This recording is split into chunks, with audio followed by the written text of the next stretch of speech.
under God, indivisible, with liberty and justice for all.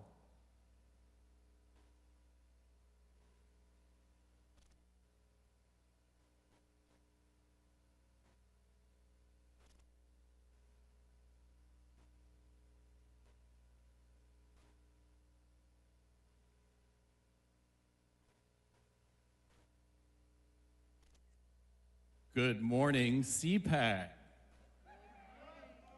My name is Daniel Irby. I am a 13-year Army veteran. And I am here to represent everyone who has served our great country. Oh, say, can you see by the dawn's early light what so proudly we held at the twilight's last gleaming, whose broad stripes and bright stars through the perilous fight o'er the ramparts we watched were so gallantly streaming. On the rocket's red glare, the bombs bursting in air, gave proof through the night that our flag was still there. Oh, say does the star-spangled banner yet wave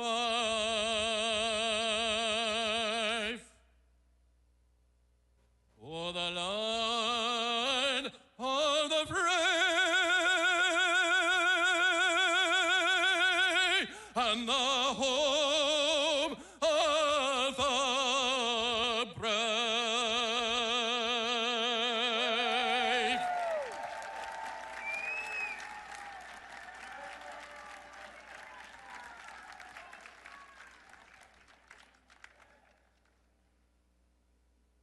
Ladies and gentlemen, please welcome back Pastor Joshua Navarrete with today's invocation.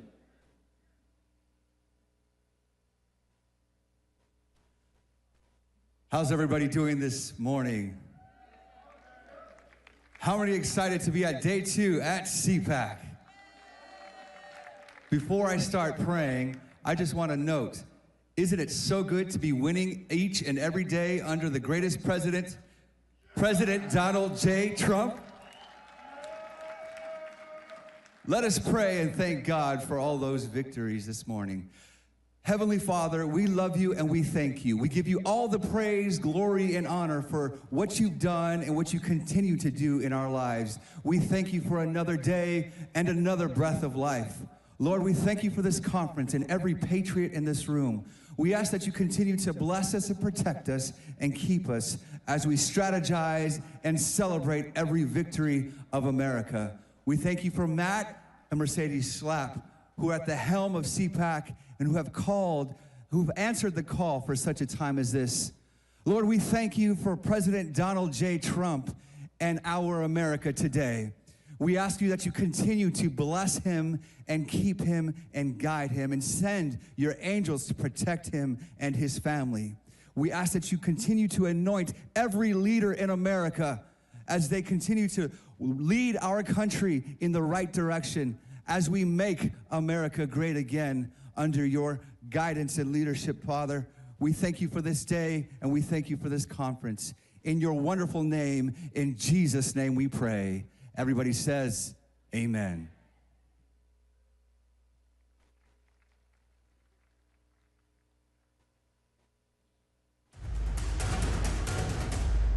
Newsmax has been terrific. President Trump is right. Millions are switching to Newsmax. It's the fastest growing streaming service in America. You don't need those woke streaming services anymore. Just get Newsmax Plus. Watch the best shows like Greg Kelly, Rob Schmidt, Greta Van Susteren, and Rob Finnerty. Greg Kelly over at Newsmax. The Newsmax people have been really, really terrific. Gain access to exclusive documentaries, series, and special briefings. It's free to start, so go to newsmaxplus.com now to sign up and watch Newsmax anytime, anywhere. Tucked away in the Blue Ridge Mountains of Lynchburg, Virginia, you'll find us, Liberty University. Here, we pursue excellence in all of our academic endeavors, from anywhere. We fight for victory in our athletic programs and fan the flames with a mighty roar. We equip students with a Christ-centered perspective that changes lives. We are creators, problem solvers, and world changers. But above all of this, we are champions for Christ. Freedom, sovereignty, prosperity. The Patriots for Europe Foundation is on a mission to make Europe great again. Globalist elites have led Europe into a dead-end street. Violent crime has surged because of mass immigration. The Green Deal has put the future of the European economy at risk. Fake NGOs and the massive bureaucracy in Brussels are interfering in our democracies. Patriots must take action. We bring analysis, we organize debates, we build the network of patriots to challenge the woke narrative head on. Patriots for Europe Foundation. TikTok is being banned all over the world. What will you do with your platform and followers? The solution is Realster. Realster has all of the features of TikTok and more, and offers complete data privacy and is safe for children with parental controls. Realster is an American-made, American-housed video sharing platform similar to TikTok that will not compromise your data or the safety of your children. Download in the App Store today. Hey, it's Matt Schlapp with CPAC. You know, we've had a huge problem in this country with election fraud. But at CPAC, that's not a problem. Our only problem is getting each and every one of you to vote. So look at your badge. You have a number on that badge. And get your phone out and vote on all the issues that matter. And my guess is you probably like what Trump's doing as well. And we'll have the results for you very soon. Ladies and gentlemen, this is CPAC International. Please welcome CPAC board member Gordon Chang.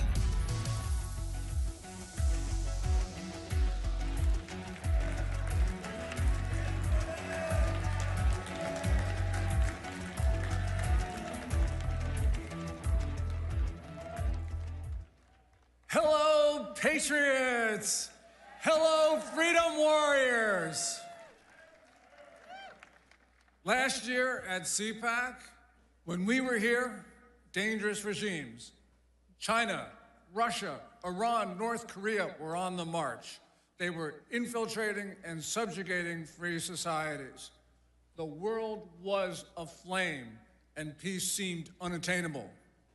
At home, we had leftists, communists, globalists, wokers. We had deviants. Evil itself were taking over. But now, all of them, at home and abroad, are in retreat because we have had enough. We are taking over our societies. One school board, one town council, one country at a time. And our movement is global. It's here and it's around the world. Freedom is back because America is back. And America is back because President Trump is back.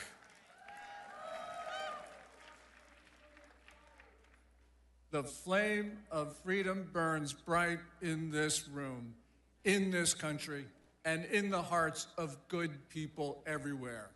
And CPAC is leading the charge. In Japan, Jay Aiba started the first CPAC in 2017. He's held a CPAC every year since, and now conservatism is showing its green shoots in Japan. In Australia, CPAC Australia was instrumental in protecting freedom of expression, and it was protecting equal rights. In 2023, it defeated an amendment that would have treated different citizens different ways. And clearly, this was racial prejudice.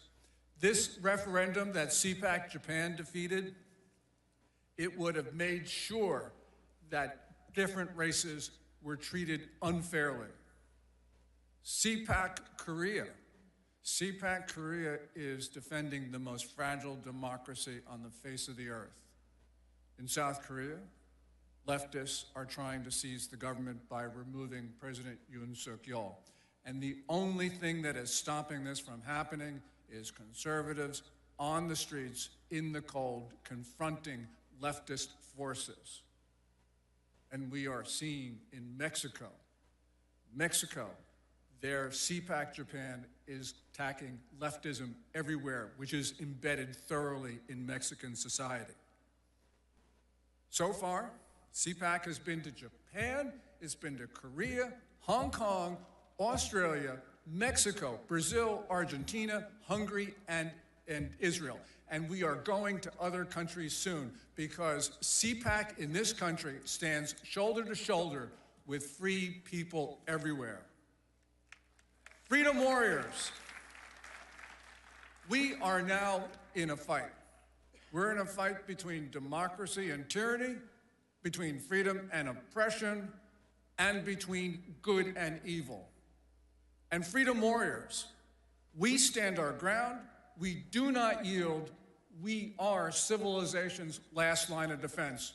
And yes, we will prevail because the Almighty is on our side. May God protect and bless all of you. Thank you. Fight!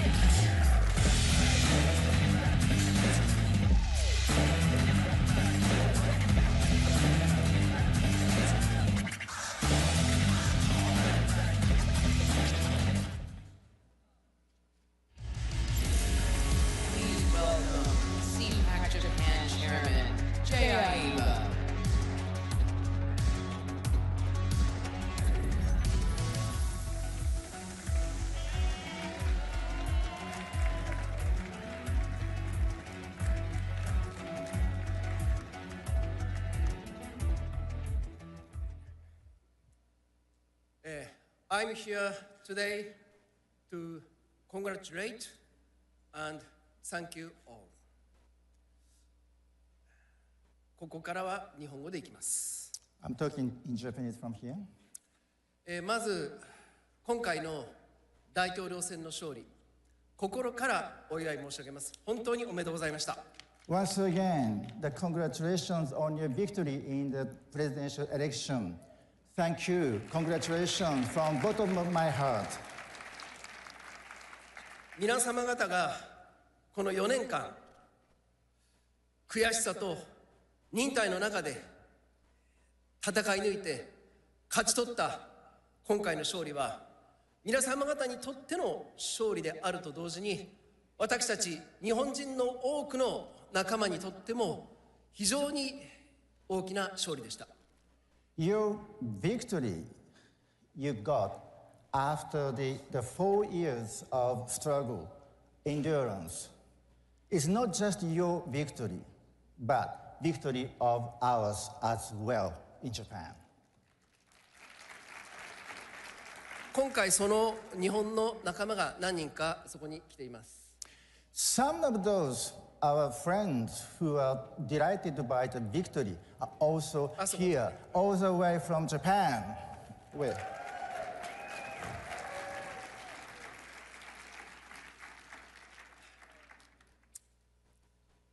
皆様方が今回成し遂げてくださったこの勝利は、アメリカ人の勝利ということだけでなく、今申し上げた日本人の勝利、そして世界の人々にとっても非常に大きな勇気と希望を与えてくれる勝利でした。Your victory here in America is not just for American victory, but a victory for us in Japan and all the people around the world. Thank you. なぜならば、我々国民の力でディープステートやグローバリズムといった巨大な権力に勝てるということを皆様方が身をもって証明してくれたからです。You've proven for yourself the people's power you just displayed can defeat the enormous power of the darkness of deep state and globalists. Your power matters. That encouraged us hugely. だからありがとうございます。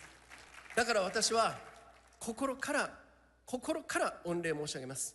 本当にありがとうございました。 Therefore, I'd like to thank you once again from bottom of my heart.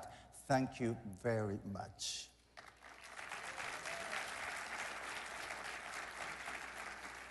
今回の勝利で本来のアメリカが帰ってきたように、次は日本も帰ってきます。This time, America is back. The real America is back.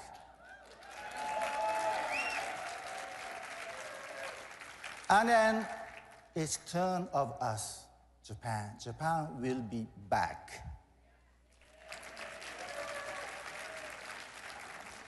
ご存知かどうか分かりませんけれども、日本もそれはひどい状況なんですね。ディープステート、グローバリズムに侵された大変に惨めな状況に実はあります。Not sure if you are aware or not, but Japan also in the terrible, miserable situation being inundated by the global rift and the deep state. It's been so hard. なぜなら数十年に及ぶ不況、そして世界一高い増税、さらには世界一の死亡者を出したにもかかわらず、政府がコロナのワクチンを押し込み続けている状況、さらにはオールドメディアにある偏向報道など、もう非常にまずい状況が日本でも続いています。We've been suffering from the decades-long recession, the biggest tax increases, the imposition of deadly vaccines that caused the largest number of casualties, and all the media's biased report fake news. We've been in a very, very hard situation right now. しかし我々日本は皆様方から学んだように、これから数年後にはトランプ革命並みの大きな国民運動で日本を復活させます。 We've learned from you. You made it so that we can make it. In the next couple of years, we will launch a national movement that equivalent to the Trump revolution in Japan.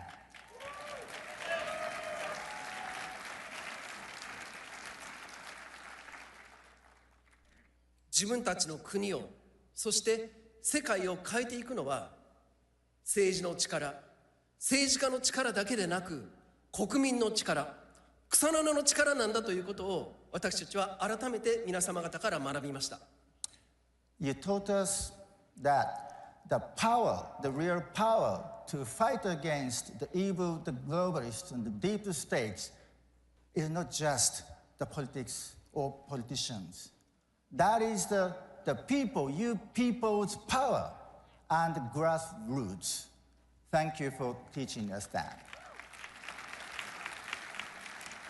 この CPAC の動きをこれからも世界中に広げていき、そして皆様方と一緒になって世界の闇を打ち砕いていきたいと心から願っています。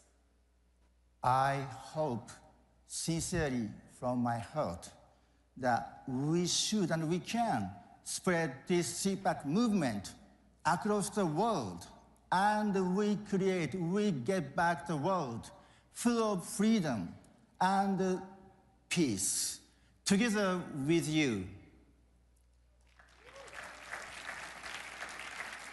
皆様方にますます神の恵みがありますように、そしてアメリカに神の恵みがありますように、世界中に神の恵みがありますように、心から願って私の挨拶とさせていただきます。ありがとうございました。 God bless you, America, and us all, and thank you very much.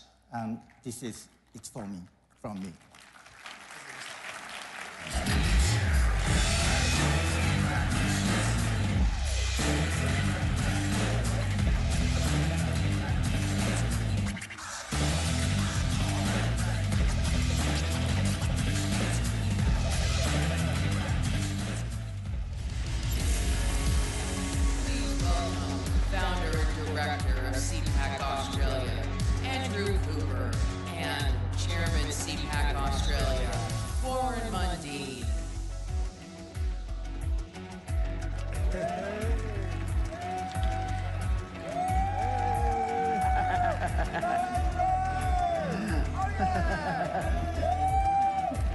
Hello, CPAC. Oh, so much for that. Oh. Well, Warren, here we are on the big stage. Yes. Elon and JD, they were just there. They were just there. They're the B team. We're the A team now. We're Now, Warren, you're a former president of the left Labor Party in Australia. Right. One of the things I find exciting here is seeing, you know, former leftist Democrat supporters like Elon and RFK and Tulsi, even Zuck. Can you believe it? Zuck is even flirting with free speech. It's amazing. Tell us about your journey from left to right. Well, as I said, I was president, national president of the Australian Labor Party for a few years. And then, you know, but I've always had this basic belief in capitalism and freedom, liberties, freedom of speech, freedom of religion and that. And I saw the Labor Party moving very quickly to the far left. They were left, but they've gone so far left it's not funny. They're almost spinning around in a circle. And then I said, I can't stay in this party, so I left. And then I left, and then I was asked by a Prime Minister, a Liberal Party Prime Minister, to come and work for them. And I did. That was the John Howard years. And then I went on to Tony Abbott and that, and I found my ground. It was fresh air for me, the idea of freedoms and liberties that we've got to fight for. And it reminded me of the conversations I read about with Margaret Thatcher, where you've got to, you know, liberty and freedoms and that you've got to fight, you have a battle for. And every morning you've got to get up and fight the same battle again. And so that's what I committed myself for. And this is when I met this great man, the founder of CPAC Australia, and he convinced me to join, and let's take up that battle. And I must say, that's one of the smartest decisions I've ever made, was to invite Warren to become chairman of CPAC Australia, because we've got an election coming up in a couple of months in Australia, and there's a resurgence of confidence within the Australian Conservatives, and a lot of that confidence can largely be traced back to you, Warren, when you led the fight against a horrible proposed amendment to the Australian Constitution. Tell us a little bit about that. Yeah, that's right. The Constitution that they're going to change was put one race above every other race, one single group that was going to have more power than the rest of Australians. And yet Australia is like America. We're a country of, yes, Indigenous people, like the Native Americans and that, well, our Aboriginal people, but also we're a large country of immigrants, people who are coming to Australia looking for a better life, looking for the freedoms and that we offer. And yet here we were, these woke people were going to change our constitution, give more power to one group than any other group. So I stood up, and of course I was with the great Senator Jacinta Nampijinpa Price. Good on her. So we got up and we fought this battle. And what we knew was that Australian people had been so beat up, had been so crushed by the wokes and the cancel culture that they were scared about voting. In fact, when we kicked off, it was something like 80% were going to vote for this change in the Constitution against 20% no. But within 4 to 5 months, we flipped it. We gave the Australian people a voice, that they could stand up against this cancel culture, that they could stand up for equality and that everyone is equal before God. We are all God's children. And we won. We ended up winning 60-40, and we destroyed that attack on our constitutional freedom. Yeah. And that was really the beginning of the resurgence, as I said, in confidence for the Conservative parties in Australia. And that, of course, has just been compounded so much more with the election of Donald J. Trump. It's been fantastic, hasn't it? It has been brilliant to see Donald Trump come back and help us in this resurgence, in fact, leading it and making the world feel more confident about standing up for their rights and freedoms. And having him there has just, you know, we're so proud to be at CPAC here. We're so proud, you know, to see JD Vance and the people who have been working so hard with Donald Trump to make the world free again. The other thing too, we are coming up with an election. We have the election. We're having an election coming up in a couple of months. And for the first time in nearly 100 years, it looks like a government will not have a second term, that we are going to slay the Socialist Labor government and bring the Conservatives back into power. And you know what, Warren? They're going to win, or we hope that they'll win, not because they're pandering to the other side. They've found their voice, haven't they? Peter Dutton, the leader, has found his voice. He's standing up for the values and principles of which we hold dear. And wouldn't you believe it? People are responding. Who would have thought? You talk about freedom, who would have thought that people it. love the idea of having freedom? But having the idea that people are treated equal. Wouldn't you find it really weird that they love the capitalist system where you can run your own businesses and employ people and do things? You know, he's standing up and fighting against the left. You know, he's making it to be proud to be Australians. In fact, he's put up that we all should stand under the Australian flag, like you all stand under the American flag and be proud of it and be proud of your country.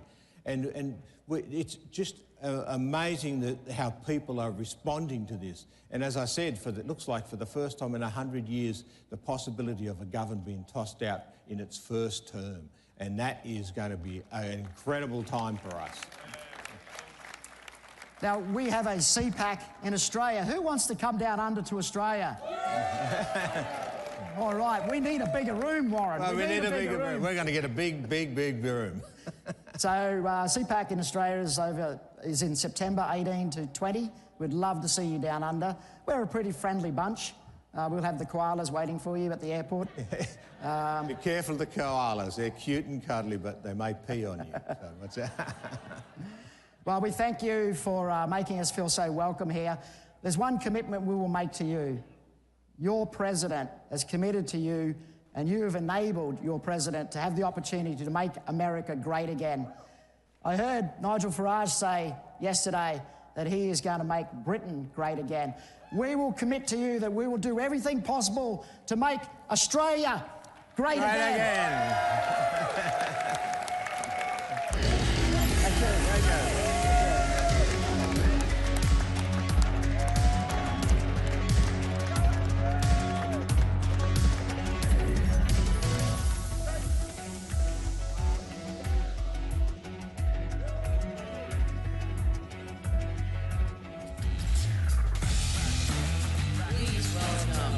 CPAC Korea, former ambassador at large for global criminal justice, Morris Tan.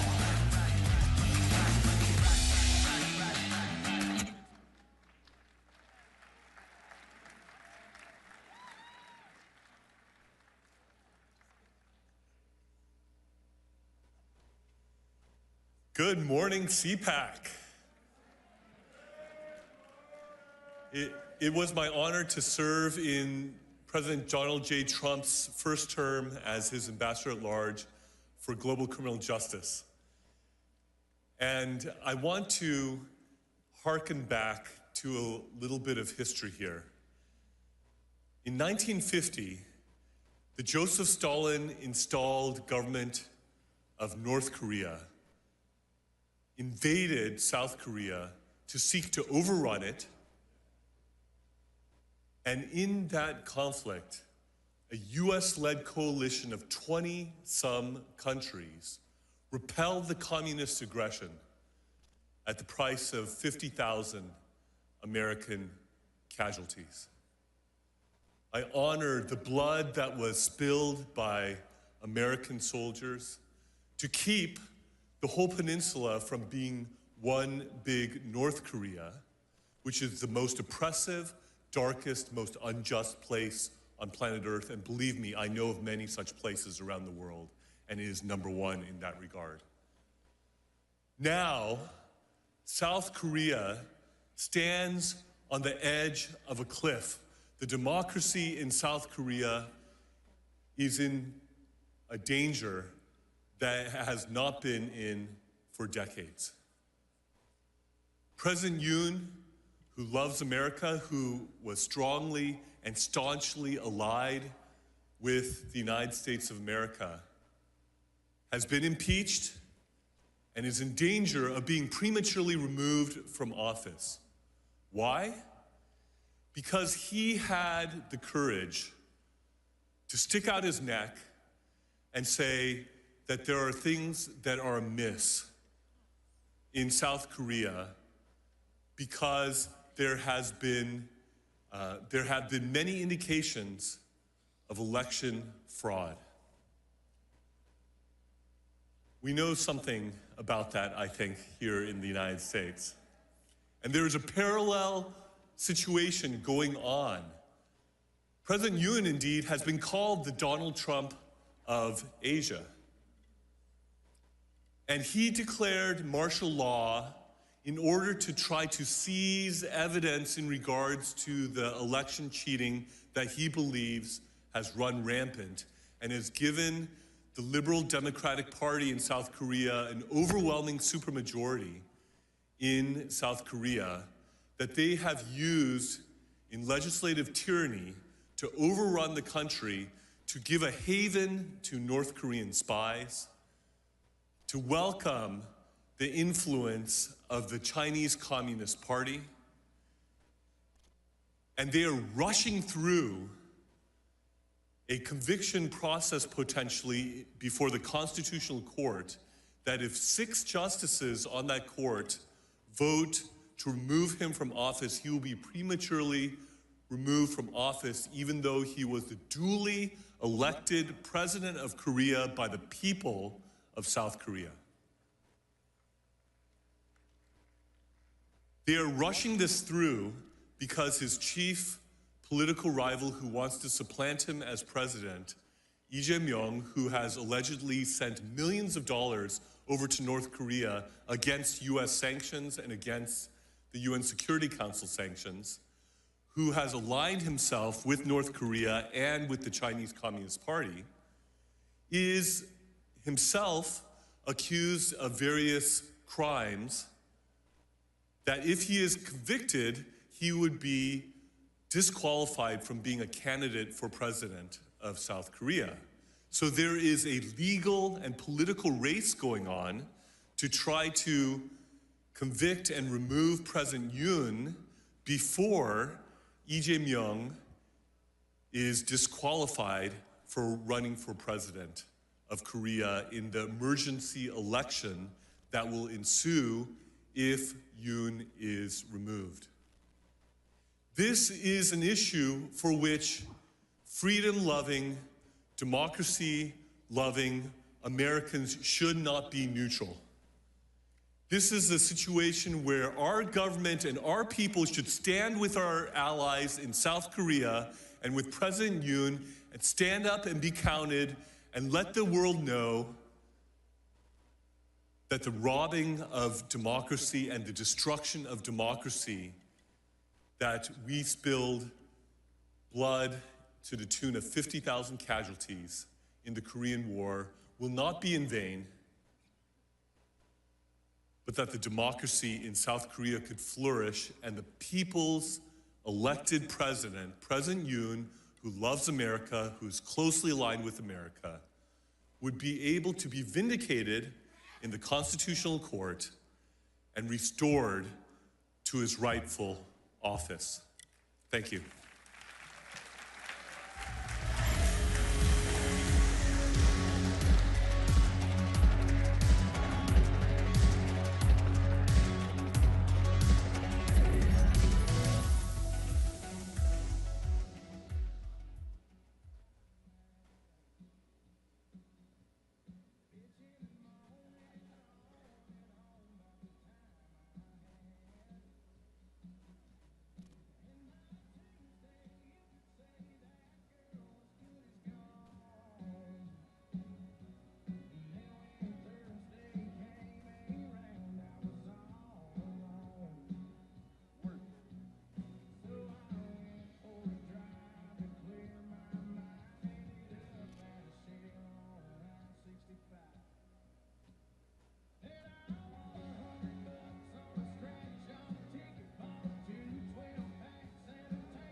John Trump, do solemnly swear. President Trump is back in the White House. Donald Trump has won the presidency. Trump is back in the White House. Is back in the White House. Donald Trump has taken back America.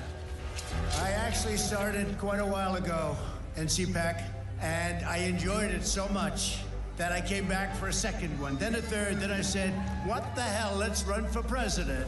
Matt said, it's like 5 years ago, 6 years ago. He says, you should run for politics. He's the one, he said, you should run for the presidency of the United States. It is my honor to introduce to CPAC 2017 our president, Donald Trump. First of all, I want to thank Matt Schlapp and his very, very incredible wife and boss, Mercedes, who have been fantastic friends and supporters, and so great when I watch them on television defending me. Nobody has a chance. I love this place.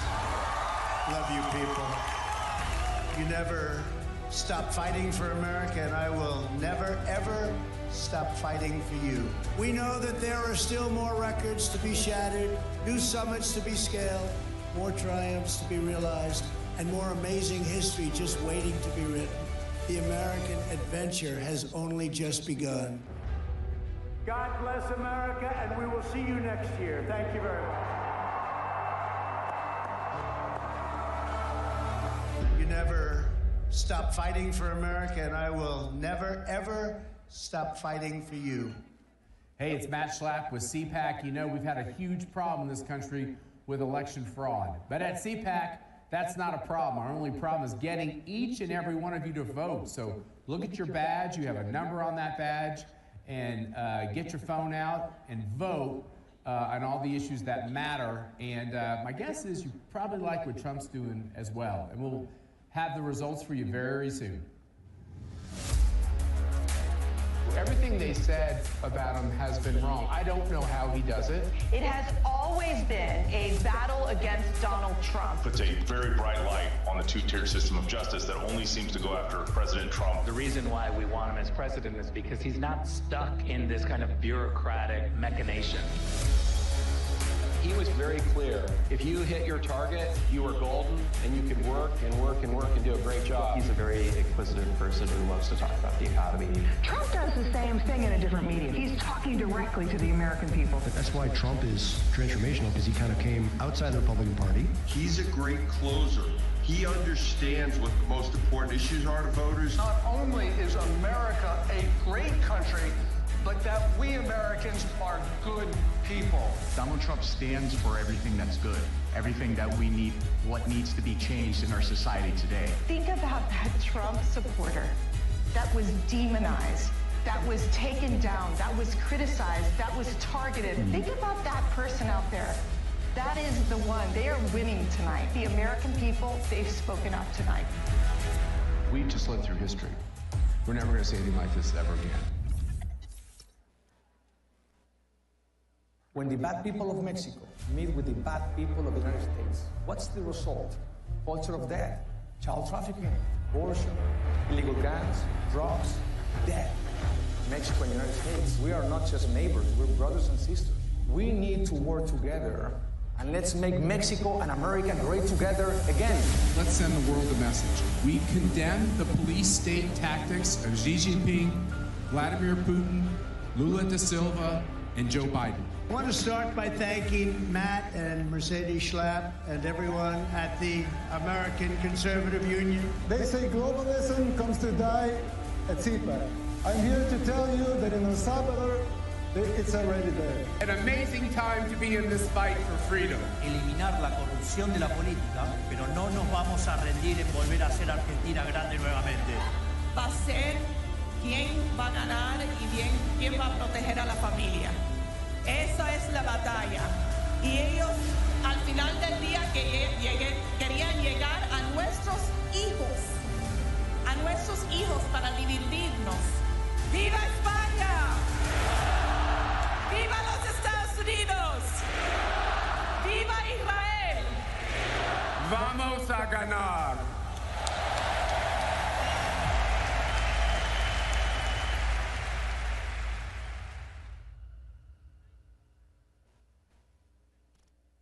Before the cabinet room. you saw Donald Trump's next cabinet make waves at CPAC.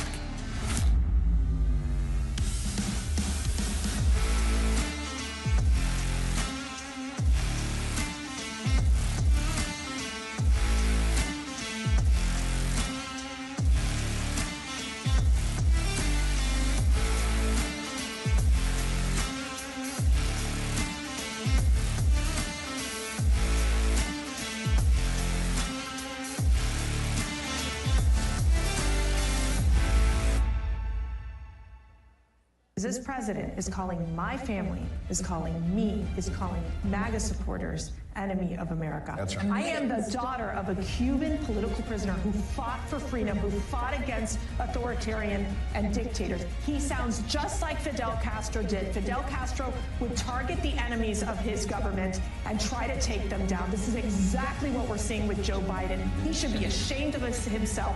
No American should be called a Nazi or be called an enemy of the state. Yeah. Those of us who love this country, and I have spent my whole life defending freedom in America.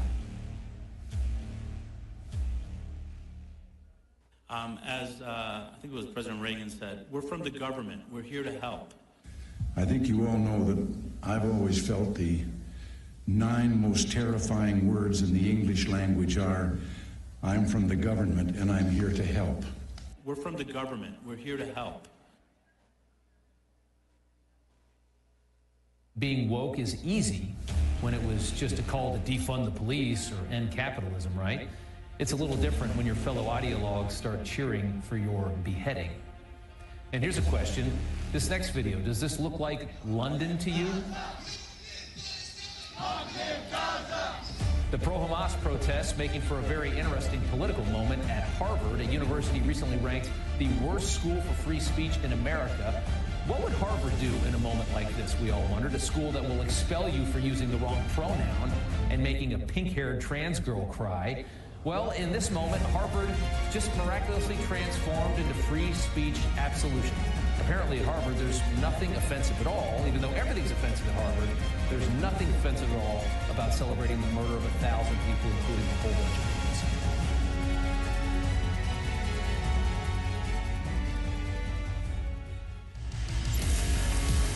Ladies and gentlemen, please welcome President and founder of Movimiento Viva Mexico, Eduardo Verástegui.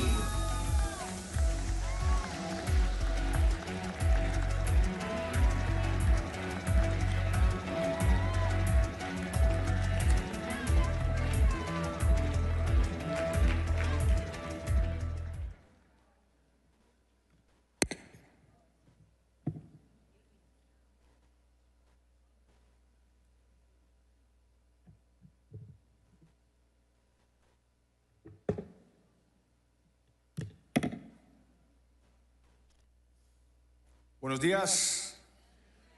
Good morning. Good energy right here.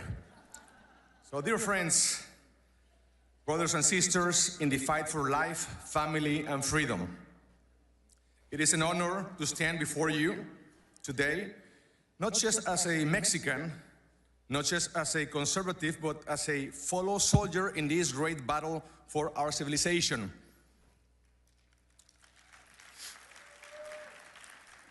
Today, we gather not just as citizens of our respective nations, but as one great family of patriots who understand a fundamental truth.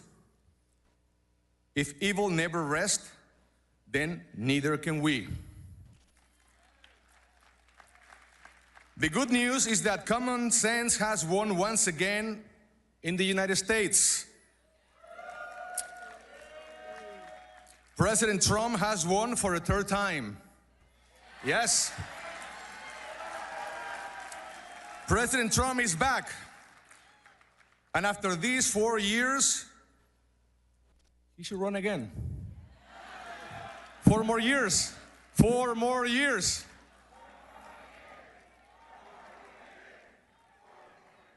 There you go. I agree with you. We are living in a defining moment in history. This is not just another political cycle, not just another ideological struggle. What is at stake is the future of our nations, the future of our children, and the survival of Western civilization itself. A civilization built on truth, justice, and liberty. Yet today, those values are under attack like never before across many countries in our region. The enemies of freedom are advancing in Latin America. Communism, Marxism, woke ideology, narco states, and globalist elites who seek to enslave our people. So I ask you, are we going to let them take over the rest of the world? Of course not. Are we going to sit back and watch as our nations fall to corruption, tyranny, and moral decay? Of course no. We are going to fight, and that's why I'm going to join the Elon Musk and President Trump's movement. My heart goes out to all of you. Fight, fight, fight.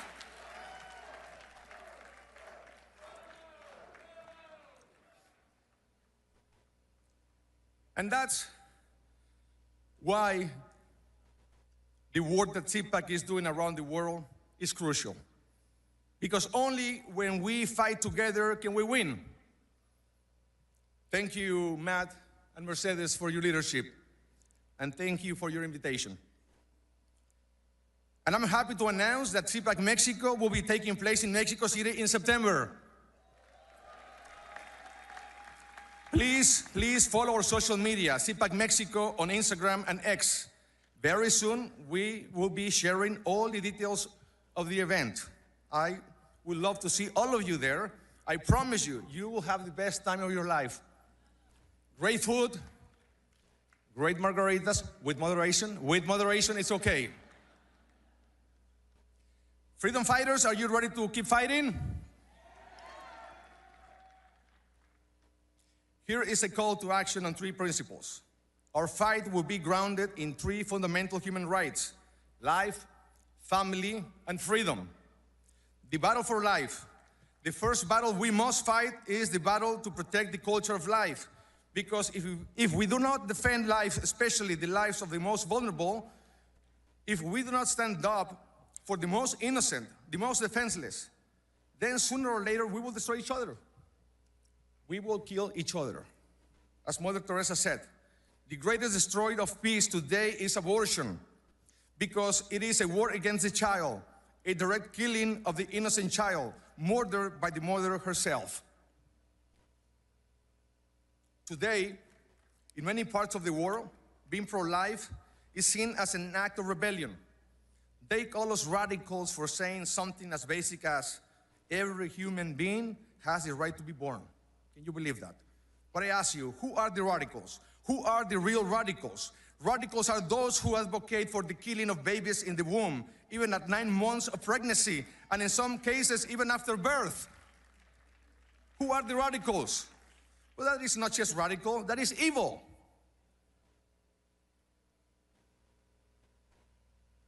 They tell us abortion is a right, when in reality, it is the greatest genocide of our time. They tell us euthanasia is an act of compassion, when in truth, real compassion is protecting every human life, because every human life matters. But we will not remain silent, because evil triumphs when good people remain silent. And when good people remain silent, they're not good people anymore, because they are part of the problem. We will continue to expose this culture of death and promote a culture of life, because a nation that kills its own children has no future. The second front of our fight is the defense of the family. The family is the foundation of society. It's the first government, the first church, and the first school. And that is why the enemies of freedom want to destroy it. They seek to impose ideologies that confuse our children, strip away their innocence, and attack marriage and motherhood. Because a country without strong families is a weak country, very easily manipulated and controlled. We will defend God's design for the family and protect the innocence of our children. Finally, we will defend freedom. We live in an era where those who speak the truth are persecuted. where censorship and political oppression have become the tools of tyrants. We have seen how they try to silence pro-life leaders, silence priests who preach God's word, silence ordinary citizens who simply want to live in peace. Freedom is a gift from God, and no government has the right to take it away from us. We will also follow the principles of freedom to grow our economies, lift our brothers and sisters out of poverty, and build a strong middle class. In Latin America, we have seen how socialism makes the majority of the population very poor. These people love poverty that they multiply it. They love so much poverty that they end up multiplying it. Socialism is a cancer. It destroys everything that it touches. Right now in Mexico, we have a socialist government. Mexico is becoming like Venezuela, Cuba, or Nicaragua. If we don't react soon, tomorrow is going to be too late. And for all these reasons, I'm here. I joined the fight for freedom many years ago when I was working in Hollywood as an actor. I made a promise to God that I will never use my talents again to do anything that will offend my faith, my family, or my Latino culture. And after I made that promise, I ended up not working for 4 years. Be careful what you promise. So I opened a production company and I became a film producer. We started with Bella, Little Boy, Sound of Freedom, Cabrini, and in December, the new one, The Massacre of the Holy Innocents. I'm not a politician. I'm an actor, a filmmaker, and a human rights activist. But I learned that in politics, there is no empty seats. There's always someone occupying those spaces, making decisions that will change the destiny of our nation. If not forever, then at least for a long time. And those decisions will affect our families for good or for bad. So after our movie Sound of Freedom was released, my eyes were open on many fronts. And I made a promise to God that I would not rest until we eradicate human trafficking, child trafficking, end abortion, and protect our Christian values. But I knew I had to start in my country. That's why in 2023, I wanted to run for president of Mexico as an independent candidate. But the system wasn't built for outsiders. The same corrupt politicians blocked me from competing in the 2024 elections. They were afraid of outsiders. In Mexico right now, there is no real opposition. There is opposition. The majority of the Mexican people do not have political representation. And the majority of Mexicans are tired of corruption, tired of lies, tired of politicians who serve the cartels instead of the people. And that's why it is so important to continue the fight for freedom. We will never stop. We will never give up. We will give our lives for this mission. It's not about us. It's about using our talents to make this world a better place. It is about glorifying God in everything that we do. It's about fighting for something bigger than yourself, bigger than ourselves. Remember this one. Man gives the battle, but only God gives the victory. Man gives the battle, but only God gives the victory. But I have hope. I have faith, and I know that very soon everything will change in Mexico. Very soon we will receive official approval from Mexico's Electoral Institute to begin building a new conservative political party. I am proud to announce that very soon Movimiento Nacional Viva México will officially be underway. And Viva México is not going to be just another political party. This will be the largest movement to free Mexico from socialism, communism, the radical left, woke ideology, and the corrupt globalist. Because Mexico is ready. Enough is enough. We don't want the same anymore. It's time to change. For too long, our country has been ruled by criminals in government working hand in hand with the cartels. Even President Trump recently recognized that Mexico has become a narco state. But I have a message for the corrupt leaders of Mexico. Your time is up. I know this fight will not be easy. The establishment will come after us, threaten us, but they won't stop us. Because we know this is not just a political or cultural battle. It is essentially a spiritual battle, and we are ready to fight. We are not alone. God plus one is an army, and we are more than one. We are more than one. We are the majority. If God is with us, who can be against us? Nobody. Because I believe that with courage, determination, and God's help, we will rescue our nation. We will defeat corruption. We will defend our families, our faith, and our freedom. So let me say this loud and clear.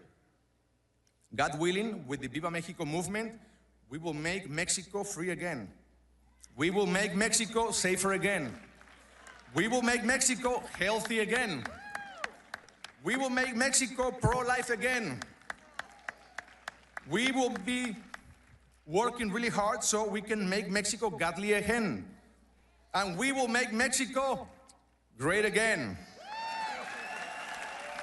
And we will do this together, because together we're stronger. We are not just neighbors. We are brothers and sisters. What happens? What happens when the good people of Mexico work with the good people of the United States? What is the result? Sound of freedom. A movement that is designed to end child trafficking in the world. Good things happen. Now, what happens when the bad people of the United States work with the bad people of Mexico? When they work together, what is the result? Fentanyl, drugs, human trafficking, child trafficking, illegal guns, terrorism.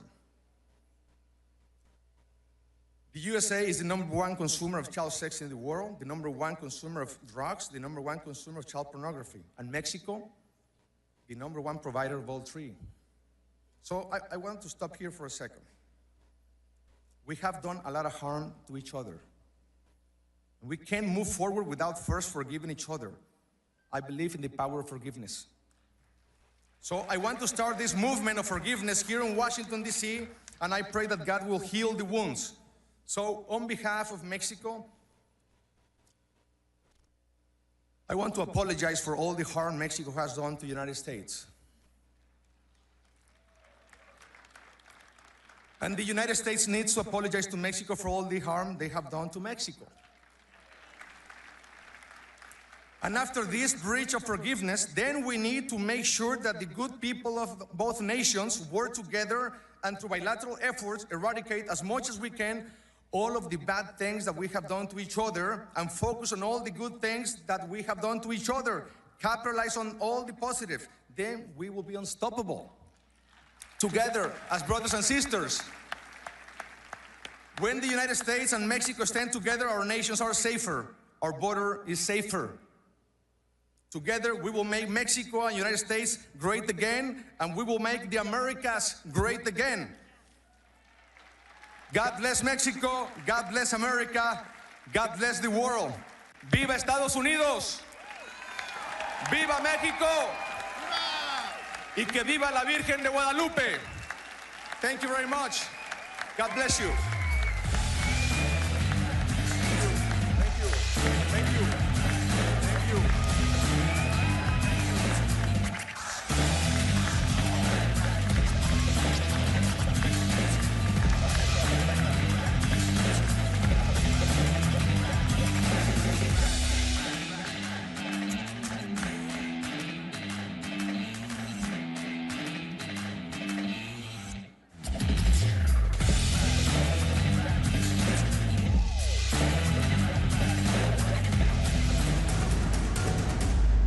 Newsmax has been terrific. President Trump is right. Millions are switching to Newsmax. It's the fastest growing streaming service in America. You don't need those woke streaming services anymore. Just get Newsmax Plus. Watch the best shows like Greg Kelly, Rob Schmidt, Greta Van Susteren, and Rob Finnerty. Greg Kelly over at Newsmax. The Newsmax people have been really terrific. Gain access to exclusive documentaries, series, and special briefings. It's free to start. So go to NewsmaxPlus.com now to sign up and watch Newsmax anytime, anywhere. This lunacy will end on my first day back in the Oval Office. I promise you it will end immediately.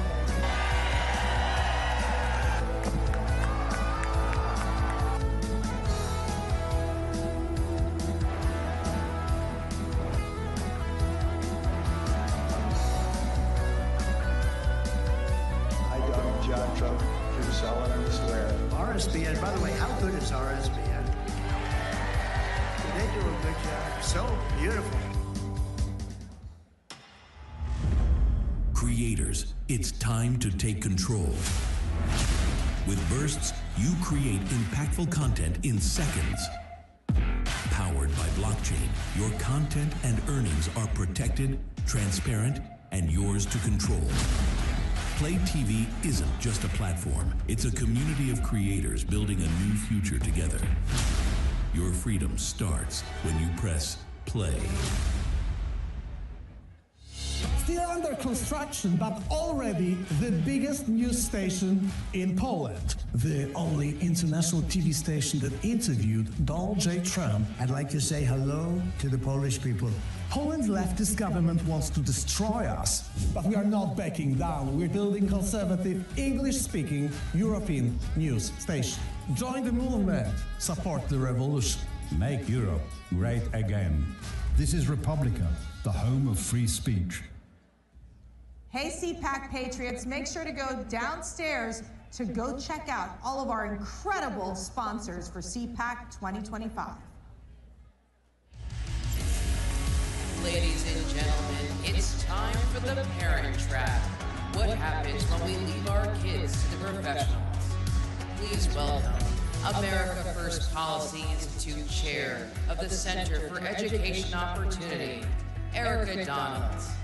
Congressional Commission for the Social Status of Black Men and Boys, Jack Brewer. And your moderator, Senior Vice President of Communications, Alliance Defending Freedom, Billy Adwell.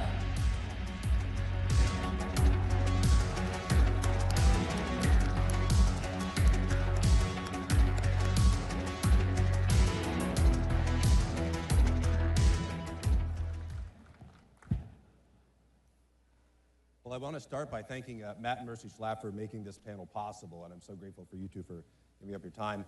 Again, my name is Billy Atwell. I'm the Senior Vice President of Communications at Alliance Defending Freedom. ADF exists to advance every person's God-given right to live and speak the truth, and we contend for truth in law, policy, and the public square. For those unfamiliar with our work, our attorneys are attributed with 15 Supreme Court victories, and we have an international team that's doing work throughout the world. They just came back from ARC. Thank you. And we've actually got 2 Supreme Court cases going on right now that I think you would be very interested in. The first one is Medina versus Planned Parenthood. It's about protecting a state's right to decide if taxpayers should go to organizations like Planned Parenthood. And I feel like I have a pretty warm crowd for that, that idea. And the other is about education, which relates to this topic here. It's Oklahoma Statewide Charter School Board versus Drummond. It's about defending the decision to defund a religious charter school and fight for equal treatment of religious organizations in education. There are few issues that are going to impact our children and our grandchildren more than reforms to the education system, and that's why we're here.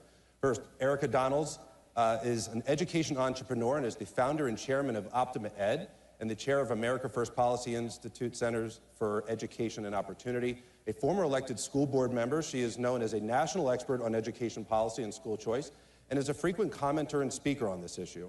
She spent 20 years in the financial services industry, finishing her career as the CFO and managing partner of a multi-billion-dollar investment management firm.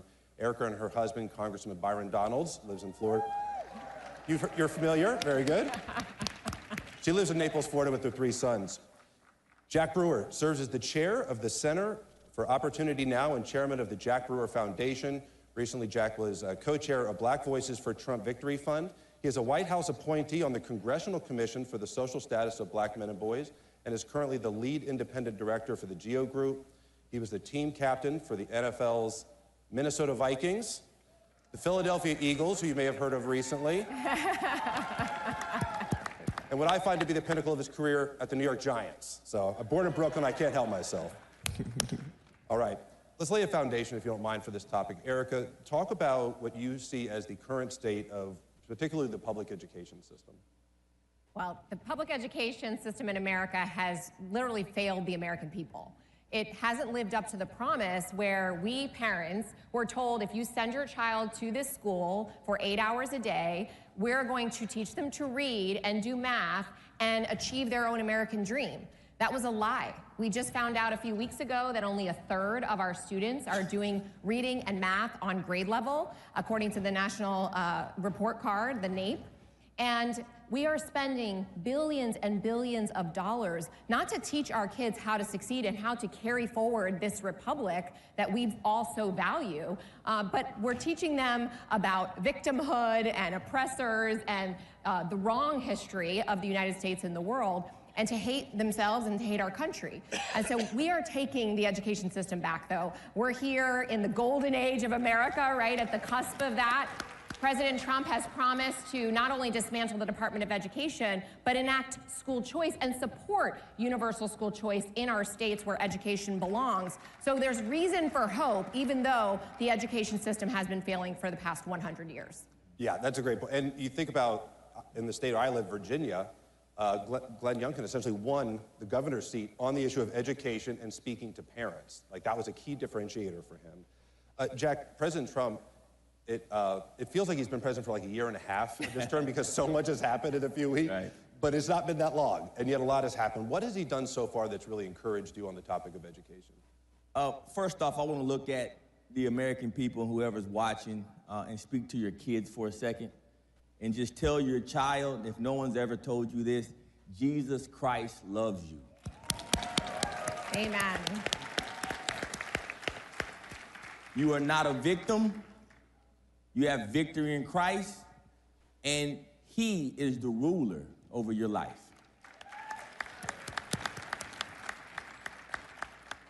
President Trump has done so much, but I think the most important thing that he's done in front of the American people is he has stood for biblical truth. Yeah. When he sat in front of the nation and said, God created man and woman, and that's it. That's right. And so when you talk about the education system, our founding fathers did not create an education system that is going to indoctrinate boys and girls to make them believe that they can be transgender and any gender they wanted to choose. Our education system was established with the basic belief in the Word of God. And so anything else throws us off. And I think President Trump has taken a stand. I think you've seen more and more companies coming back and back him. More and more employers in America have backed him because we're getting rid of these DEI policies and all these things that have drifted into our education system to start to pick winners and losers and actually separate us and put us back decades in regards to social and biblical justice. And so I just think that we should all understand the spiritual time in which we're living right now in America, particularly with our children. Yep. And let's get the 10 Commandments back in our schools. You're seeing it happen in Louisiana. You're seeing it happen in so many other states around our country. We all must take a stand, no matter what your religion is, to get this word back into the hearts and minds of our children that may not have access to it. Yep. Amen. Erica, it's hard to know what to do sometimes, though, because parents, I think the instinct when they see these things happening in the public schools is to say, I'm going to put my kids in private school, I'm going to homeschool. And those are good options, and for some people that's the right decision. But you also don't want to forfeit the public arena to the other side. And then again, it's our children who are vulnerable and impressionable. How would you've got children, you're in the later teen phases with your children. How would you advise a parent with little kids like me? My kids are younger, they're like 11 to 2. We got a spread of 4. And we're struggling with it. Like, we're asking ourselves the question right now, what's the best educational model? How would you advise a parent, given the system we have now, how would you advise them to go about making those decisions? Well, that very dilemma is what got me involved in education. As you mentioned, I wasn't an educator, I was a CPA. But I have 3 children, and for one of my children, the A school that I was sending him to did not work well for him. He was miserable, therefore I was miserable as a parent. And I was fortunate enough to find a classical Christian private school to send him to, and his entire life changed in the 1st grade. He started to love learning and thrive in that environment, and I thought, well, how many other Darrens are out there, and can I help by serving on my local school board to give them options? But that's when my eyes were opened to the education monopoly and the corruption that is happening in our school districts. What I would say is, the left wants to say that our obligation is to the collective. But as parents, our #1 obligation is to our family and to our own children, raising them in the things of God. And that is your contribution to the community, raising your children well and making sure that they are prepared to be good citizens in this republic. And so you need to take care of your own children first. I personally would not send my children into a public school in this day and age. I don't care if it's an A or not. I don't trust them. And so I would do whatever I possibly could to find the right educational environment for my children. You take care, put your own mask on first, help your children, and then do things for your community. Run for school board. It's not a bad thing to do, but a lot of the families that I know that are running for school board that are involved in education reform, they took care of their children first, but they're there, as I was, to help take care of their community and other children that don't have that same opportunity. Right, because the public education system is everybody's. Even if your kids are homeschooled or you go to a private school, that's your school too. We're paying for that. We deserve to have an influence there. We're seeing a huge shift in the country with regard to DEI. It's been unpopular for a long time, but we're seeing major institutions and politicians starting to come on board and get with it. Alliance Defending Freedom, we've got a corporate engagement division that's been working, and part of the product of that work was what we're seeing with Walmart. Shareholders are speaking out, and they're saying, we're tired of this, we don't want it, and Walmart's making good decisions. There are also corporations that are not making the right decisions, but they're feeling the pressure. Jack, talk about, because you've worked a lot with young black men and boys, you deal with the issue of fatherlessness, which we can get into in a minute too, but talk about the impact of DEI and that general mentality on the education system. First off, the devil is a lie, and DEI is a lie. That's right. All right? So I want to start off by saying that I'm a black man, and I happen to be the lead independent director of a multi-billion-dollar public company. And so America does have opportunity for people just like me. And I'll take that further. When you look at what DEI really does, so I do a lot of community work. I got my master's in education, adjunct professor. I've taught from, you're talking about the poorest of the poor on to multimillionaires. But the one thing that remains consistent is that whenever you tell someone that they're a victim, or you tell someone they don't have the ability to learn, then they won't. Right. So I have a little girl in one of my programs. She literally went to class. She got an F on a math exam. And the teacher told her that it's okay because she's a little black girl and that she doesn't have the ability to do this math. Telling the girl that math is racist. So for me, that burns me up inside.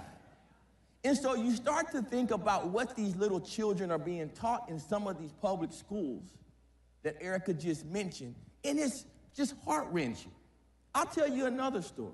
When you talk about people, and Erica said this, it's not just about us, it's about our community, man.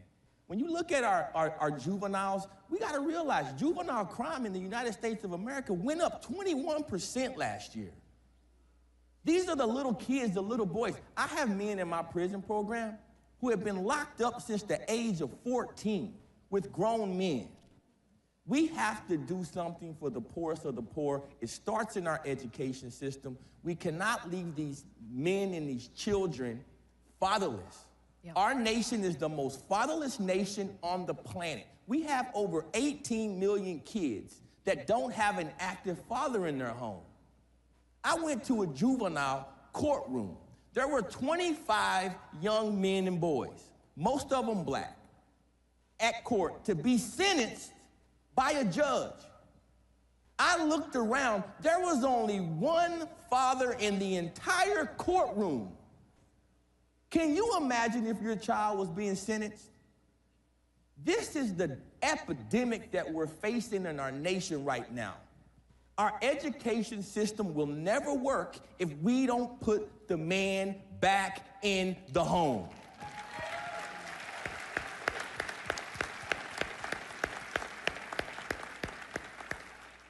It's a basic Christian concept. Children deserve a mother and a father. Amen. Every child deserves a mother and a father. I mentioned a minute ago that we're seeing shifts in DEI and public perception of it. Erica, you and I were talking about this earlier. How do we take what we see as a public opinion shift and make institutional change out of it, right? We can all like the ideas. We can be at CPAC and be excited about the ideas that we've gotten, that we're seeing some progress. But how do we influence institutions? So how do we get from where we are to where we want to go? Well, that's so important for this audience, right? Because these are the people that believe as we do and have believed as we do, but now the rest of the country has also come along against DEI. People, you know, it's an 80% issue. It was the #1 issue for President Trump, saying there are only 2 genders. We're gonna get men out of women's sports. And now he got elected with such a mandate and is enforcing Title IX and the protections that provides to girls in their spaces and in their athletics. And he's gonna plow forward. You gotta elect the right people. That's one way to institutionalize it. But look at something like school choice. School choice now enjoys over 70% support across the country, including 67% of Democrats support school choice. But you also see 100% of Democrats voting against school choice in our state legislators. Why? Because the teachers union and the funding behind them are controlling those electors. But then you look at a place like Texas, where also rural Republicans went against it, and you had organizations like AFC, Donald Trump himself, America First, Policy Institute come get rid of the majority of the Republican incumbents that voted against school choice last year. And this year, in just a few weeks, Texas will pass a school choice bill and spend $1 billion on giving parents options. So that's how you do it.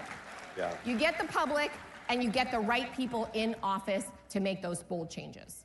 Yeah, elections have consequences. They do. We've been saying that for a while, right? Jack, I want to go back to what you were talking about a minute ago with the fatherlessness issue and the education gap. What can the rest of us do? So if you're the average person in the pew, so to speak, you see this epidemic, you don't know what to do. I can't impact, you know, I may be able to impact one child, I can't fix the whole system. But what can the average person that just cares about the public education system, they care about these kids that don't have a mom or a dad in the home, what can we do? What would be your advice? Well, my advice is, first off, understand that this is not just an issue of education or policy. This is a spiritual issue.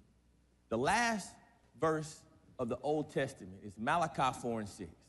That verse says that he shall turn the hearts of the fathers to the children and the hearts of the children to the fathers. But the end of that verse says something that's so powerful, and it's the times that we live in. He said, if we don't do it, he shall come and smite the earth with a curse. Our earth is feeling the curse. No matter if you go to Guatemala or Central America and see that all of their men and fathers are leaving their homes trying to migrate to America illegally.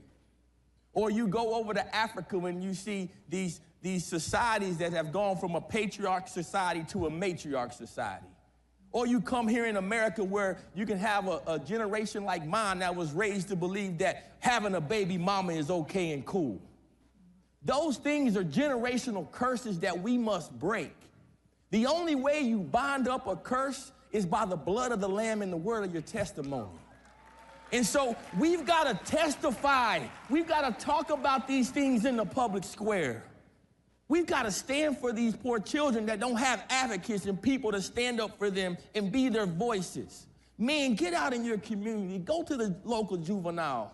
Go in there and sit in a courtroom and tell a little boy that's 13, 14, 15 that don't have a dad that you love him. Go see those folks in prison like the word tells us to do. We can't just take care of our people that have. We got to take care of those that have not.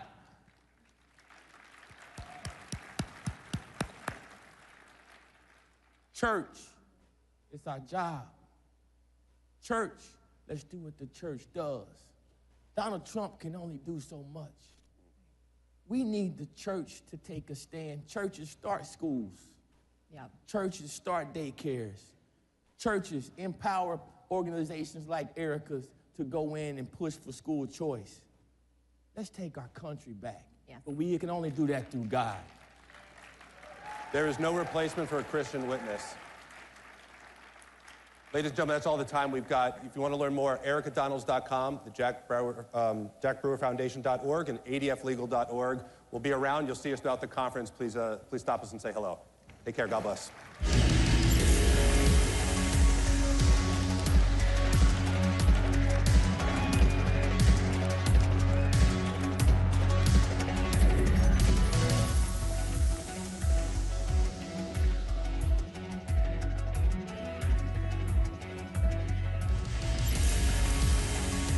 Ladies and gentlemen, up next, Joy Reid, a desperate plea for help.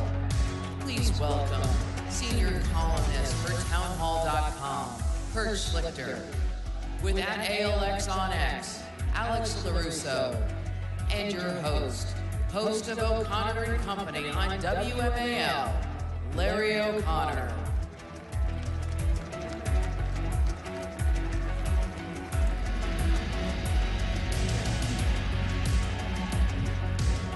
Thank you, thank you, thank you. We got real big names waiting back. Hey, good to see you. We got super big names back there waiting to come out, so we're gonna get right to it. How about these guys, right? I'd be remiss if I didn't tell you that I just wrote a book about the media. It's called Shameless Liars. Can we get a close-up on that artwork there? It's got an incredible foreword by a real thought leader. Forward by Kurt Schlichter. But the subtitle is How Trump Defeated the Legacy Media and Made Them Irrelevant. And that's sort of where I want to take this, because for years, ever since the great Rush Limbaugh and Brent Bozell at Media Research Center for the last 35, 37 years, the late, great Andrew Breitbart, who brought Kurt and I into this world, we spent so much time fighting the media and exposing their lies and exposing the propaganda, and it all reached a head this year with Donald Trump leading the charge, and he won.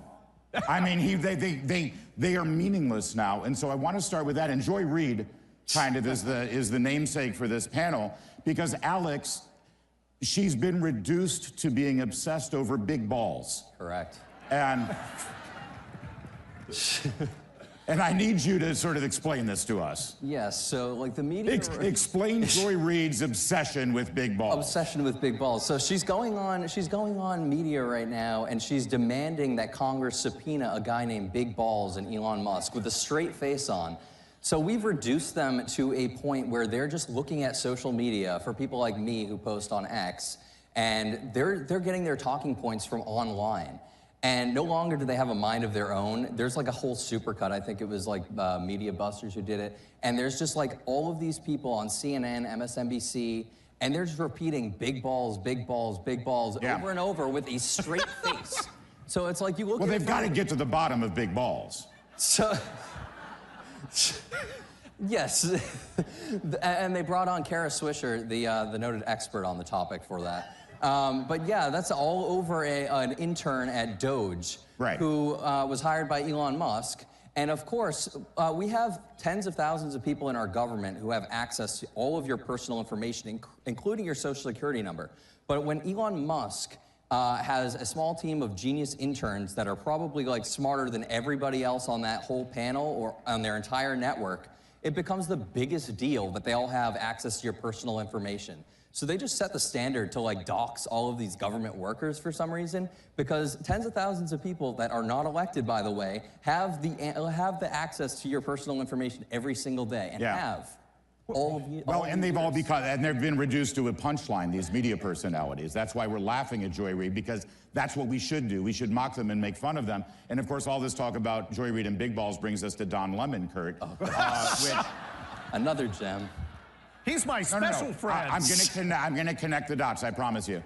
Because, Kurt, it was during the presidential election of December 22nd, 2015, I get this call. Can you come on CNN real quick? Just a video hit. I get on, and Don Lemon's outraged because, it's the worst thing ever happened. Donald Trump said Hillary got schlonged in the 2008 election. She did. And I don't care at all. And we're going back and forth. He said, you should be more upset. And I said, look, his opponent shilled for her husband, who treated his intern like a human humidor. Fact check, true. And he said, you can't say that. So I said it again. And he kicked me off. And what we're saying here is the media used to be something that hit us. Now we use it for a punching bag. Everybody knows the JD meme. Right. Okay? I don't really care, Margaret. They go on her show to humiliate her, and she's too stupid to know it. They don't know they're the joke at this point. How excited is National Security Advisor Mike Waltz right now, knowing that he's coming out after this panel? Well, he's an Army colonel too, so. But you were banned from CNN. Yes, for 10 years I have not been on CNN, and it's changed my life for the better. Well, and honestly, who's got a better career trajectory right now, Kurt Schlichter or Don Lemon? Because he has also been banned from CNN. Well, look, I'm on board than he is. Look, I literally have more followers on the Twitter machine than they have viewers. Think about that. Exactly. 100%. So, Alex, your work that you do right now, you've got a meme for everything. And the fact that these guys can be reduced to a meme, that Margaret Brennan, the host of Face the Nation, a very important show in a very important town with a very important teleprompter reader as its host, she is now a meme. She can't do anything. Yep. From how J.D. Vance has handled her with these interviews to now reducing her to saying that too much free speech will lead to a genocide. Yes. This really is the best way to attack them now, is to just reduce them to a punchline. Yeah, 100%. The thing is, it's like I said earlier, they don't have a mind of their own anymore.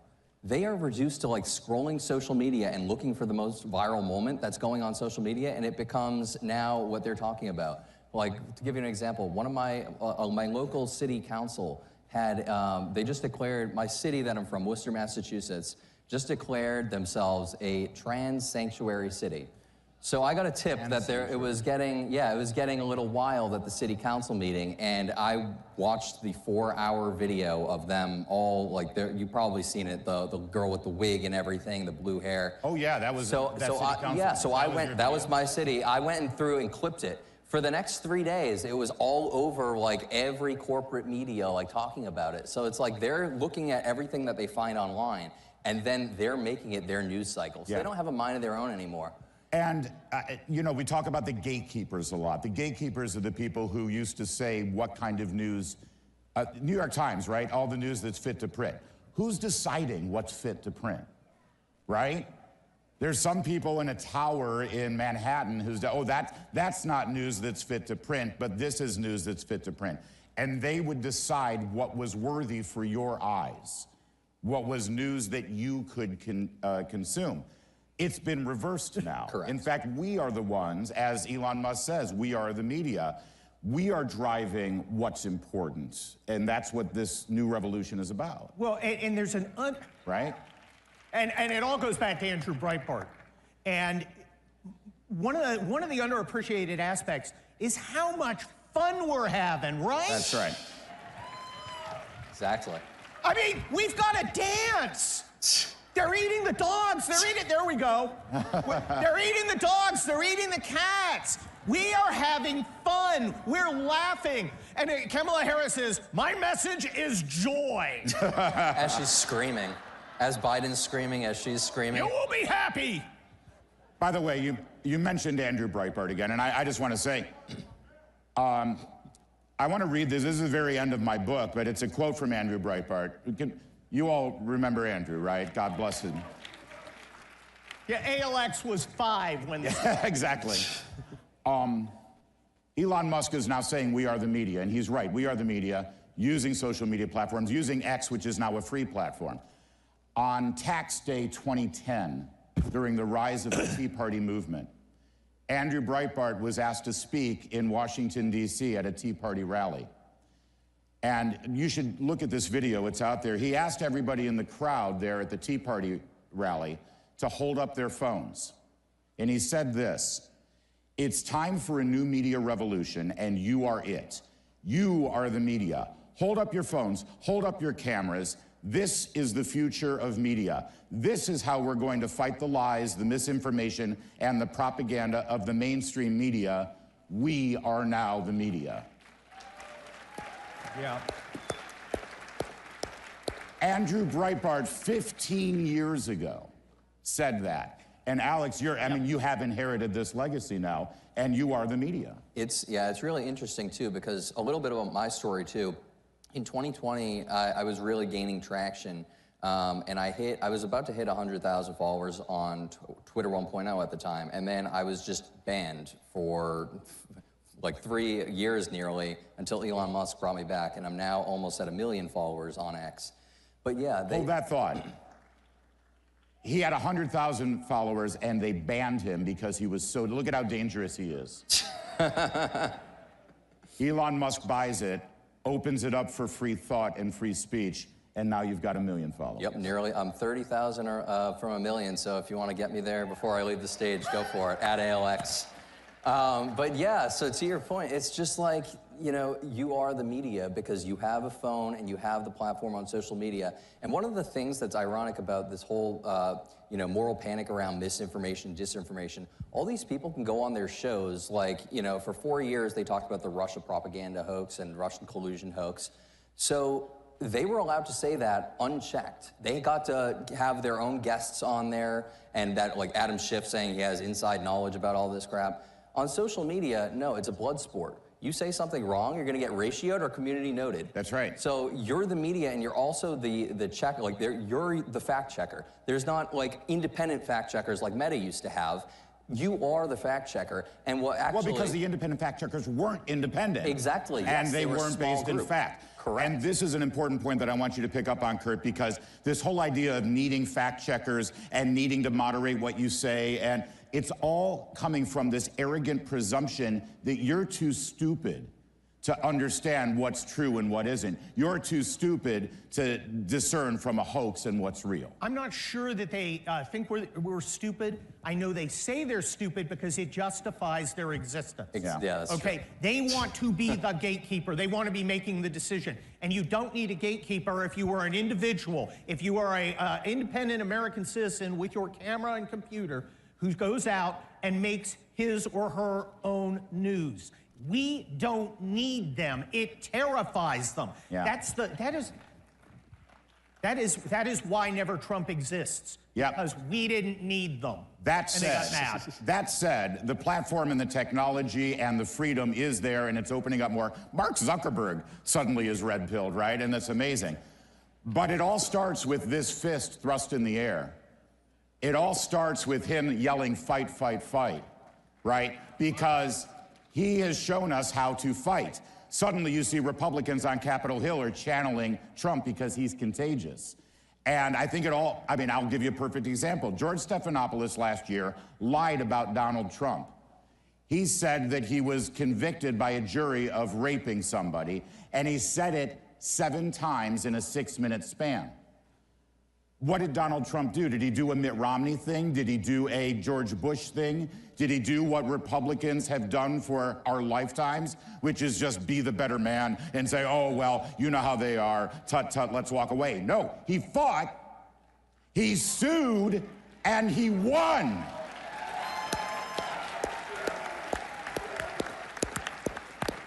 And that's what we have to do. And the fight we have, I mean, listen, we're doing a victory lap right now because we've rendered the media irrelevant, but they're not going away. The fight continues, Alex, every day. 100%. And then the other thing, too, to your point, 60 Minutes tried to edit that Kamala Harris interview. That's right. How did that go for them? The FCC has now released the entire thing, and we saw what a sham it was. Well, they messed up because they put the promo out with, like, the other answer. With a different answer, Wait a the word second, salad answer. What happened here? Like, well, and Kurt, this goes back to the arrogance because think about it. Donald Trump had the choice of sitting for 40 minutes with 60 Minutes and letting them condense it down to 20 minutes that they decided we could see. And they do that, by the way. They edit these packages because they think you have a short attention span. They talk down to you all the time. Instead, he said, no, I don't need freaking 60 Minutes. I'll sit for 3 hours uninterrupted with Joe Rogan and oh, and by the way, 50 million of you watched that. How's that for short attention span? And here's the beauty of it. Kamala Harris wants to go on Joe Rogan. She thinks she's the get. She thinks she's in the driver's seat. Joe Rogan's like, get it. Nah. Talk to the hand. Wow. You don't set the conditions. They don't own us anymore. That's right. They're not in charge. We are. Well, I think we've recovered from our big balls opening, and I think we'll quit while we're ahead. You guys, thank you. Keep fighting. Follow Alex, get him to 1 million, and buy my book. Hey, chopped liver.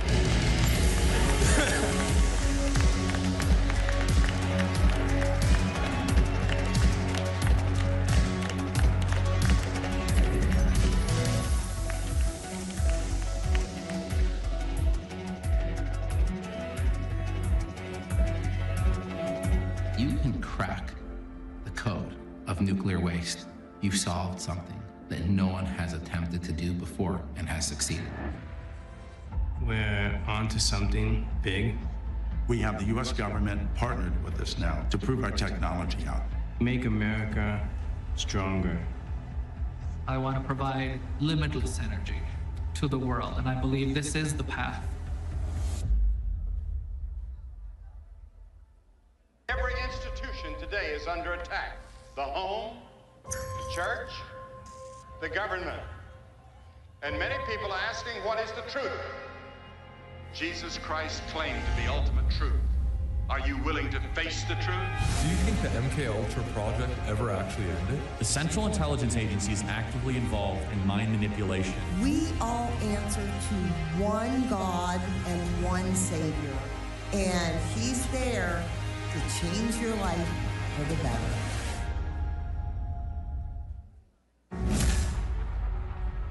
During my second term, we will fight for Alaska like never before. I'm excited about what we can do with President Trump in the office. We'll work together to provide affordable energy to Alaska and allies all over the world. More investment, more certainty, production, more exploration. Thank you to everyone in Alaska, and thank you to your great governor. I look forward to a long and enduring future relationship.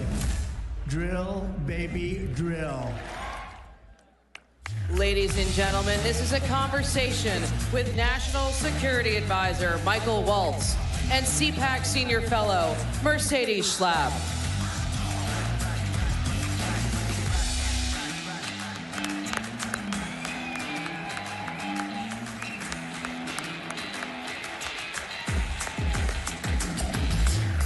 All right.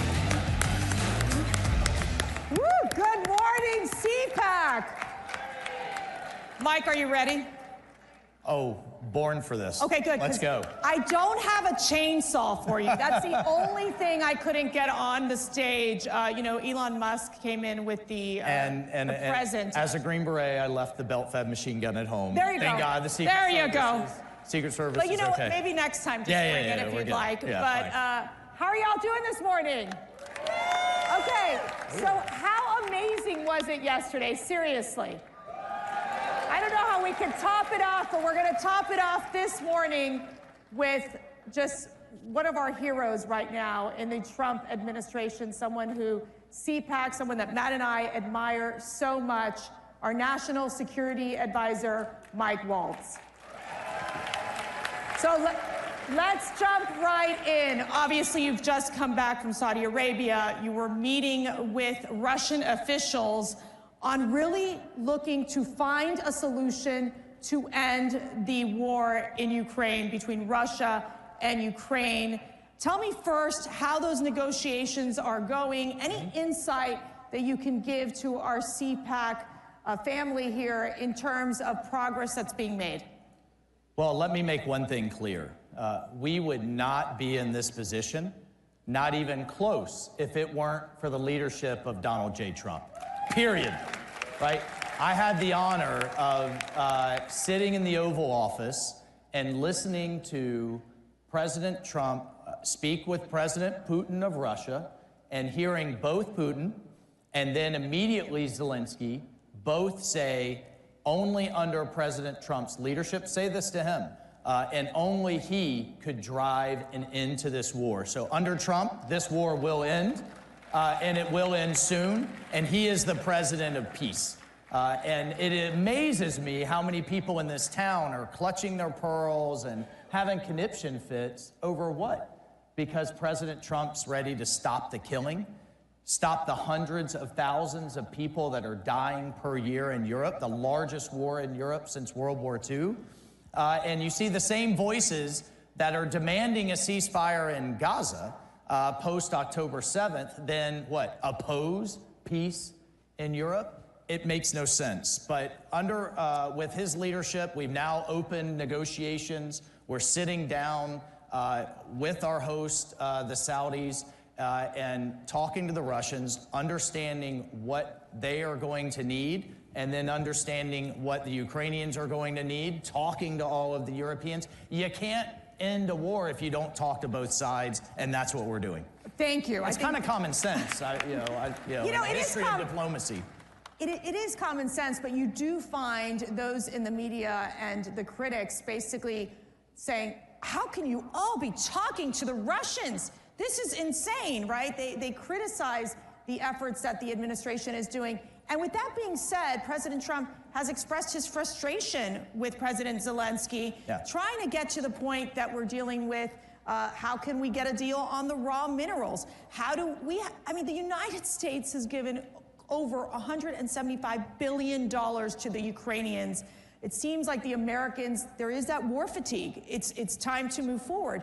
How are we going to get Zelensky, President Zelensky, to cooperate? Yeah. Well, so first, and this is the part that the media just wants to ignore, it was Zelensky last September, as part of his victory plan, it was Zelensky that proposed, hey, let's go into a partnership together. Right. If the United States will invest in us, we have aluminum, we have gallium, we have tritium, we have all of these rare earth minerals that the modern economy needs. A lot of them are not fully developed. They need investment. President Trump's a deal maker. And so now President Trump proposes the deal, right, and sent our Treasury Secretary all the way out to Kyiv to propose it, and then we get this rhetoric in the media. Well, look, here's the bottom line. President Zelensky is going to sign that deal.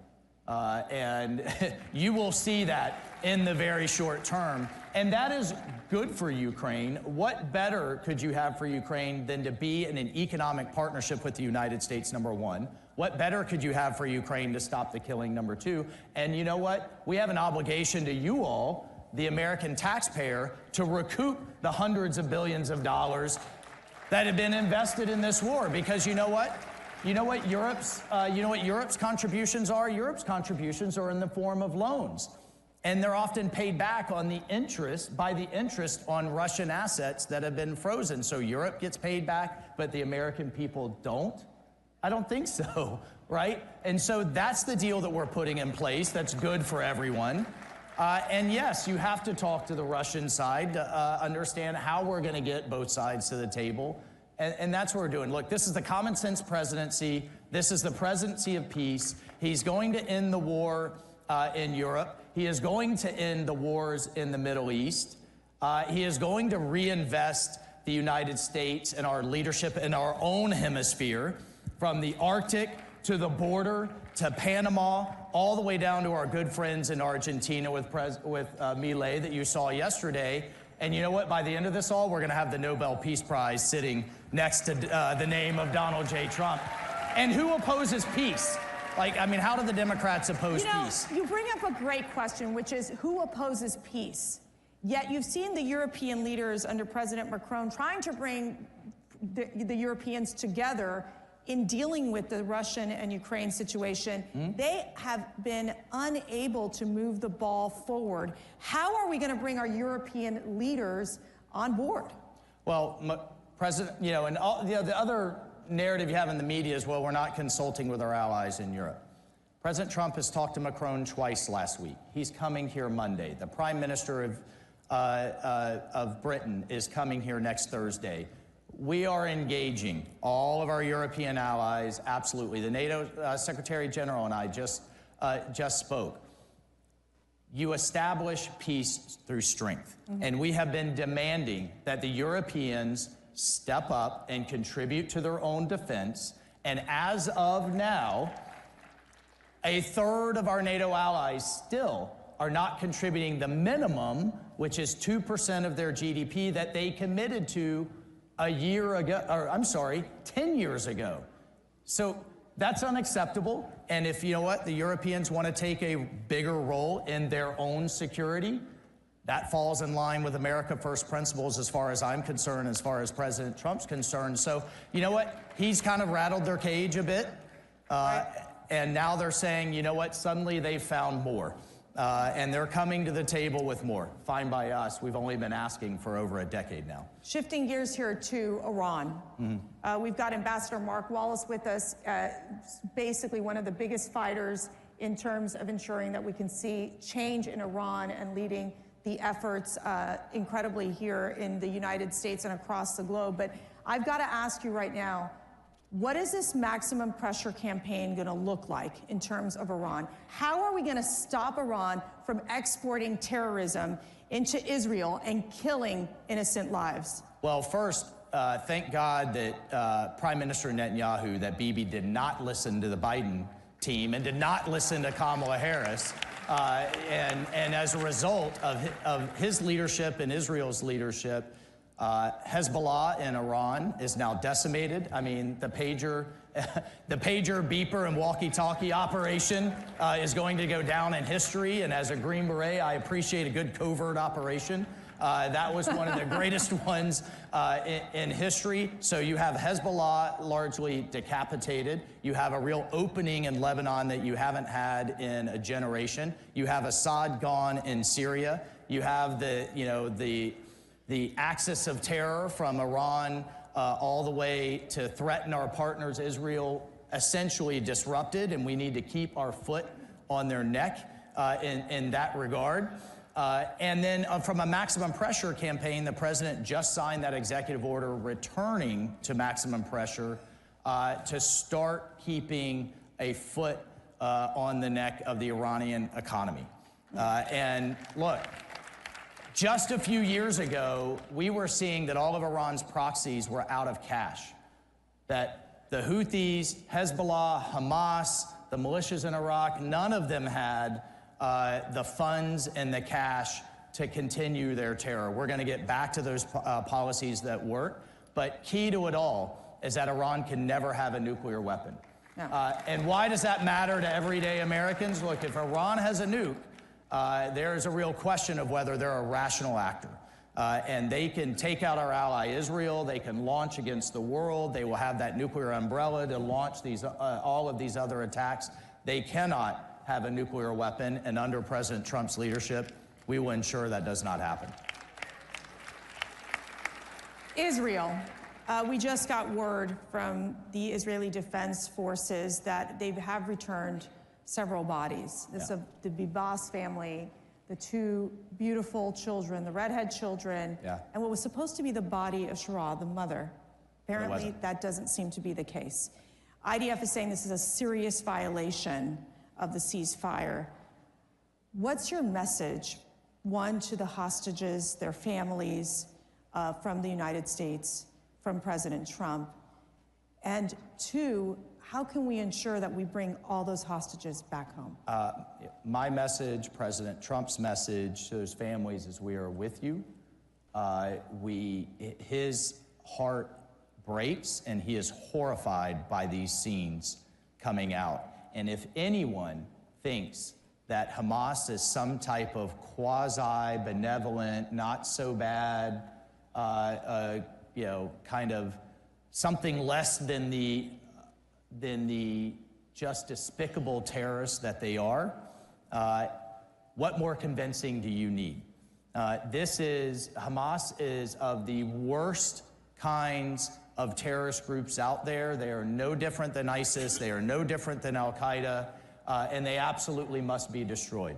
And only under his leadership, remember the Biden administration was trying to do some type of deal. They were obsessed with a ceasefire, but their approach was concession after concession after concession and putting more pressure on Israel than they did on Hamas. Only when President Trump came in and said, look, there will be all hell to pay, the credible threat that only he can deliver, did we see this deal come into place still under Biden.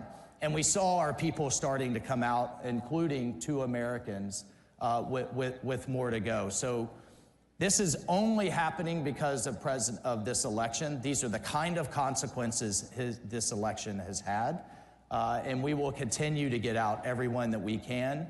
But remember, just 6 months ago, 8 months ago, you had college campuses, you had students, you had faculty, you had protesters celebrating Hamas, talking about from the river to the sea, having the worst kind of anti-Semitism, and now we've seen, and we just saw yesterday, the despicable people that they are and why they can never be allowed to run Gaza and why we can never allow another October 7th again. And there is a lot of talk about two-state. You know who doesn't want a two-state? Who will never allow a two-state? Hamas. And this is why they can never, they just cannot exist going forward. China is one of our biggest threats. We have seen how China has infiltrated our institutions, has brought fentanyl into the United States, has stolen our intellectual property, have basically made so many deals with many Latin American countries, African countries. They're trying to be strategic in ensuring that the U.S. does not get involved in some of these regions. This has significantly changed under President Trump. Walk us through how we're going to deal with this threat of China. Well, remember, President Trump is who pivoted us, pivoted the whole national security apparatus back in 2017 and 2018 to deal with the threat and the competition that China is. But he firmly believes we can win this economically, we can win this through our supply chains, we can win this through our markets and fair trade deals, and at the same time rebuilding our great military under, how about our Defense Secretary, Pete Hegseth, right? Getting them focused on being the most lethal and most badass military in the world and projecting that strength. But at the same time, he appreciates the infiltration that's going on, and we just had Panama say, you know what, we're done with Belt and Road, we're done with allowing China to infiltrate critical strategic assets like the Panama Canal. And again, it's only been a month, folks. Yeah, we've still got it. We told the president, you said, you know, you have a full 4 years. We don't have to get it all done in 4 weeks. And just final thing, because you mentioned fentanyl. We are going to unleash holy hell on the cartels. Enough is enough. We are securing our border. And the cartels are on notice. You've seen images of the Mexican army doing joint patrols with our border, with our Customs and Border Police and with our military to secure the United States border, because without a border, you don't have a country and you don't have sovereignty. And if there's not anything more than America first than that. And so a lot of, going back to things that worked in the first term, but you know what we have now in the second term? We have a team that is 200% on board with the vision of President Trump. And we've got a great Secretary of State, a great Secretary of Defense, Secretary of Treasury. We've got the Team Florida with Susie Wiles and our Chief of Staff. Like, we are hitting on all cylinders, and we don't have a president that's year 1 or even year 5. He's year 9. And we are building the rocket as we're launching it, and it's just been the honor of my lifetime to be a part of it. So I was going to ask you who can bench press more, Secretary Hegseth or Mike Waltz, but I'm going to skip that question. We're just going to go a little personal here. Yeah. You wake up every morning. You have one of the most important jobs in the administration. I'm working for a man who doesn't sleep, but that's yes, true, I so get that means you're bit. not sleeping either. Yeah. What drives you? What inspires you to do what you do every day? You know what? It really is. It's been about 20 hours a day. And he's going 21 or 22. I don't know how he does it. I thought I was in 4th gear as a member of Congress and a colonel in a Green Beret. I've now found 3 more, and he stays in 10th. But here's what drives me. These guys. I don't know if you can see this bracelet. This is one of my Green Berets that I lost in combat. And every morning I get up, I look in the mirror, we get ready to go, and I tell myself to be worthy. Be worthy of their sacrifice. Be worthy of those Gold Star families. Be a citizen that is worthy of this blessing that we all wake up with, breathing free air in the greatest country on earth. But we got a glimpse the last 4 years of what the world and what the country would look like under progressive lack of leadership. The world got a glimpse of what the world coming unglued, starting with the disgraceful withdrawal from Afghanistan and how that was done through the wars in Europe. We went from the Abraham Accords to the Middle East on fire, and out of control border. I think, and the president is thinking about this a lot as well. Of course, he wanted that second term. But you know what? Maybe God had a different plan, that the world had to see and feel what it would look like in the country without him. And now you're seeing this amazing embrace of his leadership in the world. But be worthy, everyone. Be worthy of those that are out there right now willing to die for all of us, and those that did give the greatest sacrifice for all of us. And thank God we have a leader back in the White House that not only appreciates that, loves them, and loves all of you, and is willing to run through brick walls to get big things done for this country and for peace and security around the world. Well, be worthy. I'm taking that with me. Be worthy to do this incredible work. I just want to thank you, and I know on behalf of all of us here at CPAC, we thank you for your service. We thank you for your sacrifice. We thank you for supporting and giving advice to this great president and in serving in this administration.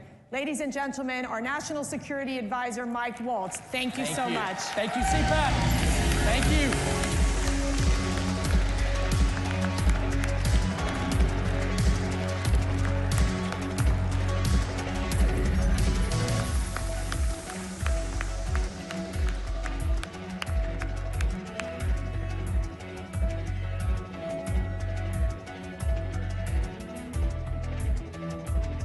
The 47th President of the United States of America. And, you know, I wouldn't say Fox has been exactly perfect. Fox has been a big difference of Fox between now and what it was 4 years ago, as you know. But we have others that come along, and they're doing well, and Newsmax has been really good, and, you know, others are coming along, and people are seeing that they're watching these conservative networks. President Trump is right. That's why millions of Americans are tuning into Newsmax for the real news they can trust. Live with you from CPAC. I can't hear you.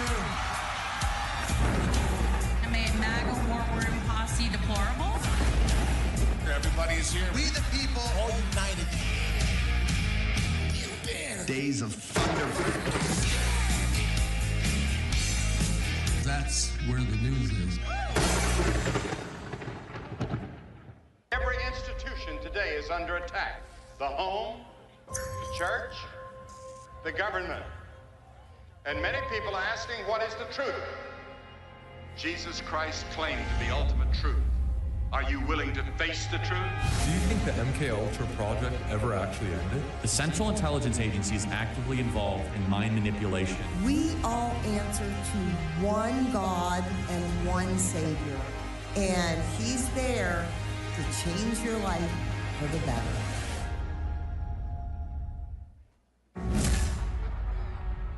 During my second term, we will fight for Alaska like never before.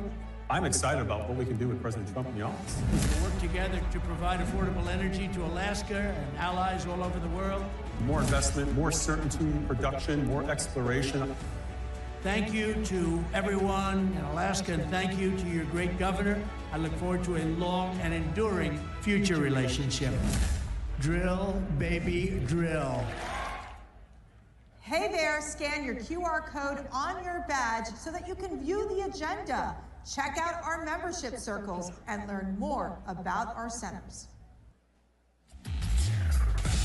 Ladies and gentlemen, please welcome CEO of MyPillow, Mike Lindell.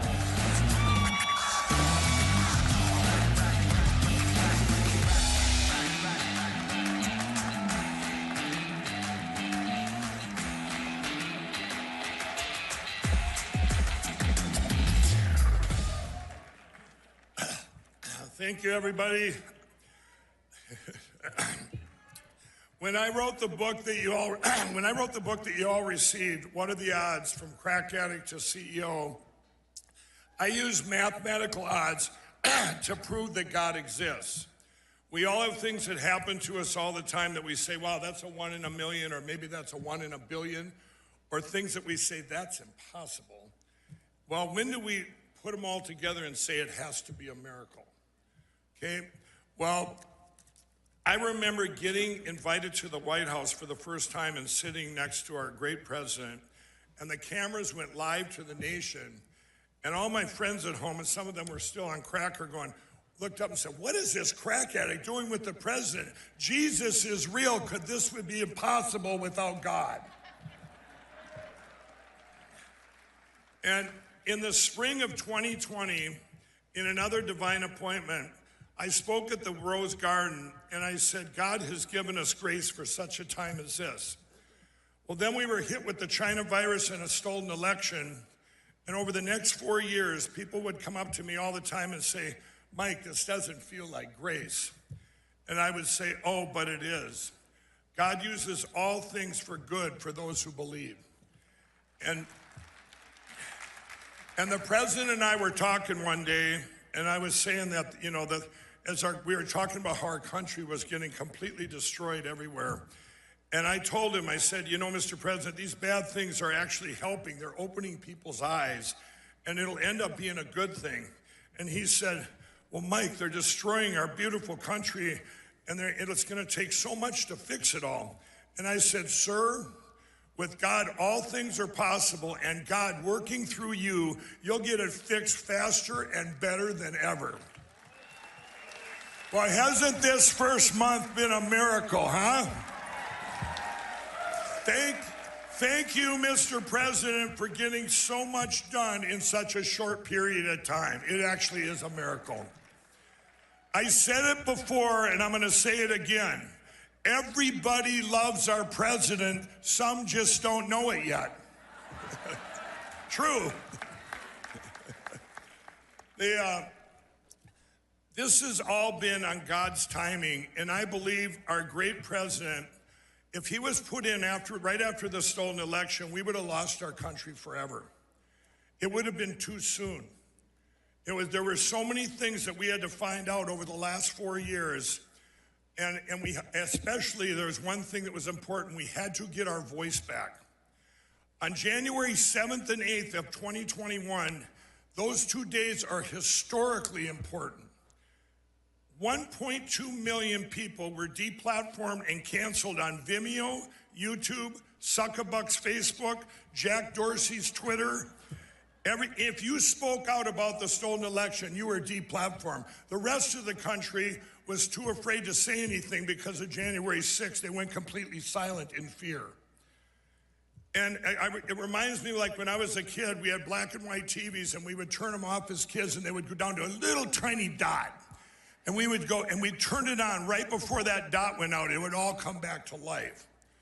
Well, that little dot was our voice. And if our voice would have went out, it would have been just like Ronald Reagan said, we're like a beacon of light on a hill. If the lights go out here, they go out everywhere. It would have been over. But our voice did not go out. We turned that back on, and our voice has gotten bigger and brighter than ever before. And this is, we never gave up. People started forming their own platforms, and this is where CPAC came in. How important is CPAC that gave us a platform? I couldn't speak anywhere back then except for CPAC. So important is CPAC. I and many of you were giving a world stage for our voice when almost every other platform had either blocked us or given up. We never stopped speaking out, and our voice has grown to the biggest it's ever been. We have beaten, there's two parts to this. We have beaten the biggest cover-up of the biggest crime in history. The uniparty, the deep state globalists, and the media tried to completely bury the truth about the 2020 election. 4 years later, evil has failed. Everybody knows the truth. I told people before the 2024 election, if they tried to steal it again, just like if they'd have tried to give us China virus 2.0, we would not have stood for it. We would have said, open up those machines. And we would have said, no, we're not going to sit out in snowbanks wearing masks and be banned from our own houses. We would not have tolerated another stolen election. And evil knew this, and they also knew that it was too big to rig, as the president likes to say. If they would have done it, it would have been one of the biggest deviations in history, and we would have said, we're on to you now. Well, that's their tool to steal elections. By the way, and the media will like this, the fake news, they did steal 4 senators and 9 congressmen that my teams know of in this last election, just so you all know that, okay? 132 countries have banned electronic voting machines, and they've done it for a reason. More than 100 countries have banned early voting and mail-in voting. The United States of America has the worst election platforms in the world. We now have to make elections great again. We need to go to paper ballots, hand-counted, same-day voting, precinct level, and voter ID just the way our great president wants us.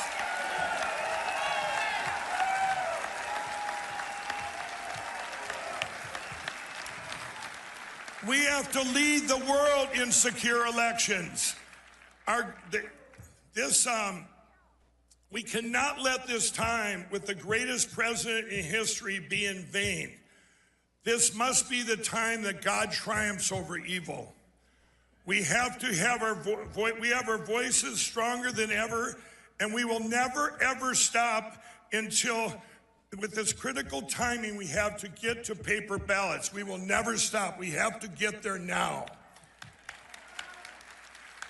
I encourage all of you to go to LindellTV.com. This is my voice. We have the greatest mayor ever, Mayor Rudy Giuliani over there. We have Emerald Robinson and many other hosts in our 24/7 TV lineup. We were granted, what a blessing, we have White House reporters right at the White House right now with Lindell TV. You have live reporting every single day. And I'd like to thank, I needed help, and I'd like to thank our great new sponsors like Fisher Liberty Gold and Airwater Healing. They're at the booth. But during these times when I was canceled, they're trying to cancel everything I stand for to get rid of these machines and go to paper ballots. They stood up and said, hey, we're going to help. We're going to sponsor Lindell TV. So thank you. I'd like you all to visit our booth at Lindell TV, the booth that we have here, visit, and I need every one of you to get involved now.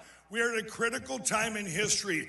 The stuff we put out, we have all the pieces to do this. We just need your votes to magnify the truth to the world as we get into this over the next months here and start putting all this information out and what we're doing from the ground up and from our great president down.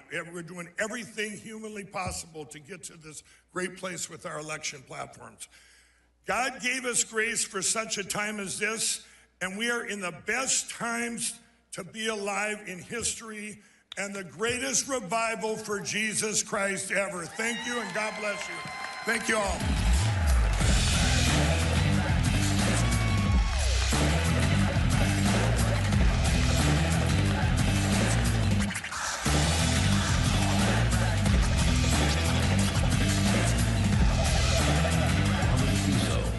Four-time Prime Minister of Slovakia, a small, proud country in the heart of Europe.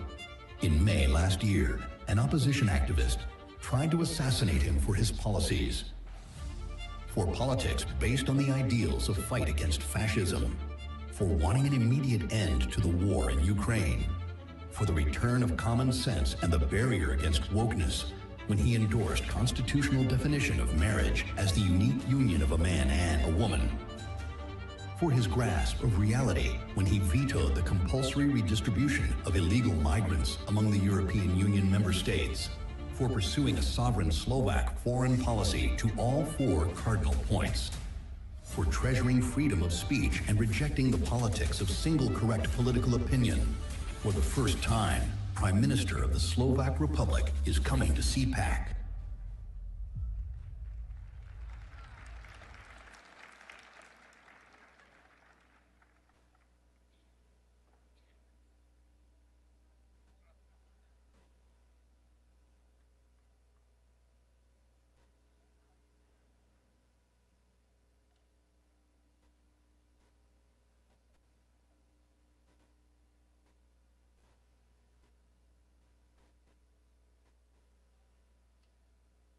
Who's AARP really watching out for these days? They've made billions partnering with big health insurance corporations while opposing reforms seniors want, like applying big discounts to medicines directly at the pharmacy counter. Instead, AARP supports liberal price-setting schemes, giving politicians, not seniors, control over any so-called Medicare savings with no guarantees. Funds won't be spent on unrelated programs or pad big insurers' profits. If AARP and Congress believe America's seniors aren't watching, think again. Paid for by American Commitment. Every institution today is under attack.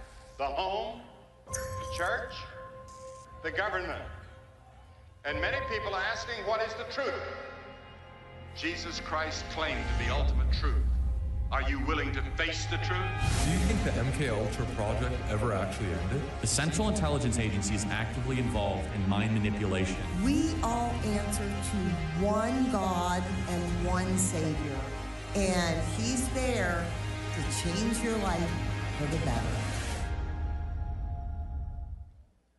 Hey, it's Matt Schlapp with CPAC. You know, we've had a huge problem in this country with election fraud. But at CPAC, that's not a problem. Our only problem is getting each and every one of you to vote. So look at your badge. You have a number on that badge. And get your phone out and vote on all the issues that matter. And my guess is you probably like what Trump's doing as well. And we'll have the results for you very soon. Ladies and gentlemen, a conversation with White House Deputy Chief of Staff James Blair and Breitbart Washington Bureau Chief Matt Boyle.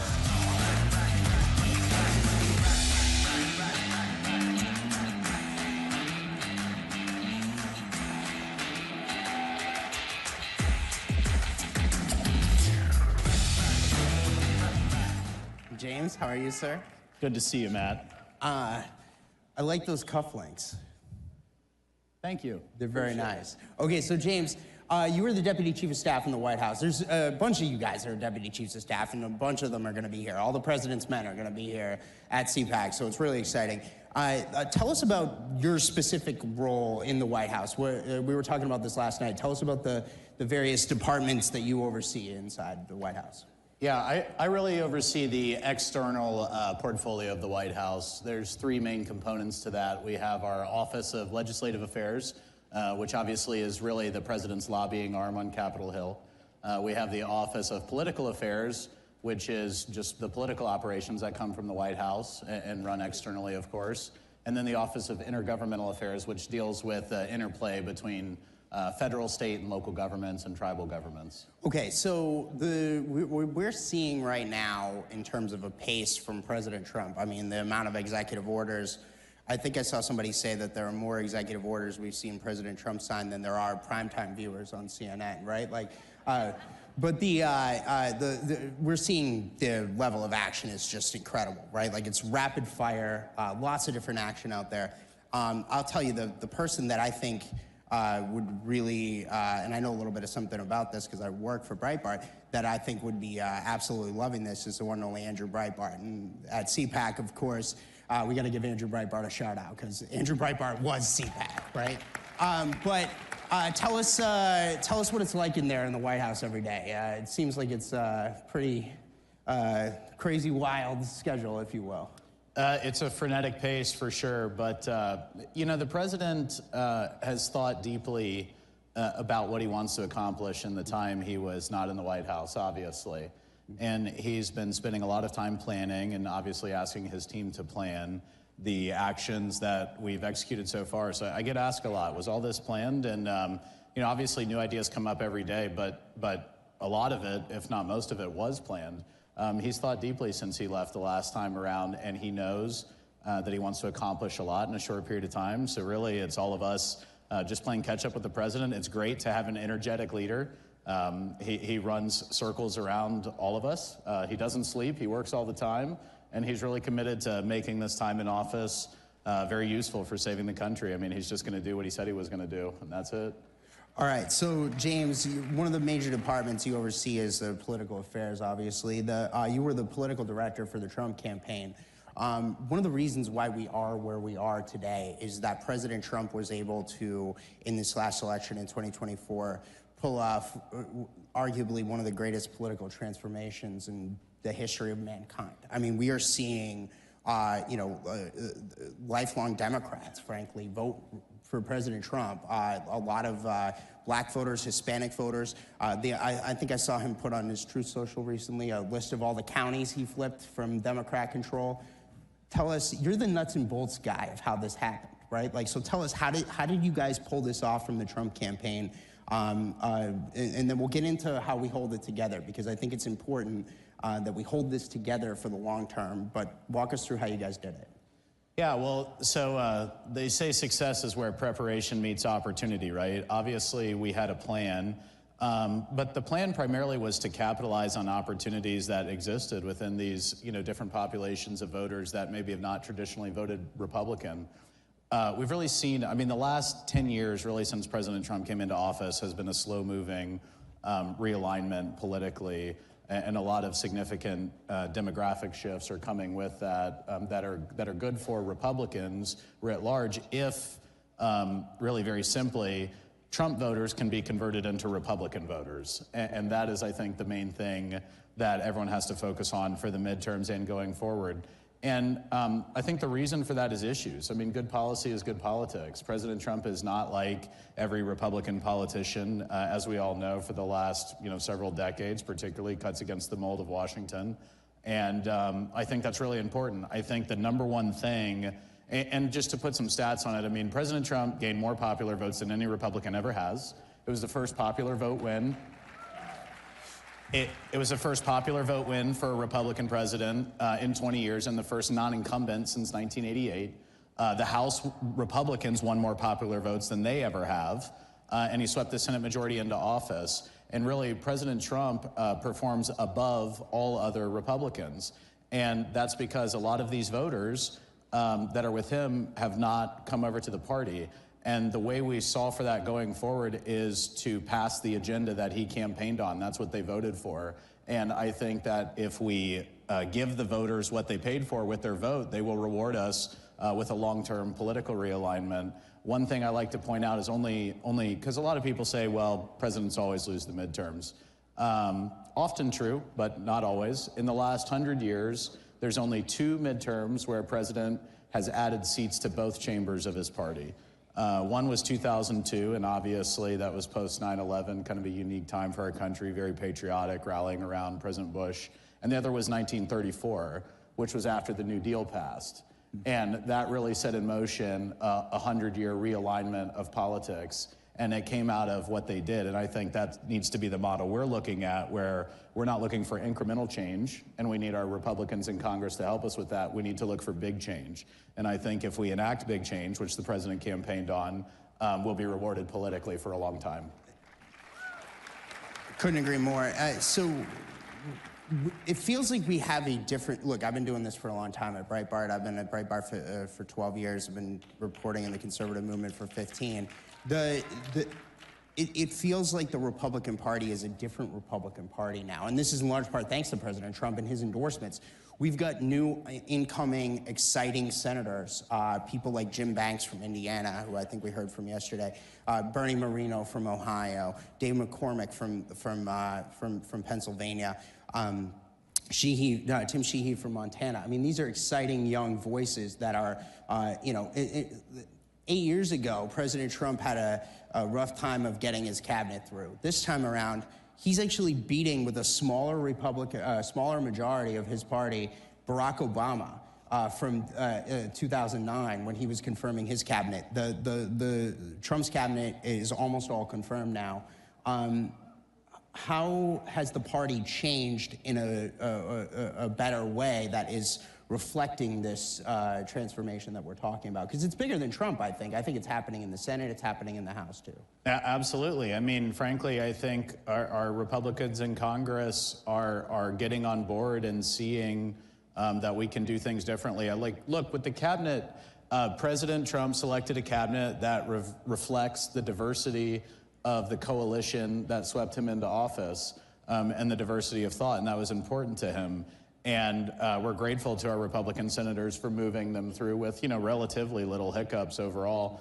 And I think the president's view is that those voices are what the people voted for, and that is the government they want to see. And I think the Senate sees that. I mean, it's undeniable, ultimately. And I do think that, thinking back to 8 years ago, many people feel that in some ways President Trump's presidency wasn't given a chance because of the attacks that started from really pre-day one. And I think they recognize how much time he has spent reflecting on his 4 years in office and how he has come through the greatest weaponization in history, all the things that we all know. I mean, nobody has undergone more challenges to get to an office than President Trump, and I think they're quite deferential to giving him the opportunity and the team he wants to not have that happen again. And despite those challenges in the first term, he had a historic presidency. And now I think the feeling is, well, if we just support him and support the folks that helped get him elected, then maybe we'll all do better. A rising tide will lift all boats, and I think that's what we're seeing.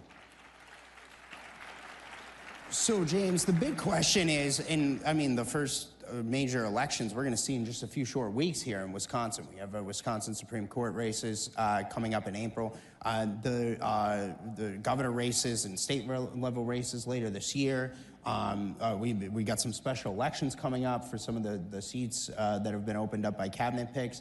We've got, and then we have the midterm elections less than 2 years away. So how do you guys make sure that the political transformation we saw in November, those new voters, walk in beyond just that 1 year, that it isn't just a fleeting thing, that this is a lasting political realignment, similar to the 1934 one you're talking about in the FDR years? Yeah, I mean, it's not easy, that's for sure. The Wisconsin Supreme Court race, I've been looking at numbers there, and there's some folks getting involved for the conservative.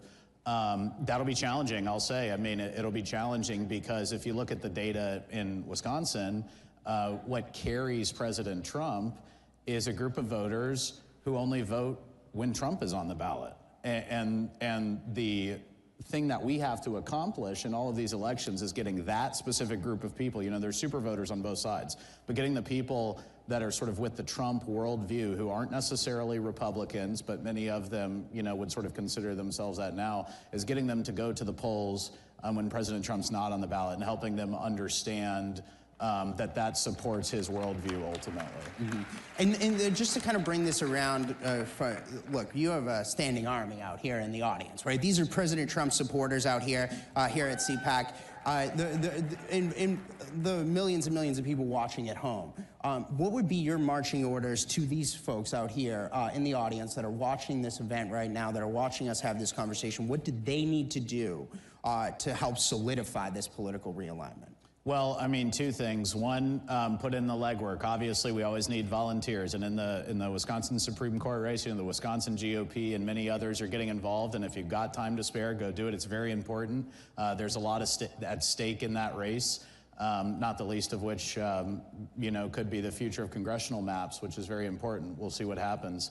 But you know, just spread the word and continue to, frankly, encourage Republicans that are down ballot of President Trump to support his agenda, which is often but not always exactly aligned with you know, the historic contours of the party. I mean, the last thing I'll say is I'll leave you with this. There's 13 seats in the House of Representatives that are occupied by Democrats that President Trump won. On average, the Republican underperformed him by 5.2 points. There's only 3 seats in the House that Republicans hold that Harris won. So that gives you some sense of the fact that we should be playing offense here. But that requires bringing all of the other Republicans up to the vote coalition that President Trump has and brought into office. So follow the Trump agenda and pass it, and we will all be rewarded for it. Really exciting stuff. Thank you, James, for a great conversation, and give our best to President Trump. Thank you. Yeah. Thanks, Matt. Thank you, sir.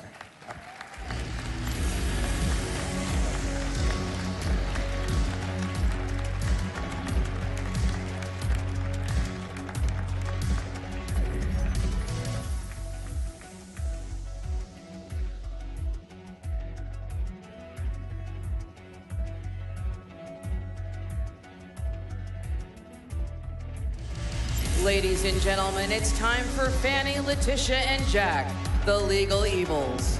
Please welcome Senior Fellow at Claremont Institute, John Eastman, and partner at Tactic Global, Barry Bennett.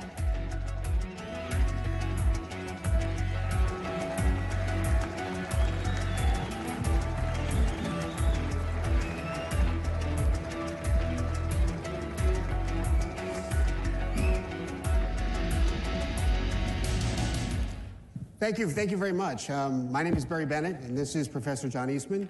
The professor is a brilliant legal scholar, and I am a fan of, just watched the TV show Lincoln Lawyers. We have a lot in common. But what we do have in common, unfortunately, is that we were both made victims of our own government because we dared stand with Donald Trump. For me, I ran Ben Carson's campaign back in 2015, 2016, Great American.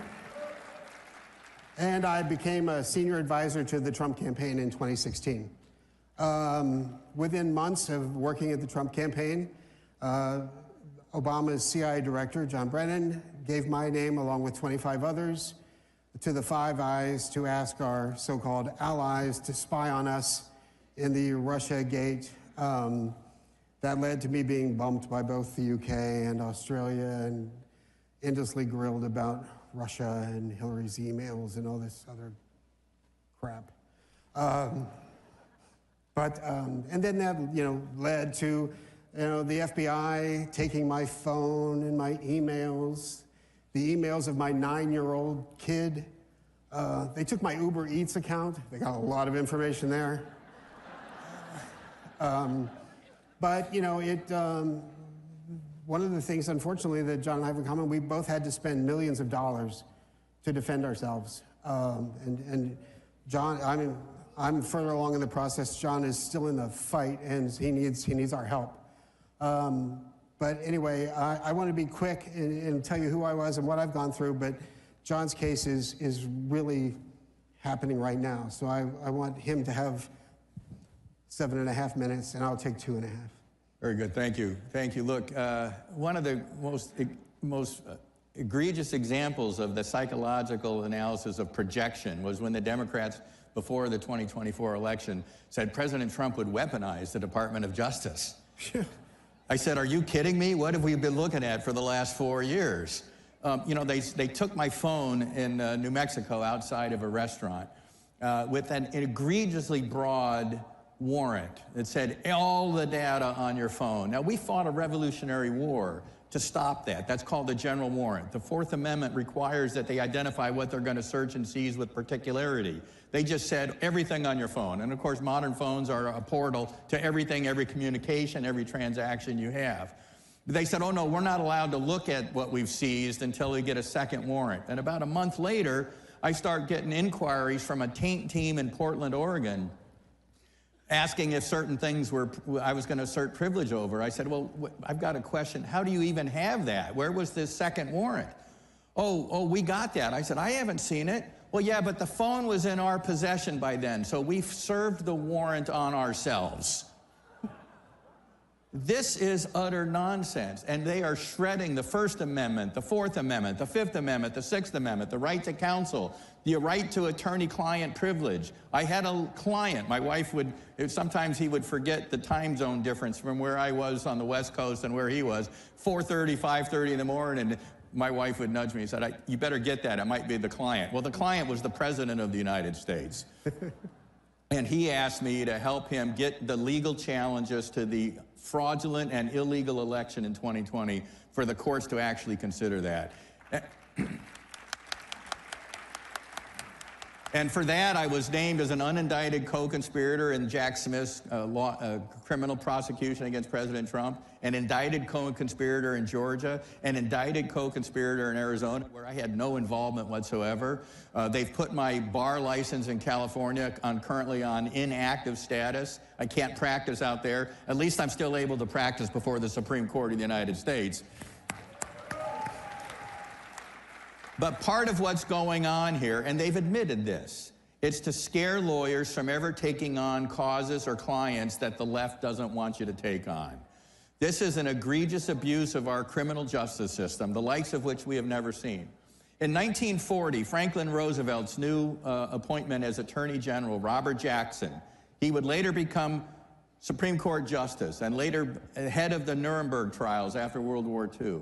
And he had all the U.S. attorneys in the country at a meeting, and he warned them not to abuse their power. And the greatest temptation for abuse of power was to find people you don't like and then scour the books to see if you can pin something on them, rather than beginning with the crime and investigate who done it.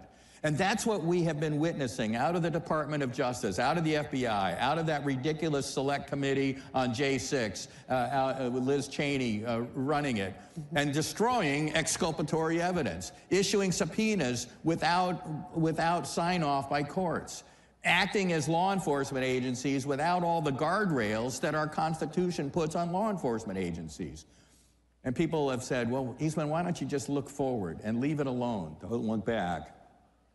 If we don't get to the bottom of what they did and hold the people who did it accountable, they will do it again the first opportunity they get.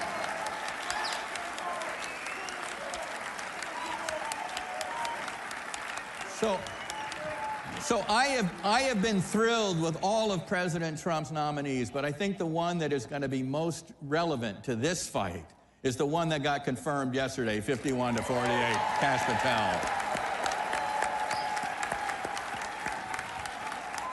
Because in my view, what we have been witnessing is a nationwide conspiracy to deprive political opponents of their constitutional rights to free speech, to assembly, the right to petition the government for redress of grievances.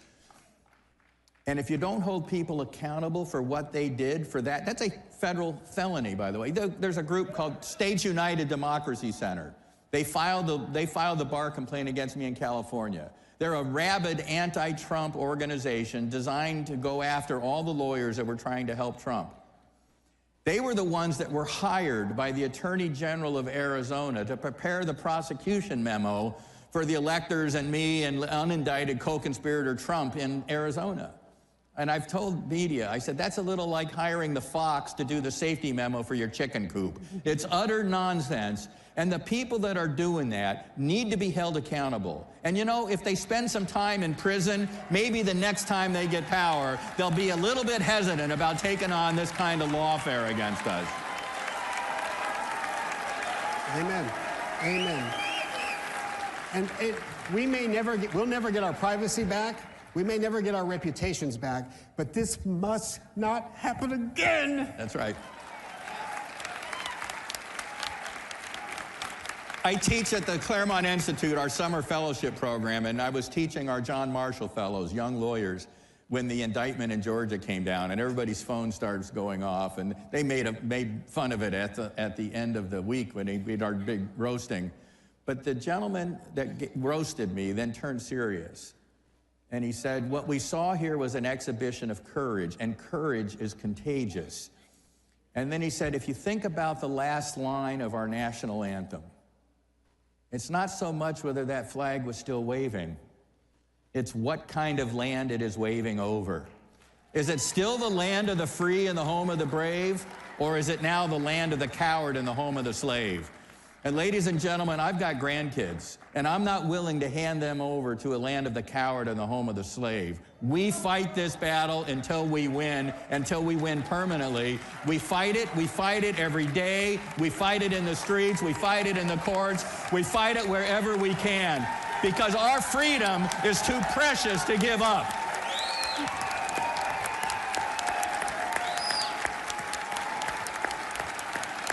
Thank you.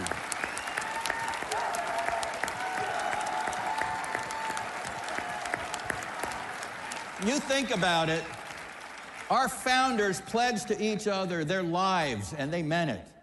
Their fortunes, and they meant it. Just ask Robert Morris, who funded the Revolutionary War largely. But most importantly for them, more important than either of those, they pledged their sacred honor.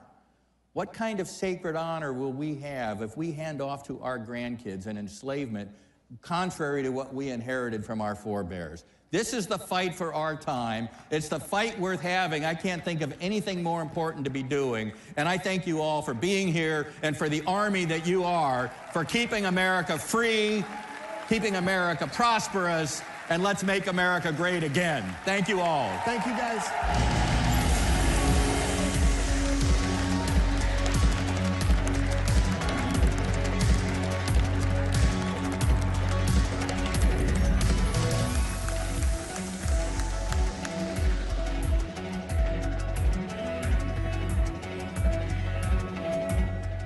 It's our America.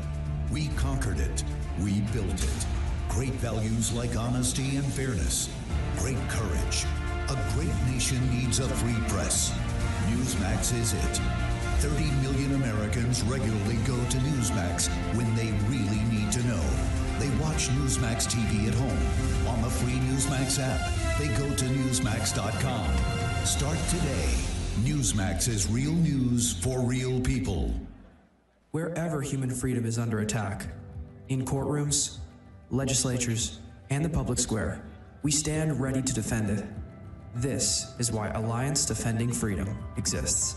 Supreme Court victory for a Christian woman who was taken to court for standing firm in her beliefs. The First Amendment follows a golden rule. If we want to protect speech for ourselves, then we need to protect it for others. A video released this week by ADF International has attracted over 34 million views and even attracted comment from Elon Musk. It concerned a pair of Swiss parents who have had their child taken away from them because they objected to her gender transition. We're not just here to stop the erosion of liberty for this moment alone. We are here to keep the door open for the gospel. And when the gospel does its work, truth doesn't just hold its ground. It advances. It sets people free for generations to come. This is our mission at Alliance Defending Freedom.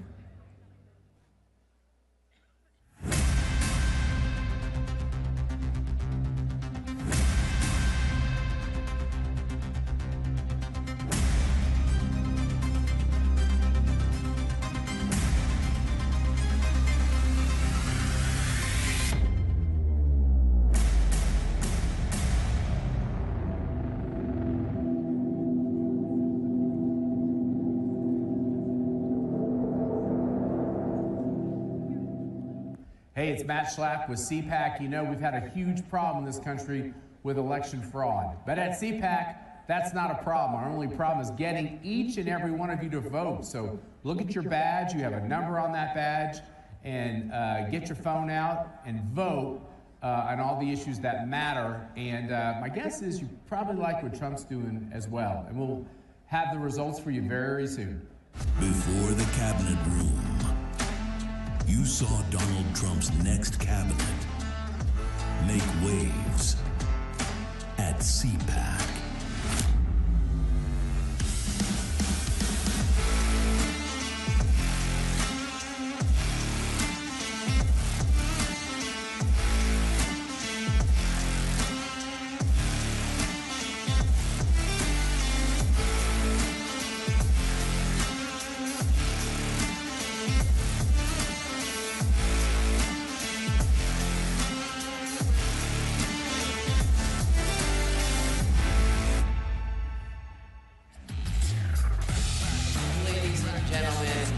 Welcome, nominee for Director of Voice of America, Harry Lake.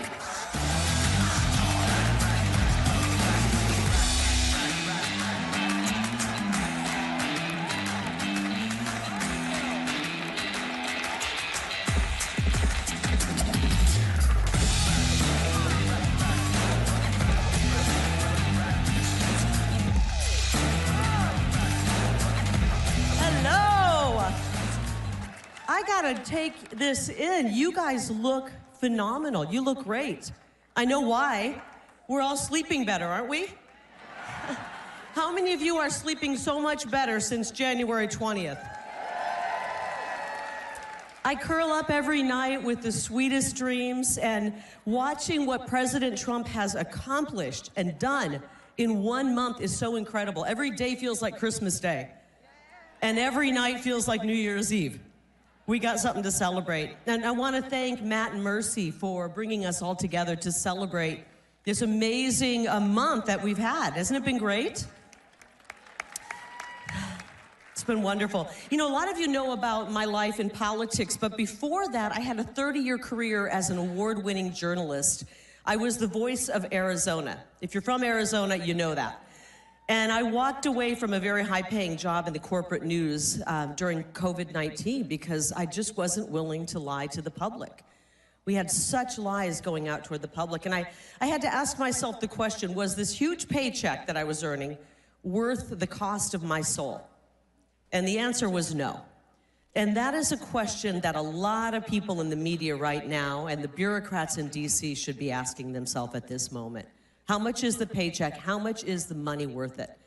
I'm very, very cynical when it comes to the government. It's just how I was raised. I grew up with Ronald Reagan as my president. Anybody else as a kid have Ronald Reagan?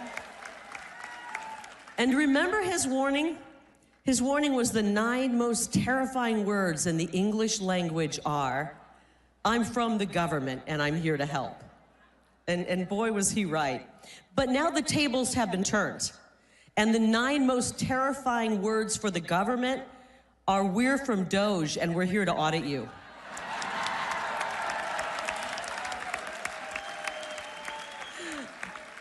When Elon and the boys show up, I think they're a little nervous, aren't they?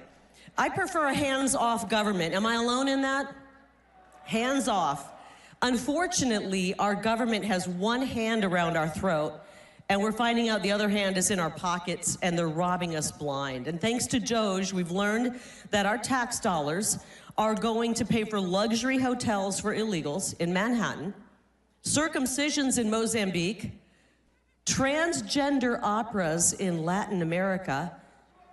It's terrible, it's theft, and Social Security benefits to 150-year-olds.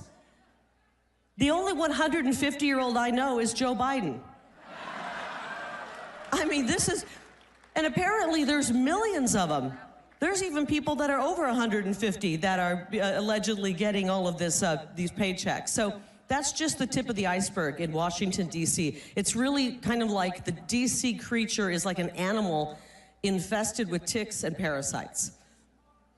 From the work-from-home bureaucrats to the handouts and carve-outs and pork, the entire D.C. economy and the surrounding states thrive off of the freebies. But it's not free for us, the hard-working Americans. We're the ones funding this. Our money is lining these swamp creatures' pockets. We're paying off their friends. We're funding the fake news to broadcast this insane narrative across the globe. It's terrible. And knowing all of this and knowing how the odds have been stacked against us, it makes what happened on November 5th even more of a miracle, right? And we gotta thank God for that. We gotta thank God for that. We, the people, worked, we rose up, and we said enough is enough. We've had enough of this. And now, thanks to President Trump's radical transparency, we are learning some cold, hard facts about our government. I've never felt more betrayed by the government and, frankly, the media mouthpieces back in the fake news. This is the biggest scandal of our lifetime, the biggest fraud ever perpetrated on humanity, and any real journalist would be dying to cover this story. Unfortunately, we're still surrounded by too many fake journalists out there. Have you noticed they're grasping at their pearls, acting offended that the fraud is being uncovered?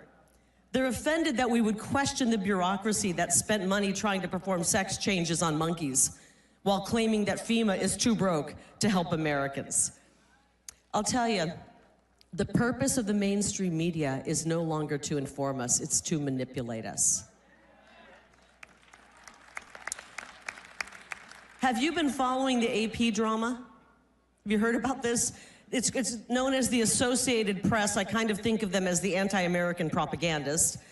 They're very, very mad about the renaming of the Gulf of Mexico. Now, they have no issue with swapping out Kiev for Kyiv or switching the spelling of the a country named Turkey. I didn't even know it was possible to spell that another way. But they have just been horrified by this name change. Remember, these are the same people who didn't want to call riots riots. They wanted to call them mostly peaceful protests. but they will die on the hill of refusing to call that big, beautiful body of water between Texas and Florida the Gulf of America, which is what it is, by the way.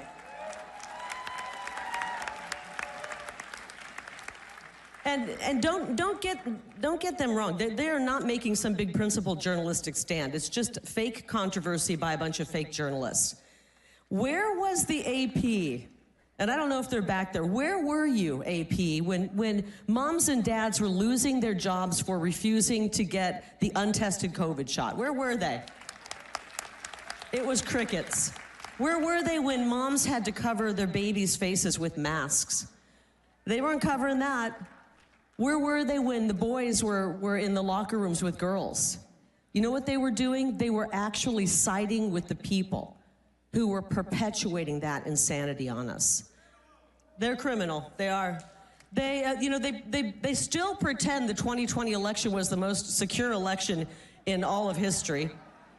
They never even questioned the impossibility. It's impossible that Joe Biden got 81 million votes.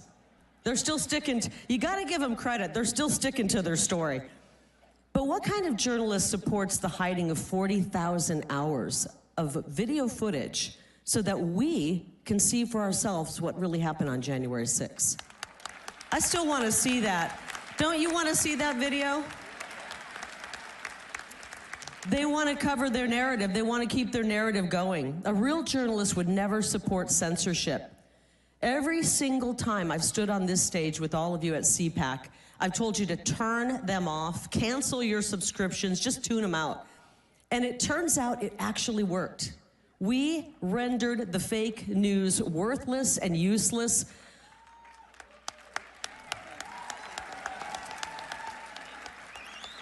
Only to find out that our government has been propping them up, keeping them alive with tens of millions of dollars of our tax money.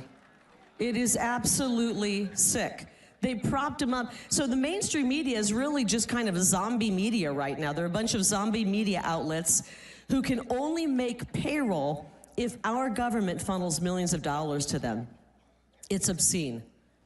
Last week, these media zombies mulled around the idea of boycotting covering the White House to support the AP. Did you hear about their idea?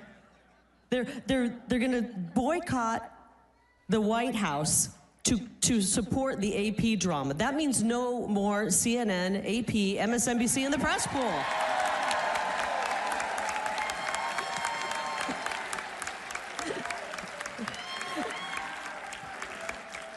I've got a message for the fake news. Don't threaten us with a good time. We will not miss your stupid questions, okay? Real journalists recognize it is a privilege to cover this moment in American history. It's a privilege. We are witnessing the return of our government to we the people. It is a historic moment with monumental consequences for America and the entire world. It's a golden age in America, and damn it, we deserve a golden age in journalism. And that is why I'm honored that President Trump has appointed me to lead the voice of America. VOA has been telling America's story to the world for 83 years this Monday. Now, sometimes the coverage has been incredible. And sometimes it's been pitiful. We are fighting an information war, and there's no better weapon than the truth, and I believe VOA can be that weapon. I told President Trump when he called me and asked me to lead the Voice of America that we will focus on accurate and honest reporting. It won't become Trump TV, although I think the ratings would be very high. It won't become Trump TV, but it sure as hell will not be TDS TV. You can find all the Trump derangement syndrome that you want over on CNN, MSNBC, CBS, 60 Minutes, The Washington Post, and The New York Times. The VOA is a soft power for America. Some people have suggested shutting it down. And with all of the corruption, I get it. I totally do, with all the corruption we're seeing. But I believe it is worth trying to save. with a relatively small budget, along with honest reporting, we can spread the values of freedom all over the world and prevent trillion-dollar wars. I'm for that.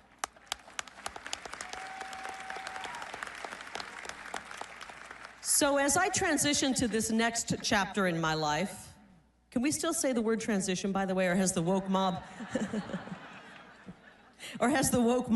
ruined another word for us? There is still unfinished business that I have in my beloved Arizona. Arizona is a mess. It's a mess. Now, President Trump's victory was a blessing, but Arizona remains corrupt and captured.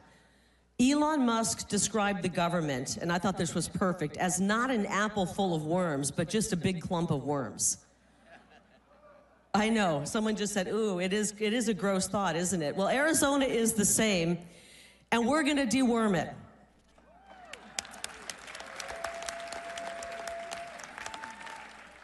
For the past 4 years, we have been in a fight, fight, fight mode. And now we are in a win, win, win mode. I like this mode. And I will say, people always say to me, Kara, you agree with the president on everything. Surely you have nothing you disagree with. There is one thing I vehemently disagree with President Trump on. We will never, ever get tired of winning President Trump. Never. So CPAC, are you willing to go to work, work, work to help President Trump reclaim America? We gotta work. Let's do it. This guy's ready. Let's do it. We're going to work, work, work so we can continue to win. I love you, CPAC. Thank you for the opportunity, and God bless each and every one of you.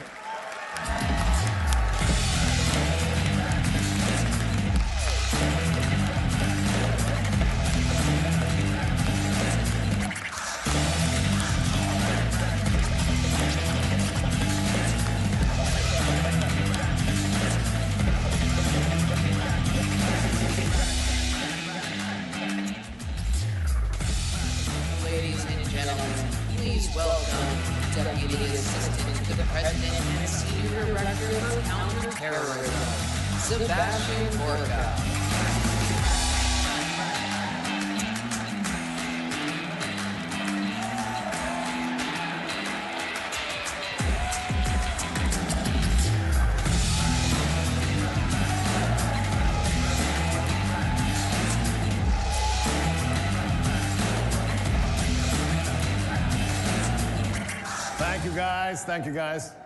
At ease. At ease.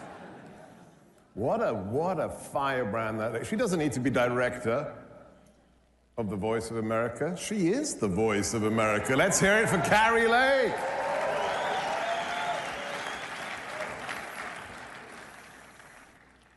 I'm going to do something dangerous right now. I'm going to rely on technology. What did she say at the end about the one thing she disagrees with the president about? When I left my radio show 30 days ago, I asked my engineer to do one thing for me. And he said, yeah, I can do that. Do you want to hear my ringtone on my phone? We're going to win so much, you may even get tired of winning. And you say, please, please, it's too much winning. We can't take it anymore. Mr. President, it's too much. And I'll say, no, it isn't. We have to keep winning. That's my ringtone.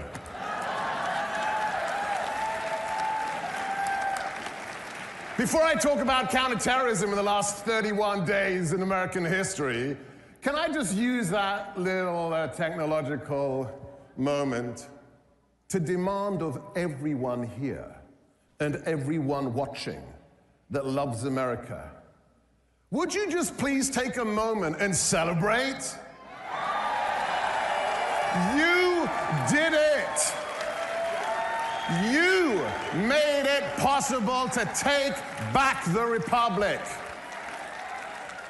Think of what we did. I thought if we're going to win, if the boss comes back, it's going to be insanity. It's going to be protest, the pink pussy hat cat, insanity. Where are they? Where are they? We crushed them, the patriots. 77 million. I'm going to tell you, I've got 2 stories to tell you. That's what I'm going to do today. No big speeches, talking points, 2 stories. One on how much we're winning, and then one about what it's like to work for President Trump. I was in Yale yesterday. The belly of the beast. And I went there to give a speech on counterterrorism and artificial intelligence. And next to me were 2 panelists. I won't mention their names, but they're not of the 77 million, okay? One of them was an Obama appointee, okay? I spent the last 8 years, because I love America, because I chose America, because I am a legal immigrant to the United States. Me and Elon Musk, me and the First Lady, we chose this country. And for the last 8 years, they called people like me, who voted for President Trump, who worked for President Trump, fascists, Nazis, white supremacists. For 8 years. I kind of like, at the end, you just laugh about it. Yesterday, my fellow panelists at Yale, the whole time they kept saying, as Dr. Gorka just said. Well, that's interesting. I went from being a Nazi to being Dr. Gorka, and as he just said. They've surrendered because we won so bigly.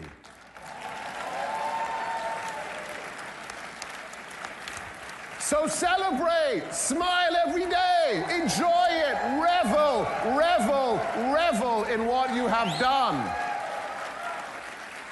I was at Fort Bragg on Tuesday. This time is just like, I think I've been at work for about 3 years already. And I was at Fort Bragg, and indeed, and I was there to see our operators and the commander of Joint Special Operations Command. And the naval officer who was looking after me, I asked him, so when are we renaming the base? Because Pete, you know, Secretary Hegseth. And he showed me his phone. Sir, I drove in dark 30 this morning, and the Bragg sign was already taken down. Winning, winning, win. And Pete, if you're watching, Mr. Secretary, I want to be there with the screwdriver when we put it back, okay? Always brag, forever brag. Okay, so let's get to the real meat of this discussion. Wherever I go, I do a lot of public speaking, at least I used to, before I'm in a skiff for 12 hours a day working for the greatest national security advisor ever. Another Green Beret, oh my gosh, how cool is that? Mike Waltz is the first Congressman Green Beret national security advisor. But wherever I used to go to speak publicly, I was always asked the same question. Wherever I was in America, whoever the audience was, whatever the topic they gave me, sooner or later, they always asked the same question. What's he really like? What's President Trump really like? Well, let me tell you a story of what he's really like. Second Thursday of the new Trump administration. We're less than 10 days in. National Security Advisor Waltz and myself and a military member of my team on the National Security Council are waiting to see the president to tell him something rather shocking. We walk into the Oval Office. We present, this is all declassified now, you can read about it, there's a big article in the Daily Mail. We presented him a map and some intelligence intercepts. And we said, Mr. President, there is an ISIS terrorist enclave, a cave complex in northern Somalia, which our government has been surveilling for more than a year and a half. And the president looked at me and Mike and said, what do you mean? We've been watching jihadis. And Mike said, well, yes, the former administration and Joe Biden didn't want to kill them. President Trump looks up from the Resolute desk and said, kill them.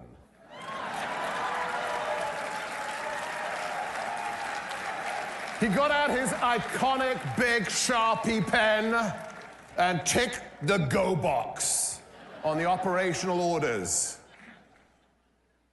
and then we left the Oval.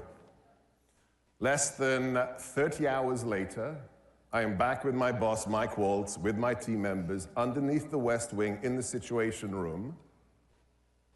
It's like I'm in an episode of 24 or a Jason Bourne movie. And we were watching this video, play video.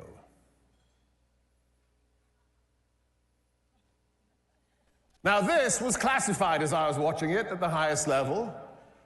That is a leader of ISIS, responsible for training, recruiting, financing, and deploying jihadis across the world to kill Americans and our friends and allies, hiding out in a massive cave complex in northern Somalia.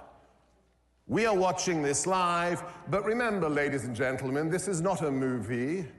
This is real life, and this is what President Trump did to him.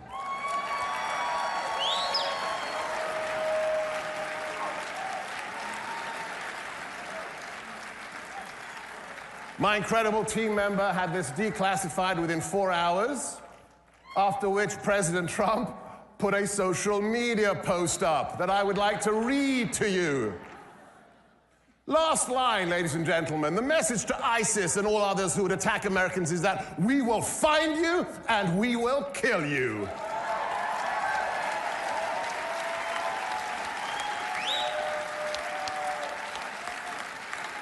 For 4 years, we placated our enemies. We gave billions of dollars to Iran. We opened our borders to anyone who wanted to come in and kill Americans. 100,000 fentanyl deaths in 1 year. In the last 30 days, we have designated the cartels as terrorists, and we have unleashed the hammers of hell on ISIS.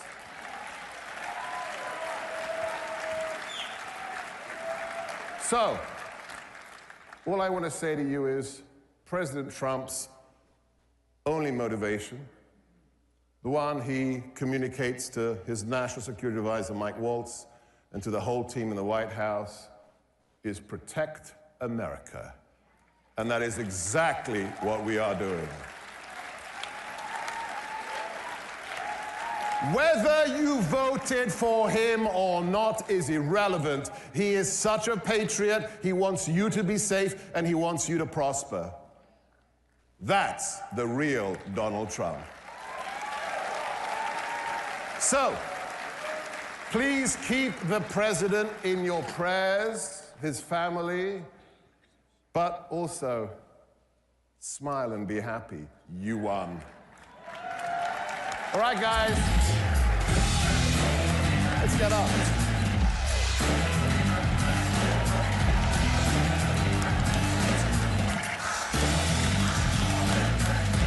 God bless.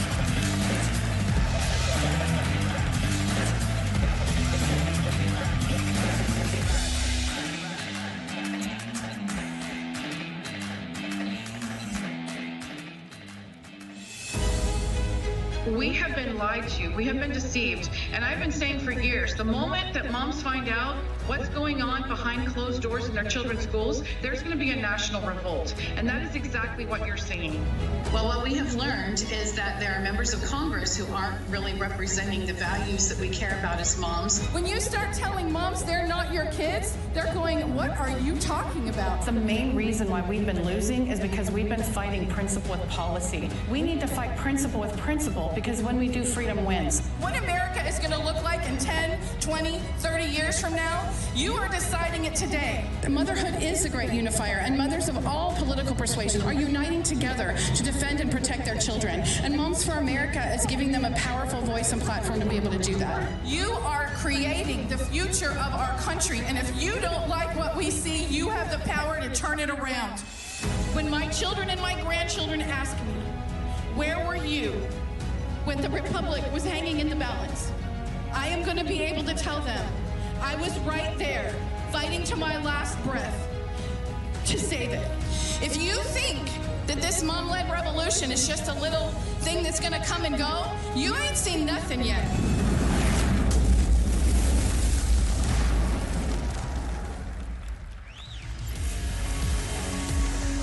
Ladies and gentlemen, please welcome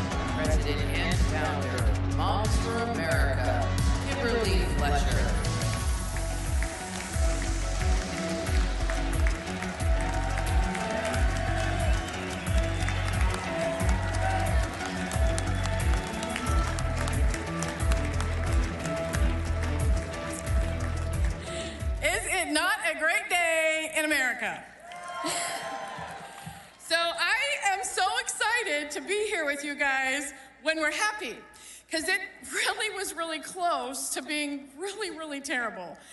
And now I wake up giddy every morning looking at my email going, what do we have today? It's awesome. But there's some things that we definitely should be celebrating. The confirmations, the gulag has been opened, the pardons have been done. Women are women again.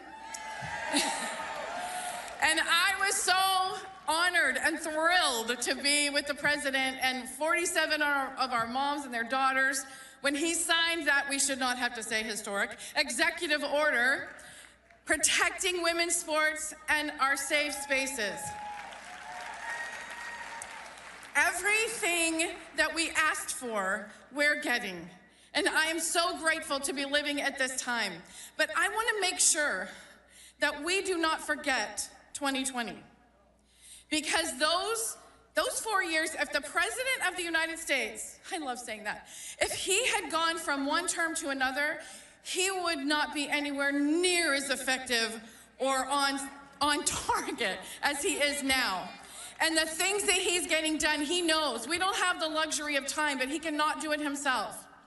The calls that you made to make sure that the confirmations went through, that made a difference. And I have to say, I was thrilled to be able to get the text from RFK that said, we made his day when he came out of the hearing and went in and out of the hearing and had all those moms out there in their purple shirts and moms for RFK. And it was awesome.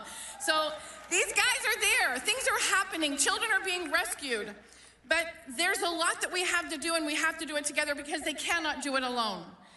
I do want to make sure, though, and take a moment to thank Elon Musk, because prior to him taking over X, we had been permanently suspended from Twitter. No way to get our account back. And then this white knight comes galloping in and pushes a button and pays a bill and says, you're back. So thank goodness that we have a voice again. This mighty movement of moms has been incredible over the last 3 years, rallying moms, pulling them together, and being able to be a voice for common sense and truth, and promoting those principles and values that we hold dear.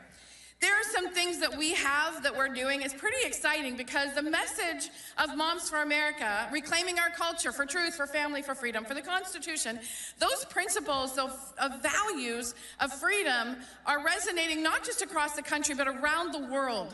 And I have had all these people from these other countries who have said, we need a Moms for America in our country. I'm like, I don't think that's gonna work. It's Moms for America.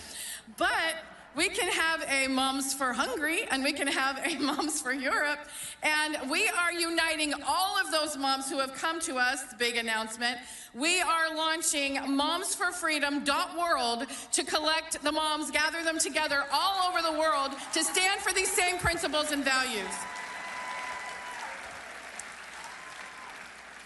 We are a very solution-based organization, and so when we see a problem, we don't just talk about the problem, we come up with a solution. And when we find somebody that we can partner with that has a solution, we get excited.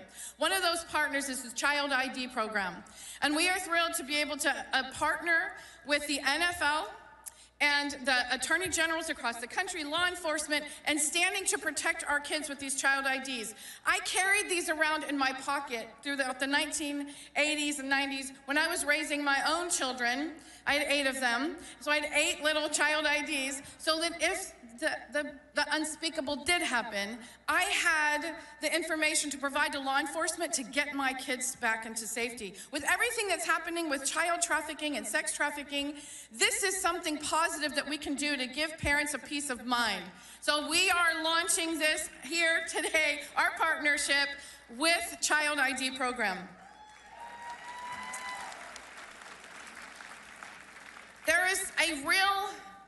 There's a real threat to our country, and it's not going away.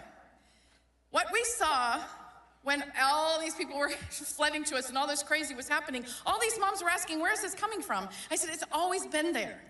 If you've seen The Lord of the Rings, the orcs were always underneath the ground doing their horrible, dark, evil deeds. It was when the ground ripped open and they all started flooding out that we were like, oh my goodness, what's going on? Do not think that the devil sleeps. They have just gone back underground. And this is our opportunity to make sure that ground never opens up again. So we have things that we can do, uniting and standing together. So the greatest weapon that we have right now in our arsenal is moms. And we have got to stand together, unite across the country and around the world to stand up, because the hand that rocks the cradle is not just a cute little saying, it's an immortalized fact. And if you want to turn this around and hold on to the values we hold dear, protect our children, defend our freedoms, restore the republic, we do it through the mothers of America. If you are a mom, if you are a grandma, if you are a woman of faith, stand up. Stand up right now, stand up. You are the heroes. You have stood strong. You went out and you voted. I need you to reach out to every mom you know, your daughters, your sisters, and you tell them how important that voice is. Because if we want to continue to win, we've got to get these moms who aren't voting out and voting. We've got to restore this love of liberty. Of all the things that is happening right now, the thing that I am most excited about is America 250. I was 10 years old in 1976, and I still remember what it felt like that year. It was like an explosion of patriotism, and everyone from Jack Daniels to Avon created some kind of commemorative piece, which now sits in my living room. That's okay. And I think I own stock in eBay. Anyway, but we can do this again. We have an opportunity to light a flame and start a resurgence of patriotism across the country. This is like a 50-year opportunity. We won't have it again. We need to share the story of America. We need to be celebrating everything that makes us unique and exceptional, because the world, I can tell you, as I'm talking around the world to these different countries, these people are coming and saying, we're looking to you. And I just spoke in Europe at Make Europe Great Again. And what every single representative from those countries said was, now we have hope. It is changing around the world. So I have some really good news. If you want to join this mom movement, we encourage you to do so. Come to momsforamerica.us. You can get on your phones right now and text moms to 53445 and be a part of this mighty movement of moms, because I'm going to tell you what. We have the Air Force. We have the Space Force. And now we got the Mom Force. And we're not done. Thank you.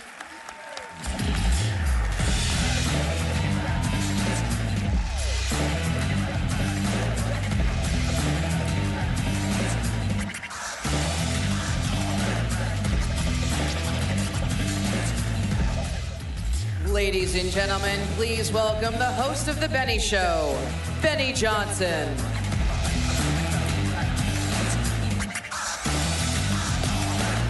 What's going on, CPAC? Woo! What's happening? Welcome to the golden era. Look at these crazy Australians. Who let them in? They're from Australia. They escaped the concentration camps in Australia. It's amazing. The COVID camps, they got out. Good for them. Way to go. We're going to save Australia. But we're having a great time saving America, are we not? Let's frickin' go. Yes. CPAC, I'm so proud of you, by the way. Can we give you all, can you give yourself a hand? This is what CPAC looked like in 2020 versus 2025, right up here. Check it out. Oh, yes, baby. Oh, yeah. We call that a glow up on the internet. Who's more in favor of the chainsaw than the warmonger? Yes. I'm allowed to show this because Mercedes Schlatt tweeted it, okay? All right? Freaking love them. Matt and Mercedes doing an unbelievable job, all right? Capturing the energy of the moment. That was so awesome with Elon. Was that a real chainsaw? Did it work? Did you like actually do it? Okay, great. All right. Fantastic. The golden era. Just a reminder, you live in a red country. You live in a red country. Ladies and gentlemen, that's getting redder. This is the 2024 election. Look at that. This is the directional arrows of how much more red the country went. And it is so amazing to actually have this moment to celebrate with you. Because you know why the country went this way. The country went this way because we finally had a candidate that kept his promises. And here's a big one that was made at CPAC 10 years ago from our boy, Donald Trump, standing right on this stage, right in this location. And Donald Trump said something remarkable. Check this out. This is a 10-year-old clip.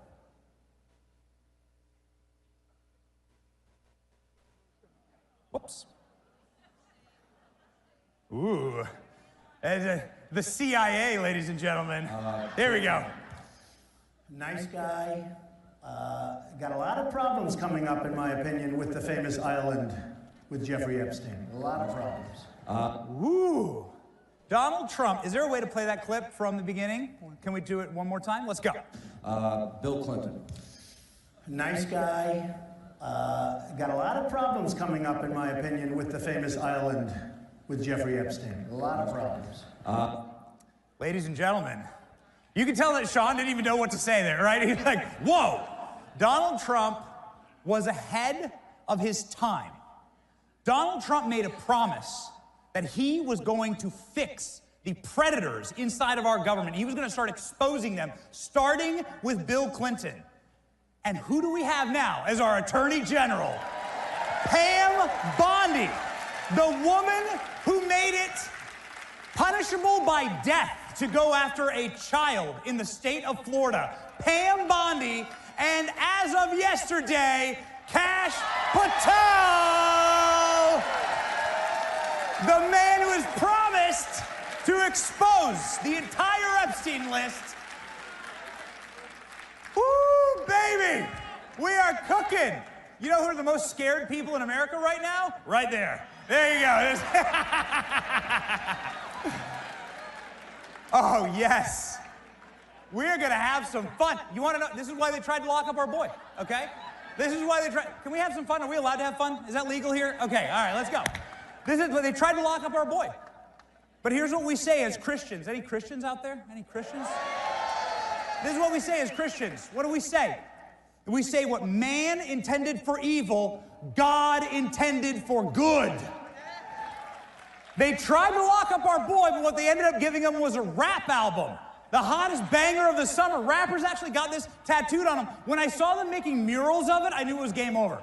Okay? It's game over. Who knows somebody with a Donald Trump mugshot t-shirt? Who knows somebody with a Donald Trump mugshot tattoo? Trump's got the mugshot hanging in the White House. That's what you call a backfire, all right? What happened to the, speaking of murals, what happened to the Kamala murals? Oh, I'm sorry, Kamala.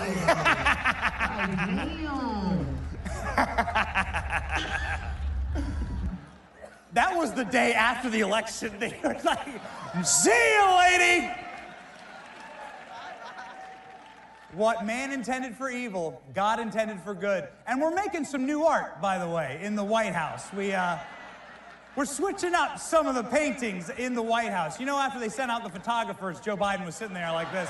You know it. You know, it's like the guy. There he is. Good time to try. I mean, it's like, you can't stop him. Joe Biden called us garbage. Did you hear that? Joe Biden called us garbage. What man intends for evil, God intends for good, right? That's right. Who's proud to be the garbage that backs President Trump? I'm proud of it. That's right. Look at our boy. Look at him. He's rocking it. The story here is that his staff told him he can take the vest off. And Trump's like, I love the vest. I'm keeping the vest. Ladies and gentlemen, they tried to kill him. They tried to kill him. The most evil thing you can do to somebody who believes that this is the #1 most witnessed miracle in humankind. The most witnessed. Billions of people have seen this miracle, physically watched this miracle. And what happened next? Trump goes back to the Butler rally. He does a rally right on that spot. Brings in Elon Musk. Elon Musk does like the jumping on stage. You used to see it, right? Too bad he didn't have the chainsaw for that. God intended it for good, actually. And God saved us. And I believe that we witnessed the most seen miracle of all time. And then Donald Trump went back to Pennsylvania and did something else remarkable. He went to... Our boy went to McDonald's and showed us what salty servant leadership actually looks like. When was the last time you saw it? Just call it Donald's at this point, right? It's might as well just call it Donald's. Just let it go. Who's down? Look at him go. Look at this. You know this is why Joe Biden voted for him, because he fixed the ice cream machine. You know it. I love you guys. I love you guys. This is fun. Let's have fun, right? It's been amazing. We're witnessing miracle after miracle after miracle, like RFK eating McDonald's. That's how much Trump's changed it all. Dude, RFK, you got this guy. Who's proud of RFK, man? He's coming in there, making us healthy again. You got RFK rolling up. This is a dude who was campaigning against Donald Trump, whose wife was doing the same thing, and now he's serving in the administration. This is a miracle. It's so incredible to watch these moments. Tulsi Gabbard ran against Trump one election cycle ago. She was running for president against Donald Trump, and here she is doing the Trump dance on stage with Trump. What a timeline we're living in. Who's proud of Tulsi Gabbard, too? We got some Tulsi fans in here? Man. It's such a special moment. And so it's important to center ourselves and remind ourselves what this is all about, all right? Any parents out there? Any grandparents out there? You grandparents throw it up? Anybody? Any young kids who want to be parents out here? Any young people who want to, look at this. Shout out to the young kids who want to be parents, right? We need you. And it's actually never been easier, right? Have you ever met a lib? Nobody wants to breed with those people. You know, it's yellow teeth, purple hair, they smell bad, no deodorant, no showers, okay? They don't know what gender they are. It's tough.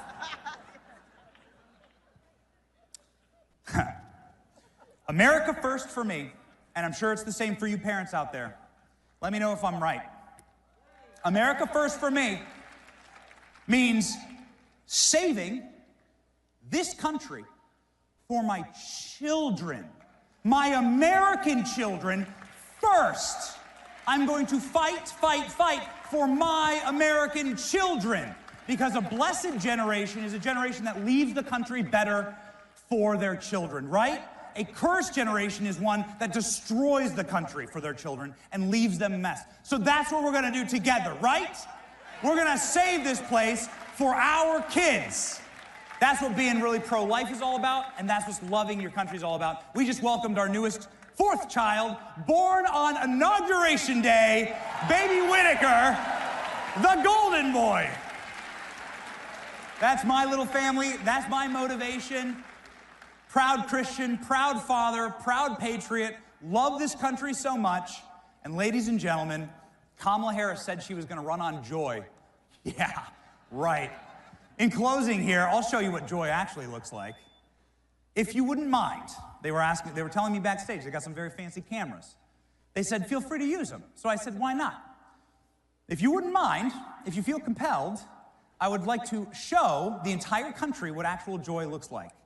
I would love to do a big Trump dance with y'all. Let's go. What make me mad about those other guys and all the things they do wrong, the one thing that I will not forgive them for is they're trying to steal the joy from this country. Hold up. Wait a minute. Something right. Trump's iconic dance moves are sweeping the internet and winning him a lot of fans across the globe. Look at this. Trump's dance moves were on show throughout and even after his election campaign. Yeah. It's like everyone wants to hop on the bandwagon.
Ladies and gentlemen, please welcome Senior Editor at Human Events, Jack Posobiec.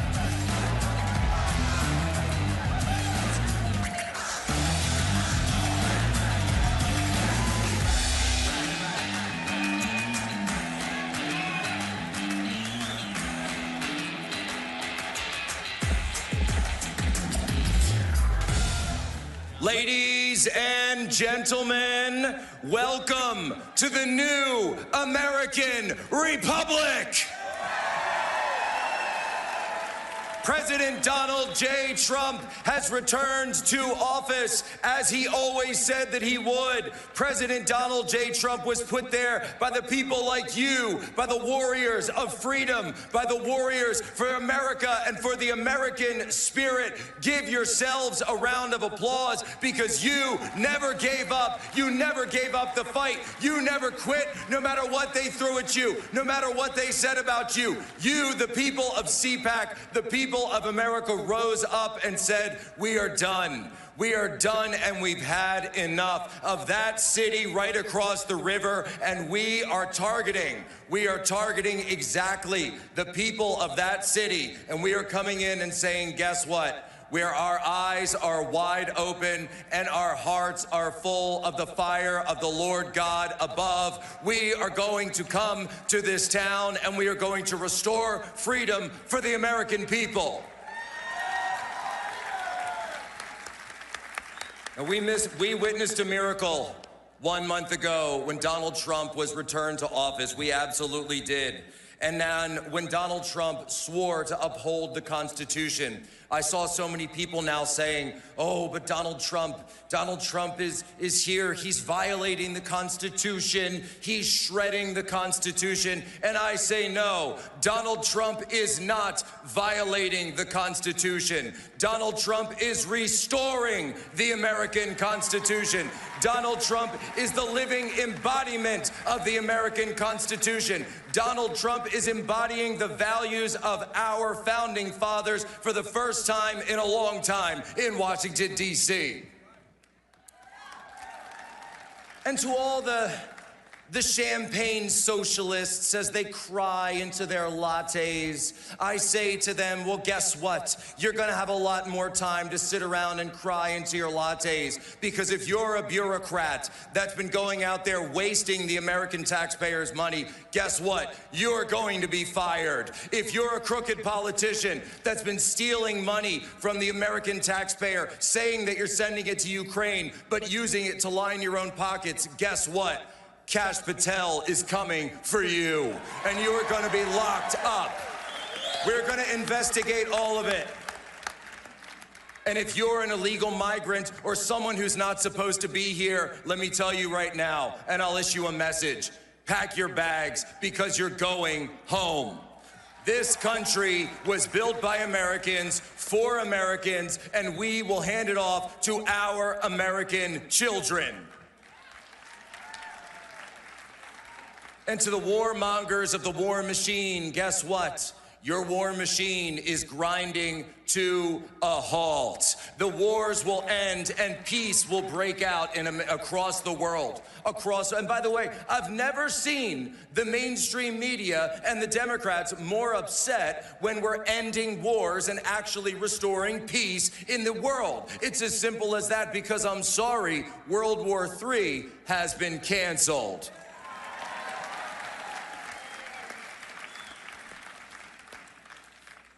And just like the Minutemen at Lexington and Concord, just like the Patriots at Bunker Hill, and just like a Patriot at Butler, Pennsylvania, Donald Trump understands that we are in the tradition of those who fought for this country when this country was on the line. That's what all of you are. That's what this man has done. And look at the team that he's put together around him. Not only do we need to restore the republic, but we need to completely revamp and revitalize our national security in this country. And that's why when I look at this team that President Trump has put together, it's so incredible. You've got Secretary of Defense Pete Hegseth. You've got your CIA director, John Ratcliffe, who's now overseeing the largest layoffs at the CIA in 50 years. Oh no, oh no.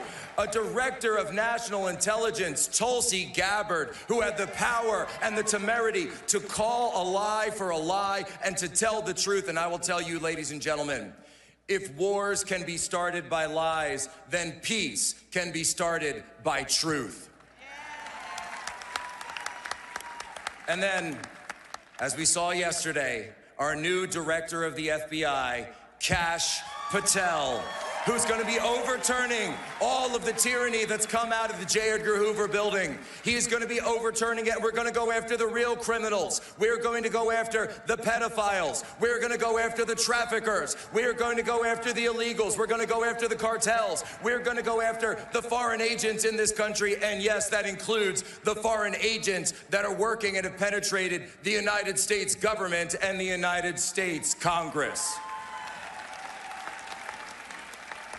We will count every single dollar. And if there's money that shouldn't be in your pocket, oh, you are going away for a long, long time. That's what it means to restore justice in this country. That is the greatest effort because President Trump came up and he found the destiny of the American people lying in the gutter. And he picked it up with his bare hands and he yelled, "Fight, fight, fight!"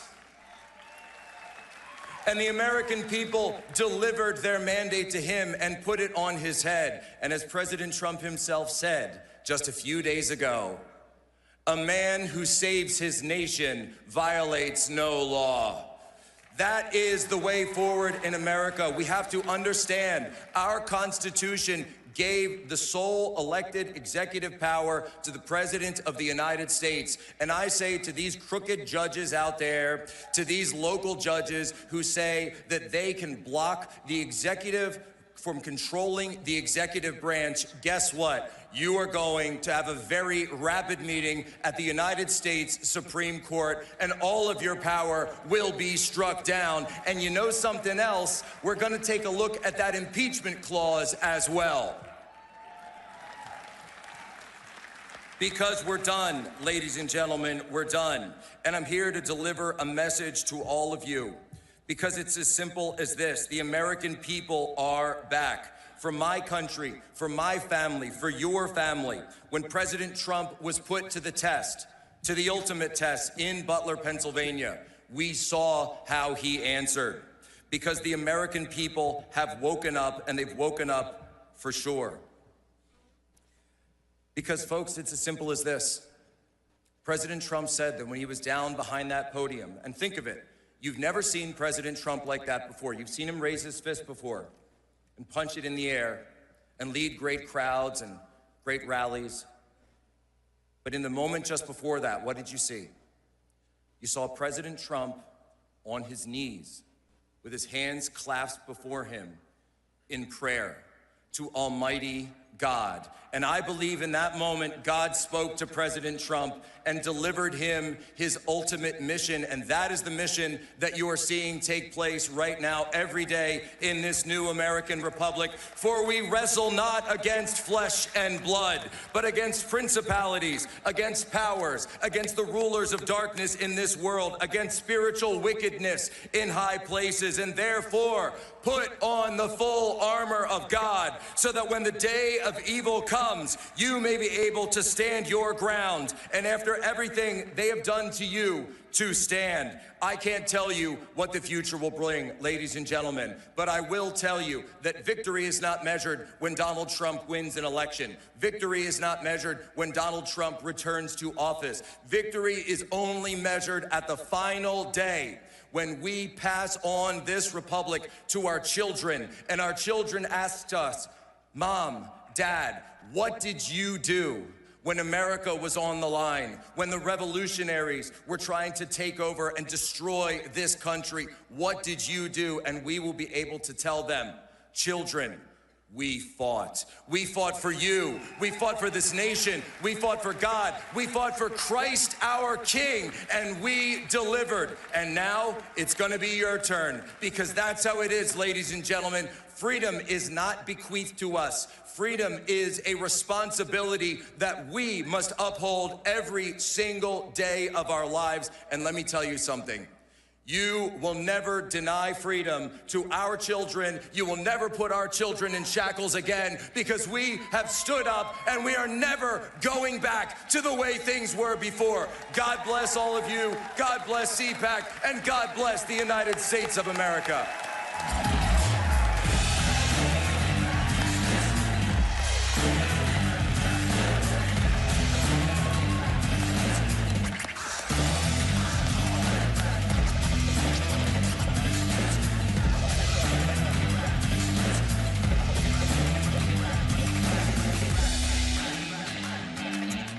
Robert Fico, four-time Prime Minister of Slovakia, a small, proud country in the heart of Europe.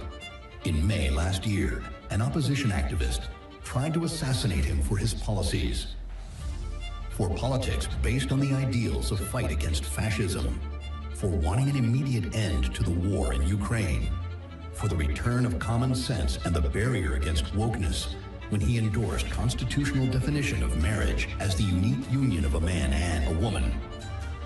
For his grasp of reality when he vetoed the compulsory redistribution of illegal migrants among the European Union member states. For pursuing a sovereign Slovak foreign policy to all four cardinal points. For treasuring freedom of speech and rejecting the politics of single correct political opinion.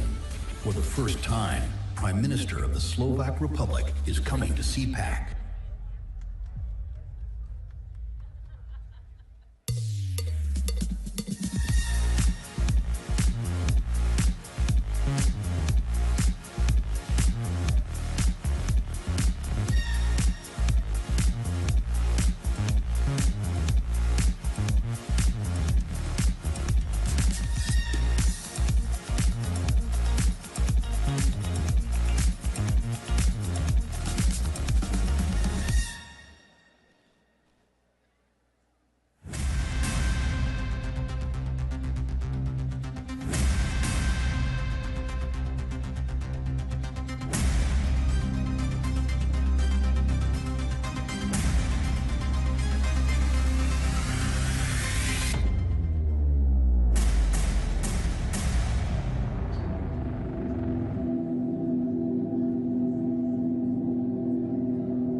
This is Declassified with Julie Kelly on Substack.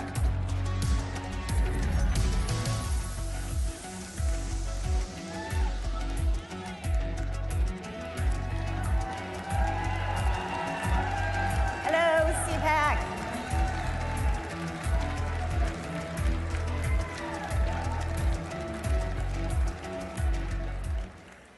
Hello, everyone. Well, I want to thank CPAC for putting me after Benny and Jack Posobiec. I did not have enough coffee this morning to match either one of them, but anyway, hello, everyone. It's funny that Jack preceded me because 2 years ago, we were on the stage together. Jack, myself, Amanda Milius, and Kash Patel. Never in a million years would we have thought that we would now be swearing in today Kash Patel as the FBI director. Amazing, amazing. And a year ago, I was here speaking about how Joe Biden and his Department of Justice was continuing to round up his political opponents and try to throw them in jail, including President Trump, and of course, hundreds of January 6th protesters. Never would I have imagined we would be here after President Trump being elected and then taking the really bold, courageous, and compassionate move of pardoning almost all of the J6ers. So I really want to I really want to commend the president. He deserves a lot of praise for what he did, because that was not an easy decision to make. I also want to give a shout out to Matt and Mercedes Schlapp and CPAC, because when no one would touch January 6th, even on our side, they gave me a platform early on to talk about what was happening to the J6ers in that prosecution. And without that platform, you know, now it's cool. Everyone's like, yeah, free the J6ers, you know, it's like the cause of the day. But it wasn't back then. And so I want to thank them and praise them also for giving me a platform, and then J6ers over the past few years. So at any rate, I'm going to introduce my fellow panelist in a moment, but what an amazing time talking about a year ago what this Department of Justice was doing, and now seeing it turn 180 degrees and, you know, hopefully bringing the reform that is needed, but also cleaning house at the DOJ, getting rid of the very dangerous partisan operatives who LARP as government lawyers in that department, and then, of course, the FBI. So I'm very excited to see what Attorney General Pam Bondi and her team does, and, of course, Kash Patel and his team. They have a lot on their plate. They really need our support and prayers because they've got, I think, arguably the biggest task ahead of them in the Trump administration. So I'm going to bring out my friend, and we're going to have a discussion about January 6th, and he was the chief of the Capitol Police on January 6th. We have become friends over the past few years, so I would like to welcome my friend, Steve Sund.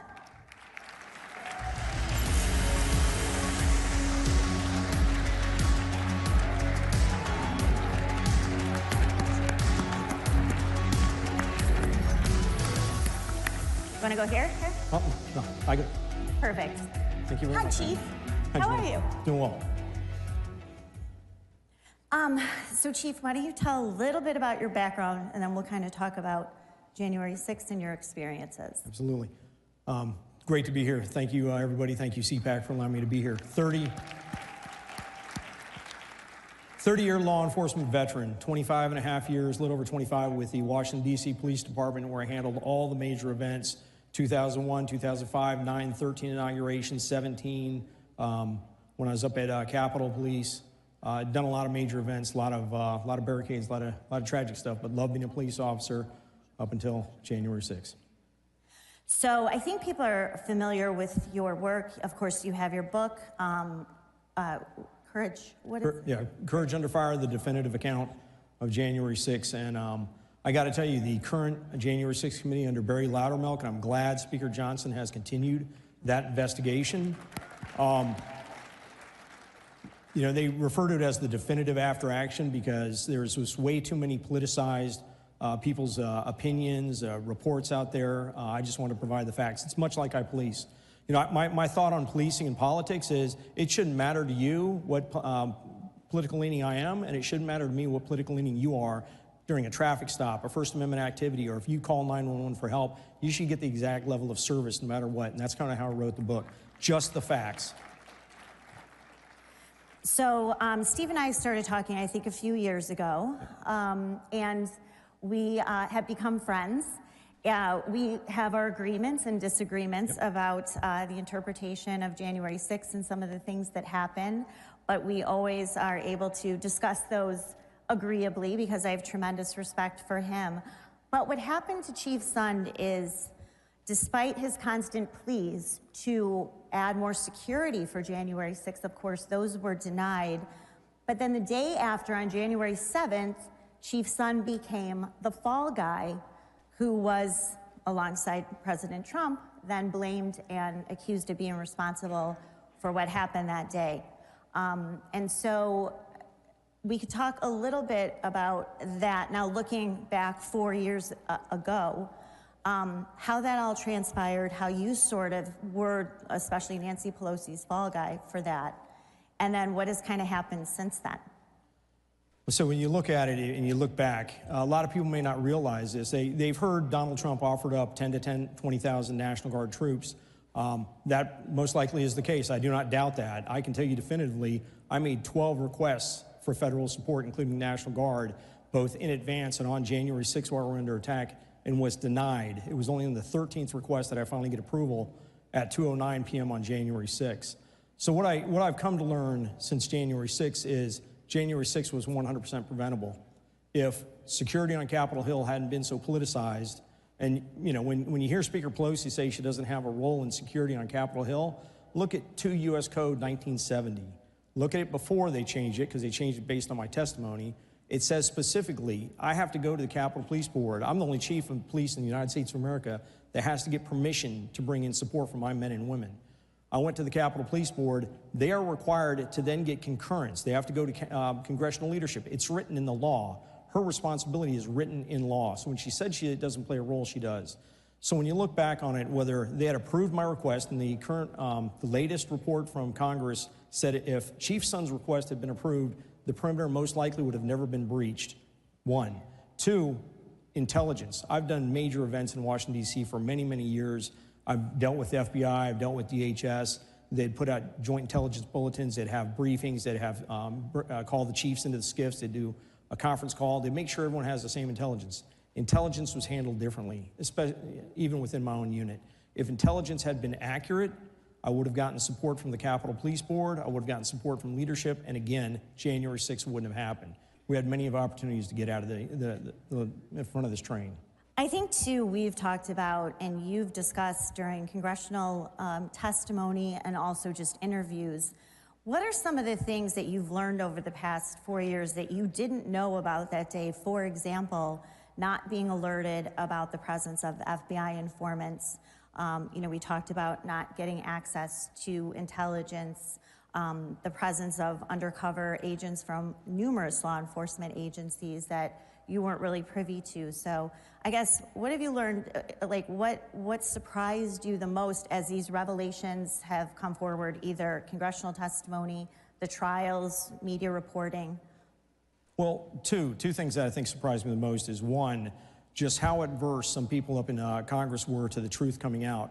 People may not realize this. When they had the first hearing, February 23rd, 2021, think about that, it's only a couple of weeks after January 6th, they didn't want me to testify. I actually had to go and request through the Rules Committee that I be allowed to testify. I told them I will be there in person, I promise you. And sure enough, if you look at it, I'm the only one that showed up in person. Everyone else was videotaped in. The other aspect was, again, the domestic terrorists that we now, people are saying, oh, the FBI was tracking domestic terrorists. That, again, started the day after my testimony, February 24th, 2001. Jill Sanborn testified and said that the FBI was tracking domestic terrorists coming to the January 6th committee. Now we know from GIO reports and various other reports that as of January 6th, they were tracking, I think, approximately 19 to 26 domestic terrorists coming to Washington, D.C. That sure as hell would have been something that I'd like to know about as a chief of police of a Capitol Police, that they were coming. And when they talk about tracking domestic terrorists, I mean, they're tracking them with people. They're not tracking them with, like, the janitorial crew. They're tracking them with people. So it's not unusual for undercovers to be in the crowd. You're talking about major events in Washington, D.C. It's probably a SOP, but it would have been great to know that. So a little bit your experience with the January 6th Select Committee, who now, of course, all of the members and all of the staff were pardoned by Joe Biden. So no one can be held accountable for the destruction of evidence, tampering with witnesses, such as Cassidy Hutchinson, and other malfeasance that we know actually happened with that committee. So, but they didn't really want the truth from you either. Yeah, I had a very interesting interaction with them. One, it became clear early on that their focus wasn't trying to get to what the American people want to know, what really happened on January 6th. Their focus was predetermined outcome. It was to focus on basically 1600 Pennsylvania Avenue. How was Donald Trump responsible for this? I went in there. I had, you'd think the chief of police, they'd want me testifying in public. Absolutely not. When we had our interview, it got very contentious. when I repeatedly tried to refer them back to my responsibility to go through the Capitol Police Board to get assistance for my men and women and how I did that in advance of January 6th, they wanted no part of that. They did not want you, the American people, to know that I had gone out of my way to try and bring in resources to protect the United States Capitol. And then it got, like I said, it got contentious. It was a 6-hour interview. You didn't see a word of that on TV. That was, I thought was concerning. That made me realize real quick that they weren't looking for the truth. You know, and then when you watch it, a lot of people are like watching some of the videotape, and I've heard this brought up that, hey, what's going on with some of the sound that was imported on some of the internal videotape? The cameras inside the Capitol do not have sound. They imported other riotous sounds, other demonstrations, other riots into that. Imagine if any chief of police in the United States of America had changed dash cam videos, body-worn cameras videos, and imported separate audio. What do you think would happen? You'd lose all distrust. So when you look at Biden pardoning the January 6th committee, one, committees on Capitol Hill already have certain levels of protection. You know, that should be sufficient. When you provide them a pardon, you just delegitimized anything they were doing. Anybody that had concerns for the credibility, you just legitimized those concerns. So I think that was I think that was a disservice, but their focus wasn't getting to the truth. Well, we have a minute to go. I told you this would fly by. So, but I think your work and your honesty and, yes, your courage in speaking out about the committee and everything that you saw has really helped unravel the January 6th narrative. I think we're going to learn a lot more. Of course, Barry Loudermilk now has a permanent subcommittee under House Judiciary. Attorney General Pam Bondi is also announced that she will be looking into the abuses of the FBI against phenomenal. The J6 defendants. And so I think we are going to find out a lot more in addition to what we've already learned. I think so as well. And I got to tell you, I miss law enforcement. All the law enforcement I've talked to from FDLE speaks very highly of new U.S. Attorney Bondi. So I look forward to seeing what she's going to do. But thank you very much for having me here. Thank you, everyone. Thank you very much. Oh, yeah, you want to do the... Yeah, let's get it. I'll come around this way.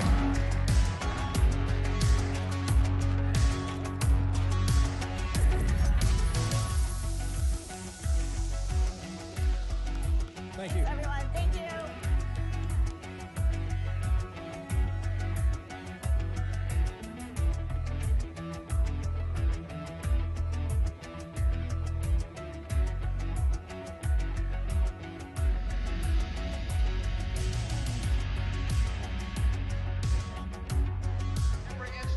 Today is under attack. The home, the church, the government. And many people are asking, what is the truth? Jesus Christ claimed the ultimate truth. Are you willing to face the truth? Do you think the MK Ultra project ever actually ended? The Central Intelligence Agency is actively involved in mind manipulation. We all answer to one God and one Savior, and He's there to change your life for the better.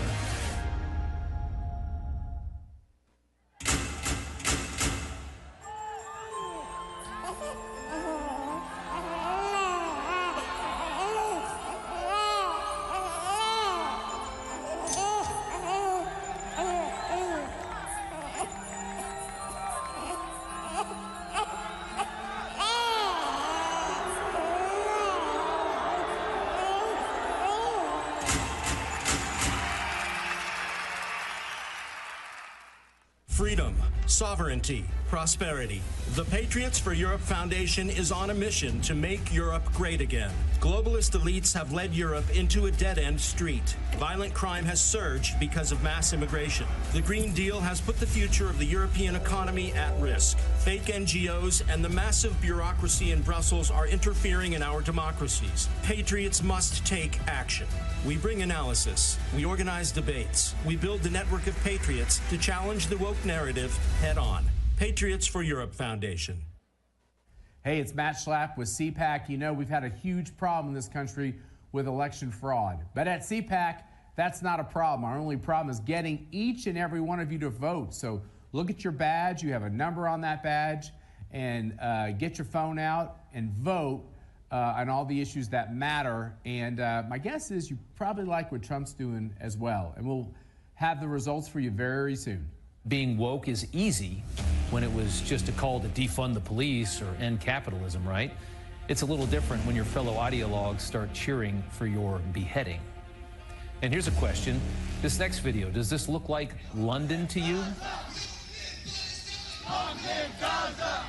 The pro-Hamas protests making for a very interesting political moment at Harvard. A university recently ranked the worst school for free speech in America.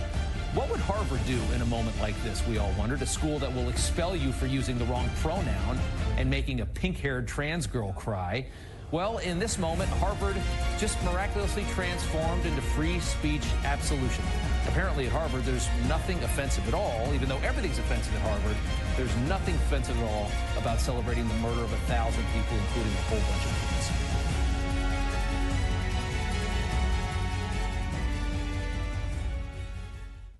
As I think it was President Reagan said, we're from the government. We're here to help. I think you all know that I've always felt the 9 most terrifying words in the English language are, I'm from the government and I'm here to help. We're from the government. We're here to help. I, Donald John Trump, do solemnly swear. President Trump is back in the White House. Donald Trump has won the presidency. Donald Trump has taken back America. I actually started quite a while ago in CPAC, and I enjoyed it so much that I came back for a second one, then a third, then I said, what the hell, let's run for president. Matt said, it's like 5 years ago, 6 years ago. He says, you should run for politics. He's the one, he said, you should run. For the presidency of the United States. It is my honor to introduce to CPAC 2017 our president, Donald Trump. First of all, I want to thank Matt Schlapp and his very, very incredible wife and boss, Mercedes, who have been fantastic friends and supporters, and so great when I watch them on television defending me. Nobody has a chance. I love this place. Love you people. You never stop fighting for America, and I will never, ever stop fighting for you. We know that there are still more records to be shattered, new summits to be scaled, more triumphs to be realized, and more amazing history just waiting to be written. The American adventure has only just begun. God bless America, and we will see you next year. Thank you very much. You never stop fighting for America, and I will never, ever stop fighting for you. Ladies and gentlemen, it takes a village, people. The MAGA Moolah Meltdown. Please welcome CPAC Senior Fellow, Mercedes Schlapp. Senior Advisor, United Against Nuclear Iran, Hiba Willis. CEO, United Against Nuclear Iran, Ambassador Mark D. Wallace. And CPAC Chairman, Matt Schlapp.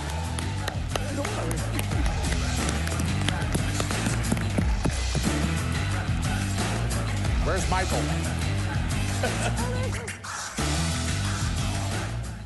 What kind of music is that? I don't know. Is that Iranian music? No, but we should play one. Hey, was Benny Johnson not great? That's great. I saw some dance moves out there that were pretty, that was pretty good. Did you get to see that? Benny got the whole crowd dancing. I'm not surprised. I mean, he's such a charmer. And tonight, just so you know, I don't know where Natasha Owens is. She's probably she's getting another dress made. She's got a special dress. It was like she's got a special song for you guys tonight. So anybody who's going to the dinner, and if you're not going to the dinner, make sure you watch. I know C-SPAN's got this. X has it. Ben Shapiro was showing this, live streaming this on the Daily Wire yesterday. Right. So many ways to get this content, so you make sure you watch. Thanks for being here, guys. Thanks for having us.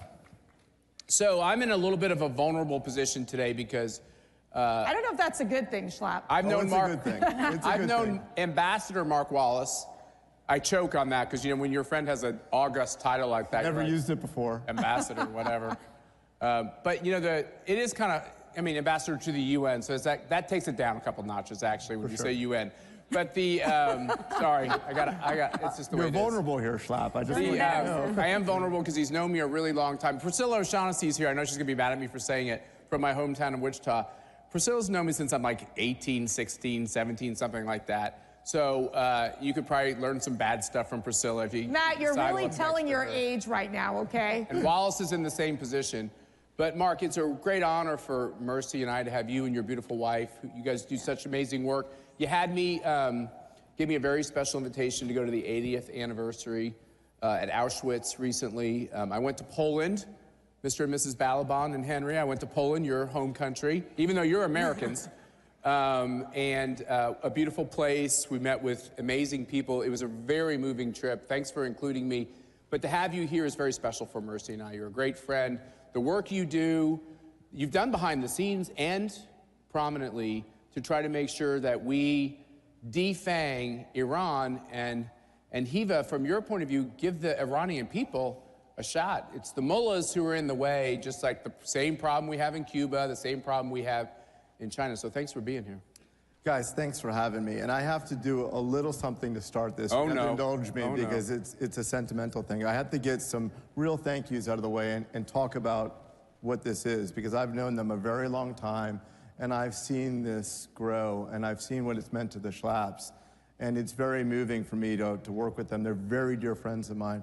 But first we have to say, I have to acknowledge and tell a story. I want to acknowledge the government of Poland, Prime Minister Tusk, my friend Radek Sikorski, and the Polish delegation. The president of Poland's coming as well. And there's an entire Polish contingent here. Guys, stand up just for 1 second. And the Poles here, you stand up. Every Pole. Come on. Every Pole. Who's Polish? Stand up. Come on. No, no, the delegation, please. There's more. The entire delegation, stand up. There we go. Because the reason why that's so important is Poland is here in so many ways, and their government is so wonderful. And I had a crazy caper to exfiltrate a drone out of Ukraine and work with our allies, the Poles, to sneak an Iranian drone out of Ukraine and fly it on a Polish C-130, and it's displayed here. They're great allies, and before the president even did it, they are the biggest NATO defense spender in the world. They spend nearly 5% already, and they are really the poster child of what we want a NATO ally to be about. And it's so great to be here, and all the Poles to see them here. It's really exciting. Now, I was talking in the green room. It's, you know, the Schlapp green room, I guess. And I was talking to the Foreign Minister Sikorski and Amanda McKinney, who's here, and I was talking Iranian drones and things, and this is what CPAC's about. All of a sudden, it turns out that Poland, and I didn't know this, is one of the great apple producers in the world. And Amanda, wherever she is here, produces incredible apples in Washington State. So immediately, the CPAC discussion in the green room that was about Iranian drones turned into a apple diplomacy. And that's what this place is. Which could have easily turned into terrorists, so it could have gotten really fun, right? But it's a testament to what CPAC is about. And, you know, having known them, it's really what the Schlapps are about, because you can have a conversation with real people about real things and important things and the binds that tie us together. And Matt and Mercy, I've seen you, and I knew you before you were Matt and Mercy. And to see that and the things that you do for our country and for all of us, you know, I just think we should give them an applause. I have to do that. I've known them a long time.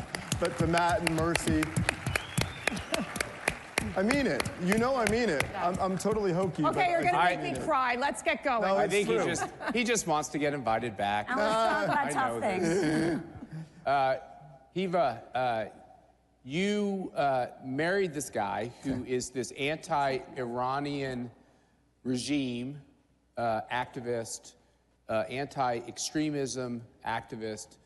We have a lot of commonality. Your organization doesn't really get involved in politics. You're really involved in national security. We are.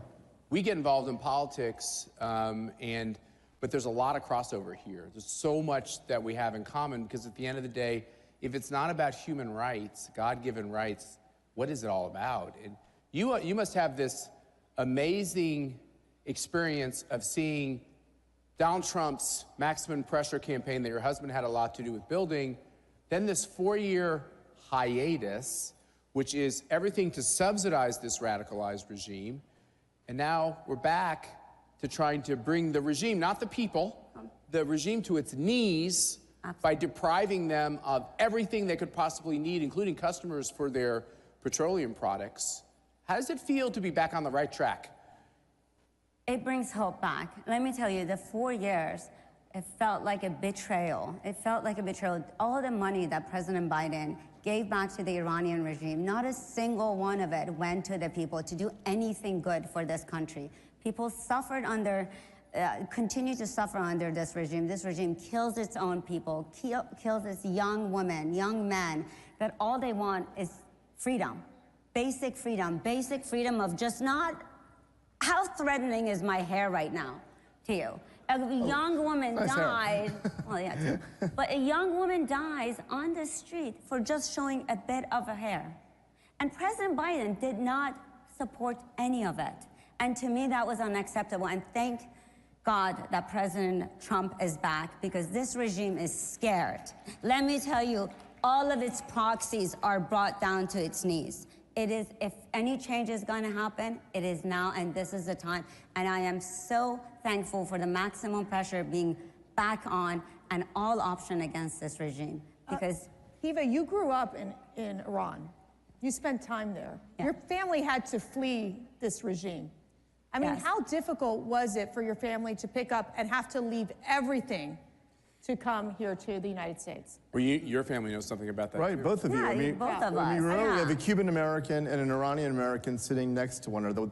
It's an amazing testament to our country that you two are here and can where talk we about human are. rights and freedom. Because I know them, obviously, both really well, and their experience across the world is so similar.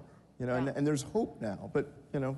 And where we have come this far, this country has provided so much opportunity, and just to the freedom and the opportunity that has brought us. I mean, I would have never thought I would be sitting here with you guys, with this amazing audience, talking about President Trump. And to me, this is a dream come true. And Mercy, how long was your father in prison? This is very near and dear, because what you see. And we had this conversation yesterday with the Jewish families, the families of the hostages, of the tragedy of really how horrific governments can be, terrorists can be, and for us in the United States, we don't comprehend it 100% because we live in this great country. But when I look at my father, who is now 89 years old, who, back in the early 60s, when he did have to confront the communist regime, and he was put in a situation where, he was building his businesses, he was in the prime of his life, to have to turn everything over to the communists because they came in and said, give me your keys to your house, give me your keys to your businesses, and then he's left with nothing. And how many countries have so many people, millions and millions of people, who have lost everything in the hands of these horrific authoritarian regimes and these communist regimes? And so for my father, he was thrown into jail after trying to overthrow the Cuban government, and was in jail for literally close to 8 years, where he was thrown into solitary confinement, naked in a dark room for 2 to 3 months at a time, where he was tortured, where he would hear the cries of his friends being executed. It is horrific what the communists have done to destroy so many people, so many families in the world. And when you ask my father, are you Cuban? Are you American? He proudly says, American. I am American. I stand for freedom. And you, my daughter, and you, my grandchildren, and you, my son-in-law, you have an obligation to protect this country. You have an obligation to protect the freedoms that are fragile in America. And that is my message to every single one of you in this audience. Let me just say one thing there. So, Agnieszka, I often say, well, you're Polish, you correct me. You say you're American. American. When I ask my father-in-law, or if I slip up and say he's Cuban-American, he puts his hand on my arm and says, I'm an American. This is a very, very important difference. There's nothing wrong with being proud of your heritage, but as Mark Levin, who is one of a real hero to all of us, says, we're not a nation of immigrants. We're a nation of former immigrants. That's a really important distinction. You know, her family, may her father rest in peace, Mir, he was a wonderful man. He said the same thing to him. I knew him before he passed. And he said, you know, I'm an American. And her father and her mother gave up everything in Iran to move her and her sisters here to get a better life. Her mother couldn't speak English and still struggles with it because she had a harder time, came a little later, but they wanted a better life for their daughters. And that's an incredible experience, all in the face of oppression. And look, you know, because of our friends, the Poles and the United States, President Trump, our friend Rick Grinnell, we were able to bring this Shahed 136 drone. Which everyone can go down to our CPAC Central and go see it. It's actually here, the first time on American soil. Right. It's at CPAC. Go see this killing machine. And it's a good, important reminder to this regime, this barbaric, murderous regime that intends to tell you that it stands for some kind of godly principles, what an abomination they are.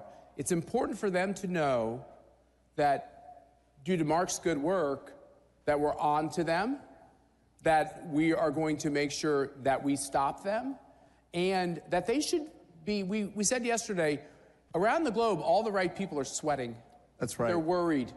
And that's part of the maximum pressure campaign, is to make sure that they understand that if they take steps against America, against Israel, against Jewish people, against Christian people, against our allies, against the stability of civilization, I believe, I'll speak for him, even though I don't represent him, I believe President Trump and our allies will take the steps needed to make this stop. And that starts with Israel getting rid of Hamas. It starts there. Absolutely. Yeah, absolutely. Look, it's very rare when you can look into the eyes of a despotic regime, because they usually lie, and the propaganda they put out is to tell you that they aren't who they are.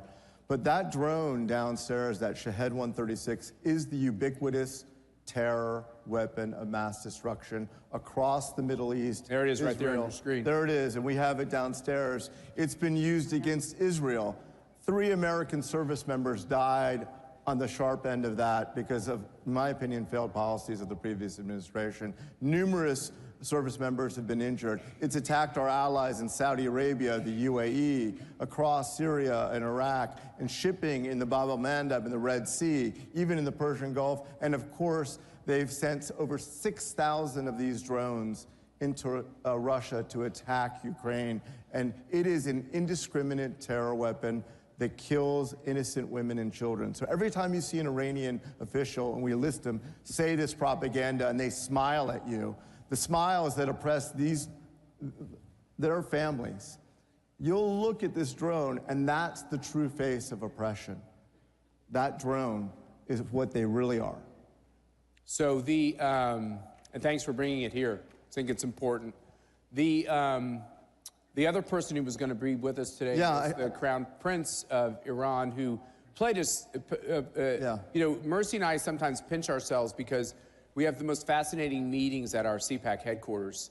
And he came to our headquarters and we had this great conversation about his view for the government of Iran to be a secular government, and the government of Iran that would recognize the state of Israel, a government of Iran that would rid itself of this concept of fueling and feeding and funding terrorism. He's an important voice, and he wanted to be with us here today. Right, and we heard, we hope, he indicated his mother, the great Shabanu, is sick, and he had to return to Paris. The Shah of Iran's widow is alive. Yes, and apparently she was ill, and we wish her the best. And I'm personally disappointed that I didn't get to see His Royal Highness, and I know he would have been a valuable addition. But we have to figure out ways to support the Iranian people, just like we supported the Cuban people, because these are the oppressed. Any ideas? You know, we've been thinking about this. Should we do it? Should we make some news? Yeah, I think we should make some news. Why don't you make the news? Oh, man. Mercy, you're okay with the news, right? Yes. Because I always have to... hard work. I'm not having another baby. This is why... I would love to, but we're... Oh, she says that until someone puts a little baby in her arms, and then she starts I having... could be a grandmother before. This is why... This might be harder than actually raising a baby. Let me just say. This might be harder. But it's worthwhile. We might have opened up a bad topic. But it is worthwhile, though. I will say this is one of the reasons why we're here as couples, too, because I kind of saw how you guys operated at the museum that you're opening up on the corner of Auschwitz, at the corner of the camp where this horrible criminal lived, who was the camp Commandant. If you watch the movie The Zone of Interest, the Huss house, Rudolf Huss, we don't like saying his name, I'll only say it one time, but the man that institutionalized the industrial scale slaughter of Jews and other people, Poles, Romans. A lot of Poles. Yeah, a lot of Poles, but millions of Jews went to their death looking at that house. It is the true face of evil. We managed to put and you were there, we put a mezuzah on the front door of that house after 80 years. Yeah. Yeah, and I got to touch it, which was incredibly meaningful.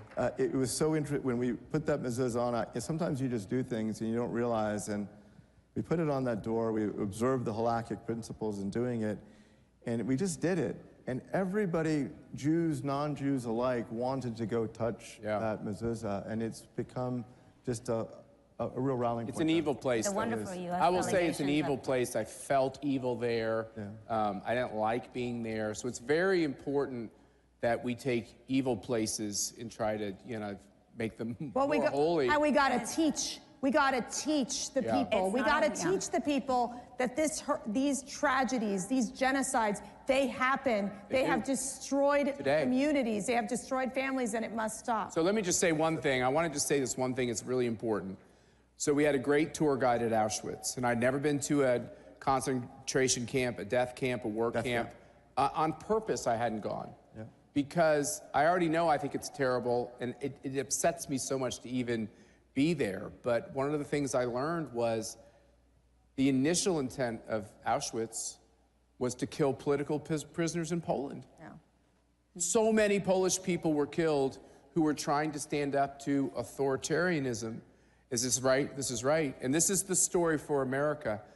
I'm not comparing it to that. I'm simply saying the lesson I learned was, whether you're talking about people that are persecuted by the government, we've had this whole conversation with Julie Kelly here, what happened to people that felt like the last election had fraud, and we have all these J6 victims. You have all these people who couldn't even speak their mind, that had their Facebook page canceled, while the mullahs have their Facebook page. Donald Trump and others people have their Facebook page taken away. The lesson of all of that is, when you snuff out political speech, that's just the beginning, and it can lead to even worse things. So you're right, sweetheart, we have to really understand our history. So part of our understanding our history is calling out the bad guys now, right? Absolutely. Ambassador Wallace? Absolutely. So how do we do that? Well, I think one of the things we have to do is think about how we can help the oppressed, right? How do we rally that? And look, we've operated, when the Crown Prince was supposed to be here today, we can do something to try to help organize that diaspora. It's a diverse diaspora, different people, different competing influences. And look, like any diaspora, Mercy, the Cuban diaspora, there's a lot of, at times, friction. But if we can do something to show that we stand with these diasporas, as diverse as they are, and bring them together in one roof, the moment the unity is shown against these despotic regimes, it's the first day of the last day of those regimes. So what do you think? I think we should look at the title of this conversation. I'd like to have a MAGA mullah meltdown. A MAGA mullah meltdown? A CPAC Iran in exile? I think a CPAC Iran in exile. What do you guys think? I think, would that cause, there we go, that would cause a meltdown. Right, we could invite all the Iranians, leaders and groups who all at times have friction, but are all united against this regime. And I know, Matt, you've done so many things with CPAC, but that would be an incredible way to show the people of Iran that their future might be just around the corner. What would your dad think about having a MAGA mullah meltdown? It will be a big task, but it is worthwhile, and we have to Let's do it. That's the only way. Will you guys join us? You guys got to show up. Don't worry, we're not going to Tehran. Yeah, we'll do it here. We're going to go someplace closer. All right, thank you all. I will not be participating if it's Tehran. That's right, not doing that. Thank you all for being here. Thank you so much. Thank you for bringing this weapon of mass destruction. Make sure you go down to the CPAC Central to check it out. And we got so much more going on today, so just don't leave the room for very long at one time, okay? God bless you all, and thank you all for being here. Thanks.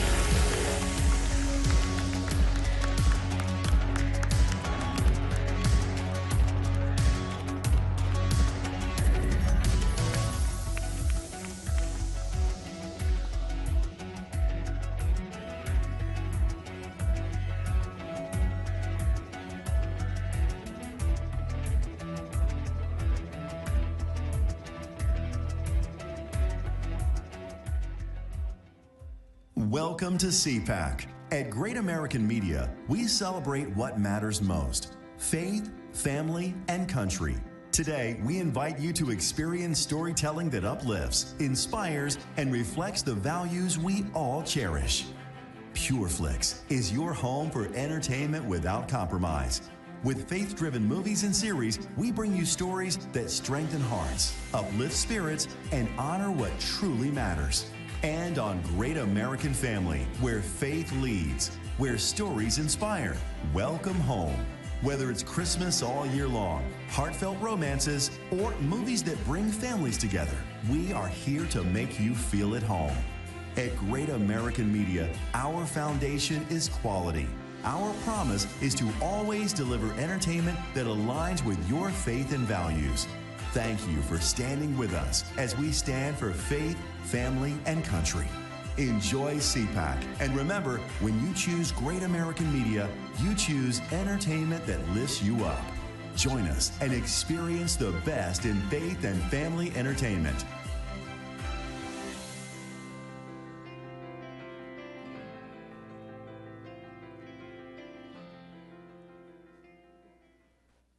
Wherever human freedom is under attack, in courtrooms, legislatures, and the public square, we stand ready to defend it. This is why Alliance Defending Freedom exists. Supreme Court victory for a Christian woman who was taken to court for standing firm in her beliefs. The First Amendment follows a golden rule. If we want to protect speech for ourselves, then we need to protect it for others. A video released this week by ADF International has attracted over 34 million views and even attracted comment from Elon Musk. It concerned a pair of Swiss parents who have had their child taken away from them because they objected to her gender transition. We're not just here to stop the erosion of liberty for this moment alone. We are here to keep the door open for the gospel. And when the gospel does its work, truth doesn't just hold its ground. It advances. It sets people free for generations to come. This is our mission at Alliance Defending Freedom. Every institution today is under attack. The home, the church, the government. And many people are asking, what is the truth? Jesus Christ claimed to be ultimate truth. Are you willing to face the truth? Do you think the MK Ultra project ever actually ended? The Central Intelligence Agency is actively involved in mind manipulation. We all answer to one God and one Savior, and He's there to change your life for the better.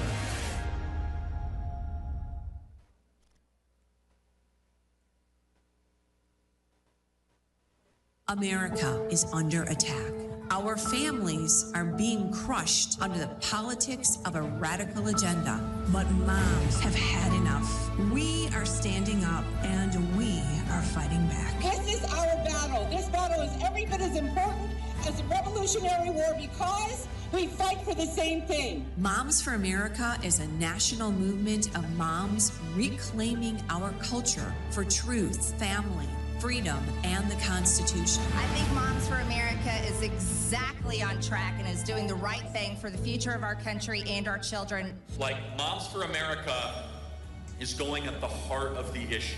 I want to go on the record and say I'm for moms, I'm for America, and I'm especially for Moms for America. But I am honored to join Moms for America today as we speak out against the horrific mandates With a national network of over 500,000 mothers, Moms for America is one of the fastest growing movements of women in the country. The most dangerous place in all of nature is between a mama bear and her baby cub.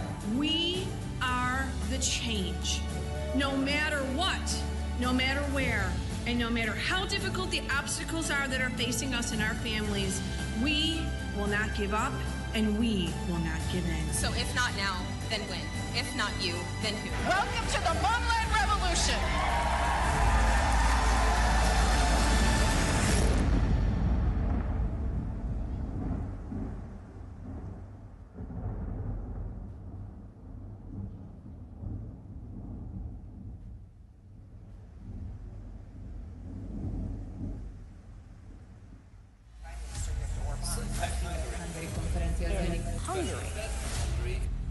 CPAC Hungary, the Hungarian version of the annual super conference of hard-right US Republicans, has begun in Budapest. Hungary's authoritarian Prime Minister Viktor Orbán. CPAC is doing a special event from Hungary in May. CPAC has made its way to Europe for the very first time. The gathering, frequented by many of the GOP's leading fringe voices, is underway right now in Hungary.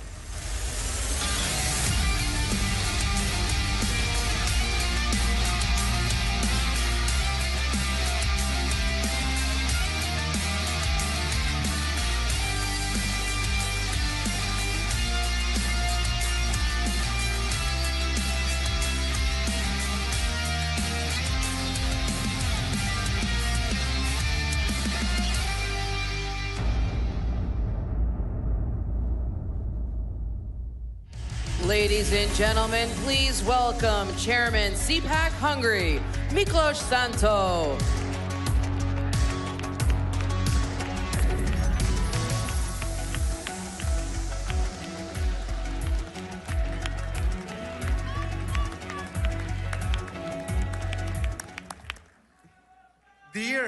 Dear friends, fellow patriots, what a time to be alive. For a wonderful month, Donald Trump has been back in the Oval Office, and we can all breathe free again. And would you look at Elon Musk and Doge?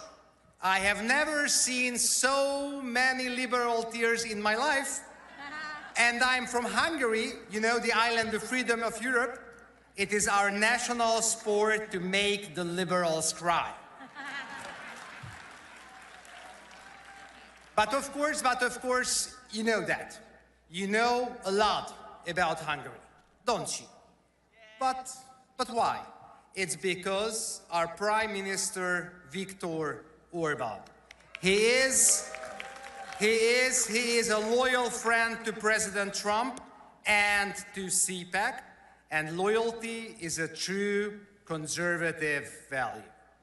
Prime Minister Orbán also spoke at CPAC Dallas in 2022 and has been the keynote speaker at every and each CPAC Hungary so far. And CPAC Hungary will be a joyous occasion this May again.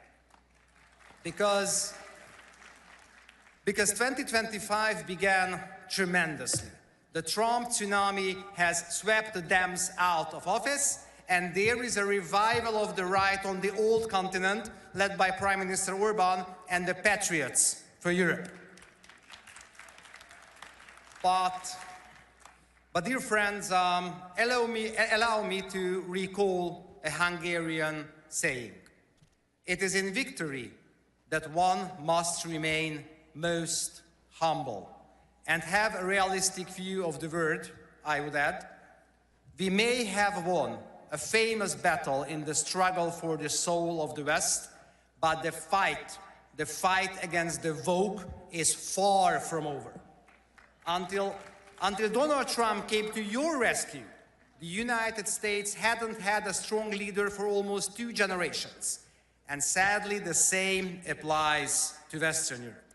And the lack of leadership and vision has led to a systematic collapse on an economic, political, and security scale. The disease has spread to every and each level of our societies, but its roots are cultural, and culture is a matter of national security. When Elon Musk let the Doge loose at USAID headquarters, he was targeting the root cause: corrupt, malicious, Marxist propaganda poisoning the well of our civilizational greatness. But USAID was only one of the heads of the woke hydra. The left's geopolitical manipulation machine also operates through Hollywood, Brussels, the UN, the Washington swamp, the big media, the Ford, the Gates, the Rockefeller foundations, and of course, George Soros' Open Society Network. Just imagine that good old Georgie spent $1.4 billion to meddle in Europe. The woke machine assimilated bureaucracies and policymaking at all levels of government. It launched a concerted assault on the family, Christianity, and the sovereignty of nations. And the establishment has been more than happy to play along as puppets of the globalist deep state network. So do you know why they hate Trump, Orban, or Milei so much? Because they refused to submit, wouldn't assimilate, and can't be destroyed. And now it turns out that they were right all along. Just one, but hugely important example. Both President Trump, and Prime Minister Orban have been pushing for an end to the bloodshed in Ukraine, going against the progressive warmongers. And now, with the new sheriff, your new sheriff in the White House, peace negotiations have finally begun, and it's really shocking to see supposed pacifists whining that the war might be over. So the lesson is: strong leaders make peace, weak leaders make war.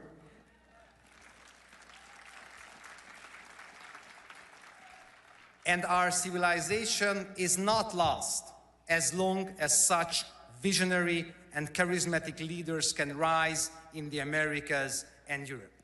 But in order to cut off every single head of the woke hydra and break the great geopolitical manipulation machine of the left, we must unite our forces. You conservatives, we respect the past, so we should write the future too, and so we will win, but we win so that we can fight for more. Fight for normality over green jihad, fight for the family, the best thing humanity invented so far, over wokeness, fight for political leadership over bureaucratic dictatorship, fight for national security over open society, and fight for peace, securing life for future generations over the ideology-driven bloodshed of war.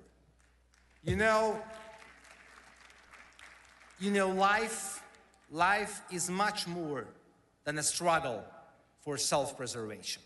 And what it makes it more is precisely what it makes it truly beautiful and meaningful to us. Our families, our children, our dignity, our freedom, our faith, and our country. That is the message I came here to share, and that is what CPAC and CPAC Hungary is all about. We really very much hope you join us again this May in Budapest at CPAC Hungary. Let us fight together, and the age of patriots will dawn. With a firm reliance on the protection of divine providence, let us be confident that the best is yet to come.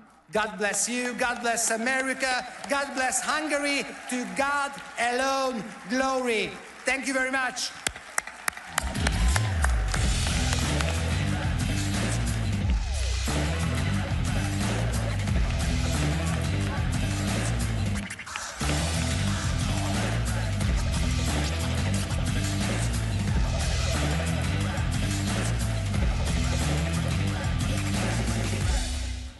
I switched. I switched. I switched.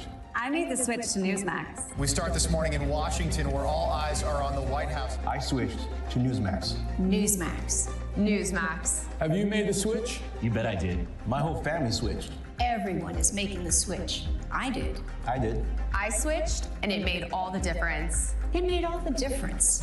Have you made the switch? You should. Millions are switching to Newsmax. You should too.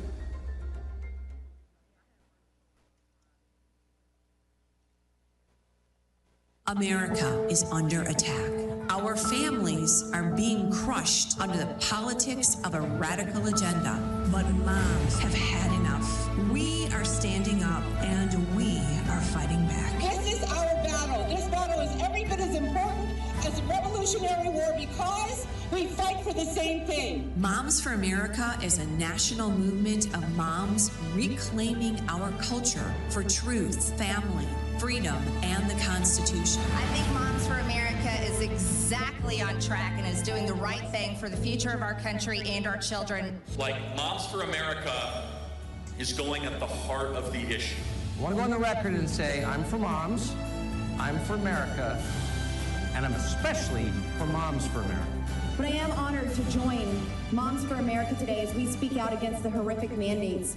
With a national network of over 500,000 mothers, Moms for America is one of the fastest growing movements of women in the country. The most dangerous place in all of nature is between a mama bear and her baby cub. We are the change. No matter what, no matter where, and no matter how difficult the obstacles are that are facing us and our families, we will not give up and we will not give in. So if not now, then when? If not you, then who? Welcome to the Homeland Revolution.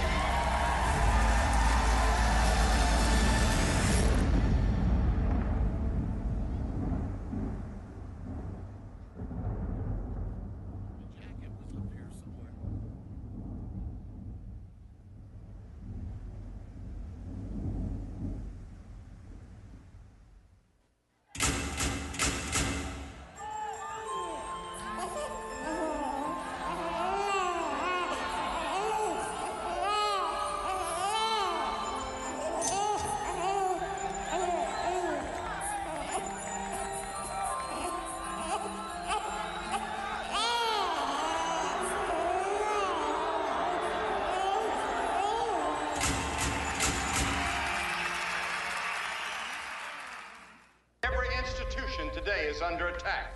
The home, the church, the government. And many people are asking, what is the truth? Jesus Christ claimed the ultimate truth. Are you willing to face the truth? Do you think the MK Ultra project ever actually ended? The Central Intelligence Agency is actively involved in mind manipulation. We all answer to one God and one Savior, and He's there to change your life for the better. Creators, it's time to take control. With Bursts, you create impactful content in seconds. Powered by blockchain, your content and earnings are protected, transparent, and yours to control. Play TV isn't just a platform. It's a community of creators building a new future together. Your freedom starts when you press play.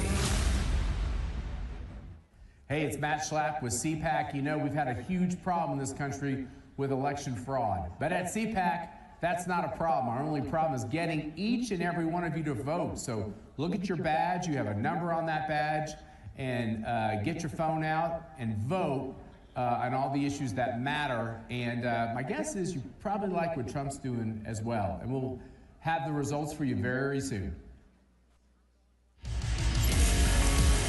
Ladies and gentlemen, this is Inclusion Delusion, Hollywood Survivors.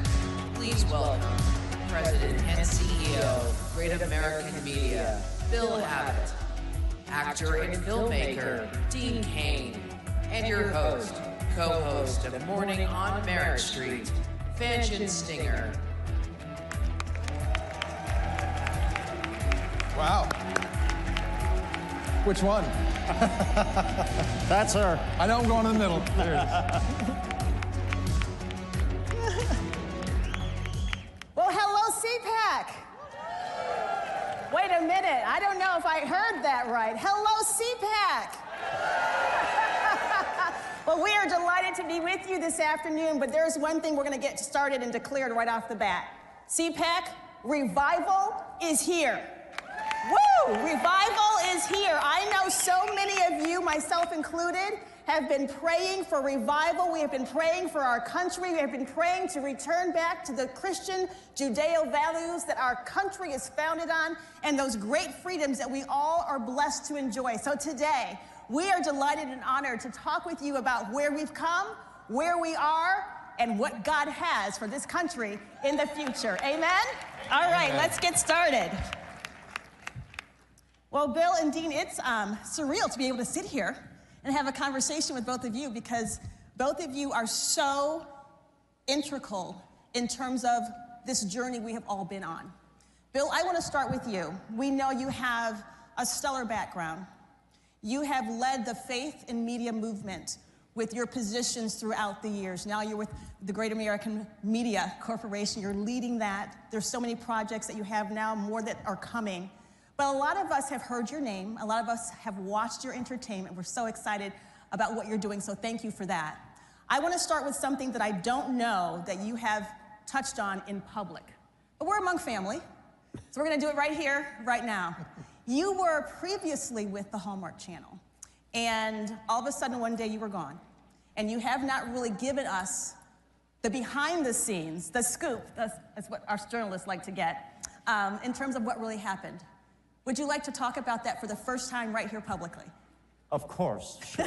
I'm dying to hear this story. I really want to hear it. Well, we worked together a lot at that time. Yes. And we will work together. At the Hallmark Channel, but amazingly, after you left, I didn't work at the Hallmark Channel anymore. Well, you're next. After he tells his story, your story's coming. Yes. So. No. Well, you know, so we had a great team at Hallmark that built an incredible franchise and a great brand and a network and a bunch of networks, actually. And we got to the point in 2017, we were #1, fourth quarter, with Countdown to Christmas, and very successful. And at that point, though, you could see the change in, you know, the chairman and the management at the parent company and the family to become much more woke and DEI-driven, very DEI-driven. And so, you know, they were in DEI before it was cool to be in DEI. And the reality of that was that we were serving an audience that was focused on family-friendly content and faith-based content, that they wanted traditions, they wanted values, they wanted to see that expressed on TV. And so there was tremendous pressure from the family to make changes. So at some point then you decided, and you stood up and had the courage to say, I'm not going along with this. I heard, and maybe this little birdie told me the right information or the wrong information, but there was an incident that happened with the White House tree lighting. Well, this was really the beginning of really seeing this become public or become evident to me. We were chosen to host and televise the White House tree lighting. It was President Trump's first time doing the tree lighting. And there was an article in The Hill that said, Trump White House partners with Hallmark Channel for Christmas tree lighting. And it was wildly successful. It was the president's first tree lighting. We had talent there. It did big ratings. It was a big part of our Christmas presentation.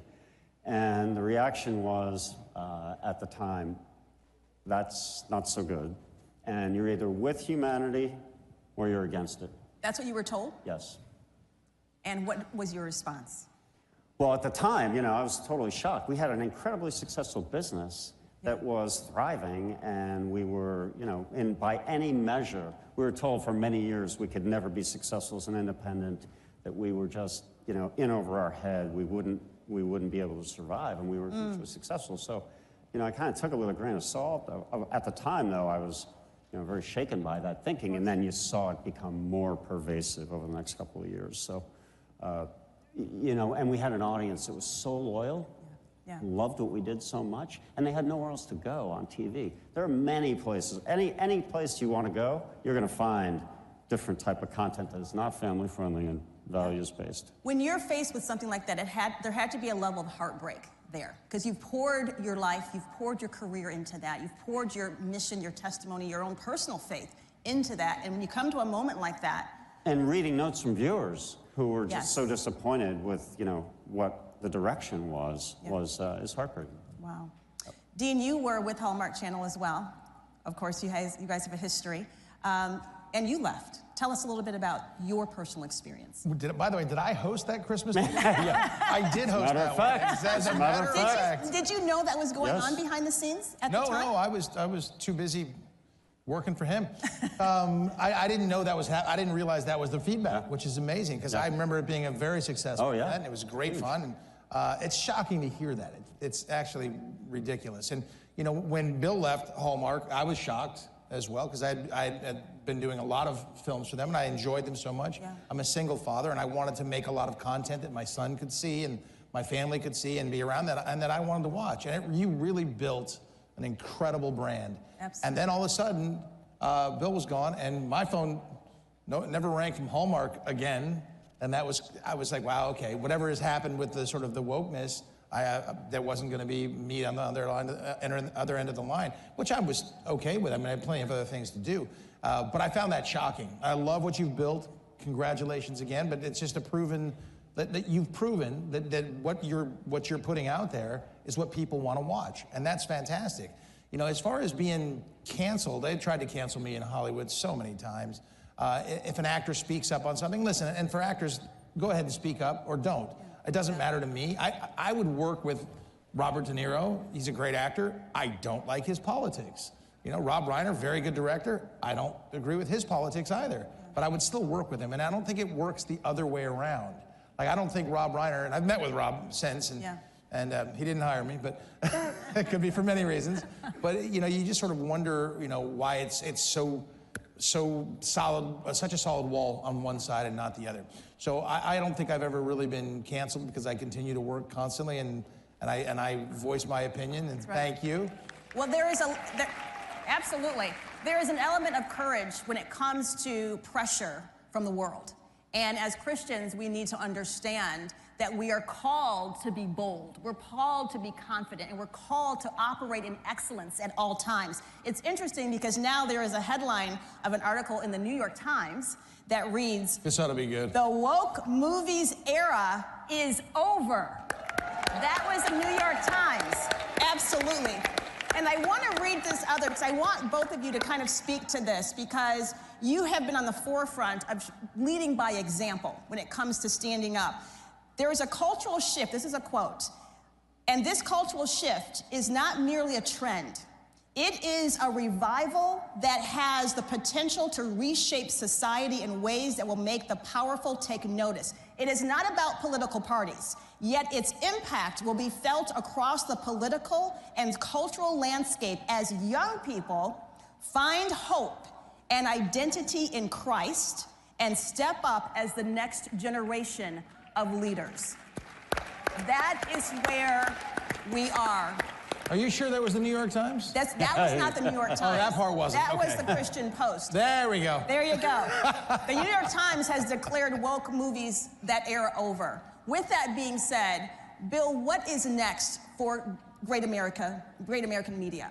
Well, we're going to be true to who we are. We will never compromise our values. We will never change. And we don't care what the environment is. We will be serving the viewer, which we believe, by the way, is the vast majority of the country, who want to see faith-based content that's family-friendly and supports the country and isn't derisive of those elements. So we will never change who we are. What is the importance, Dean, because you have been very outspoken, like you said. It is not the majority of the country that was asking for the woke content that was being put out. I work for Dr. Phil's Merit TV, and Dr. Phil has done so much research on this fringe that seems to have the microphone. You have challenged that. Talk about the significance of where we are right now and what opportunity we have to spread faith, family, and traditional values. Well, you kind of don't have to look any much further than what Bill has done at Great American Media. Yeah. There's a reason that folks have flocked over there. I'm not sure about the Hallmark numbers anymore, but I got a funny feeling they're not as good as they used to be, my friend, and I think your numbers are up. People go and watch what they want to watch, and they'll find that, and I think that's wonderful. Andrew Breitbart, who was a friend of mine, once said that, you know, politics are downstream from culture. When you're making content like Bill is making and putting out there, people want that, and they will come to it, and they will see it, and I think that's super important. I love making that stuff because I want my son to be able to, you know, watch this. And now he's 24 now, so he's getting it at different things. But when he was in high school, he was at a Christian school, and I did a film called God's Not Dead. I did not play a nice guy in that. And everybody watched the film, and the school went to see it, and they're like, dude, your dad's a jerk. Like, no, he's acting. He's acting. But I mean, I think it's so important to have those conversations, and those kind of films and shows, they have those families have conversations because of them. When you're putting out this other content for just a fringe number of people, they'll die. And that's why, you know, companies like, I'm not going to pick on Disney, but Disney has not done a remarkable job with their franchises, rebranding, changing things, and look at the success that Bill has had, and I think it's wonderful. Having the courage to do that, though, is so incredible, because without talent like you in God's Not Dead, it isn't the franchise that it is. That's right. Thank you, good sir.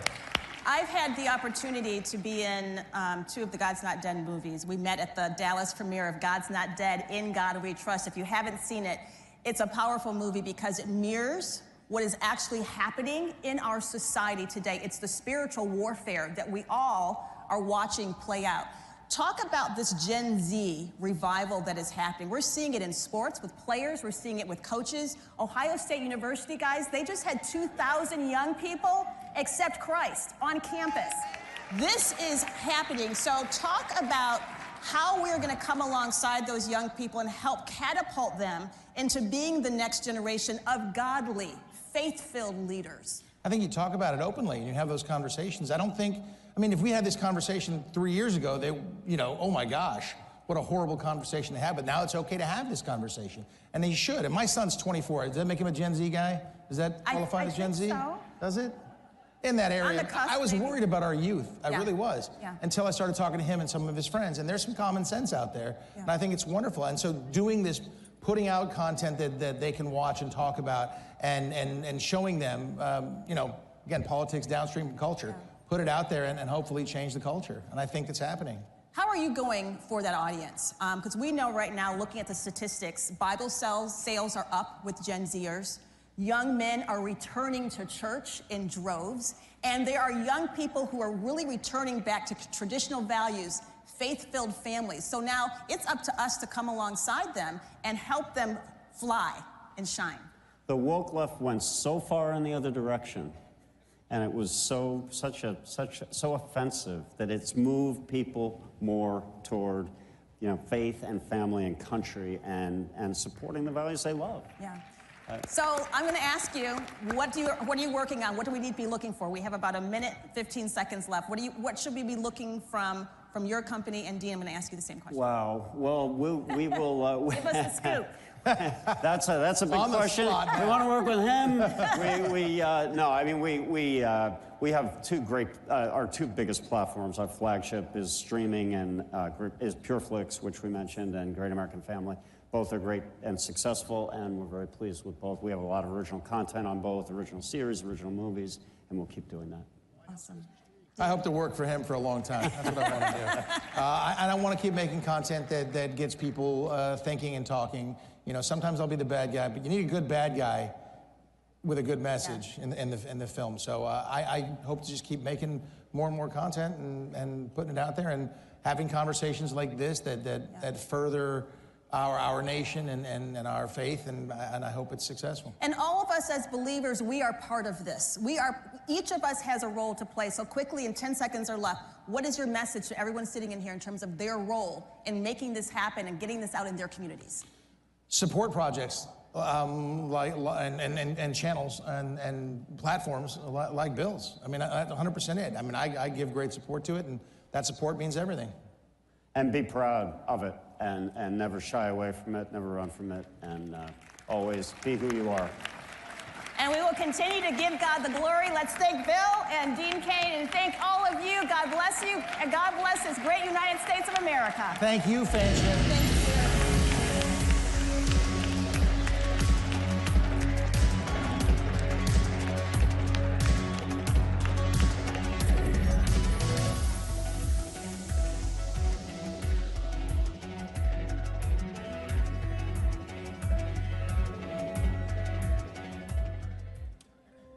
Welcome to CPAC. At Great American Media, we celebrate what matters most: faith, family, and country.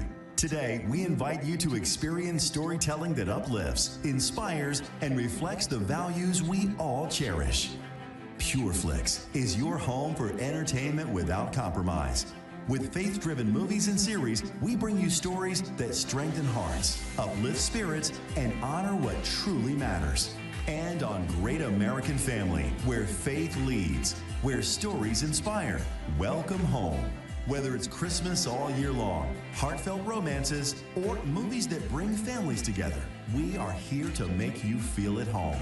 At Great American Media, our foundation is quality. Our promise is to always deliver entertainment that aligns with your faith and values. Thank you for standing with us as we stand for faith, family, and country. Enjoy CPAC. And remember, when you choose Great American Media, you choose entertainment that lifts you up. Join us and experience the best in faith and family entertainment.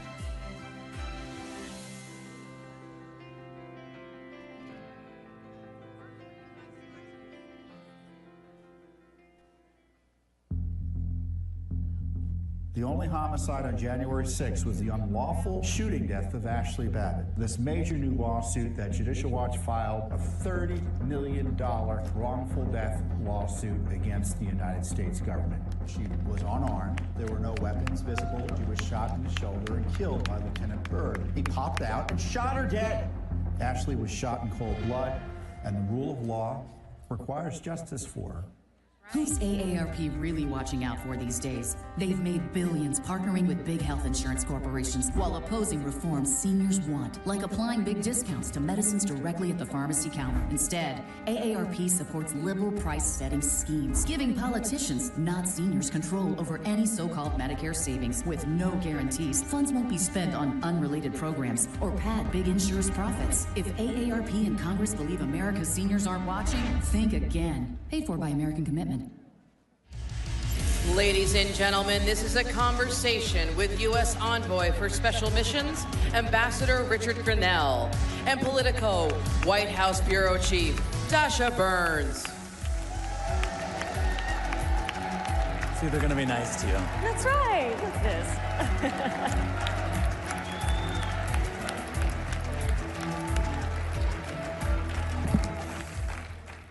Hey, everyone. It is his fault that a Politico journalist is on this stage, so don't get mad at me. Get mad at the ambassador. All right. I have so much I want to talk with you about, but the number one thing that everyone's been asking me about you is a new hat that you're wearing at the Kennedy Center. Oh.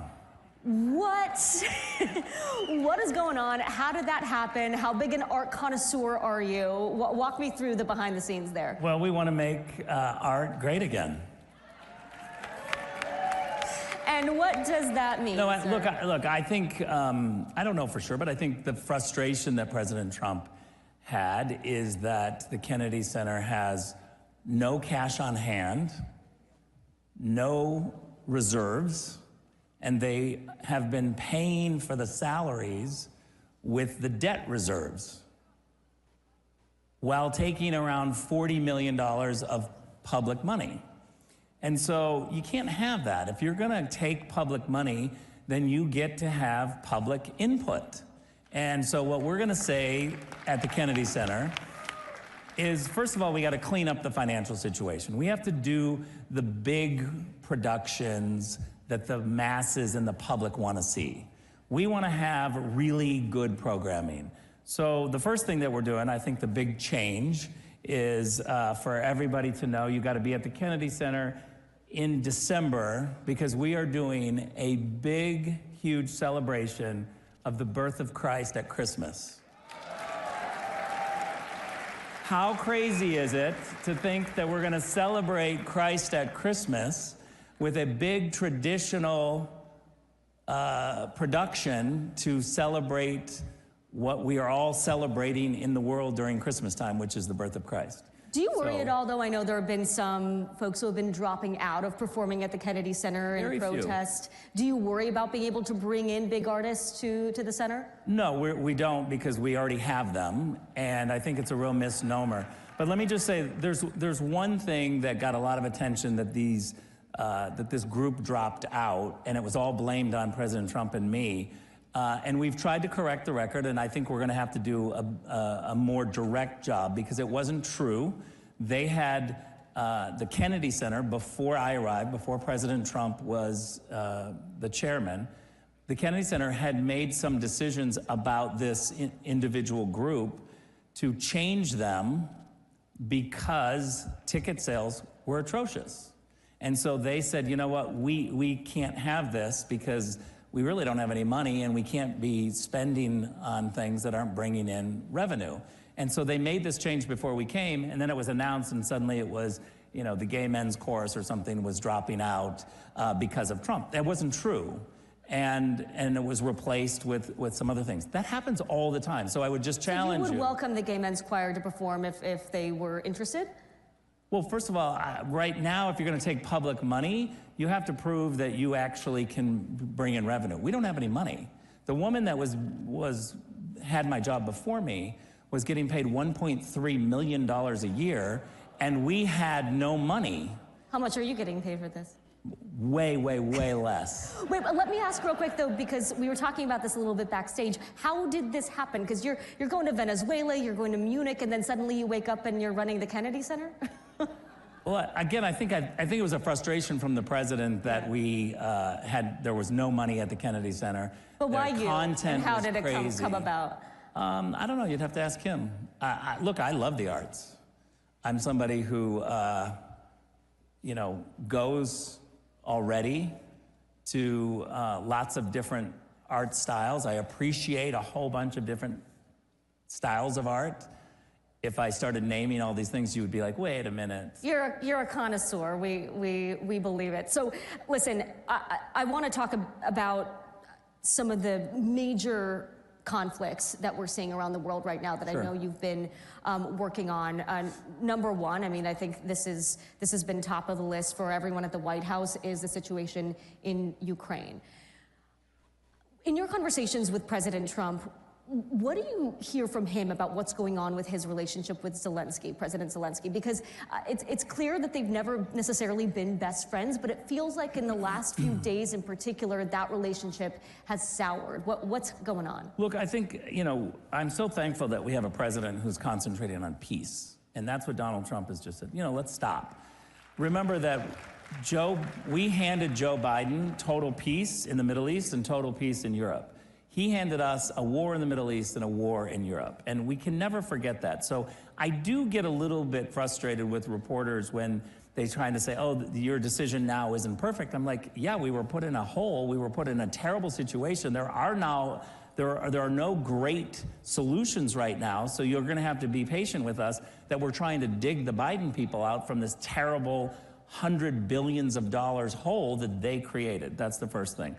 The second thing is I don't think it's fair to say that somehow President Trump has met with President Zelensky 4 or 5 times. The Trump team has met with the Ukrainians and Zelensky another 4 or 5 times. So let's say we're up to 10 times meeting with the Ukrainians. I never once heard from the media an outrage that the Russians weren't invited to those talks.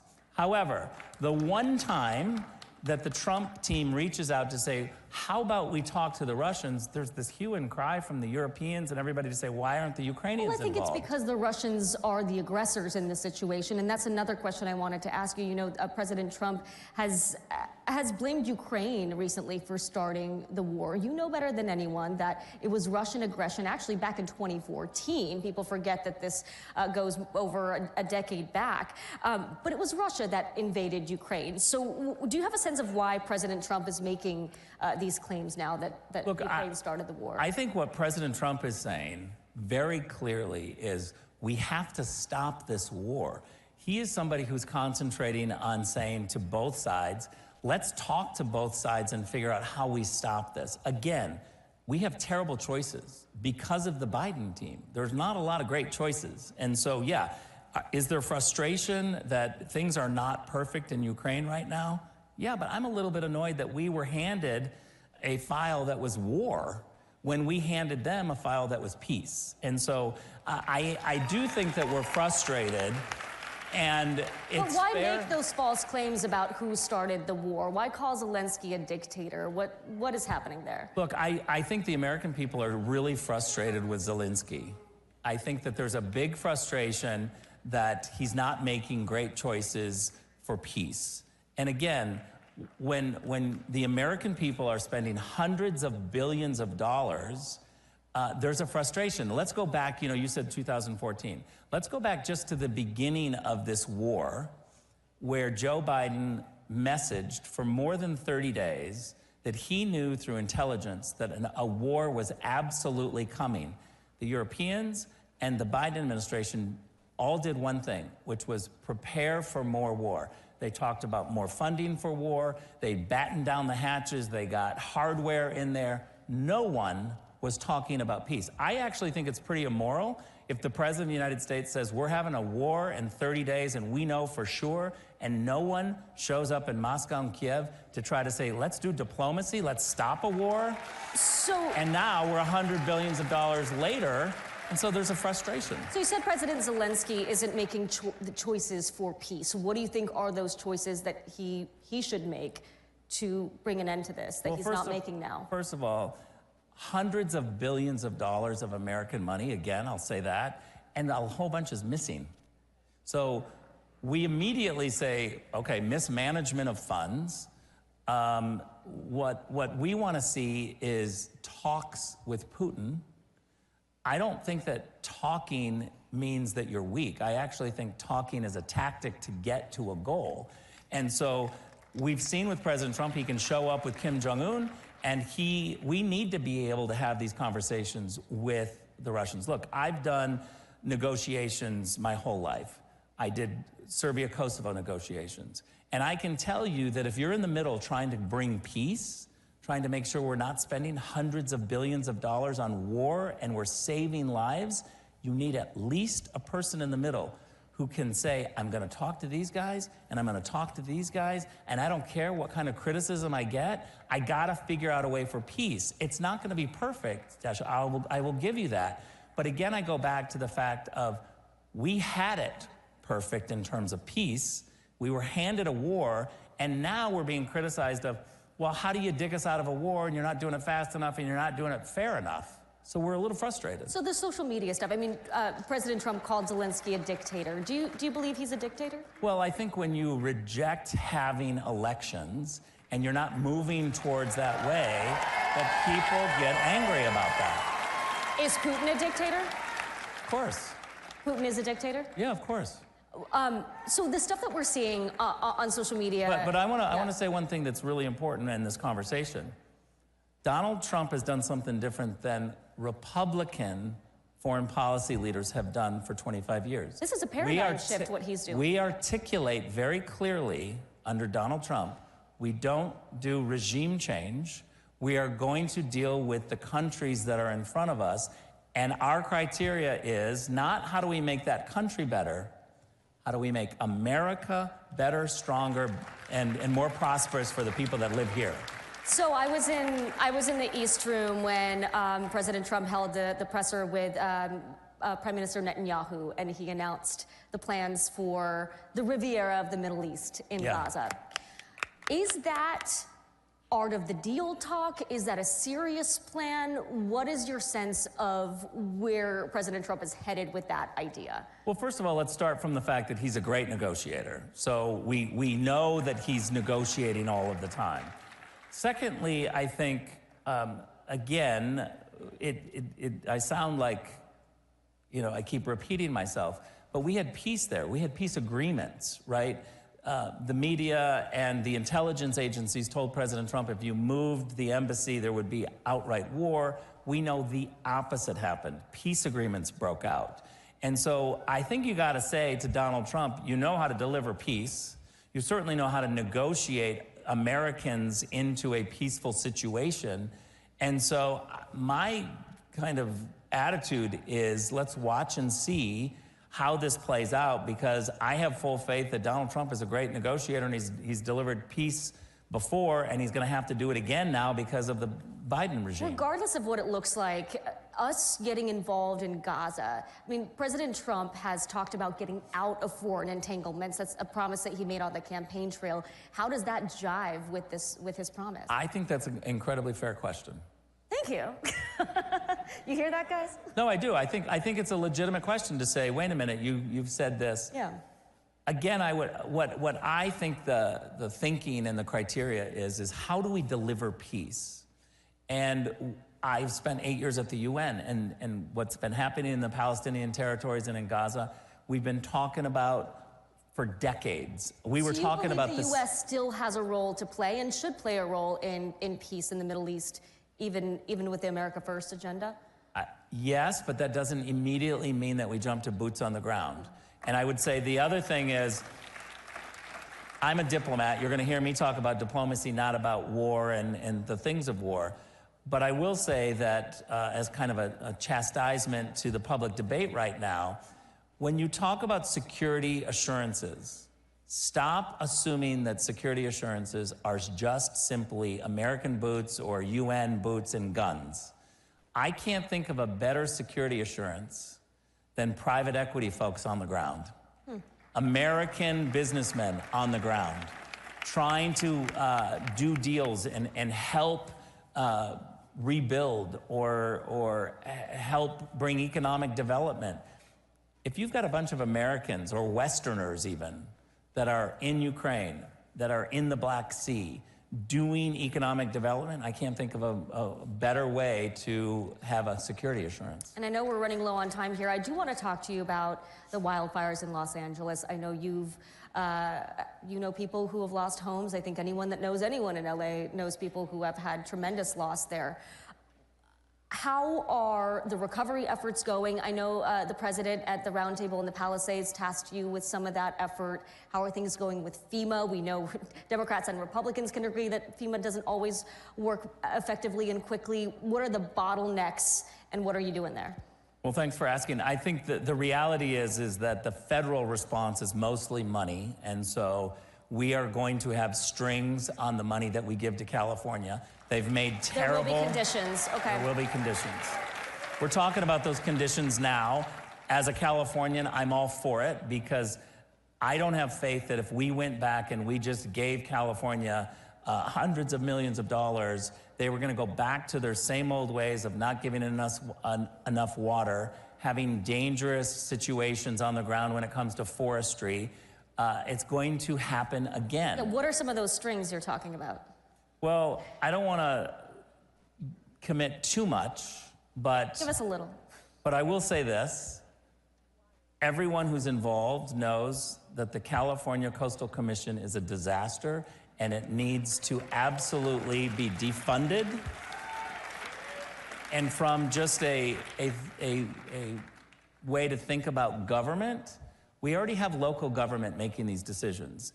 Layering it on with the California Coastal Commission is a terrible idea. It's an unelected group of people who are crazy woke left, and one person can stop progress, and they've made California less safe. I think squeezing their federal funds, making sure they don't get funds, putting strings on them to get rid of the California Coastal Commission is going to make California better. While we're on California, since you have so many ideas for the state, are we going to see Richard Grinnell run for governor of California?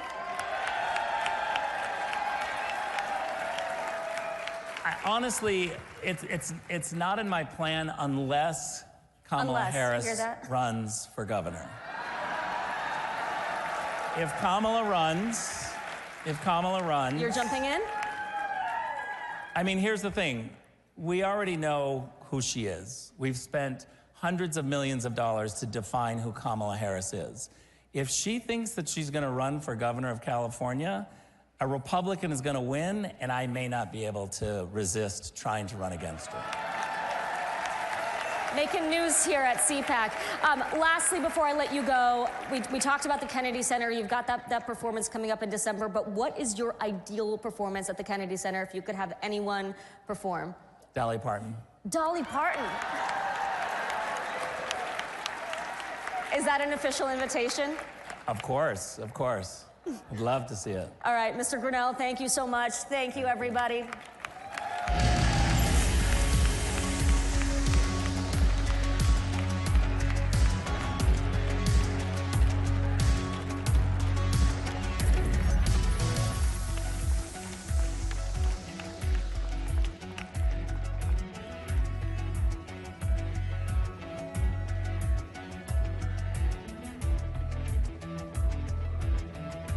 Hey, it's Matt Schlapp with CPAC. You know, we've had a huge problem in this country with election fraud. But at CPAC, that's not a problem. Our only problem is getting each and every one of you to vote. So look at your badge. You have a number on that badge. And get your phone out and vote on all the issues that matter. And my guess is you probably like what Trump's doing as well. And we'll have the results for you very soon. Wherever human freedom is under attack, in courtrooms, legislatures, and the public square, we stand ready to defend it. This is why Alliance Defending Freedom exists. Supreme Court victory for a Christian woman who was taken to court for standing firm in her beliefs. The First Amendment follows a golden rule. If we want to protect speech for ourselves, then we need to protect it for others. A video released this week by ADF International has attracted over 34 million views and even attracted comment from Elon Musk. It concerned a pair of Swiss parents who have had their child taken away from them because they objected to her gender transition. We're not just here to stop the erosion of liberty for this moment alone. We are here to keep the door open for the gospel. And when the gospel does its work, truth doesn't just hold its ground. It advances. It sets people free for generations to come. This is our mission at Alliance Defending Freedom. Every institution today is under attack. The home, the church, the government. And many people are asking, what is the truth? Jesus Christ claimed to be ultimate truth. Are you willing to face the truth? Do you think the MKUltra project ever actually ended? The Central Intelligence Agency is actively involved in mind manipulation. We all answer to one God and one Savior, and He's there to change your life for the better.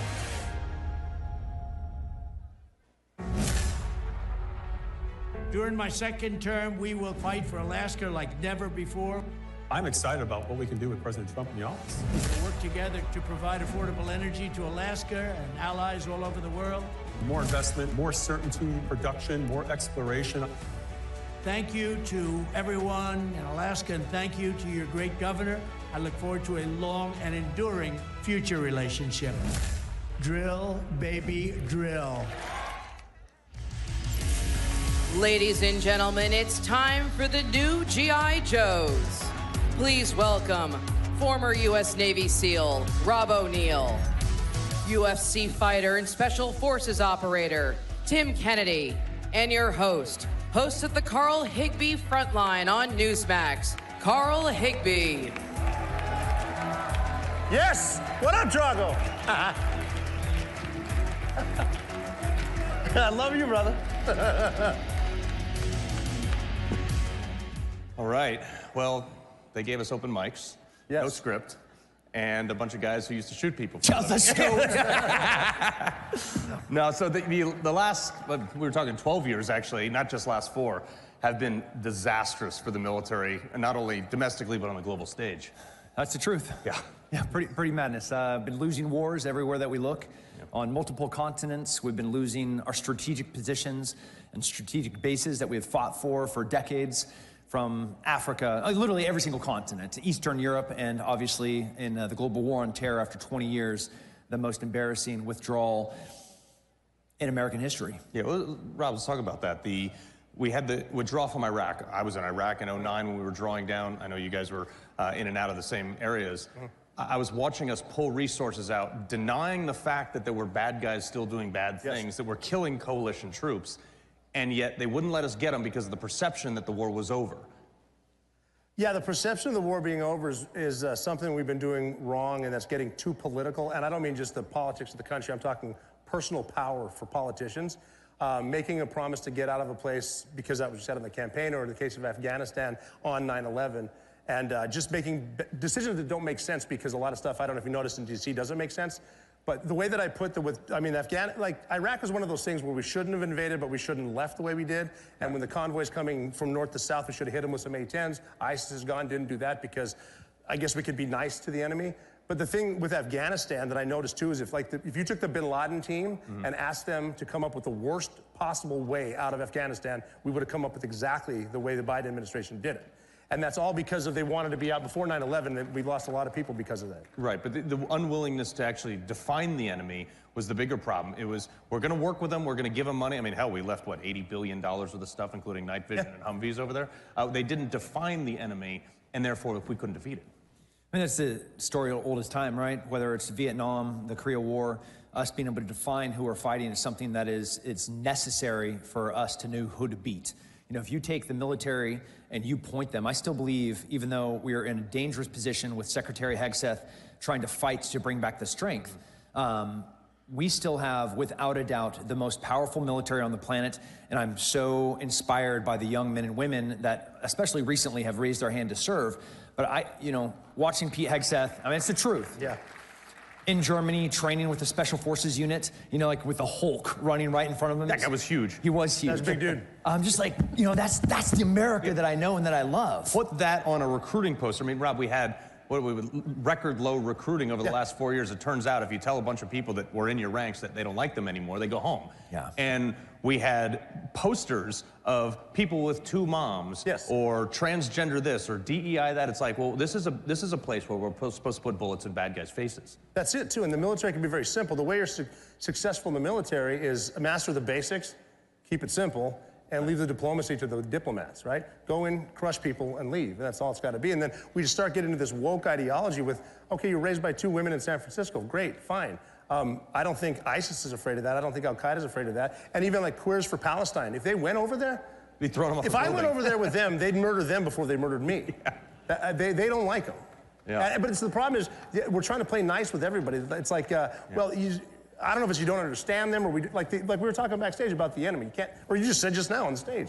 We're bad at defining the enemy, and we just think that. Here's a little thing I learned as a battle interrogator, especially dealing with terrorists. They lie. No. Yeah, they'll lie. What? Yeah, they'll lie to your face. Weird. Drago, back me up on that.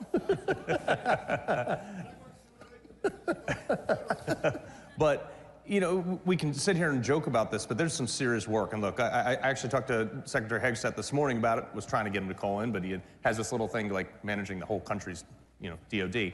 But he's got a serious job ahead of him. I mean, they've already increased recruiting in 30 days. Weird how if you put warfighters, you attract more warfighters. But in order to do that, I mean, you're talking about a massive deficit, not only from a financial standpoint, where we've spent 3 times as much on aircraft carrier budgets, where we've massively reduced the force. The COVID vaccine was one of the greatest reductions of good men and women, and we have to build that back. How do we start? It's a great question, and I think from the top down, seeing the Secretary of Defense out doing PT with the troops in the morning, it's not just the number in which we were failing to recruit for the past 4 years, but it's who we have been recruiting. We were recruiting, and I'm so grateful for everybody that raised their hand to serve. We want strong, fearless people that want to be part of the most lethal fighting force on the planet. That's who we want. We want them as a deterrent. We want the rest of the world and every single one of our peer-level adversaries to look at our men and women in uniform and be like, nah, not freaking worth it. Yeah, exactly. Well, that's the other thing, too, is, Rob, you walked in a door, shot the world's most wanted criminal in the face, and didn't think twice about it. How do we get more people? Thank you. How do we get more people that want to join because of that versus college benefits, which are great, but also, pushing DEI, pushing personal growth, and things like this? How do we get more people that want to join because they want to do what you did? I think it starts with the recruiting, and it impacted me more to see the Marine killing the dragon with the sword. I really like that. Plus the movie Navy SEALs with Charlie Sheen. That was really, greatest movie really, ever. Really That's greatest movie why I ever, became a SEAL. 100% accurate. But it's got to start with that too. We're in a place too, and it's the generation with staring at your phone, not going to the gym, stuff like that. We just lower the standards. It's like, well, you can't do the set amount of push-ups. We'll just cut it in half. And I think that, the good men and women are out there. We just haven't been focusing on them. They're great people. There always has been. The leadership has gotten bad simply because you get to a certain level, be it senior enlisted or a senior officer, you become political because you want the next job right down the street here. The way to do it is literally get back to the basics, which is forward defense, alliance solidarity, and deterrence. And we're just simply not going to deter people by being nice, but the military's job is not to be nice. Again, we do have public affairs, great. We also have infantry who will swim over the horizon at night and kill you, and that's what we need. And not to mention, we will complain about it the whole time we're swimming. Oh, yeah. Why do SEALs post-career don't like cold water or... They torture us with it. It's wet. The water's wet. I've seen dudes in combat go an extra mile just to not get their feet wet. Yeah, man. I'm not even making that up. You know, America's finest, just keep me dry. Yeah, exactly. With recruiting, the standards have to be set. They have to be met. They cannot be moved. They cannot be bent.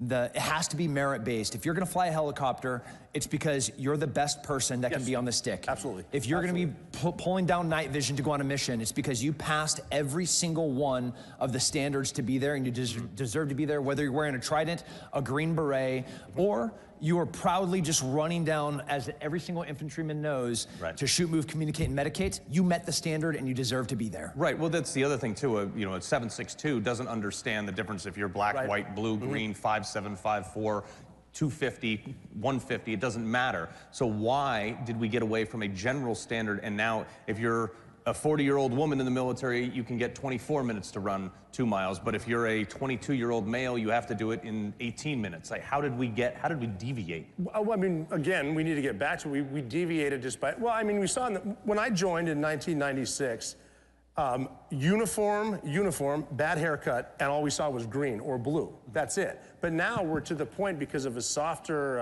outlook or because we're so connected, just be yourself. You know, express yourself. That's not the military's job to express yourself. You'll be fine. But again, too, like 16 and a half years in the Navy, with the men and women with whom I served, we never had a problem with sexism or racism because it just didn't make sense. We knew each other. Even when I was getting out, don't ask, don't tell was the big thing. And I remember in Afghanistan, this is after the bin Laden raid, looking at a bunch of Navy SEALs like, I know damn well some of you are gay. I don't really care. And at the bottom line, what you do behind closed doors is your business. The big question is, can you carry me with body armor after I've been shot and bring me home to my wife? That's it. I agree with that. We had a guy in my first platoon who got out of the military, and he was like, guys, I gotta tell you, I'm gay. And we're like, yeah, we know. We know. And we don't care. Nobody cared. Nobody cares. Sorry, man. Seriously, but that's it, too. He could do his job, and nobody cares. But then you get involved with the media, and they just want to spin it because they want the talking points to badmouth whichever Republican's running. So let's talk, Secretary Hegseth comes in now, 8% cuts across the board. A lot of people on the other side are saying, well, hey, this is going to diminish our fighting force. And I look at that, I'm like, look, we're still using floppy disks and fax machines. Like the DMV is more technologically advanced in some areas of the Pentagon right now. So, there's a vast, massive redundancy within the Department of Defense, and how do you get to the bottom of that without even slightly creeping on the mission of capability? And if you're trying to become effective and more efficient, the first thing that you do is you recognize fat and you cut it from it. So whether it's fraud, waste, and abuse, and in some instances we're seeing DOJ just come through with a battle axe to do that, which is awesome. Yeah. On the military side, I would definitely argue, and I know personally, as I think everyone else does, and if you've been in the military, that there are good redundancies, like a good PACE plan, primary, alternate, contingent, and emergency, and on the communication side, on like multiple routes in and out. But when it comes to bureaucratic regulation, and the military is not supposed to have that, what is called the kill chain. How effectively can I take from a decision to do something to the execution of it? How fast is that thing? And that kill chain has gotten so many bureaucratic steps in there. We have become ineffective and inefficient. Those have to be cut. Yeah, well, that's the danger of the big corporate mindset too. I mean, you guys know as well as I do. You get the green light to do an op, and you have to get it approved up the chain, and by that time, the guy's already left his house and fled the country. That's true, yeah. And I mean, it comes back to the efficiency that they're doing right now. You need redundancy in place, like with submarine warfare. If one gets an order, another one needs it too in case it gets hit and no one knows, that stuff like that. But the Pentagon hasn't passed a budget. An audit. An audit. Hasn't done it, and you got to start with that because, and we see it down at the platoon level where they're like, well, here's our budget for the year and we have to spend it all or we won't get it next year. It should be the opposite. Right. If you're more efficient, maybe these guys are squared away, we can get them more work, we can get them more funding. Right. But it's almost like the free money thing where we're just going to get it again as long as we get rid of it. And, it also seems if you cut even 8%, let's just round it up to an even 40 for good time's sake, and you will remove all those limitations, but you'll also remove a significant amount of processes that were put in place after World War II, a time where we have now quadrupled our number of generals, and now I would just say effectively we lost the war in Iraq and Afghanistan because the enemy gets a say in that. How do you rebuild that within the ranks? I mean, there's obviously morale has already gone way up under Donald Trump, big time. But how do you rebuild that with generational support? So, right now with General George and the Sergeant Major of the Army, Mike Weimer. Mike Weimer, former unit guy, was part of the special missions units, also a special forces guy. They clearly have said time and time again, they want to focus on lethality, maneuverability, flexibility, and these are things that bureaucratic systems and multiple checks and balances always slow down. They want kids being able to 3D print a tool that would have cost through a government contract on a named project, tens of millions of dollars. And 7 years to approve. That's right. Yeah. And all of that, we have to innovate. We have to innovate our way out of this, and we have to become the 2025 fast, lethal fighting force where the rest of the world is like, buddy, want nothing to do with that kid from Oklahoma that just throws hay bales, and now we're giving him the best tools possible to go and kill his enemy. Right, and something on that too, that good point. I think just we were talking about Secretary Hegseth working out with the guys and the big monster dude. That's something else right there that you haven't seen with the SecDef, but that's what you need. It's always been impressive when the general officer, the general or the admiral, comes and talks to the E5 Mafia. Right. Hegseth, Mr. Secretary, sorry, Pete, can like I've always been saying, we need a mid-level officer with combat experience to take the Secretary of Defense, because he will talk to the troops, and that when you're working out with the troops, you can ask them simple stuff. Right. Where are you from? Why'd you join? What are you anticipating? What do you expect out of this? How's morale? Okay, morale's bad. Why? Morale's good. Why? Find out why, and then obviously, it is a pyramid, top-down type stuff, but they might want to think about potentially changing that up a little bit. But also flattening the organization, allowing that direct feedback. I remember when I was in, the Admiral would come down and they'd be like, hey, look, if you have any questions for the Admiral, clear it through us first. Carl, you're not allowed to ask any questions whatsoever. But it's, and I raised my hand, this is in 2009 after we just gotten back, and I said, what's the desired end result in Iraq? I mean, I got in a lot of trouble for that, but they had no answer. Yeah. It was heartbreaking on the ground in Afghanistan, in August of 2021, all the way to the 26th of the Abbey Gate bombing. That sent a shockwave through all of GWAT and recruiting. Nobody likes to lose. America's not built to lose. We're built to be the most powerful fighting force on the planet, the military is, and the country that's the strongest that's ever existed in the existence of our species. Greatest country ever. So our young people need to look at the service members, men and women in uniform with the flag, and with pride, be like, I want to be like Rob. I want to be like Carl. Right. I want to go win wars. It's time for us to start not just being preventative, but for everyone to know that the next war that we go into, we are not just going to fight it. We're not there to perpetuate the military-industrial complex. We are there to destroy our enemy in the most violent way possible. There you go. I just want to point out that the Army guy said that they want to be like the two Navy guys up here. But that said, I mean, look, we have 11 carrier battle groups, so they're not in reserve for someday. We're pretty much there now. Why do we care what Europe thinks? Why do we care what other countries think? Why are we catering, especially policy within the DoD, to what other countries think when we can do whatever we want because our aircraft carriers outrun their jet skis? Well, that's true, too. I mean, I remember seeing a recruiting poster with somebody's water skiing behind a carrier and people laughing at it. I was like, no, that could happen. That's the fastest ship we got. Yeah. And I can't tell you how fast it goes, but it's pretty fast. But talking about Europe, too, moving forward, every time we've left Europe, we had to go back. Yeah. So we got to be careful about that now too. But the problem is with Europe being so weak, most of them aren't paying the 2% GDP they're supposed to be paying. But we're not going to be able to deter China, especially a China-Russia coalition, while we're trying to hold the hand of the people that are afraid of Ukraine or what going into Poland. I don't think they're going into Poland, but regardless, we're not going to the fight. You got to figure the 5,000 miles of a supply chain we're going to need in the Pacific. Right. When China within the next few years, tries to take Taiwan. There's other allies over there dealing with a much bigger enemy, and then you're getting into the AI thing, the drone fighting. I'm so glad that wasn't prevalent when we were there, but microwave weapons, stuff like that. I mean, we're still back in time. We do have smarter people than this panel. They're working, but they got to be smart about being. That's a pretty low bar, if you don't know, for us. But no, I mean that's 100% right. The technology is almost outpacing the need for some manning, not all. But how do you balance the technology versus the man on the ground? This is a question that we've asked every single war and every single conflict. Ultimately, it really does come down to the men and women on the ground. Yes. It comes down to the quality of the people, their integrity, and their work ethic. And I love this country. I'm so proud that I get to wear the uniform and the flag, and I get to look to my left and my right, and I am just so inspired by the strength of our service members and the men and women in this country. And I have total confidence that we have the best and the brightest in the world that are answering that question. And they are giving the best tools to the best men and women in uniform to then go and both prevent our next war and, heaven forbid, if we do have to fight it, win it. Yeah. Let's talk about kids. Rob, I know you got a new one. Yeah, I got a birthday on Sunday. Yep. My daughter Valor turns 1. Wow. So, congrats. So, I have 3 myself.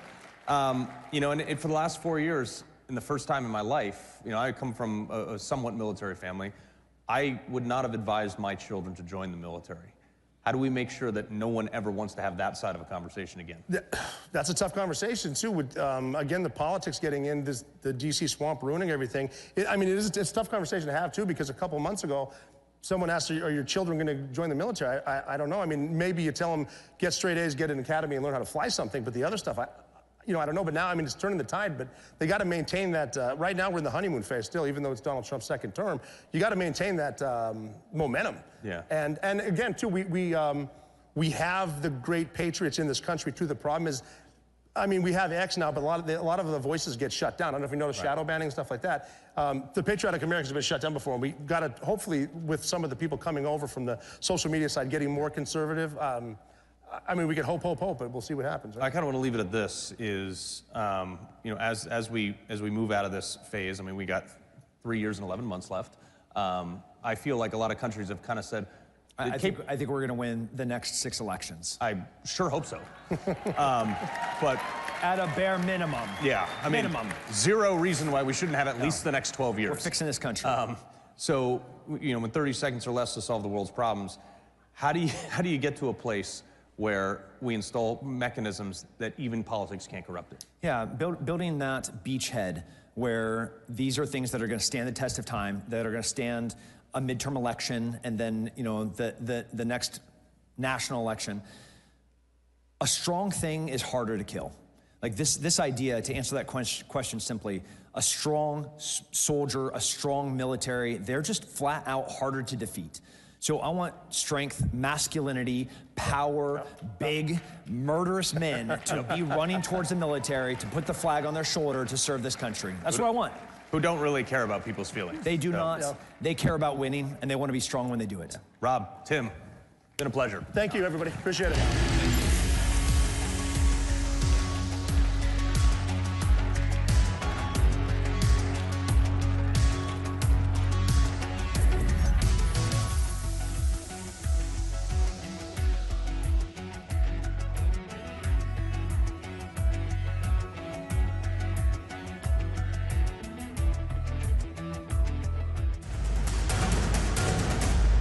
Newsmax has been terrific. President Trump is right. Millions are switching to Newsmax. It's the fastest growing streaming service in America. You don't need those woke streaming services anymore. Just get Newsmax Plus. Watch the best shows like Greg Kelly, Rob Schmidt, Greta Van Susteren, and Rob Finnerty. Greg Kelly over at Newsmax. The Newsmax people have been really, really terrific. Gain access to exclusive documentaries, series, and special briefings. It's free to start, so go to newsmaxplus.com now to sign up and watch Newsmax anytime, anywhere. Hey, it's Matt Schlapp with CPAC. You know, we've had a huge problem in this country with election fraud. But at CPAC, that's not a problem. Our only problem is getting each and every one of you to vote. So look at your badge. You have a number on that badge. And get your phone out and vote on all the issues that matter. And my guess is you probably like what Trump's doing as well. And we'll have the results for you very soon. This lunacy will end on my first day back in the Oval Office. I promise you it will end immediately.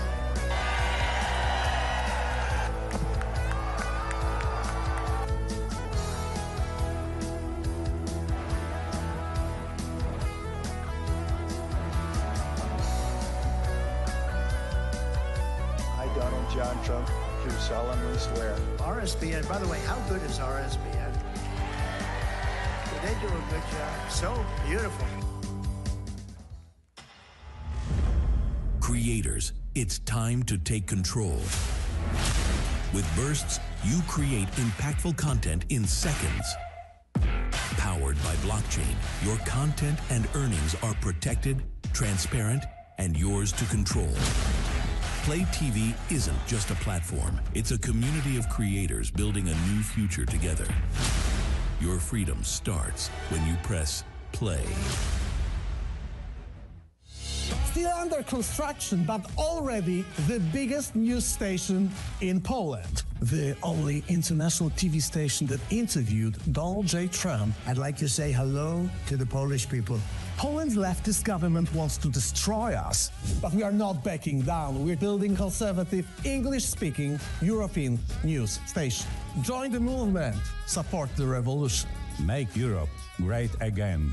This is Republica, the home of free speech. Ladies and gentlemen, this is CPAC in action. Please welcome founder Detat Dose Group, Hobe Schabander, founder of Walkaway, Brandon Straka, CPAC chairman, Matt Schlapp, and your host of American Sunrise on Real America on RAV, Dr. Gina Loudon.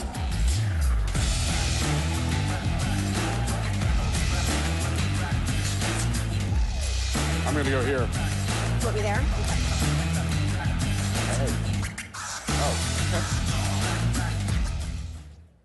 All right, everybody. Welcome, first of all. How amazing has this CPAC been for you? Woo! And you know, CPAC, the thing I love about it, I've been coming for decades now. Phyllis Schlafly actually brought me to my very first CPAC. Now I come every year with Real America's Voice and love talking to all of you. But my favorite thing about CPAC is it is what President talks about all the time, action, action, action. And so that's what we're going to talk about with you today, what we did right in this last election. If the message that's coming through to you as really the actors in the action, right? If that's the right message, because the people on this panel have the expertise to tell you all of the above. So I think what we should do is start with just a brief intro, if you guys can, just a couple of sentences about who you are and what you did in this last election. Thank you so much. Hi, everyone. My name is Hobe Schabander. I was in the field in Michigan. My group launched the Arab Americans for a Better America, or APAC. And thanks to a great deal of CPAC's support, we set up shop in Michigan early on in the campaign as an outside group, working very closely with our favorite ambassador, Rick Grinnell, to reach out to the Middle Eastern community, Muslims, Christians in Michigan, and we helped turn Michigan deep red with a lot of first-time voters who had never voted Republican ever in their life, voting for President Trump because they knew that he was a president for peace. Hey everybody, I'm Brandon Straka. I'm the founder of the #Walkaway campaign. Don't get a big head, Brandon. We are the largest national movement of former Democrats walking away from the Democratic Party. At this point, In 2018, we started a national conversation about the need for people to walk away from the divisive, hateful Democratic Party and political left. As of today, Walkaway has grown to over 750,000 people who have joined our movement, tens of thousands of people who have created their written and video testimonials about leaving the Democratic Party. And dare I say that I believe that the 2024 election was the walk-away election. And I'm not just saying that. I'm not just saying that because we walked away with the presidency, and we walked away with the House, and we walked away with the Senate, and we walked away with the popular vote, and we walked away with every swing state in the country, but because massive numbers of minorities walked away from the Democratic Party in 2024 and led us to victory. Well, you know this guy. Do you have any sentences you want to say about what you do?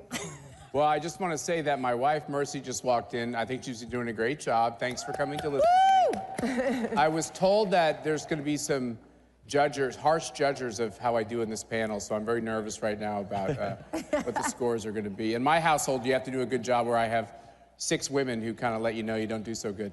But and all my kids, almost every one of my kids is here today. So if you see them, you know, be careful because they're good staffers, I want you to know. Okay, so let me just give you a quick overview at CPAC. You guys are all very generous to us and to many other conservative groups. CPAC has, I think, a big role to play there, but Brandon's group has a big role to play there. I bet you have Michigan groups that have a big role to play there. The one thing as a conservative community, by the way, I'm preaching to myself right now. The one thing as a conservative community, which I think is the pro-America community, I'm not so sure conservative is even a word we have to use right now. We just believe in America and America's values. That we got to partner together really, really well if we're going to beat the bad guys, if we're going to beat the commies. So this is a little bit to myself. I get competitive. I think, well, that's a CPAC thing. CPAC did that. And we're doing a good job as an organization because all of you are helping us. But we all have to work together. And I have to say, to begin my comments, I think we ought to give a rousing applause to having an RNC chairman who was uber competent, did a great job, in Michael Whatley. Susie Wiles, the campaign manager for Donald Trump, deserves a round of applause for being uber competent, and Chris LaCivita. Let's give them a round of applause.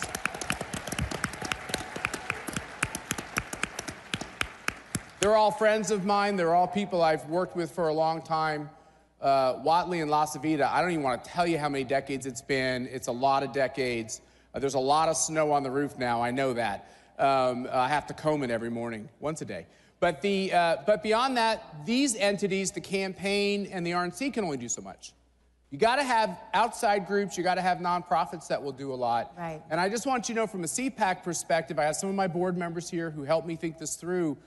We tried to do what others weren't doing. Right. It was because the RNC was so competent and the campaign was so competent that I knew that they would do their pieces competently. And that's not always the case in politics. Sometimes they're not doing it competently, and then you're scared to death because you got to fill in. They did their job competently. And then we saw the seams, right? We saw the openings that we could spend time on. And for CPAC, we decided to focus on a couple things. We helped you in Michigan with Rick's direction. Right. Because we thought Michigan could be turned red. Are you here from Michigan, anyone? Wasn't that awesome? It happened. And I didn't, and funny, when you look for this, the openings and the seams, it takes less revenue because nobody's playing. And so you play with smaller amounts of money. We still spent millions of dollars on this project. Mercy led the way on the Hispanic outreach. There, believe it or not, there was a lot of openings there. Thank you, sweetheart, for your great work and your voice on those things. And then we did something else. By the way, we believe that they cheat. I'm sorry if it's controversial. I'm never gonna stop saying it. I'm sorry if I keep getting canceled. I believe they cheat. We think, as a board at CPAC, we think that if we expose their cheating, put cameras on their cheating, have people watching and reporting on their cheating, writing letters to state officials about how they plan to cheat, that stops a lot of the cheating, and I believe that's what happened this time, and we did plenty of that. Well, Matt, here's a question, though. We heard a lot about banking the vote, right, in this last election, and the other thing about this last election that I'd like each of you to speak to is that, you know, we had Donald Trump. We're not going to have Donald Trump. Probably, well, I don't know, maybe we will. After yesterday, maybe we will have Donald Trump. But unless we change the Constitution. We had one George Washington, And I think that there's one Donald Trump. I think there's one Donald Trump. But the question is, you know, we hear this message all the time of bank the vote, as if that was the only thing that needed to be done in this last election. What do you all see on the horizon as we look forward into the midterms and, of course, into the next election that we need to be preparing for already, at least in our minds? Yeah, look, there is a culture shift that we saw on the ground in Michigan. Look, we're talking about precincts where Arab Americans are a majority in the Detroit metro area, that Joe Biden, you know, won by over 80% in 2020, that Kamala lost by over 10% this time around. That is a sea change. You know, I mean, Kamala Harris was going around campaigning with Liz Cheney. You know what we did? We spent just, you know, a few $1,000s, put up a few billboards of just a picture of Kamala looking into the eyes of Liz Cheney, and we put, you know, war. You know, this is the war candidate.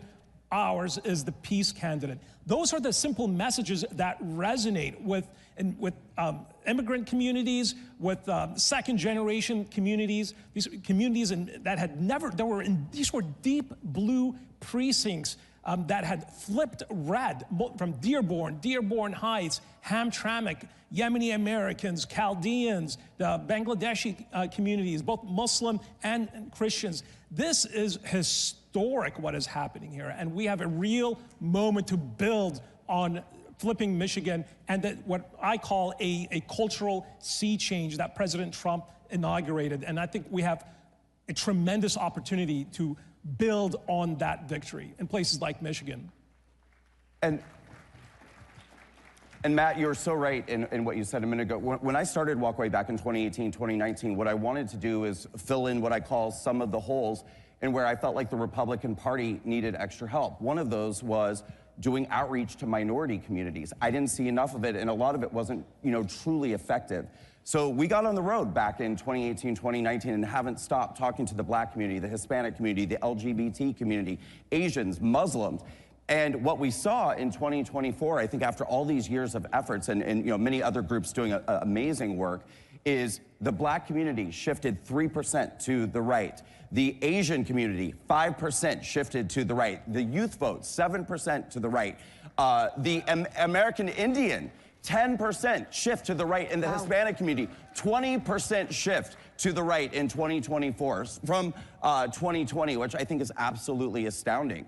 And legacy media, Brandon, is not reporting some of those numbers that you're talking about. Well, they don't want people to know. Yeah. You know, and they want to try to keep convincing people that the Republican Party is the same old Republican Party they've been able to malign as being racist and bigoted and not welcoming to minorities, when in fact we are the new America First Republican Party, which is a big, diverse tent of diverse intellectual ideas and diverse people of all backgrounds. And really, the Republican Party long has been the true big tent, but the media would really like to keep that a secret from the voting electorate. One of the things that you did that I think is so fascinating is, you know, you always hear you've got to go into the communities, and I know CPAC supported you. You went right into those communities, and probably no one had ever been there to ask them for their vote before. No. Yeah. In many instances, we held dozens of town halls, anywhere from 20 people to 200 people, and Ambassador Grinnell, God bless him,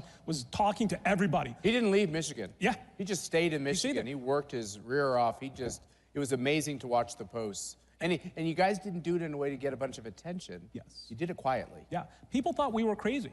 When we started early on, they're like, why are you reaching out to them? You know, why are you reaching out to a community that was in the deep blue precincts that never voted Republican, let alone for President Trump? You know, but Ambassador Grinnell led the way. Leadership, matters. Look, and these were conversations that were difficult conversations. You know, Kamala Harris didn't want to meet with the Arab Americans, the Muslim Americans, because she was afraid of tough questions. But our guy, Rick was sat in there. A lot of those conversations, they were respectful conversations, but they were tough conversations. And that is the difference when you have a paternalistic Democratic Party, far left, that doesn't want to treat minority groups that are American at heart, that are pro-America. They've immigrated here, they sacrificed so much for their families and for their children. I'll give you an anecdote. We did a 20-second ad called The Daughter of Dearborn that went viral in Michigan. It was a lady by the name of Sam Lukman. She was a Yemeni American, a daughter of immigrants, a single mother, was a progressive activist and was looking into the camera telling her community to vote for Donald Trump because he is the candidate for peace, as he has proven to be. And that is what, I mean, we've never seen anything like it. It was absolutely historic. People thought we were crazy for even trying, but we proved them wrong. And Gina, you hit the nail on the head with what you said a moment ago about, you know, a lot of these communities haven't even been talked to, and if just a small amount of outreach can make such a difference. When we look at 2025, okay, so 2025, there's two very big races that we have coming up. There's a governor's race in Virginia and a governor's race in New Jersey, right? Yeah, but you guys listen to me, because... Aaron, can we win New Jersey? Okay. Yes. Elizabeth, we can win, okay. Yeah, but hear me out here, because there's two key philosophies that I'm asking people to embrace going into this year and every year forward. Number one, that every year is an election year. We can no longer just get involved every 2 years or every 4 years for a couple of weeks before the election. And number two, every election is a national election. What do I mean by that? Well, we saw in 2020 how just a few governors in a few states with the stroke of a pen changed their voter laws by executive order, which cost us the 2020 election overall. So it does matter in every state who the governors are. We have to get involved in all of this.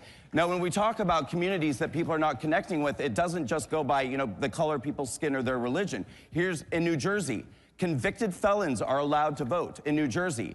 Well, guess what? The Democratic Party, who has spent decades screaming about criminal justice reform, when they decided to go after Donald Trump and decided to go after the J6ers, the Democratic Party decided that there's nothing worse in the world than being a convicted felon and that they're the scum of the earth.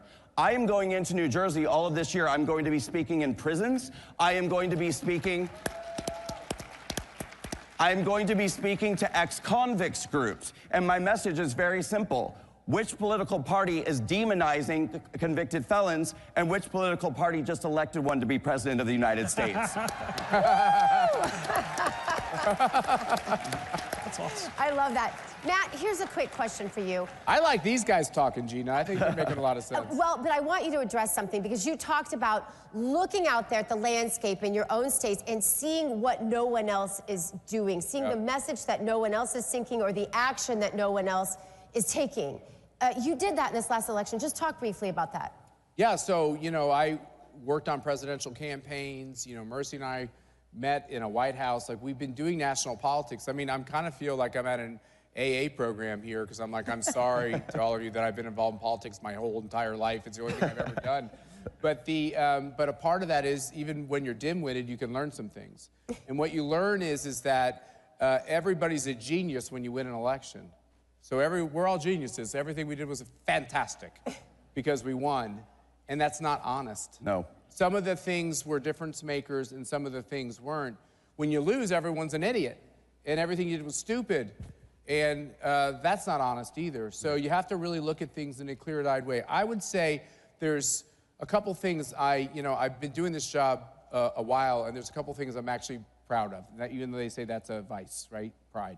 But there are a couple things I'm proud of. One of the things I'm most proud of is, back to Brandon's comments and your comments too, the first group, and we do this together, we're a community. The first group to invite RFK to speak was who? It was CPAC. CPAC invited RFK. I got yelled at by everybody. What an idiot you are. He's a liberal. He's running against Trump. He's gonna hurt Trump. I was like, I don't know. I'm reading about these assassinations. I think he's got a real finger on the pulse of this deep state thing.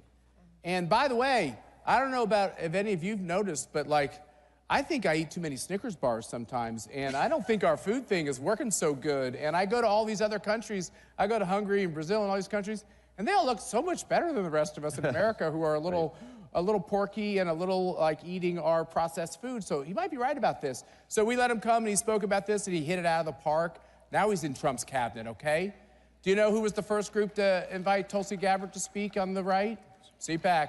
She headlined our Reagan dinner. Any of you who were in this room who were there that night who yelled at me, not you didn't yell at me, Karen. But it worked out. But some of you said to me, what the hell are you doing? I was like, I don't really know, but we're gonna give her a shot, because the Democratic Party is literally kicking her out of it. And she just ran for president. And they say she's a Russian agent. Well, they say Trump's a Russian agent, so I really might like her if I get to know her. And she did a spectacular job. Yeah. By the way, you know who else we took a chance on, who everyone said it was wrong to do? Donald Trump. Oh, yeah. Came to CPAC. Yeah. Look at what National Review said when we invited Donald Trump to CPAC. How many of you were there that year? How many of you were there? That's cool. I was there. You were there, Kimberly. We're getting old. But talk about pearl clutching to invite Donald Trump, who wasn't a registered Republican and, you know, said some bombastic things. It was the right thing to do. So we're going to keep doing that. Yeah. We're going to keep having non-traditional, you might say, whatever, people be a part of our program. And sometimes they'll say things that maybe some of us don't like. But along this process, we're going to rediscover something as a country. The right to speak your mind, the right to not be canceled, and the right to learn and think a little bit out loud. And if we can allow that to be something that's acceptable again, I think we're going to self-correct as a country. So I'm proud that we played a role in that. So the answer to your question is, in politics, one of the first things we're going to do is we're going to say to Americans out there who can legally vote once, we're going to tell them, if you feel comfortable with a little bit about what you're hearing, for instance, in this conversation, you're welcome. Yeah. Matt, you're welcome.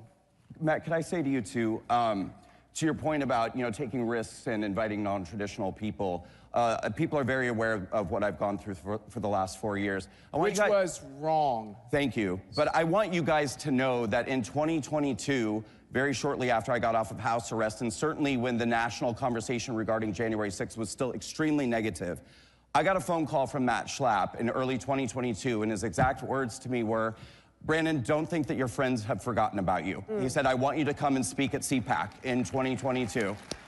And he invited me to speak in 2022 and 2023 and 2024 and gave me a stage and a platform to talk about my January 6th experience and to even erect a prison cell at January 6th to do a demonstration to draw attention to what the J6ers were going through. So I want to thank you for your consistent support of the January 6th community all this time. Absolutely. Yeah. Well, we are almost out of time. Do you have any final words? Because we want to leave. Hey, no, first, Gina, can we say thank you for Michigan? Yeah. Thank you. Thank you for believing in us. Thank you for believing in us when not many people believed in our mission. The Muslim Americans, Arab Americans love President Trump. They love the message for peace, the peace that the president has already delivered. And this is a community that's growing, and you're going to see a lot more of them voting Republican. All right. Awesome. Let's do it. Thank you all for being here. Thank you, Gina, and thanks for being here with Real America Voice. Have you all gone down to CPAC Central and seen their big Mac Daddy television set down there? It's a little boisterous and loud, but I kind of love it. It's fun. And every single morning, 8 to 10 a.m. Eastern Time, American Sunrise would love to have you in our morning show audience. We do a fun but tight show, and we have well, we haven't had you on yet, but we'll have to do it. But we have these guys on all the time, and love to have your input and participation. Thank you all so much for a great CPAC.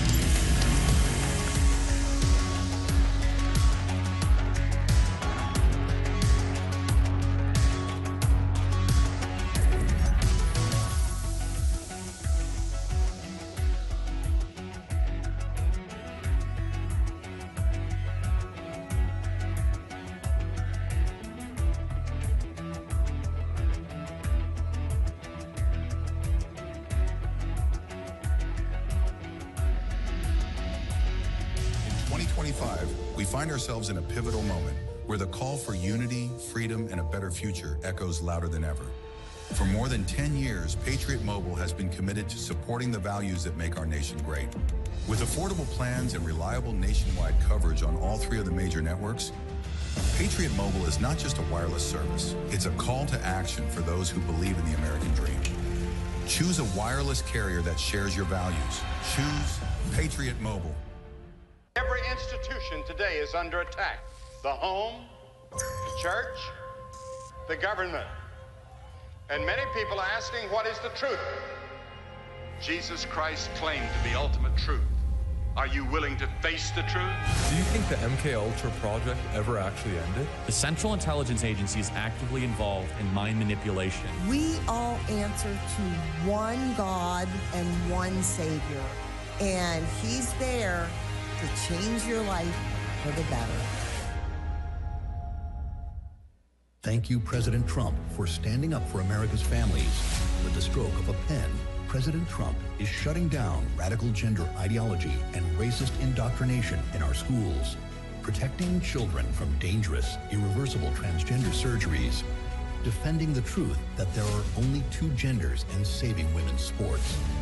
They'll do anything to stop President Trump, but he's not backing down, and neither are we. Ladies and gentlemen, up next, the Great Expansion, a new energy economy. Please welcome CEO Curio 55, Ed McGuinness, Governor of Alaska, Mike Dunleavy, and founder and executive director of Power the Future, Daniel Turner.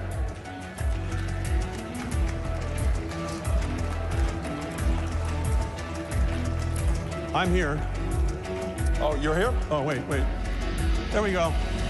Am I there? You're like, Governor, you're in the middle. It's like we've got a dating game.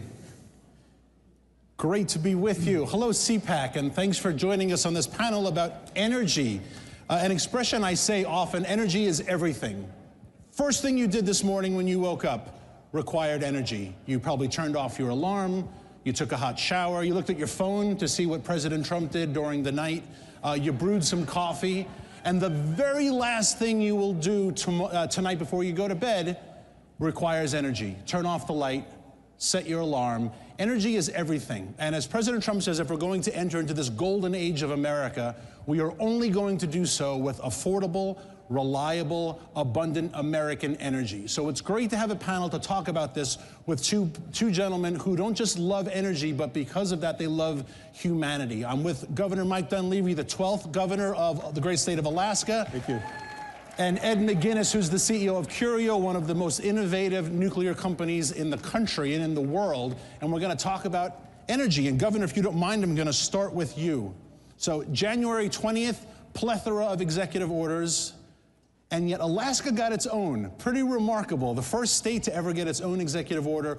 Why was this necessary for Alaska? What happened? Well, President Trump, for many reasons, has always had an affinity for Alaska, even in his first term. But he sees us as a solution to many of Americans' problems. As many people know, Alaska was purchased from Russia in 1867 because of its resources. Vast amounts of oil, vast amounts of gas, vast amounts of minerals, 49 of the 50 rare earths, millions of acres of trees, fish, the list goes on and on and on. And we've had a difficult past with some administrations. President Trump came on the scene, understood its importance to the world, the U.S. and the world.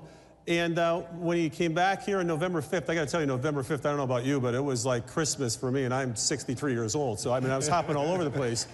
But long story short, a lot of the issues that could help America are in Alaska. So they put together an executive order on mining, oil, gas, different oil plays, different gas projects. I mean, one of the largest projects in the world that we're working on right now is our gas project, which would have gas go down a 42-inch line, 800 miles, and then to Tidewater for Asia and our Asian allies. And so he sees that as a critical link in what he wants to do. And boy, he's moving at breakneck speed. I mean, just like you said, Daniel, you wake up in the morning, it's like, what happened today? Yeah, it's remarkable. And everything we need in the energy space is in Alaska. Yes. And to open that up to America is great. Ed, there's a line on your website, on Curio's website, which I love, and it says, energy access promotes human rights. And I wanted to ask you to talk about that and elaborate on it. What does abundant energy mean for human rights, just for humanity, and how Curio can help solve that? First of all, I want to say what a great time in history to be an American. And I just want to say that. Also, what a great time. I'm in the energy business. What a great time to be in the energy sector. We have a country now that is #1 in producing oil and gas. And we need to do the same thing for our other key energy sectors, including nuclear. And as Daniel said, we need affordable, robust, reliable electricity that is accessible to all.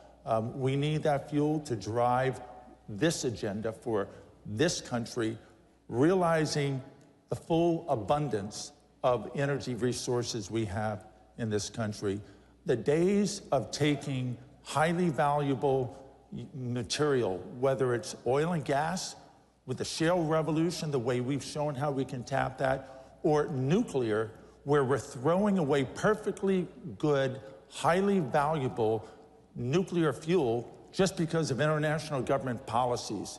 The day to start maximizing our energy resources in the United States is now, and we need to reshore our nuclear infrastructure just the way the oil and gas industry brought themselves back from the days of the 70s with a slow decline, the supposed peak oil, and then industry came in and innovated and found a way to tap through in that shale through directional drilling, through hydraulic fracturing. Now we are the #1 producer in both oil and gas. We can do the same for nuclear, but I can assure you right now, Russia and China are eating our lunch internationally on nuclear, and the implications go beyond civilian. It's time for this country to really snap out of it and whip our nuclear infrastructure and fuel cycle back into shape. Back into shape. You know, we just finished 4 years of Scranton Joe. And you are Scranton Mike, if I can call you that. You're from Scranton originally. I'm the other guy. You're the other Scranton guy. But you both look at energy, and it comes to blue-collar jobs, working Americans. You see it very differently. Why is our vision, the conservative vision, why is your vision, especially for Alaska, so much radically different than Joe Biden's? Because I think President Biden seriously was hijacked by extreme environmentalists in his term. We both grew up in Scranton. We heated with coal when I was a kid. We took out the ashes. We had anthracite coal. Anthracite coal was Scranton was the anthracite coal capital of the world, built this country. But we were not rich, and that's the thing about energy. You know, in Alaska, we build policies for the single mom with 3 kids, and that includes energy and accessibility energy. But I don't know what happened there with President Biden. There was a time I think he was pro-energy, but again, I believe he was hijacked. And the past 4 years for Alaska has been nothing but brutal. I mean, executive order after executive order. We had 66 to 68 what we call sanctions put against Alaska by our own federal government. Those were more actions, more sanctions put against us than put against Iran or Venezuela. So in essence, our own federal government, our own federal agencies were at war with the state. The very state that was brought into the Union in 1867, purchased from Russia for our resources and our energy potential. And so, again, I believe President Biden was hijacked by the environmentalists. There was a social engineering program that was foisted on the backs of this country. And boy, oh boy, I guess the sun rose again on November 5th. That's all I can tell you. It's like Christmas every day now. Absolutely. You know, and Ed, you were just saying how Russia is eating our lunch when it comes to nuclear. And one of the things that President Trump talks a lot about is artificial intelligence. Signed an executive order on it. And projections say that we need 2 to 3 times the amount of electricity production to win the AI revolution. What's the role you see of nuclear so that China doesn't eat our lunch when it comes to artificial intelligence? Absolutely. We have a key role. That's why you see some of the big tech companies now investing in nuclear. We want to complement what oil and gas is bringing to the table. And our nuclear power systems can provide what we call behind-the-meter power dedicated for these data centers. And what that does is it helps prevent the inadvertent increase on the residents in the states where those AI data centers are going to be, and it helps insulate them from the potential of having escalating electricity prices because of these big data centers coming in and needing a large portion of power. So dedicated nuclear with a sustainable approach of recycling all that so-called nuclear waste. Most people in the United States don't realize that nuclear fuel, when we spend hundreds of millions of dollars producing that fuel, mining the uranium, it runs in a reactor for about 5 years. Government policy has been in the past to try and throw it away. How many people realize that after it's running a reactor for 5 years, you've only used about 4% of the energy value? You have enough energy value left in that used nuclear fuel to meet U.S. electricity needs for 150 years.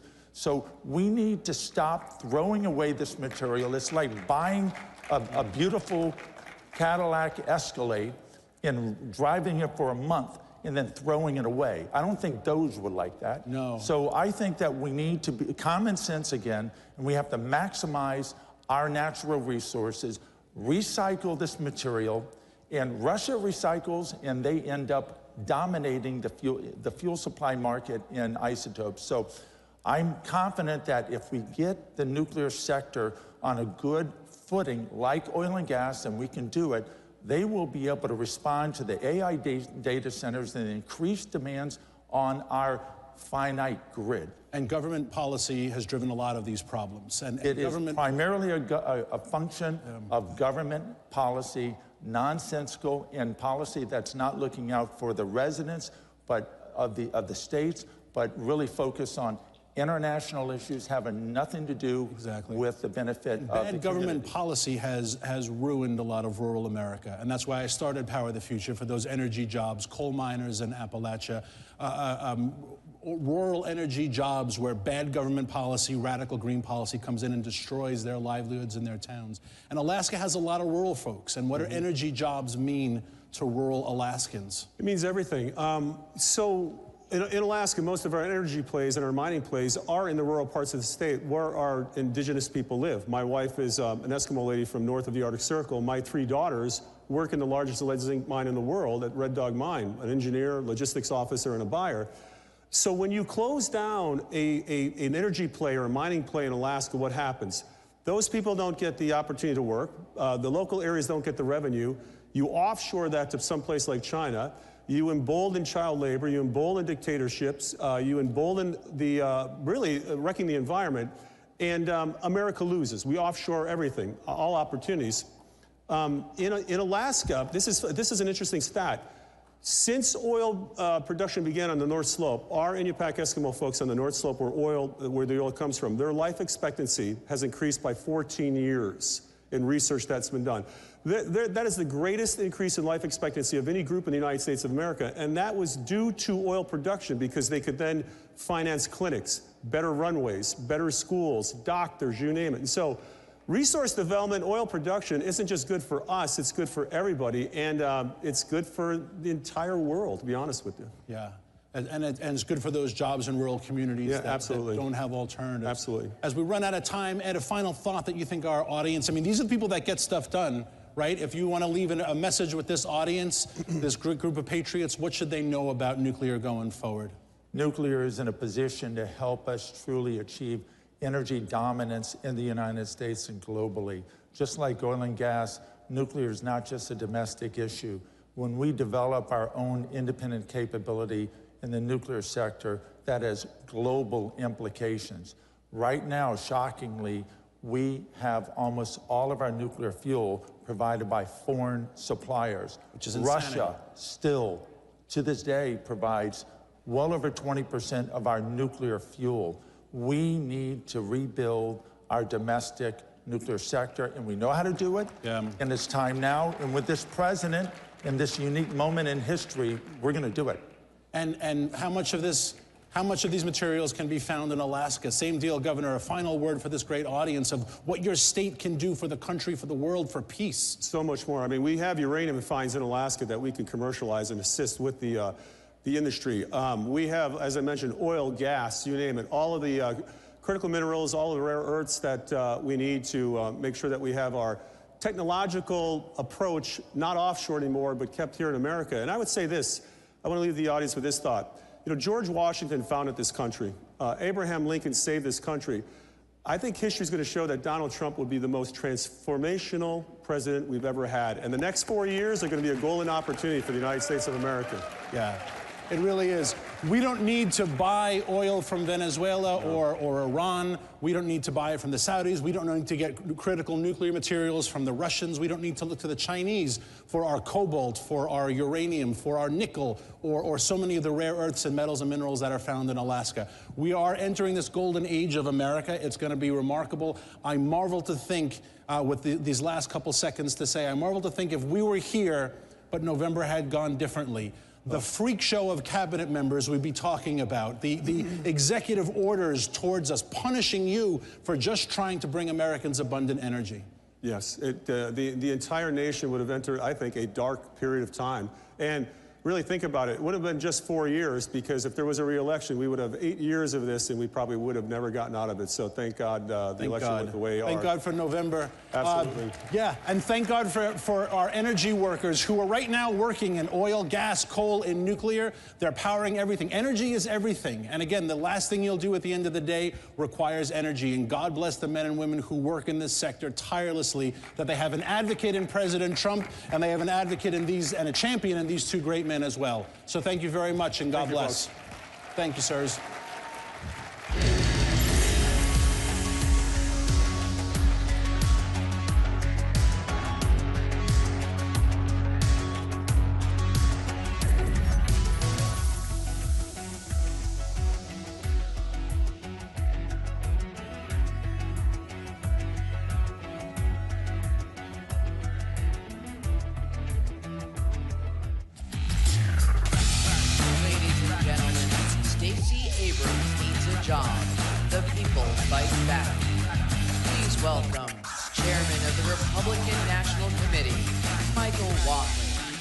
Secretary of State of Ohio, Frank LaRose, and Vice Chair, Center for Election Integrity, America First Policy Institute, Hogan Gidley.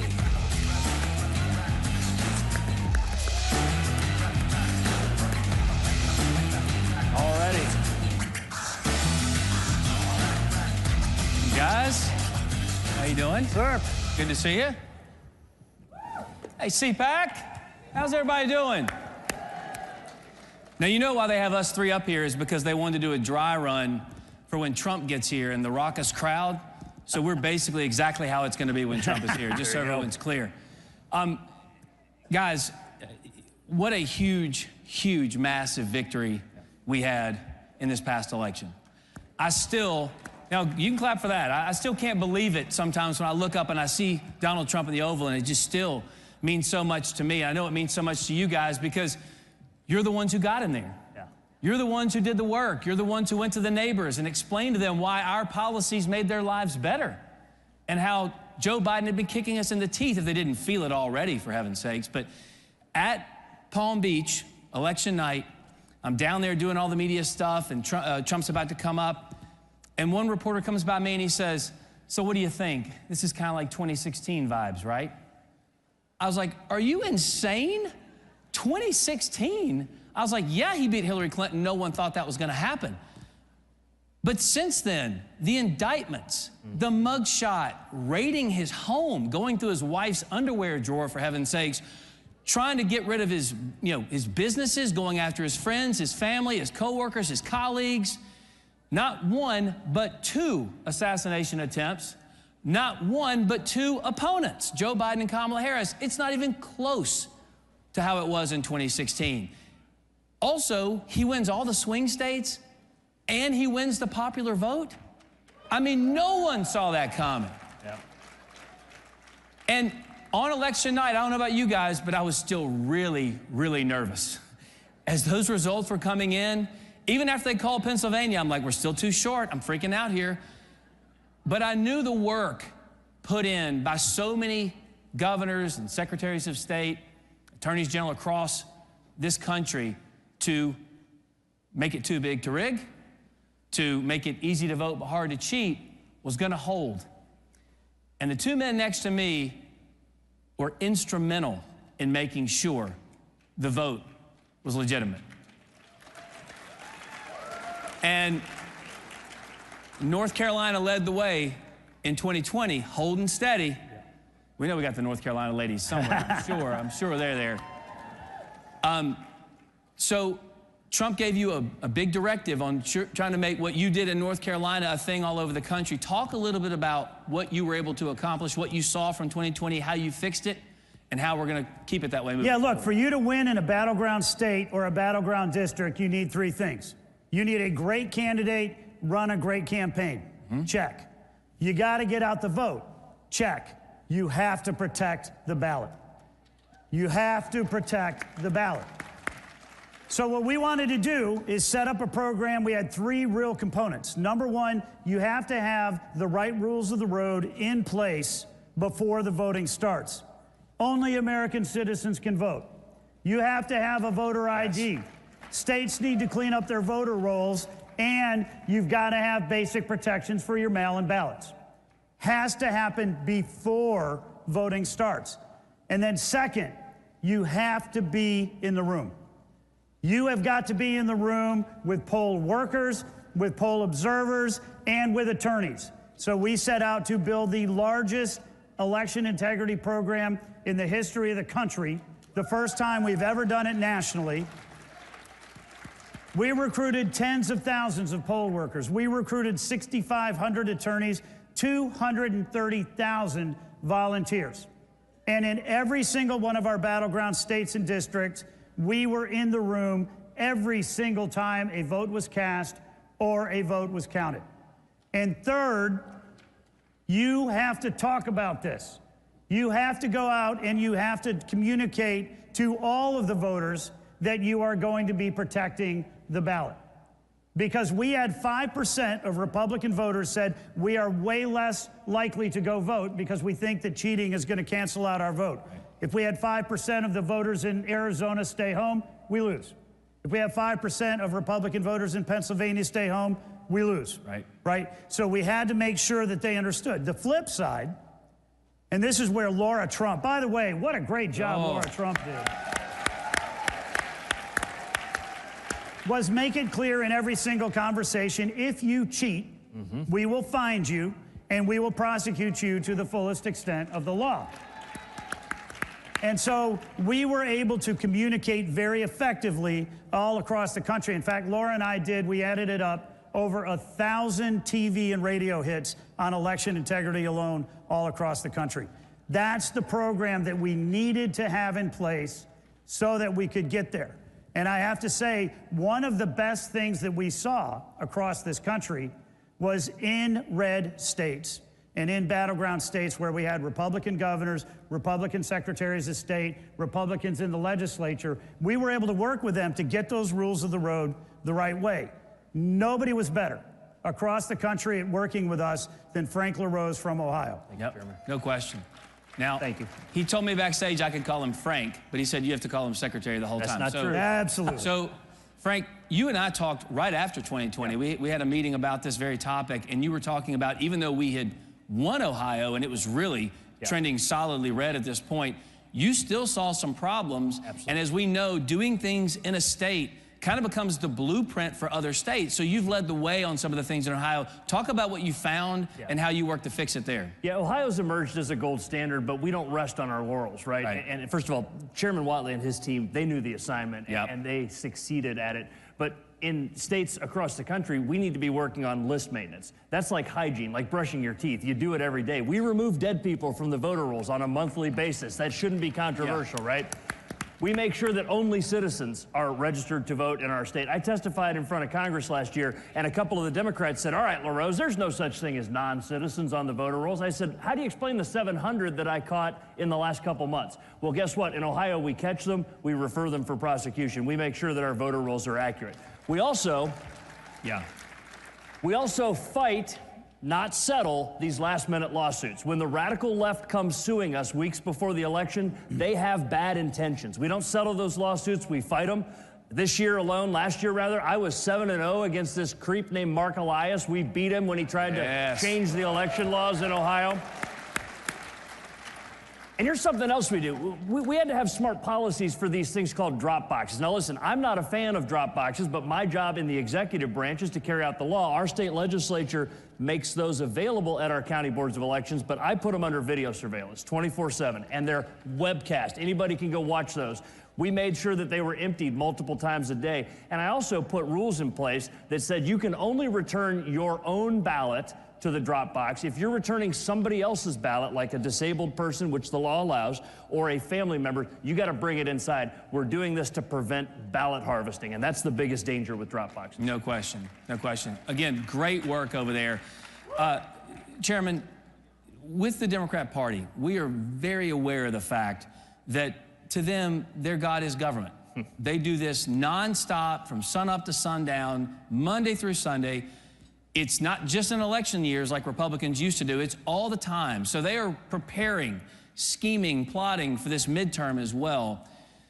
As Frank said, we don't want to rest on our laurels. We want to be prepared for the new wave of problems we could face at the ballot box. So what is the RNC doing to kind of get out ahead of the next the next big election, rather, but all the other little things that could come up? Look, I think the first thing is that when Laura and I came in March, we had 8 months till Election Day to build a national program for the first time ever. And we really focused on the 7 battleground states. We played a lot in New York and California because of the congressional seats. And then we were working, you know, in Virginia and Minnesota and New Hampshire in case they got traction, right? But now we have 2 years. Now we have time to build this out and truly into a national fashion. We filed 175 lawsuits last year across the country to get those laws in place up front. Now we have the opportunity to go into every state and make sure that every single state is going to have the right rules of the road. We also have a chance to work with Congress. You know, Brian Stile, who's the chair of the House committee that takes care of election integrity, Ron Johnson is the Senate committee chair, are doing great work. We're going to work with them to make sure that we have national laws that are going to be implemented, right? Right now, it's illegal in every state. It's a federal law that only American citizens can vote. And every single state has got to clean up their voter rolls every day, right? Why do we not have a federal law that says you have to have voter ID? I think we should. Right? There are other things that we need to put in place right now through Congress, and we're going to take this time to work with Congress, the governors, and the states to make it even stronger. It's so important. And you know, guys, when we first started looking at election integrity, you and I did years ago, we both did, one of the things that was shocking to me as we were polling this data and information and trying to find out what people liked about election integrity laws, we had, you know, 87% of people wanted photo identification, not voter identification, but photo identification. They wanted, 84% wanted ballots being returned to election officials by election day. All of these things were happening. But I said, you know what I want you to do? I want you to poll the number of Americans who believe only Americans should vote in American elections. Now, I thought that would be 90% easy. 3 years ago, it was 60%. And I went to the pollster and I said, that is so not true. Did you phrase it right? And he goes, no, I phrased it right. And he said, the difference is about 30 to 40% of America want open borders. And I thought, well, that's weird. In 2 years, after we had governors who said, you know what? You want illegal aliens? You want sanctuary cities? Fine, you got them. After those same people that were polled that said we want open borders got a taste of what it was like to have your communities flooded with people who don't have the right to be here, who are taking, you know, your resources from your schools, from your hospitals, from your first responders, et cetera, they said, you know what, maybe only Americans should vote in American elections. And that number went from 60 to 92% in just a few short years. That shows you how much the policy matters. And as you're talking about doing some stuff from the federal level, I think that's important because we still, as a party, we believe in federalism, because what works in Mississippi may not work in Montana or Maine or Massachusetts, but there are some common denominators there that you're talking about, that now we have the House, now we have the Senate, and Lord knows we got the White House at this point. Yep. We need to work together to make sure that happens. And Frank, before I get to you here, understand to me what's vital. Donald Trump has done something here I think is so important. All of his cabinet secretaries, which, let's be honest, what an all-star team he's got, they're not only well-suited and well-experienced to do the job that they've been asked to do, they're also good on television. And that matters because we have to continue to sell what we're doing to the American people. We have a history of just passing something and then going, the people get it.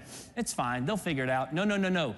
We have to pass it and remind them every day why it's so important and why what we're doing makes their lives better regardless of race, religion, color, or creed, and he's got the right team to do it. And with you, Frank, in Ohio, you already got, there's some Ohio, I hear it. There you go, there you go.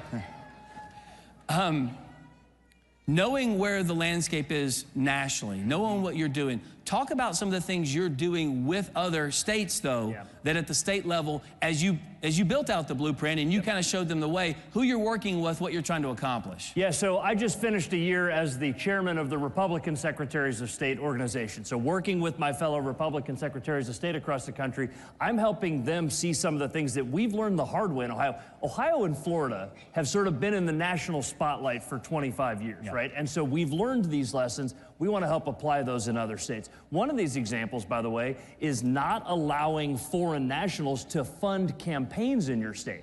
By the way, this is happening. Issue campaigns. We prohibited that in Ohio. It's hard to enforce, but I've got an investigative division that works to do this. I testified in the Kansas state legislature last week, and they just passed a bill saying that only American citizens can donate money to a campaign. That's just one example. But here's something else, and that's a great thing. The great thing about CPAC is it's a gathering of conservatives from all over the country, and we can get on message about how we talk about these things. So here's a couple things to think about. Let's put this idea to rest that somehow Republicans want to suppress the vote. It is utter nonsense. The left accuses me of wanting to suppress the vote. If that's my objective, I stink at it, because we've had massive turnout in Ohio, and guess what? Republicans have won in record-breaking elections. We don't want to suppress, but we do want to make sure it's honest, and integrity drives participation. People are more likely to vote in an election when they know it's honest. Here's something else on citizenship. Ask a group of new Americans, people that have worked hard to earn their citizenship, have stood there and taken the oath and raised their right hand. Ask them if we should callously give away something that they worked so hard to earn. Those new American immigrants would tell you, protect citizenship, make sure that only citizens vote, and so don't let the left get away for a moment in saying that it is racist to say that only American citizens should vote in our elections. Nonsense. That's right, absolutely. And as we kind of come up on the close of this panel, I'm going to put you on the spot, Whatley. If you could do one election integrity piece, either at the state or federal level, that you think would make the most difference in making sure that the trust and faith and confidence in our elections either returns or retains, either way, what would that be? I think a national voter ID is absolutely going to be essential.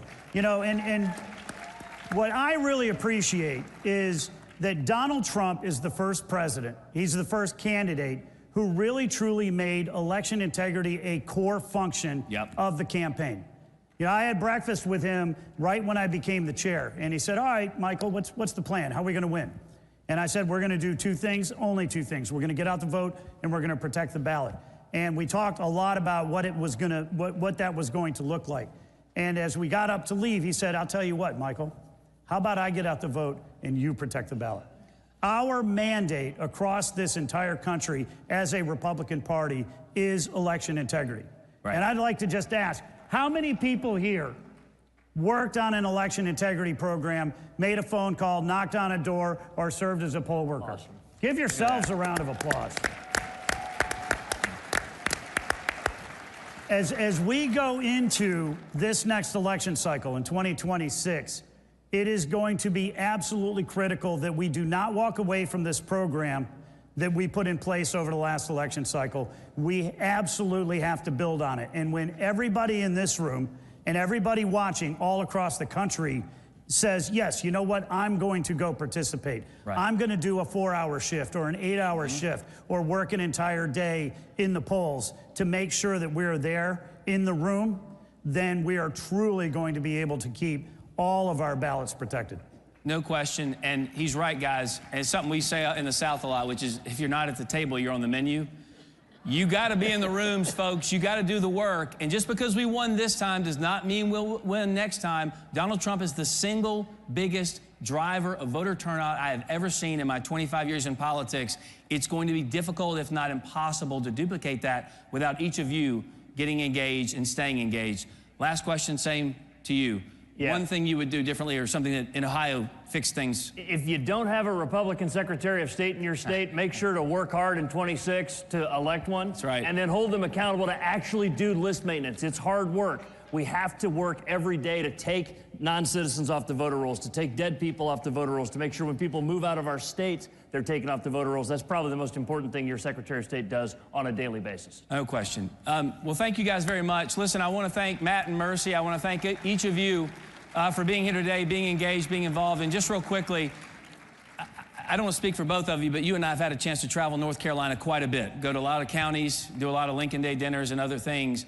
It always fascinates me what we're able to do in this country that we can't do anywhere else on the planet. This nation affords opportunity like nowhere, and I think everyone understands that, and that's why you're here and you want to be engaged and involved. And for someone like me, and being born in a small town in North Carolina, of course, and raised in a smaller town in Arkansas, I'm a nobody from nowhere.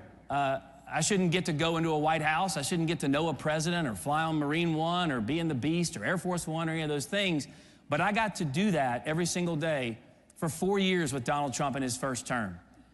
And it blows my mind when I think about it because, again, I didn't have a last name like Bush or Cheney or Kennedy or Clinton. Thank God it wasn't a Clinton. But you understand, I don't have that blue blood political last name. But I get to do the things I did, and I would go in the White House every day in my office, and you guys know the picture of the West Wing when you have those two Marines standing out front. That window over the right Marine's shoulder is my office. And I got to go into the White House every single day and stand right in front of Donald Trump, right in front of the Resolute desk in the Oval Office and give him advice. Now, he never took a word of it, not a single word. But that's not the point. It's only in this country would someone like me get to give it. And I am confident with the record-setting success Donald Trump had in the first term, the success he's already had in this second term, and your engagement from top to bottom in every room across every state to fight to get this guy reelected like you did, to fight to keep the House, to keep the Senate, that this country is going to remain that shining city on a hill. So thank you very much. Appreciate y'all coming out. Thanks, everybody.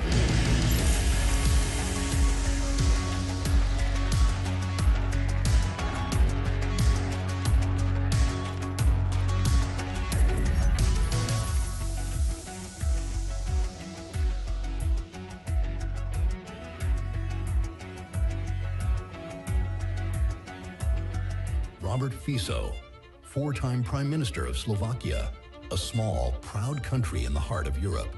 In May last year, an opposition activist tried to assassinate him for his policies.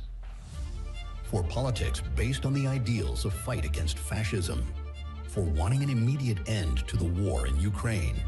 For the return of common sense and the barrier against wokeness when he endorsed constitutional definition of marriage as the unique union of a man and a woman.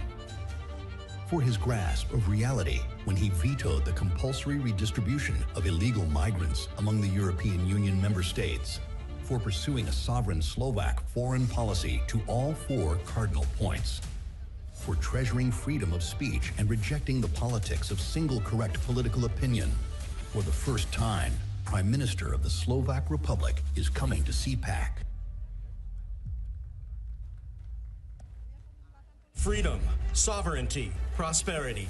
The Patriots for Europe Foundation is on a mission to make Europe great again. Globalist elites have led Europe into a dead-end street. Violent crime has surged because of mass immigration. The Green Deal has put the future of the European economy at risk. Fake NGOs and the massive bureaucracy in Brussels are interfering in our democracies. Patriots must take action.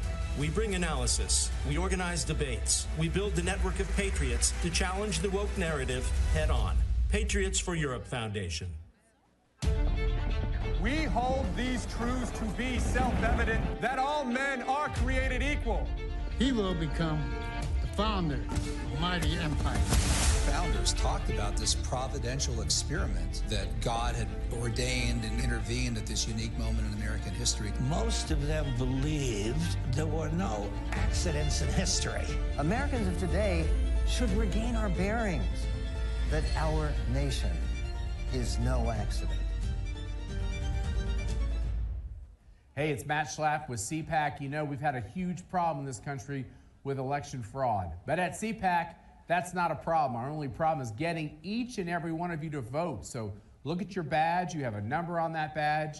And get your phone out and vote on all the issues that matter. And my guess is you probably like what Trump's doing as well. And we'll have the results for you very soon. As I think it was President Reagan said, we're from the government. We're here to help. I think you all know that I've always felt the 9 most terrifying words in the English language are, I'm from the government and I'm here to help. We're from the government. We're here to help.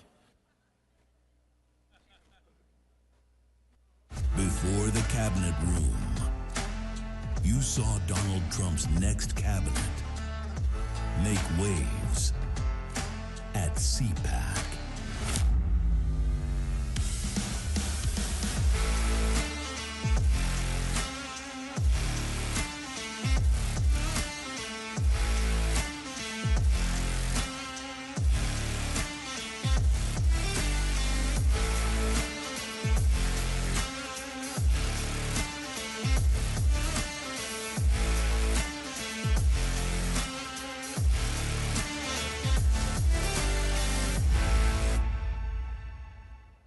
Ladies and gentlemen, please welcome from Florida, Congressman Byron Donald.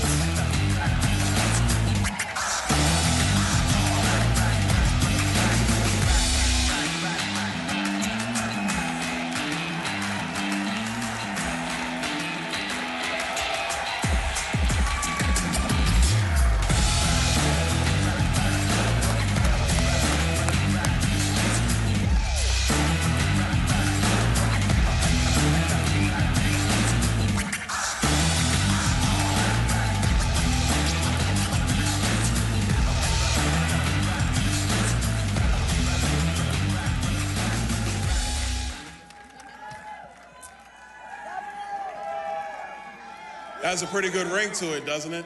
Yes, love it. CPAC, look, it's been an interesting 12 hours for me.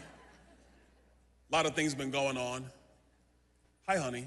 My wife is here. Hi, honey. I love you. It's good seeing you. I want to tell you a little bit about the last 12 hours, and then we'll talk about the other stuff. But I want to talk to you about the last 12. Oh, thank you so much. I'm in an event and my phone is ringing yesterday, and it was with my good friend out of Kentucky, Andy Barr, and I'm at an event for him in Naples, and my phone is ringing nonstop, and I'm like, what is going on? And I'm trying to pay attention to the event because I'm trying to be a good friend to my colleague from Kentucky, and I get a phone call, and it's from the president. And he talks to me about what he just put out on Truth Social. And I just want to say, Mr. President, thank you. And I will never let you down.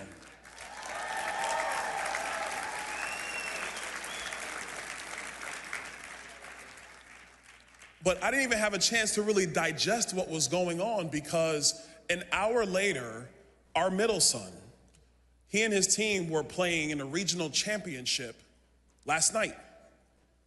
And I got to tell you, as a dad, let's put politics aside for a moment. As a dad, I watched my 17-year-old son play the game of his life.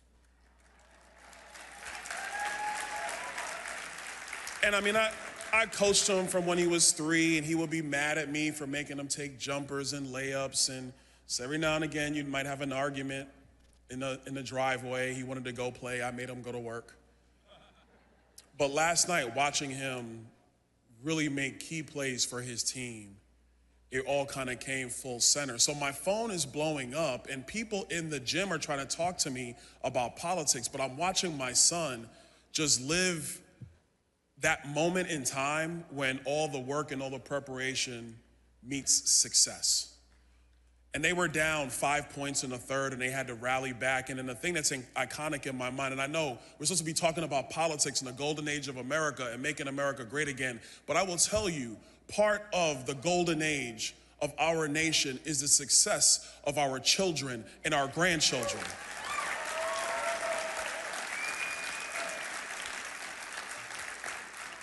So I'm watching my son. It's 8 seconds on the clock. The place is going berserk. We have a lead.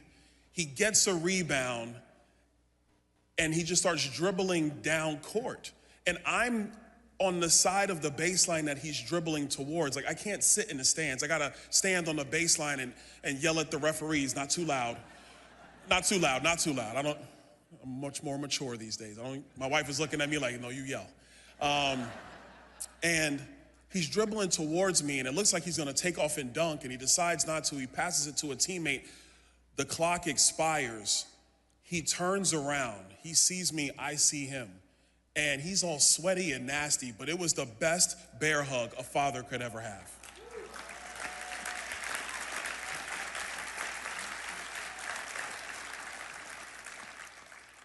My son was able to do last night the thing that we want all of our children to be able to do.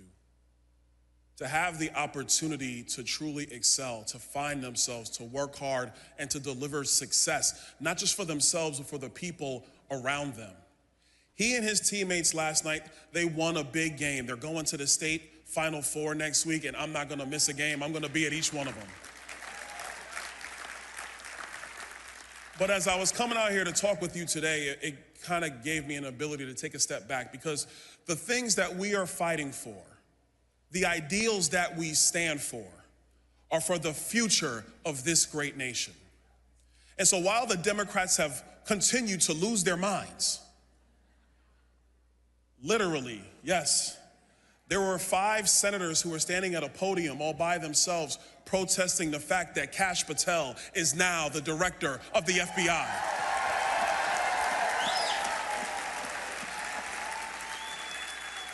You have Democratic members of Congress who are standing outside of the USAID building protesting the fact that Donald Trump has delivered on the promise of cleaning out the waste, the fraud, and an abuse in our federal government.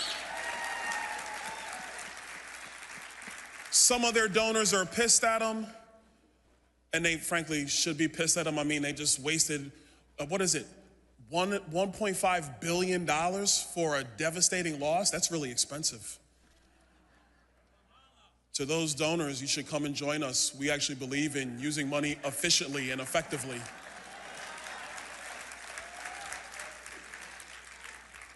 They're going to the courts, the last bastion of hope they possibly have, and they're going to the courts and they're now trying to sue President Trump because he's using the same discretion the Democrats have used for decades to build a leviathan of a federal government that is not responsive to you, that does not listen to what we the people desire, that ignores elections no matter the outcomes, but continues to build an albatross of a federal government. And now they are mad because we are committed to doing the thing we told you on the campaign trail for months. We are going to bring this government to heel. It will be responsive to the will of the American people, and we will make America great again.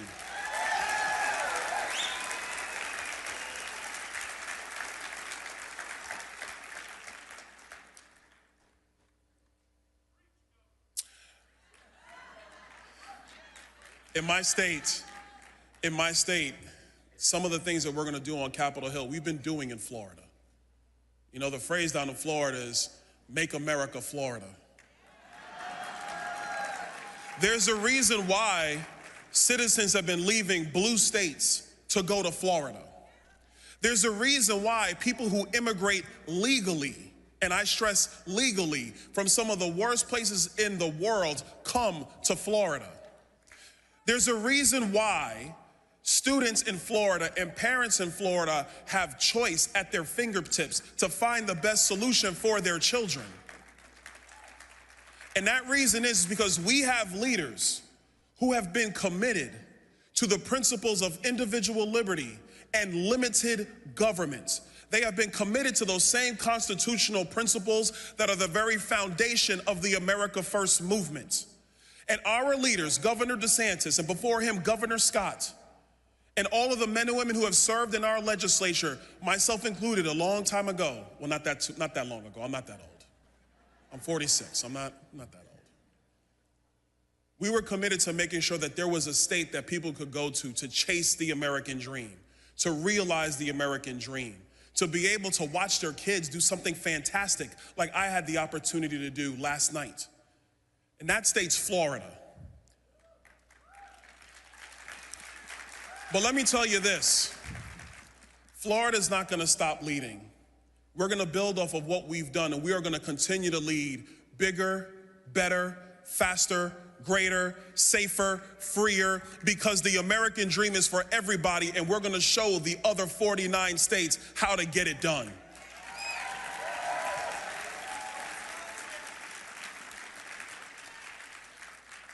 To my friend at 1600, who I know you guys are gonna see tomorrow night, my friend, Mr. President, I already know they're not gonna get you down. You just keep going. Because the forgotten men and women of this nation are grateful for your leadership. They are grateful for the vision, and they are grateful, frankly, for the guts to be able to stand toe-to-toe with the insane radical left and tell them no more. America is gonna be in the golden age, and it will do tremendous things for the people that live here.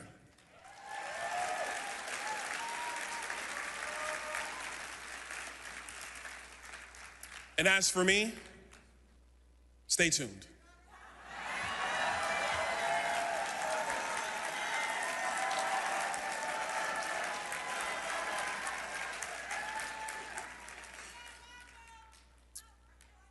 A few miles from here, myself and my colleagues, we have a job to do. And I want to tell you, we are going to deliver on the agenda that all of you worked for, that all of you knocked doors for, that you made phone calls for, that you got people to the polls for, that you might have been watching your polling location for. We are going to deliver on that agenda because the Democrats are a mess. The media doesn't even know what to say. And quite frankly, have they ever really known what to say? I mean, their credibility, please. Margaret Brennan, oh my gosh. Thank God J.D. Vance spoke common sense and real talk to her. But we are gonna get this job done. A long time ago, my wife was with me. This is early on in this journey in politics. A long time ago, there was a phrase I always said when I would meet with people and talk to people. And this is when I was asking for votes, probably 8 years ago, 10 years ago. And I would say, I need your vote because we have a country to save. Well, CPAC, you delivered the votes. And now on Capitol Hill, working with President Trump, we are gonna deliver and save the greatest nation man has ever known. God bless you, CPAC.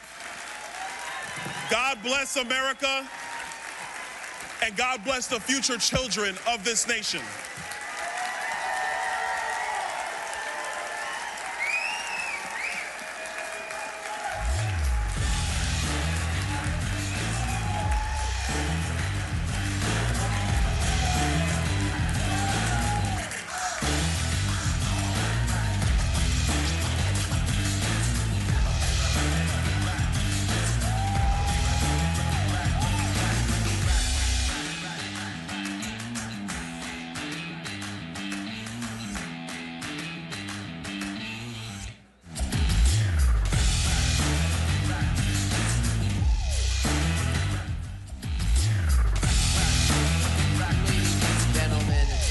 Welcome Secretary of Housing and Urban Development, Scott Turner.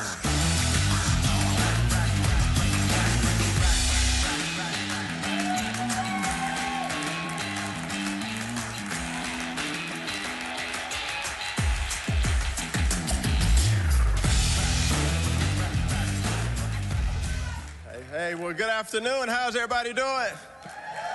Hey, man, it's so good to see you here, and I want to thank you, CPAC, and thank you, Matt and Mercedes, for putting on this incredible event. Let's give them a round of applause for this wonderful event. And I want to thank each of you for being here today. I'm so excited to be with you all. There is a renewed sense of energy and enthusiasm in this country and in this room. Can you feel it? Yes, you can. Well, we're all excited to have President Donald J. Trump back at the helm of this country, ushering in the golden age of America.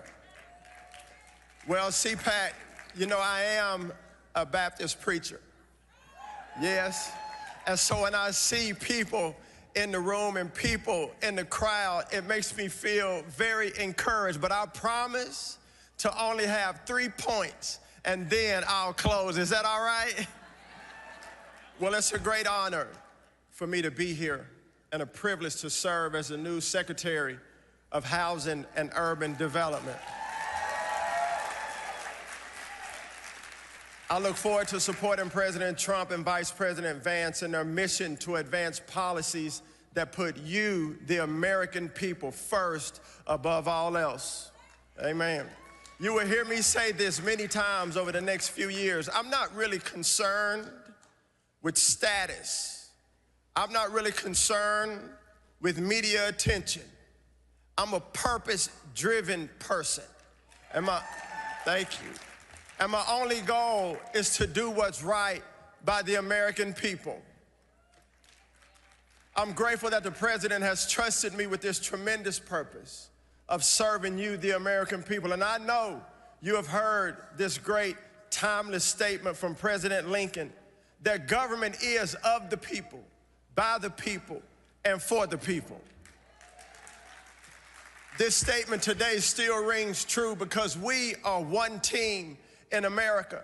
Never forget that the government works for you. There should be no division between you and your leaders in Washington, D.C. You know, I've been part of many teams in my life, in sports, in business, in ministry, and today I consider it a great privilege to be on this team with you, the American people. We are one people, and we will act with one voice under the leadership of President Trump. Leadership on a team is built on service and trust. And as a new secretary, as your new servant leader, I want to earn your trust. And that starts with you getting to know who I am and why I'm passionate about this mission at HUD. I was born in Richardson, Texas. Any Texas people out here today? My first job as a young man was as a dishwasher at Spring Creek Barbecue. I had to wear corduroy pants, steel-toe boots in the heat of the summer in Dallas, Texas. There was barbecue sauce everywhere, but that was my first job. And you know, that job and every job that I've had since then has afforded me the opportunity to meet new people, to be a critical thinker, and to be a problem solver, and most importantly, to serve others. And I'm confident that this opportunity at HUD, this blessing, which it is a tremendous blessing to me, will be no different. You know, like many of you in this room, I have faced difficulty in my life. I've had to rely on God's grace to overcome obstacles that the enemy tried to use to stop me from carrying out the Lord's calling on my life. We've all faced struggles. Can I get an amen? We've all faced struggles, family struggles, financial struggles, health struggles. We've all had the odds at some point in time stacked against us in our life. And if you have not faced struggle in your life, just keep on living, just wait. Because James says this, consider it a pure joy when you face trials of many kinds. Consider it pure joy when, not if, you face trials, because the testing of your faith produces steadfastness. How many know we are a steadfast people? Well, I graduated from the University of Illinois, where I played football, ran track, and met my beautiful wife. Football instilled mental and physical toughness in me.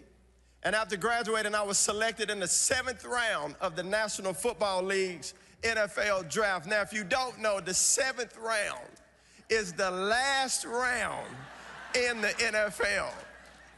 And you know, many people, being a 7th round draft pick, many people thought that I was an underdog, They thought there's no way this guy's gonna make it, but I didn't view it that way. Instead, I viewed it as a tremendous opportunity in my life to make a generational impact, even in the world of sports. I was blessed to play 9 seasons in the National Football League with, thank you, with the Denver Broncos, the San Diego Chargers, and my beloved Washington Redskins.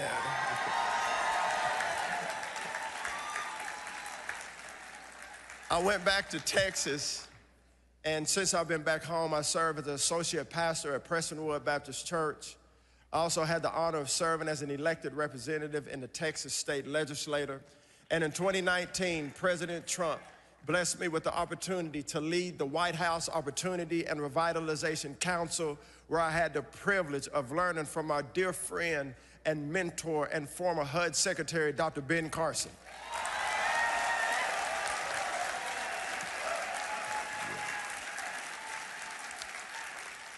I was fortunate to travel the country and see firsthand the impact of opportunity zones, which provide forgotten Americans the chance to create a true foundation for themselves and ultimately allowing them to become self-sufficient and self-sustaining and unleash the potential that the Lord has blessed every individual in our country with. And I'm excited to build on the success of opportunity zones in this next chapter and to continue delivering growth, opportunity, self-sufficiency to the forgotten men and women and families of America.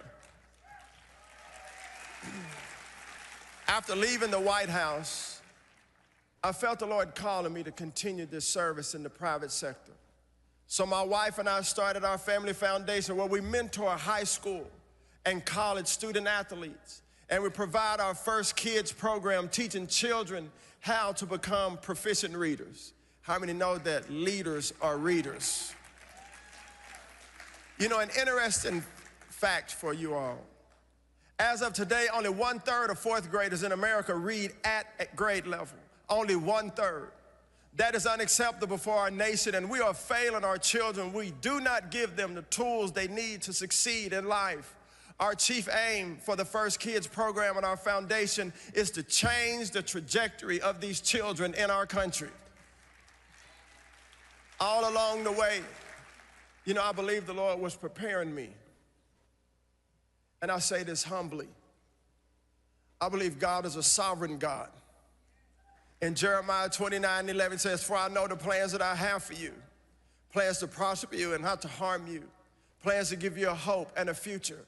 And I believe that from before the womb of my mother that he was preparing me for this moment, for this day, for such a time as this. From washing dishes to graduating college, playing in the NFL, serving in the Texas House, building businesses, to now standing before you, the beloved people of America, as a secretary of the Department of Housing and Urban Development. He was training me and preparing me, and I will say I am truly honored to be here today.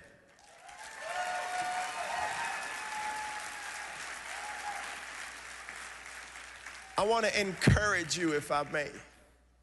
I want to encourage everyone in this room and those that are watching online to never let your circumstance define your ability or your opportunity to succeed. Never let your circumstance or the situation in your life or where you come from, I am a living witness, to define your ability to succeed. We must not have a defeatist attitude, but instead we will have a victorious attitude no matter the difficulty that we face. We will not be victims, but instead we will be victorious. Amen. Well, this is my story, but I look forward to hearing the stories of as many of Americans as possible as I travel around in communities all over our country. The stories will help inform my work at HUD and our team and the purpose for which we're there. We will be mission-minded at HUD. So I'm ready. I'm ready to do the work.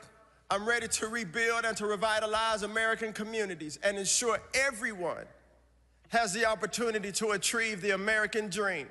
As young professionals, you understand, those of you in the room, you understand that housing affordability crisis that we face in our nation, many people have felt this. I have a 24-year-old son who has said to me, how in the world am I going to be able to afford a home someday? The young men and women that I mentor in Dallas, they share these same sentiments and worries that the American dream is drifting further and further out of reach. But today, I challenge you to think of this not so much as a crisis, but instead as an opportunity to change course, an opportunity to uplift individuals and families and lead them down the path of self-sufficiency and self-sustainability, an opportunity, if you will, to decrease the cost and increase the supply of safe, quality, affordable housing in our country, an opportunity to enact impactful, enduring policies that build on President Trump's first day executive order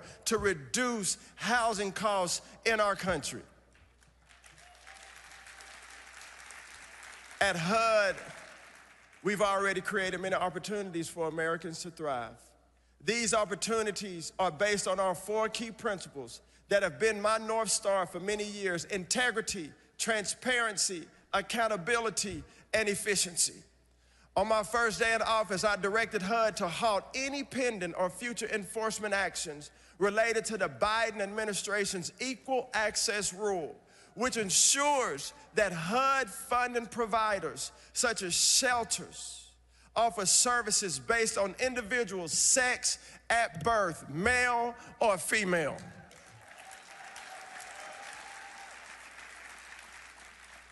Our team at HUD, we are carrying out the mission laid out by President Trump on January 20th, when he signed an executive order to restore biological truth to the federal government. This means getting the government out of the way of what the Lord established from the very first day when he created man in his own image, male and female.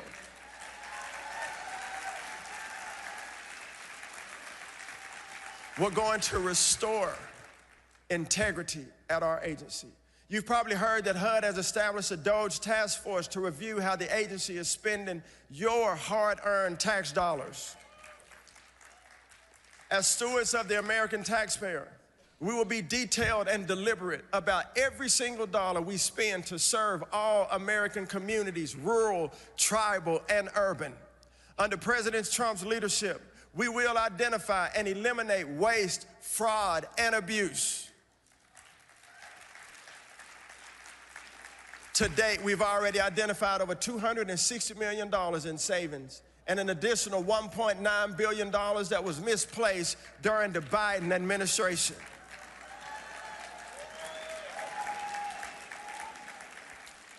We've moved very quickly. This is our second week, and we've moved quickly to fix this issue and return the funds that we found back to the Treasury Department for other federal expenditures for the American people. See, these actions will help us to return to the primary mission of HUD, finding long-term solutions that provide affordable housing, spur business creation, and rebuild a prosperous American communities across our country. HUD will partner with local leaders who know what their communities need, to rebuild their lives and livelihoods rather than imposing top-down solutions from Washington bureaucrats. We will also expand opportunity zones. Through these public-private partnerships, 1 million people in America have been lifted out of poverty. Opportunity zones have attracted $84 billion in investment, resulting in new infrastructure, housing, revitalization, and business creation. These are the type of innovative, results-driven solutions I plan on continuing at HUD. Now, finally, we're going to take inventory. How many know what inventory is? We're going to take an assessment and inventory of every program at HUD. Amen. When I was a little boy, my daddy worked at a grocery store called Safeway. Y'all remember Safeway? And at nighttime, when I would go to the store with him, I would see the men and the ladies taking all the stuff off the shelves. And I said, Daddy, what are they doing? He said, we're taking inventory to see which products work for our customers and which products do not? Well, you as American people, you are our customers. We will take inventory to see which programs that we have that are serving you and which programs we have that are not serving you. And while stewarding, y'all heard that word in a long time, stewarding the budget and the resources we have as well. Y'all, I want to close with this. I gave you my 3 points, now here's my close. Scripture says that the government rests on the Lord's shoulders. Hope in America does not depend on a man. Our hope is in the Lord Jesus Christ.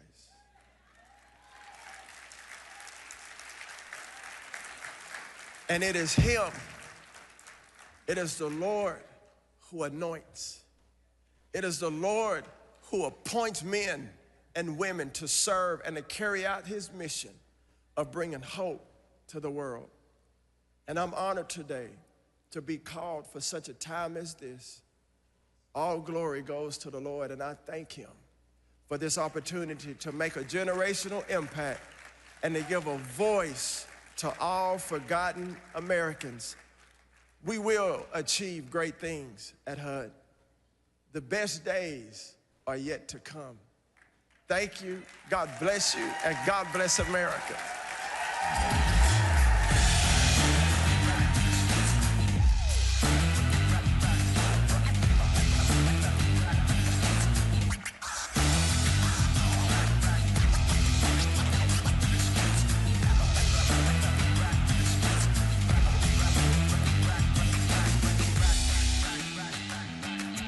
The 47th President of the United States of America. And, you know, I wouldn't say Fox has been exactly perfect. Fox has been a big difference of Fox between now and what it was 4 years ago, as you know.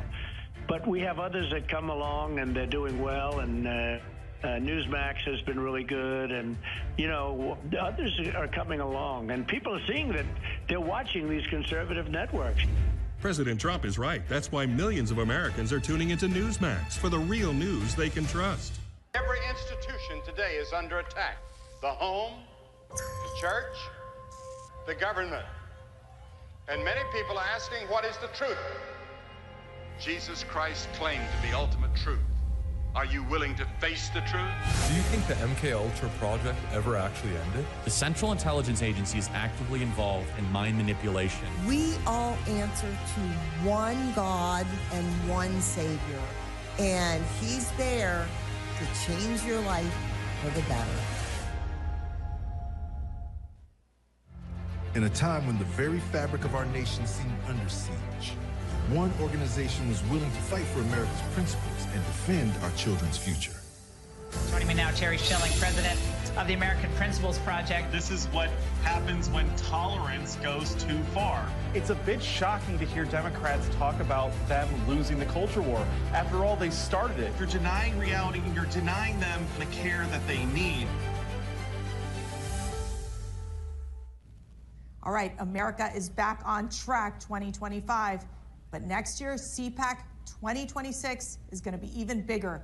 Go get your tickets now. Go to cpac.org and join the movement. This president is calling my family, is calling me, is calling MAGA supporters enemy of America. That's right. I am the daughter of a Cuban political prisoner who fought for freedom, who fought against authoritarian and dictators. He sounds just like Fidel Castro did. Fidel Castro would target the enemies of his government and try to take them down. This is exactly what we're seeing with Joe Biden. He should be ashamed of himself. No American should be called a Nazi or be called an enemy of the state. Yeah. Those of us who love this country, and I have spent my whole life defending freedom in America. Ladies and gentlemen, a conversation with Prime Minister of North Macedonia, Christian Miskolski, and CPAC board member, KT McFarland.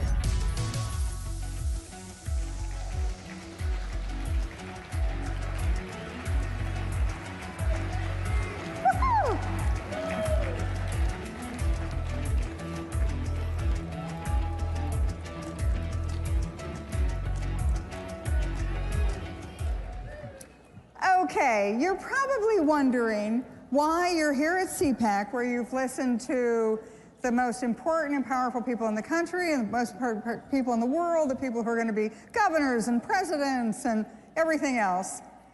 And now we have the Prime Minister of North Macedonia. And you're probably scratching your heads and thinking, really? Who? Why? How? So I want to put you on the spot, Mr. Prime Minister, and ask you, give us a little history of Macedonia. And why is it important? And in the America First era, why does it matter to America? First of all, thank you for the invitation. I'm thrilled to be with you today.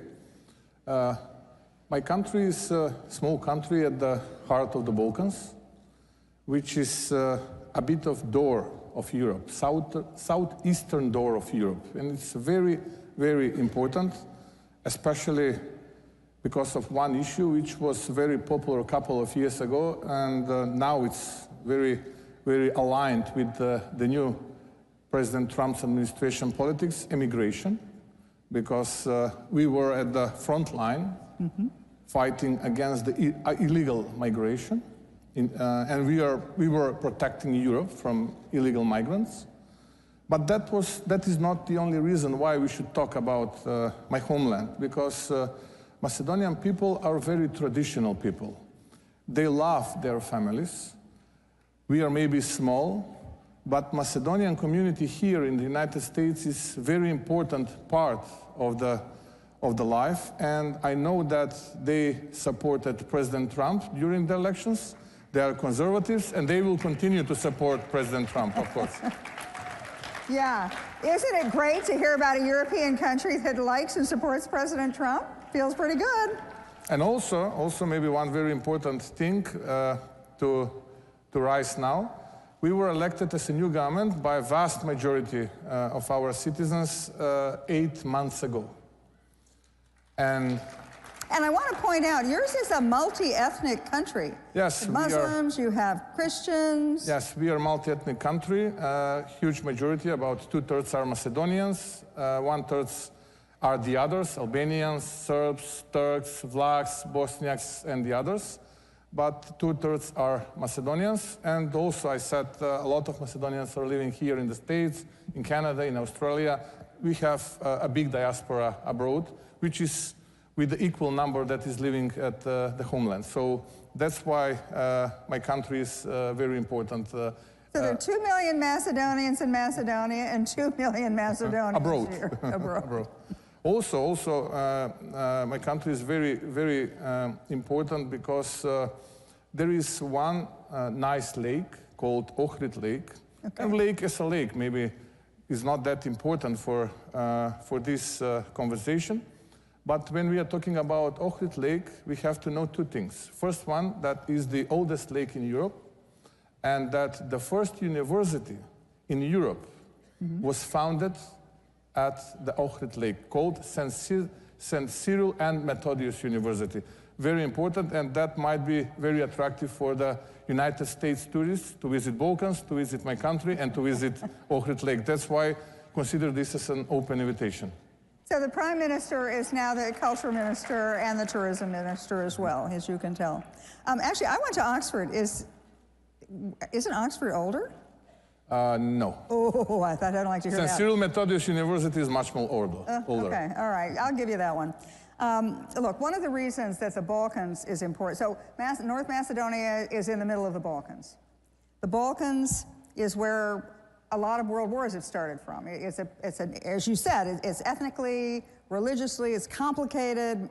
Macedonia, you guys get it right, but a lot of the other countries in the region do not. One of the things that's happened in the last several years is the Chinese are all over the Baltics. The Chinese have decided about 20 years ago that they were going to establish a Eurasian trade route. It's called One Belt, One Road, and that they were going to link Europe with Asia by sea and by land, and that China was going to control this trade route. You're in the middle of this trade route, so explain to me how it works. What are the Chinese doing? How are they trying to get into the Balkans? How are they trying to get into your country? And what kind of success or failure have they been met with? Yes, you're absolutely right when you're talking about Chinese so-called invasion, economical invasion of that part of Europe. Of course, we are under the heavy financial pressure that is coming from that country. But the only puzzle which they are missing in their economical mosaic is exactly my country. Why? My country is a natural intersector of two very important pan-European corridors, Corridor 8 and Corridor 10. Corridor 10, connecting South Europe, practically Greece, and ports from Greece, with the Central Europe and with the Western Europe. And Corridor 8 is connecting, and Corridor 8 is the second most important corridor for NATO, is connecting Black Sea with the Adriatic Sea. Practically both corridors are intersecting at the territory of my homeland. And this is, yes, like that. And the only puzzle which is missing for this Asian giant is territory of my country.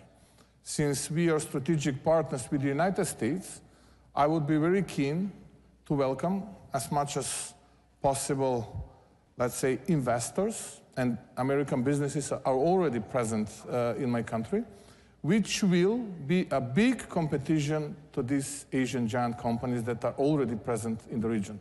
Therefore, my country, my homeland, is of big importance for the United States, not only for the region, but for the Europe as well.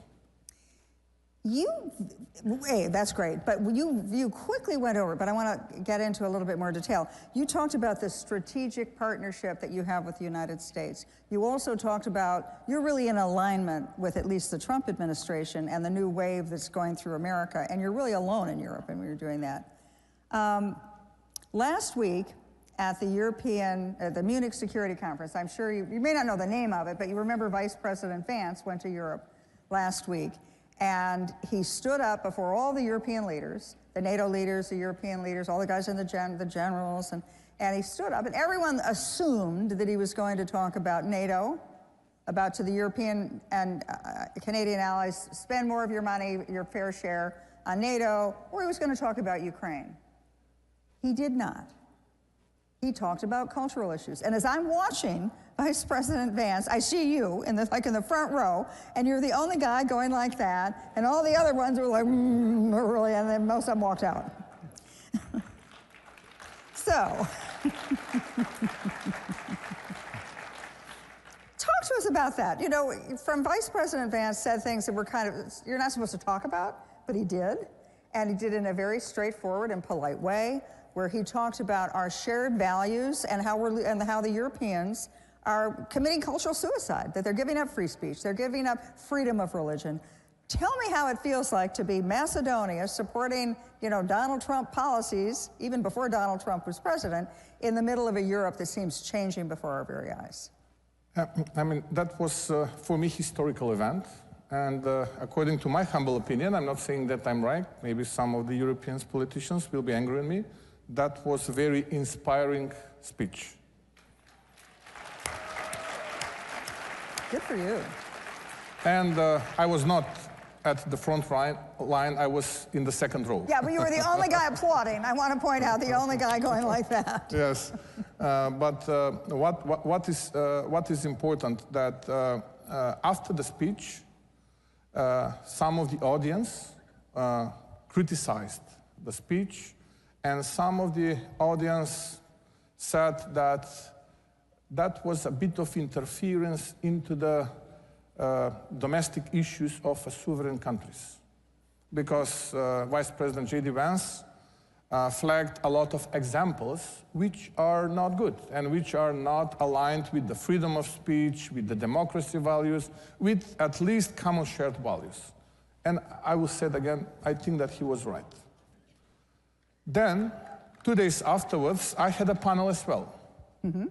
Not like here, 20 minutes. I've got maybe 4 minutes to say something about my impression, not about the speech, but about the Munich Security Conference. Mm-hmm. And I said that really that was historical one with a lot of frank and straightforward talks. And I think that really this year was extremely fruitful and successfully organized conference.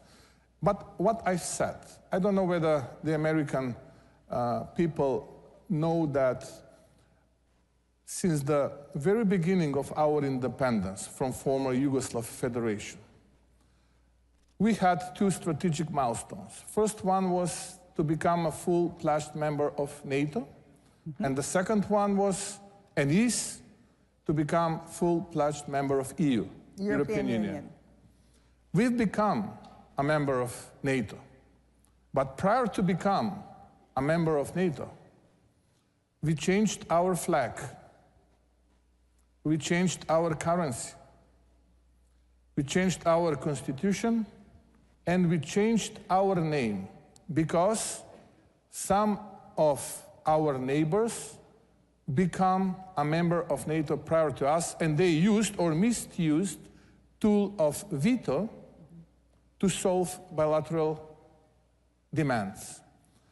If this is not interference into the domestic issues, then what is it?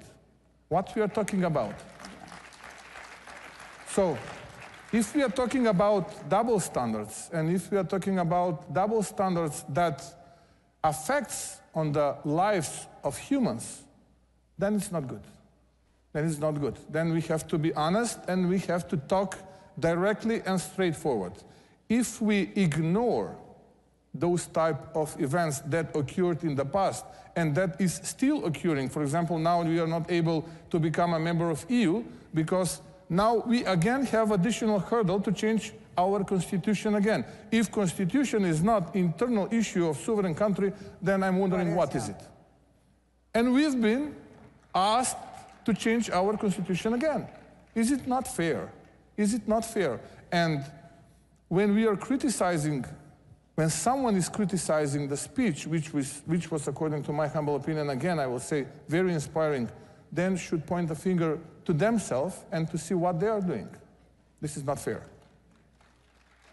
This is not fair for the small country which wants to become a part of the EU. And the EU values are everything but not bilateralization of EU accession process. I also want to point out that, as the Prime Minister said, that they had to wait a long time to get into NATO. And as one of the things that President Trump has talked about time and time and time again about NATO is that they want American money, they want American participation, but they're not willing to pay. They're not willing to pay their fair share. And I do want to point out that your country, small as it is contributing one of the biggest contributions per capita to NATO. So thank you very much. We are above 2%. We are completely aligned and supporting President Trump's politics. And I think that 2% should be floor, not ceiling. I think President Trump, if he's listening to this, will be thrilled to hear that.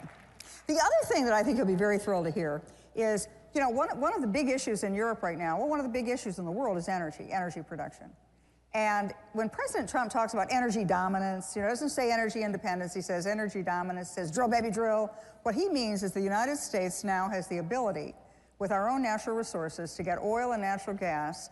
We have more of it than anybody else in the world. We can become the world's energy supplier, just us alone. We can replace Russia, replace the Middle East. We would be the dominant energy supplier to the world, and we would set the price at a very low price, which works for us, doesn't work for anybody else. You're a key part of this equation. Yes. Because if the United States exports liquefied natural gas, which we have in abundance, cheap, safe, wonderful, and it can go to Europe, it changes the entire strategic equation of Europe and really of the world. So explain to me very quickly how you're going to do that for us. That equation now is missing pipeline that is crossing over my country. Mm-hmm. And we are building that pipeline now. Practically, we are building our southern interconnector with Greece. That's great. We will start building northern interconnector with Serbia, and practically using the Alexandropoli terminal. American gas will be super big competition of existing pipeline, which is called South Stream. Maybe you're aware about Nord Stream, but no one is talking about South Stream, which is not on the top of Europe, which is on the bottom of the Europe. And there is flowing Russian gas. So American gas through this pipeline, which will cross over my country, will be a super big competition of the Russian gas to the Central Europe and to the Western Europe. That's why we are very important. And that's why we are strategic partners. So you may have walked into here wondering, what am I going to listen to somebody talk about North Macedonia? I can't even find it on a map. Now you realize it is in fact one of America's great allies and doing great things with us. So thank you, Mr. Prime Thank you. Minister. Thank you for the invitation, and God bless American and Macedonian people. Thank you.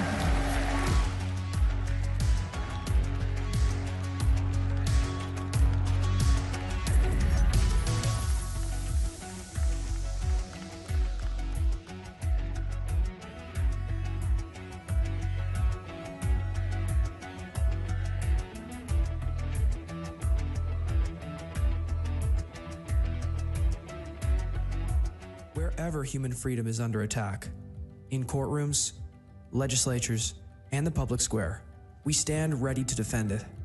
This is why Alliance Defending Freedom exists. Supreme Court victory for a Christian woman who was taken to court for standing firm in her beliefs. The First Amendment follows a golden rule. If we want to protect speech for ourselves, then we need to protect it for others. A video released this week by ADF International has attracted over 34 million views and even attracted comment from Elon Musk. It concerned a pair of Swiss parents who have had their child taken away from them because they objected to her gender transition. We're not just here to stop the erosion of liberty for this moment alone.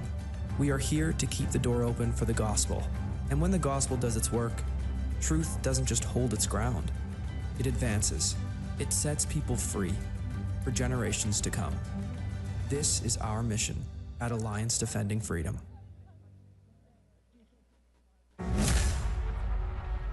During my second term, we will fight for Alaska like never before. I'm excited about what we can do with President Trump in the office. We'll work together to provide affordable energy to Alaska and allies all over the world. More investment, more certainty, production, more exploration. Thank you to everyone in Alaska, and thank you to your great governor. I look forward to a long and enduring future relationship. Drill, baby, drill. Still under construction, but already the biggest news station in Poland. The only international TV station that interviewed Donald J. Trump. I'd like to say hello to the Polish people. Poland's leftist government wants to destroy us, but we are not backing down. We're building conservative, English-speaking European news station. Join the movement. Support the revolution. Make Europe great again.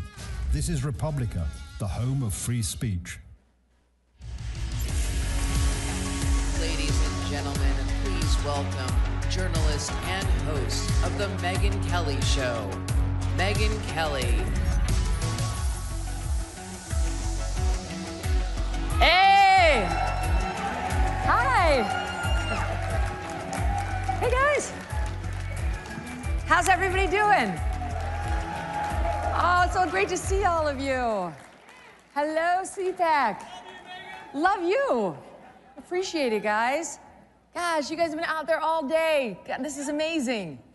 I have to tell you, especially now that I do my own show in my own studio, I don't get out enough. And it's wonderful to actually get out there and see the people and actually glad hand with people who watch the show. Yes, it can be like a little heady because you're like people at an event like this, they come over, they say the nicest things. And you can almost be in danger of getting a little too drunk on your own wine. Like, wow. Oh, God. I think you meant J.D. Vance. I think that's what you're... J.D., he's 48. So, yeah, 49. So you can start to get a little drunk on your own wine. However, the good thing is God is always there to balance things out for you. God or my mom. And bring you down a peg when you need it. And this reminds me of the inauguration just last month. I went with so many great people they were loving Trump, they were loving just the rebirth of our nation. And this one guy came over to me and he was so excited to see me. And he was like, oh my God, I can't believe it's you. Can I please have a picture with you? I'm like, oh, of course, I'd be happy to. Took a selfie. He's like, I'm sending this to my mom. She's never gonna believe this. I'm like, oh, I think I'm a pretty big deal. I'm like really making an impression on this man. And he walks away and we hear him say, I can't believe I just met Carrie Underwood. So, thank you, God. I appreciate that. It's important to remember who you are and who you definitely are not. But it was kind of a compliment either way. Anyway, speaking of big names you definitely will know, have you heard about what's happening with the Blake Lively, Justin Baldoni case? All right, I'm just gonna walk, because I actually had all that. Can you hear me okay like this? Okay. Okay. Are you obsessed with this case? All right, there are millions of people who are obsessed with this case. I'm gonna give you a little background on it, and then you will be obsessed with it. And I'll tell you, there's a reason why conservatives in particular are following this so closely. It makes sense to me. All right, so you know who Blake Lively is, right? Most people know her. Yeah, see, the people who are booing, they know. Then there's this guy, Justin Baldoni, who's not as well known. And yeah, see, they've been following the story. So he optioned this book called It Ends With Us, and it's about domestic violence. And he managed to get Blake Lively to star in his movie across from him. He played the abusive guy and she played the woman. And this is the thrill of a lifetime for this guy. You know, he had done another TV project, but nobody knows who he is. So he gets Blake Lively. She's married to Ryan Reynolds. These are Hollywood A-listers. He's gonna put him on the map. And she agrees to be his female co-star. Great, they're off to the races. Well, shortly into production, Blake Lively is very dissatisfied with virtually everything around her and decides to allege that Justin Baldoni, this, I mean, forgive me, very effeminate, evolved, modern feminist, man-bun kind of guy, is like this virulent sexual harasser who can't stop harassing one of the biggest stars in Hollywood in front of everybody on the set. I've got questions. I'm not sure why he would do that, whether he'd have the guts to do that, or whether the man bun is the most likely harasser in general. But you never know. Sometimes the ones who kind of bend over backward to be as woke as possible are the most, so okay, I'm open-minded about it. This is going someplace, you trust me, I'll get us there. So she says he's been harassing her, and they bring in some team, and he says, whatever you want, I will do it or not do it, you tell me. So they go forward. Well, we move forward in the story, and she's got to go do PR for the film. And she goes out in the summer, this past summer, and she had about 2 minutes of bad PR. The problem for Blake Lively, in my opinion, is that she does not improve upon acquaintance. And so the more time we got to spend with Blake Lively, the less we liked her, the more her promotional efforts for a film about domestic violence felt off. She was full of giggles and laughter and wanted to promote her liquor brand. Nothing says domestic violence like a bottle of tequila. What? So it felt weird, and she started to get hit by some of the media for being insensitive. Then this one reporter re-upped a video in which she interviewed a then pregnant Blake, a then 8-month pregnant Blake, and kicked off the interview as you would do as a journalist if there's something obviously different about somebody physically by saying, oh, you have such a cute baby bump. And Blake was taken aback, even though it was obvious, and said, oh, so do you. The reporter was not pregnant. It was a nasty jibe at her for no reason. So normal people at home who don't care about this woman at all are looking at her like, I don't like her. She seems like a bully. She seems like somebody who punches down to somebody who's only trying to do something nice for her. So negative press swirled around her during this whole, like a month, right? Later, she would describe this as though it was the pile-on against Trump. Honestly, it's like most of us, especially in Republican politics or the news, this is called Tuesday for us. It's like, grow up. You're in the public eye. You've got probably hundreds of millions thanks to your husband. Just shut up. No one cares that you got a couple of bad articles about you in the Daily Mail. She winds up suing Justin Baldoni. She files a complaint with the Human Rights Commission out in California saying, he sexually harassed me, and then he retaliated me by pushing all this bad press about me. He was behind it because I found his agent, his PR agent's nasty text saying, we can ruin her. If we have to ruin her, we will. And those texts do exist. And Blake Lively went to the New York Times, and the New York Times wrote this sympathetic, poor Blake Lively story. Oh, we were all wrong about her and her weird PR. She's actually a good person and a Me Too victim. And then Justin Baldoni did something very smart. He hired the lawyer who represented me in my fight with NBC News, which ended well. His name is Brian Friedman, and he's a legal genius. Highly recommend if you ever, God forbid. And Brian Friedman knows how to fight back against a bully. Trust me. And he started telling everybody Justin Baldoni's side.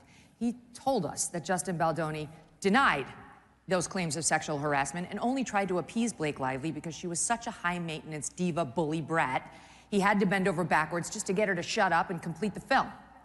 He told us that Justin Baldoni claims she tried to take over his movie because she has a history of saying, okay, I'll be the star, but what I secretly want to do is direct it and edit it and produce it. I want all the roles for me and only me. I want full control because I am a controlling bully. That Justin Baldoni, ultimately, by the time they got to the premiere, was mandated by Blake Lively to spend the night in the basement away from his co-stars and didn't even get to see the final cut of his own movie because Blake Lively insisted that she be the one to approve it until he watched it on the screen with his editors, who also hadn't seen it because her editors finished it up. That's the situation he says he was in. So it's a real he said, she said. Who's telling the truth? Is he some creep harasser who took a shot at somebody like Blake, jeopardizing his movie and his future career? Or is she just extremely high maintenance and someone who plays the victim when she doesn't get her way? Well, I've got my opinion, and I think you can guess what it is based on our little discussion here. The other thing is Brian Friedman produced text messages between Blake Lively and Justin Baldoni. So we don't have to take his side's word for it. And what they showed is that Blake Lively has got a bit of a God complex. She's texting Justin Baldoni about how she sees herself as Khaleesi from Game of Thrones, mother of dragons. Did you watch that? You know what I'm talking about? Yeah. So Khaleesi is stunningly beautiful. She's this effervescent, strong character with temerity and resilience, and she's fierce. She's literally the mother of dragons in Game of Thrones. That's her. That's me. That's Blake. And she says, and I've got the greatest dragons on earth, Ryan Reynolds, and my best friend, who is Taylor Swift, though she's not named or they blacked it out. So she's telling him, I'm mother of dragons, and my dragons will cut a bitch. And my dragons are named Ryan Reynolds and Blake Lively. So the message is pretty clear. Like, okay, she's a powerful person with powerful friends. And she's got a bit of a God complex. All right, now we get into litigation. She files her human rights campaign. The movie comes out, it does all right. He's in the basement for the premiere. And he hires Brian Friedman and countersues her and the New York Times for $400 million, claiming this is a massive defamation, okay? Drags Ryan Reynolds into it as well. And now we're off to the races. And where do things stand now as a result of all this? As a result of Blake Lively apparently wanting control of a movie she did not control, wanting to get the camel's nose under the tent as an actress and then take over the entire production, mission creep on steroids, and was shocked when Justin Baldoni did not want her to do those extra things. And then when it all blows up, lawsuits and cross lawsuits, and Blake Lively, who I believe thought she would be received or perceived as an Alyssa Milano or Ashley Judd Me Too victim, is instead looking a lot more like Amber Heard. How did that work out? Bad move. And honestly, to me, the lesson is, A, be a good person. But B, if you're a Hollywood star or any sort of a public figure, would you just please take your licks in the press and shut up about it? People have real problems. They don't give two craps that you had a couple of negative articles written about you in the Daily Mail. And in her complaint, the thing she's bitching about is that this terrible PR campaign that was opened up against her hurt sales of her liquor brand and her hair care products. Oh my God, right? Like while this is going on, inflation's like at 9%. Get a grip. Okay, so it was a terrible idea. They shouldn't have done any of this, but I think the reason that conservatives are so interested in this is a couple of fold. Number one, you seem to be watching the unwrapping of a public figure, like the unspooling. You know you've caught someone in what you believe is a lie. That's how I feel. And it's amazing to see it told and to kind of gone down the lane like, okay, maybe, here we go. Oh, wow. Oh, wow, because Baldoni's released these text messages. She says he inappropriately smelled my neck when we were doing a scene. Then you see the scene. They're dancing, they're caressing, they're making out. It's like, but the neck thing was too much when he smelled it? Like, all right. They went into my trailer when I was breastfeeding my baby. You're like, that's disgusting. What's wrong with these people? Then you see his text message where she says, come on over to my trailer. I'm breastfeeding baby, but it's fine.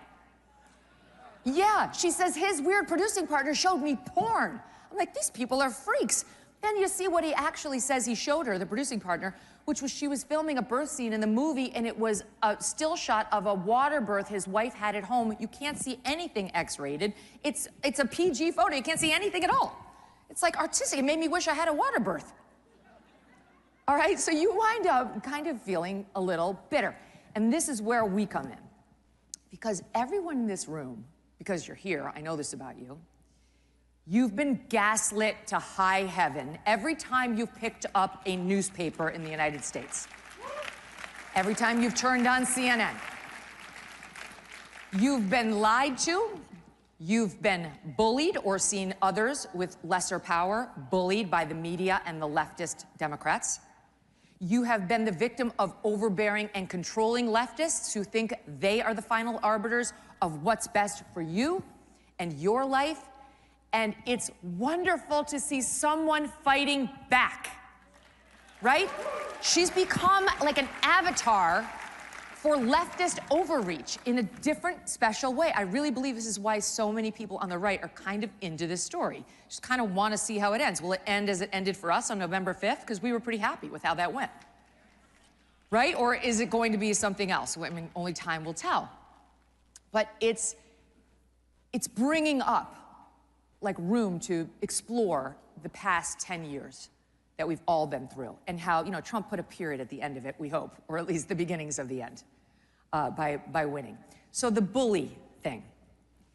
What was one of the biggest stories this past year? Daniel Penny, right? You guys know who that is.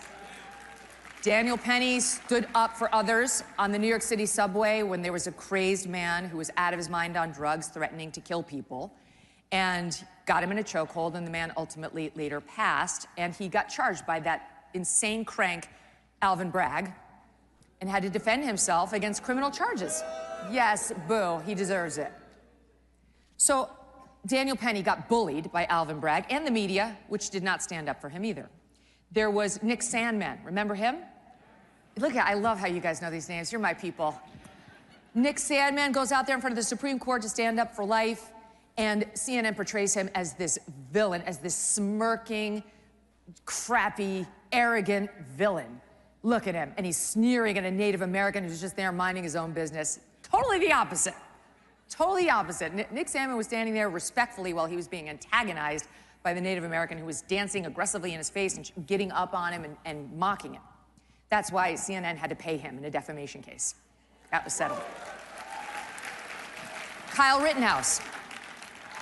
Kyle Rittenhouse tried to do what the Biden administration would not, and go to Wisconsin and actually protect the neighboring town.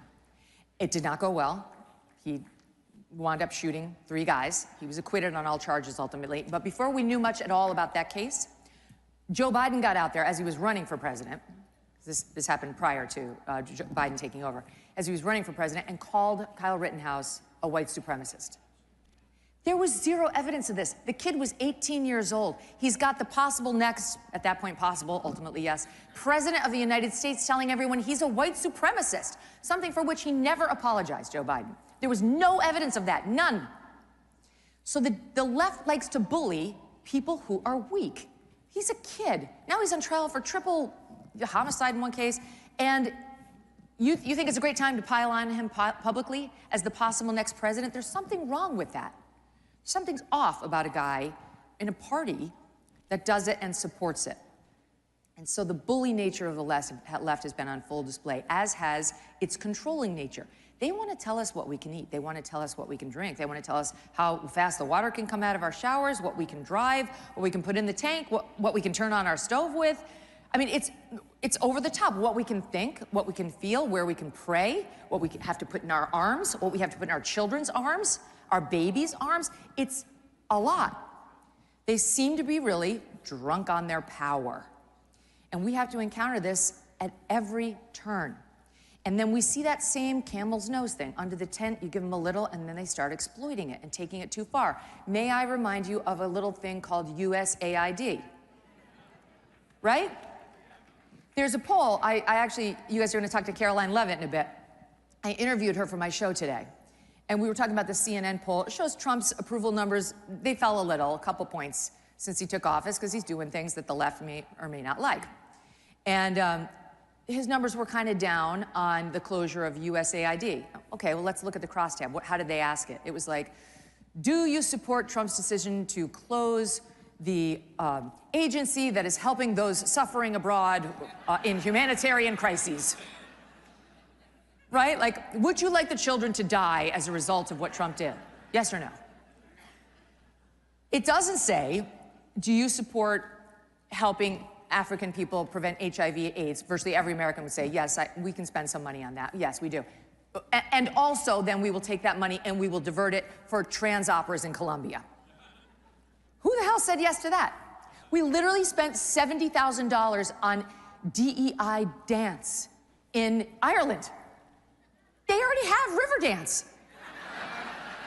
I stole that from the Ruthless fellas. But it's ridiculous. It's too much. It's overreach. And then, inevitably, when you call them out on the nonsense, right, when you send Elon in there with Doge and the Doge tech guys and they start kicking the tires, they play the victim, just like Blake Lively. How dare you? I am subjected to all these stories, right? You're subjected to the stories because you did something wrong, and that's the way the media and the world works, and because you deserve it. So we're tired of their games. The games are outdated, the tactics are outdated, they're old and they're tired. And speaking of the Associated Press, the media. The media's days of pretending they are holier than thou are over. President Trump kicked them out, not of the White House, not of the White House press briefing room, but kicked them out of the Oval and out of the Air Force One seat they had because they refused to call it Gulf of America.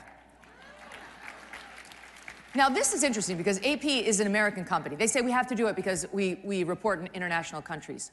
Like, the people of Ghana are going to be upset if you start reporting on it as, folks in Somalia are really going to get upset.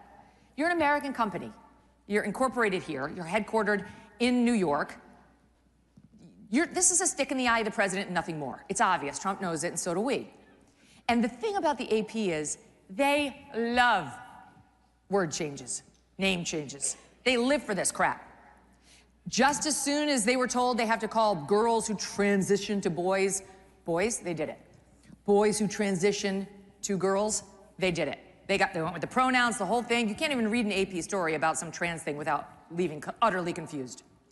Now there's no more somebody born male or somebody born female. It's assigned male at birth, assigned female at birth, like it was a sin committed by the doctor, and it still is very ambiguous. They love that name change. They did it right away. Illegal immigrants, we don't have those anymore if you read the AP. They got rid of that term. It's too offensive. Now you have to say undocumented immigrant. What does that mean? An illegal immigrant makes sense to everybody. Now, undocumented, that's what... They got rid of the term crisis at the southern border when Joe Biden was president. Could no longer say crisis. As soon as the numbers hit 100,000 a month, the word crisis kept appearing. Not in the AP, we don't do that. That's not okay. Even though Jay Johnson, Obama's Homeland Security Secretary, said it's a crisis if you have 30,000 in a month. This time under Biden, it was 100,000. AP gets rid of the word crisis and didn't bring it back even when we had 300,000 crossing a month. Forgot that word. They won't say terrorist when they're talking about Islamic terrorists. All of these word changes they're totally in favor of, but Gulf of America is a bridge too far. So look, I'll leave you with this. Blake Lively had a point on one thing. Her time as the Hollywood it girl. The days of the left bullying and controlling us without much pushback. The days of the media pretending to be objective and independent and demanding to be left be owned. It really does end with us. And not a moment too soon. Thank you all for listening. Thanks for being here. God bless you, and God bless America.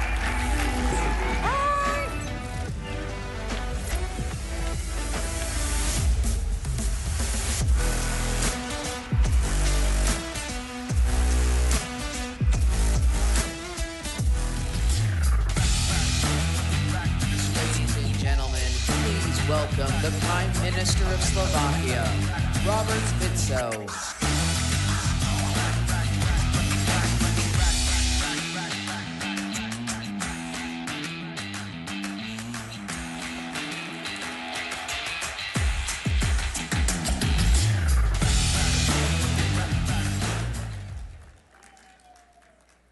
Thank you very much. Ladies and gentlemen, I appreciate very much the opportunity to address you. I am the fourth-time Prime Minister of a small, proud country in the center of Europe, Slovakia. Thank you. I would like to open my speech by paying honor to one of Slovaks living in the United States. His name is Michael Strang. Sergeant Michael Strang served in the U.S. Marine Corps during World War II and commanded a squad of soldiers on the Pacific island of Iwo Jima. And it was the very same squad that raised the victorious American flag on Iwo Jima exactly 80 years ago on February 23, 1945. A photograph from that event became the inspiration for the Marine Corps War Memorial in Arlington. I was in Arlington today and bowed before Michael Strang's grave. In doing so, I paid my respect not only to him, but to all American soldiers who fought and died in the Second World War. The contribution of American troops to defeat the fascism is unquestionable. Please do not allow new Hitlers to arise. Please do not allow anyone to question the horrors of the Holocaust. Thank you very much. Ladies and gentlemen, we can celebrate the 80th anniversary of the end of the Second World War by stopping the senseless killing of Ukrainians and Russians in Ukraine. The energy and determination with which your President Donald Trump has entered into the peace process in Ukraine is admirable. He has many supporters in Europe for his directness and for spreading the truth. My good friend, Hungarian Prime Minister Viktor Orbán, recently complained, with a smile on his face, of course, that he has been trying to hold a mirror up to the European Union for years, and that the process has been extremely slow. And then Donald Trump comes along and manages to do it in a matter of days. If you will allow me, I also join Viktor Orbán in this complaint today, again with a smile on my face, of course. If there is one thing Europe needs today, it is the truth. If there is anything Europe needs ever more, is the diversity of opinion and respect for it. The politics of only one single correct political opinion is devastating us and has serious practical consequences. If you go against the current, you are excluded and punished. Between 2020 and 2023, criminal law was brutally abused against the Slovak opposition, of which I was the leader. I myself was charged 4 times for political activity, illegally monitored and wiretapped. However, the institutions of the European Union remained silent because they had a submissive and vassal government in Slovakia. Ladies and gentlemen, no one is disputing that Russia's use of military force in Ukraine was a violation of international law. However, Russia had serious security reasons for doing so because it has long been misled on the issue of NATO enlargement. The conflict could have been brought to an end shortly after it began. The absolute majority of the European Union member states, with the exception of Slovakia and Hungary, have endorsed the idea that the war in Ukraine should be used to weaken Russia politically and economically. Ukraine has been the victim of a bad strategy. Today, it is evident that the limitless financial, military, and political support, coupled with the anti-Russian sanctions, did not bring its effect. I was among those who warned against senseless killing, calling for ceasefire and supporting all peace plans. As a reward, I was branded a Russian agent. The word peace has been virtually unused in Europe for the last 3 years. Whoever spoke of peace was a warmonger. Whoever supported the war in Ukraine was a peace activist. Ladies and gentlemen, your president is doing Europe a great service. He's bringing truth, and we all hope peace back to Europe. The attitude of the major European players and of President Zelensky of Ukraine, therefore, comes as an unpleasant surprise to me. They are pushing themselves to the US-Russian peace negotiation table, even though for 3 years now, they have and still do openly support the war in Ukraine. More and more, it seems that President Zelensky actually needs this war. When there is war, there cannot be democratic elections. Zelensky is particularly worried about that. Let us recall in what a favorable situation Winston Churchill lost the 1945 election in Great Britain. When there is a war, it is difficult to investigate where a huge part of the funding given to Ukraine ended up, where an enormous number of arms ended up. When there is a war, Zelensky knows that he has total support of the European Union. I say all this quite openly, as Prime Minister of Slovakia, a country which is bordering Ukraine. Yes, we have to recognize that peace is being negotiated at a time when Ukraine is very weak. That is also why the proposals may come out of the negotiations may not correspond to the idea of a just and sustainable peace for Ukraine and its territorial integrity. However, Europe should in any case help the US president to end the senseless killing in Ukraine as quickly as possible and not hinder him from achieving this goal. Ladies and gentlemen, I have spoken many times today about the truth, respect for different opinions. It is particularly dangerous when the response to a different opinion is not just to ignore or disrespect it, but when the opponents reach for radicalization and violence. Such dangerous radicalization is now typical for liberal and progressive ideologies, which in addition to this new quality of political conduct, promote abnormalities in everyday life and present them as normal and healthy. Let the attempt to assassinate your president or me be the proof of my claim. I grew up in a regular family where my father worked as a worker in a furniture factory and my mother as a shop assistant. Our lives were dominated by straight talk, common sense, respect and consideration for others. I brought a strong social sense from my family, and as an ordinary person, I openly espouse all the values associated with a common sense and a normality. As a politician, I add to this the respect for international law, for the principle of non-interference in the internal affairs of other countries, for sovereignty and strong national leadership. If anyone thinks that we will be intimidated by violence and that we will stray from this path of values, they are so strong. We used to say in Slovakia, what does not kill us, make us stronger. I intend to continue my efforts to amend the Constitution to improve the protection of fundamental values. When we adopted the Constitution of Slovakia in 1992, we had no idea that there might be a need to constitutionally define marriage in order to create a barrier to woke ideologies.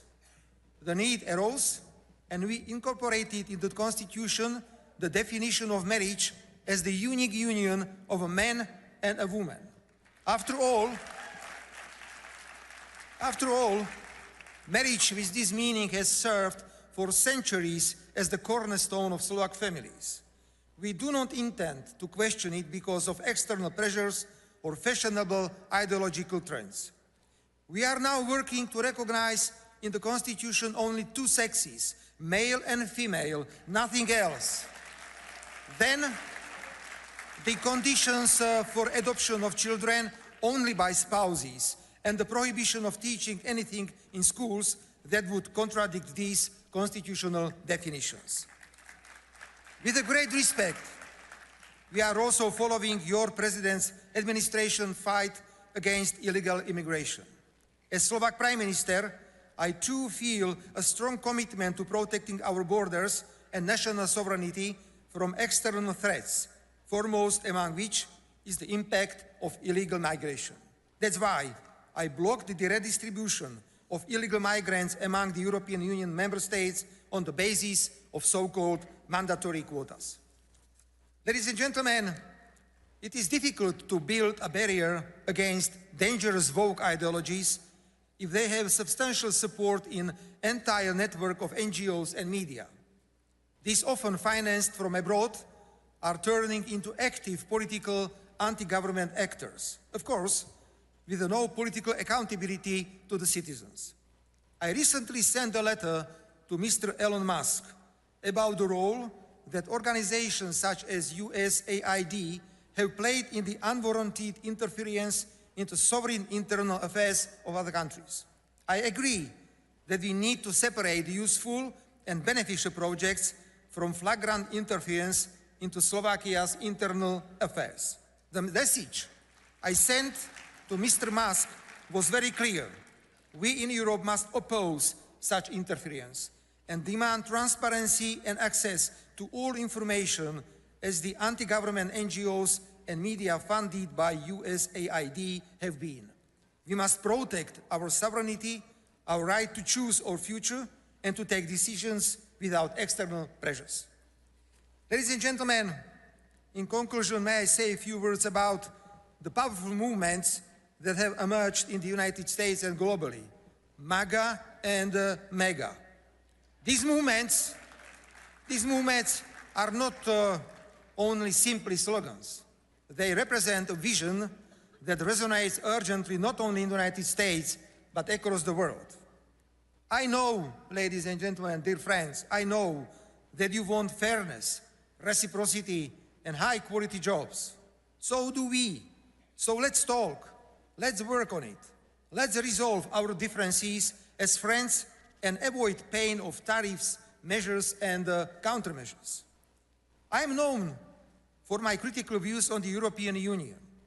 At the same time, I am absolutely convinced that the European Union is our living space, which must be constantly fought for.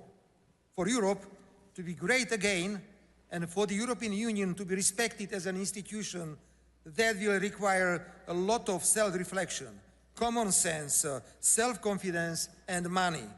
So on behalf of my country, Slovakia, I openly declare that I am ready to work actively for such a renaissance of the European Union. Ladies and gentlemen,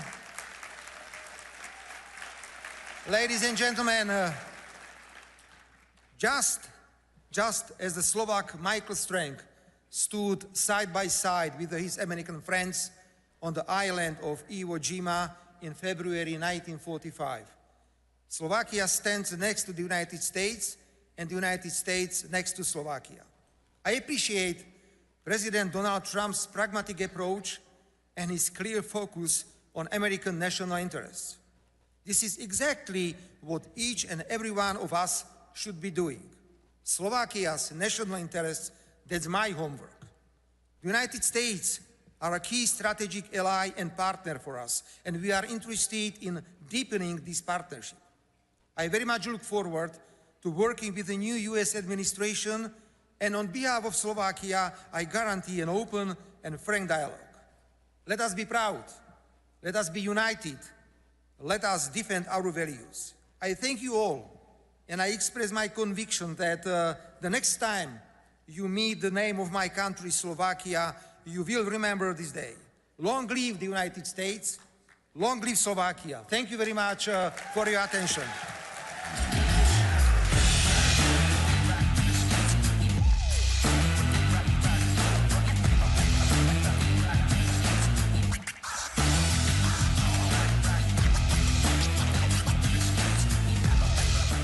Matt Schlapp with CPAC. You know, we've had a huge problem in this country with election fraud. But at CPAC, that's not a problem. Our only problem is getting each and every one of you to vote. So look at your badge. You have a number on that badge.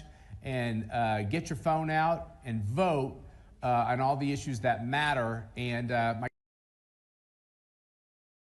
my guess is you probably like what Trump's doing as well. And we'll have the results for you very soon.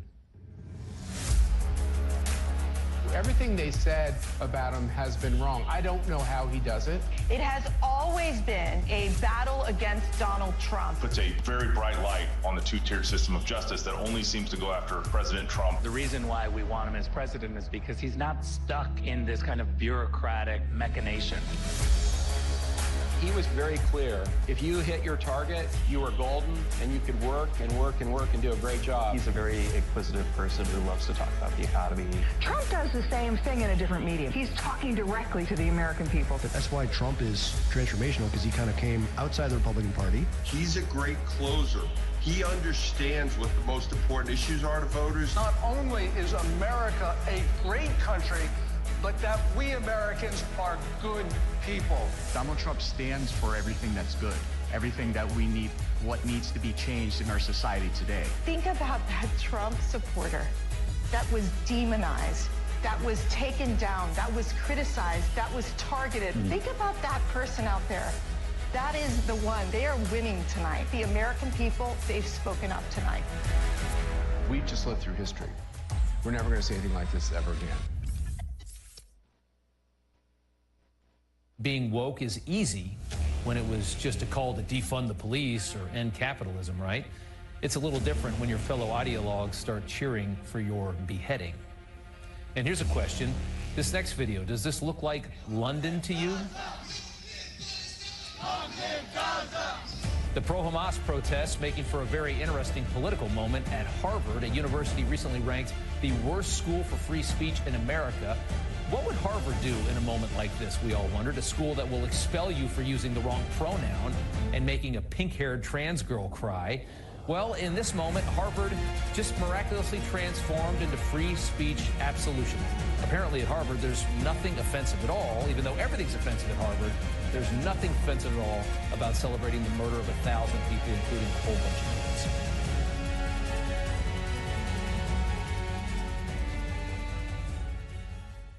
Ladies and gentlemen, a conversation with Executive Director, Foundation for Freedom Online, Mike Benz, and CPAC Chairman, Matt Schlapp.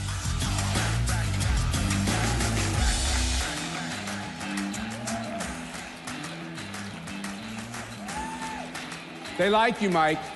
They like you. They like you more. I don't think so. Yeah, great to see you. So, we get to talk to a lot of really interesting people on this stage, but nobody more important than you. Thank you for all your work, your courage. I've watched some of your videos in the early morning just saying, what the hell they've been doing to us? They've hit us every which way but loose, a bunch of dirty tricks. Today, things are different. Well, today we're hitting back. Yeah, we're hitting back. And, you know, we were talking backstage. The wind has never been more at our sails. In 1 month, more has been done to reform these rogue agencies than has been done in a century of variously virtuous things, but malfeasance that was never really accounted for or redressed. And in my wildest dreams, I could not have imagined a first 30 days bigger, bolder, and more historic than the time we're living in now. Yeah, I agree. By the way, I want to tell the ushers, these red seats, if anybody wants to move forward and sit in them, you're welcome to. You have my permission. I only have a few prerogatives, you know, when paying the bills, and that's one of them. I get to fill seats. But the, Mike, so this USAID Doge thing, I was cynical. I didn't know kind of how this would work. I was thinking that the swamp would fight back. This has sent a lightning bolt around the globe like nothing I ever could have anticipated. Am I wrong? No, you're totally right. It's, you know, this is the joke I always tell on this, is that it's what they tell you to do your first day in prison. is you walk up to the biggest, baddest guy on your cell block and you punch him straight in the nose, and that sends the message, even if they're going to attack you back, that you're not someone to mess with. And this is what happened with USAID, and I think they never saw it coming. This is a $44 billion annual slush fund that has been fully weaponized against the American people. We have these democracy promotion programs that define our own elected government as a threat to democracy. At some point, we had two choices. Either you keep USAID or you create a new USAID to stop the actions that the previous one was doing. And so now, under the gun of their funding being cut and the entire ecosystem being cut, they're finally being brought to the negotiating table. And frankly, many of them are groveling on their knees. And the left-wing media is talking about how psychologically difficult it is for these federal employees because they have to do things like go to work. They might have to tell their boss what they're doing. They might not be able to engage in coups and stuff in other countries with this funding. Yeah, a tiny little violin.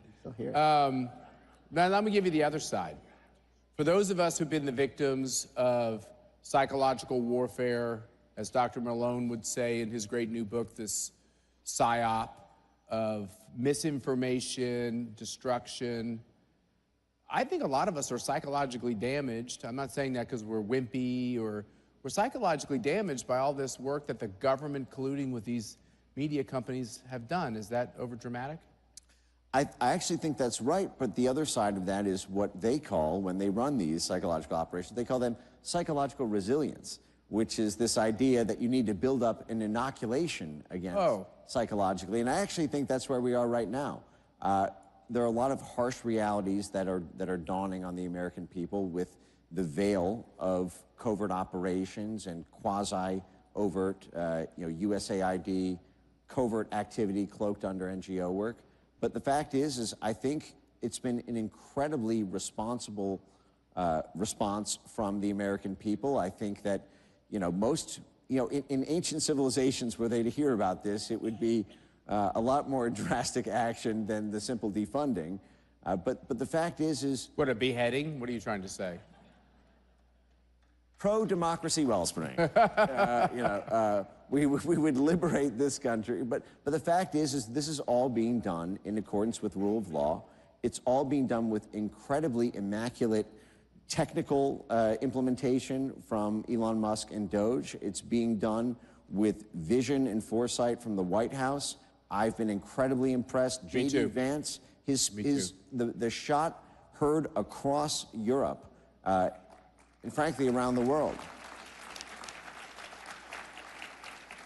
We've really assembled an all-star team, and there are almost no weak links in the chain. And I think the fact that we are all so united in this moment, the fact that the coalition is so broad, has made it really hard for opposition to actually find a surface area of attack. And I think with the, they weren't wrong to call it shock and awe with all the dramatic action that's happening right now. So they're now being sequestered, losing the court of public opinion, losing their censorship capabilities. Losing some donors. Losing donors and losing a weaponized Justice Department that was always their fail-safe in case anyone got too brave. All they're left with now are New York judges. So we ask ourselves this all the time, which was you have a conference, which is important to have a good conference. And by the way, you honor us with your presence. Thanks for being here. Do you love this guy or what? He's amazing. Yep. I was kind of pinching myself yesterday as I saw the president of Argentina walk down that thing with that big, super badass chainsaw, chromed out. By the way, I got a tour of the chainsaw. It had a replica of the planet Mars on the throttle. Pretty cool. And so Malay's walking down. Elon Musk is there in his iconic, crazy-looking glasses. And then I saw the Twitter, the X action, and everything else online. What kind of psychological impact does something like that have on the bad guys? Well, I think the the symbolism of the chainsaw does not leave much room for nuance and subtlety. But it's preceded by the President of the United States with a giant samurai sword. So, you know, I think that, you know, we are in a period of radical reform. We are totally restructuring rogue institutions that have gotten so corrupted, and they now face the choice of reform or termination. And I think as more and more of these see what happened to USAID, what may be happening to other agencies as soon as this week, perhaps, the ones that remain will understand that if they want to continue to exist as American institutions who have earned our trust, they have to reform. And people, we live life cycles where, you know, we're all mortal. We live, we die. Institutions can pretend that they live until infinity. There's no moment that an institution like USAID peacefully sunsets. And so they can get away with rogue activity until the moment they're confronted by a population who will hold them accountable, by a brave executive branch who will do the same. And so it's taken this much, and these abuses have been chronicled by scholars and academics and media institutions for a century now. And it took until this moment, and Donald Trump and Elon Musk and Matt Schlapp and consensus-building organizations and institutions and events like this that have held the line and have given us a forum to all come together and show the world we are completely united and nothing is going to stop us now. So, I'm trying to read between the lines here. Are you saying that the combination of all these amazing people, Donald Trump, Elon Musk, Tulsi Gabbard, I mean, all these amazing people that are stepping up and being brave. I'd like to add Kash Patel to that list, Pam Bondi. Are you saying that if we get the first couple of steps right, that the bad guys will realize we're not going to stop and they'll actually start changing their behavior rather quickly? Or is that kind of like Lucy with the football and they're going to kind of hide, wait, and go right back to being bad, and we got to just kind of mow through the whole agency after agency and move on from there? To be clear, this struggle is not going to end in our lifetimes. No matter how many successes we get in 4 years, the institutional interests are too deeply entrenched. The money on the line is too great for many of these institutions and donors to feel like they would lose if they had to actually do what the American people voted for. But the fact is they can be, many of them the worst excesses can be excised, and the remainder can be brought to the negotiating table. But at this point, one of the main concerns is the international picture. The MAGA movement started as a nationalist movement, but the international picture from USAID and the rogue activities of the former State Department and intelligence community, they're one thing, but here at this conference, we've seen heads of state and people from almost all populated continents coming to this conference to say that we are together, and the opposition is going to be doing the same on the other side. The censors in exile will be running to Europe, and the in-power governments with the UK Labour Party and in France, they will be forming a coalition to try to use the weaponized powers of foreign governments that they have lost over our Justice Department and our regulatory bodies here, which is why it is so important that this unity movement is international and takes that international lens, because one of my concerns is that while they've lost their grip over the Justice Department and potentially may lose that over the NGOs, the European Union, governments in Brazil, governments in Central Asia and Central and Eastern Europe will all try to band together. You ever see that meme of a minnow and a shark, and then the minnows all get together and they look bigger than the shark?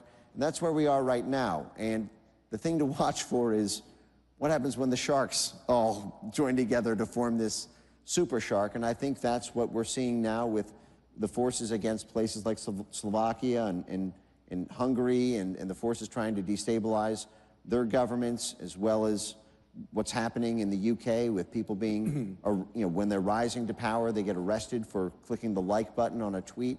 But we have to bring the whole world up with us. Yeah, that's right. And so I guess that would be my final question, which is, I don't know if we should all feel so happy and joyful. They said they had joy. By the way, I've never met a joyful communist ever, except for the guy who's in charge. They usually have at least some degree of pleasure. I don't know if it's joy. I would say sometime between 10 p.m. and midnight when they start drinking. That's when you yeah, start that's right. seeing. Now that's called numbing. That's not really joy. But so I guess the question I'd have for you is, the more you read, the more you can get awfully depressed. The more you know, the more you realize this has been a giant struggle that you said for 100 years could go on 100 years. Yep. For a while here, I thought I didn't know if we'd have 100 years left because I thought they had folded up their pup tents. You talk about all these people here from overseas. You can't walk down these hallways without hearing all these accents, right? People from all these countries, people who felt so desperate in their own countries. And then Trump wins, which is your guys' win too, because you did a lot of the work. My perception is a lot of powerful people around the world are permanently turning away from a leftward drift and embracing this idea that you can be for freedom and be politically successful. Right. And there's a great political benefit to exposing all of this corruption, all of this propaganda, all of this lying. Is that too optimistic? Or do you think it's where we are? I think that's exactly where things are heading. I've heard the same thing, and I think everyone is inspired. Just as you said, I think we really were on the brink of losing it all, and maybe forever. And a lot of countries under the thumb of authoritarian rule, or that are being rolled up by their own versions of their Justice Department, or tarnished by co-opted press, or censored into oblivion, they feel as hopeless as the American people felt 6 months ago, 4 months ago. And, it's just like the symbol of the chainsaw and the samurai sword. There's something very powerful to the difference between prison and president, the difference between this and this being life or death, that the millimeter miracle. The millimeter miracle. It's a literal shot across the bow. So we're hearing optimism from you. I like it. If I may defend myself. I wanted to give you one more shot to really clarify things. Vigilance is eternal on this. Take a vacation if you feel you need to. Drink your champagne. If you're an Eagles fan, do a little touchdown dance. But then get right back to work. Get right back to work. Are we going to do that? Are we going to get right back to work? Thank you, Mike. Thanks for being with us. We appreciate it. Yeah. Thanks, Mike.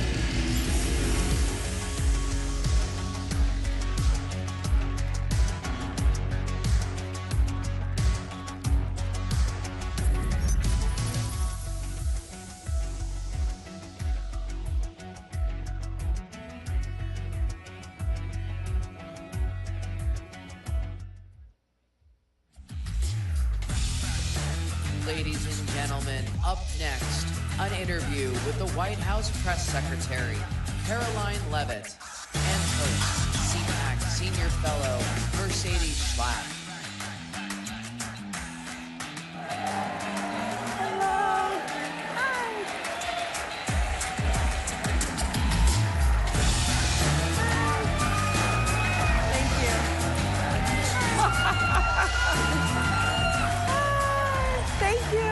Wow.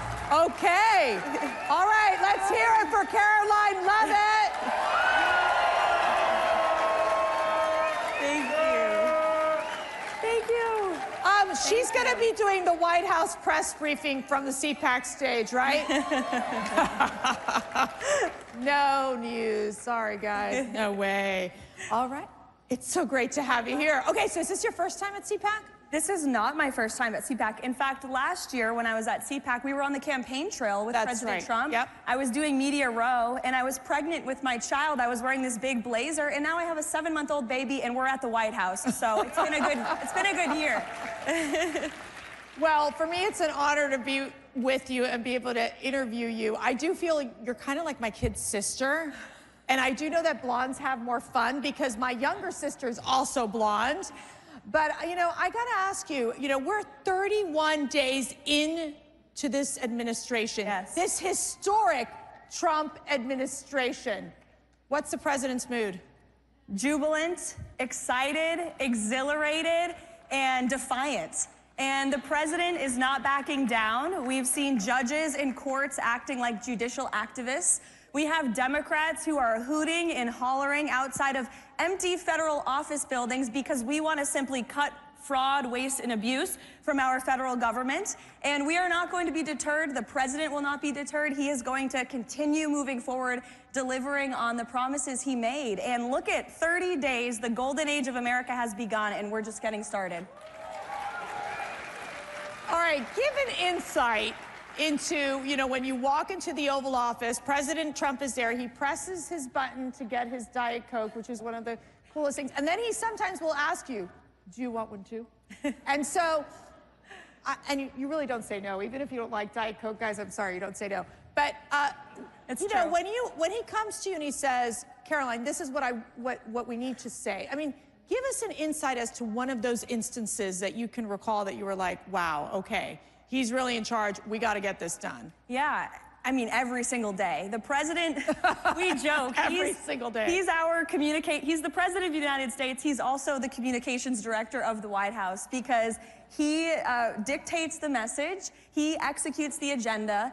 You know, one of the things I love about President Trump, and I think what makes him such a great leader, is that he's so deeply involved in every decision that is made. Every speech that is written, every executive order that is signed, where most politicians, you just hand them the script and they read it. President Trump cares about every word he is saying and every action he is taking. He's our leader. To the point of putting the period or exclamation point, right? Or the capitalization of a random word, that too. Okay, that's a good one as well. You know, but I got to ask you, because, you know, Mark Rubin, that guy, I don't know, he makes money or whatever. He said that he made that comment during the campaign about there's no strong or intelligent women around Donald Trump. Those strong and intelligent women, I think, are one of the most critical parts of the White House. Definitely. And how he listens to the women. Tell us about that. Absolutely. Look at the White House and look at the exceptional cabinet that President Trump has put together. Who loves the cabinet team that President Trump has put together? It's amazing. It's amazing. And while we don't care about identity politics, you brought it up, and it's true. The president has appointed Susie Wiles, who is our first female chief of staff in United States history. Brooke Rollins heading up the secretary, she's our Secretary of Agriculture. We look across the entire cabinet. There are incredible women. Linda McMahon leading the Department of Education. You know, the list goes on. And the White House is full of working women. In fact, I was going up the staircase in the West Wing today and saw 2 of my female colleagues, both of whom are pregnant, having babies this year, and they're working and they're saving America because President Trump believes in the best people for the job, the brightest people for the job. That's right. So tell us, okay, that first day, because I remember we were like, okay, it's Caroline Leavitt's first press briefing. How many of you people were watching out there?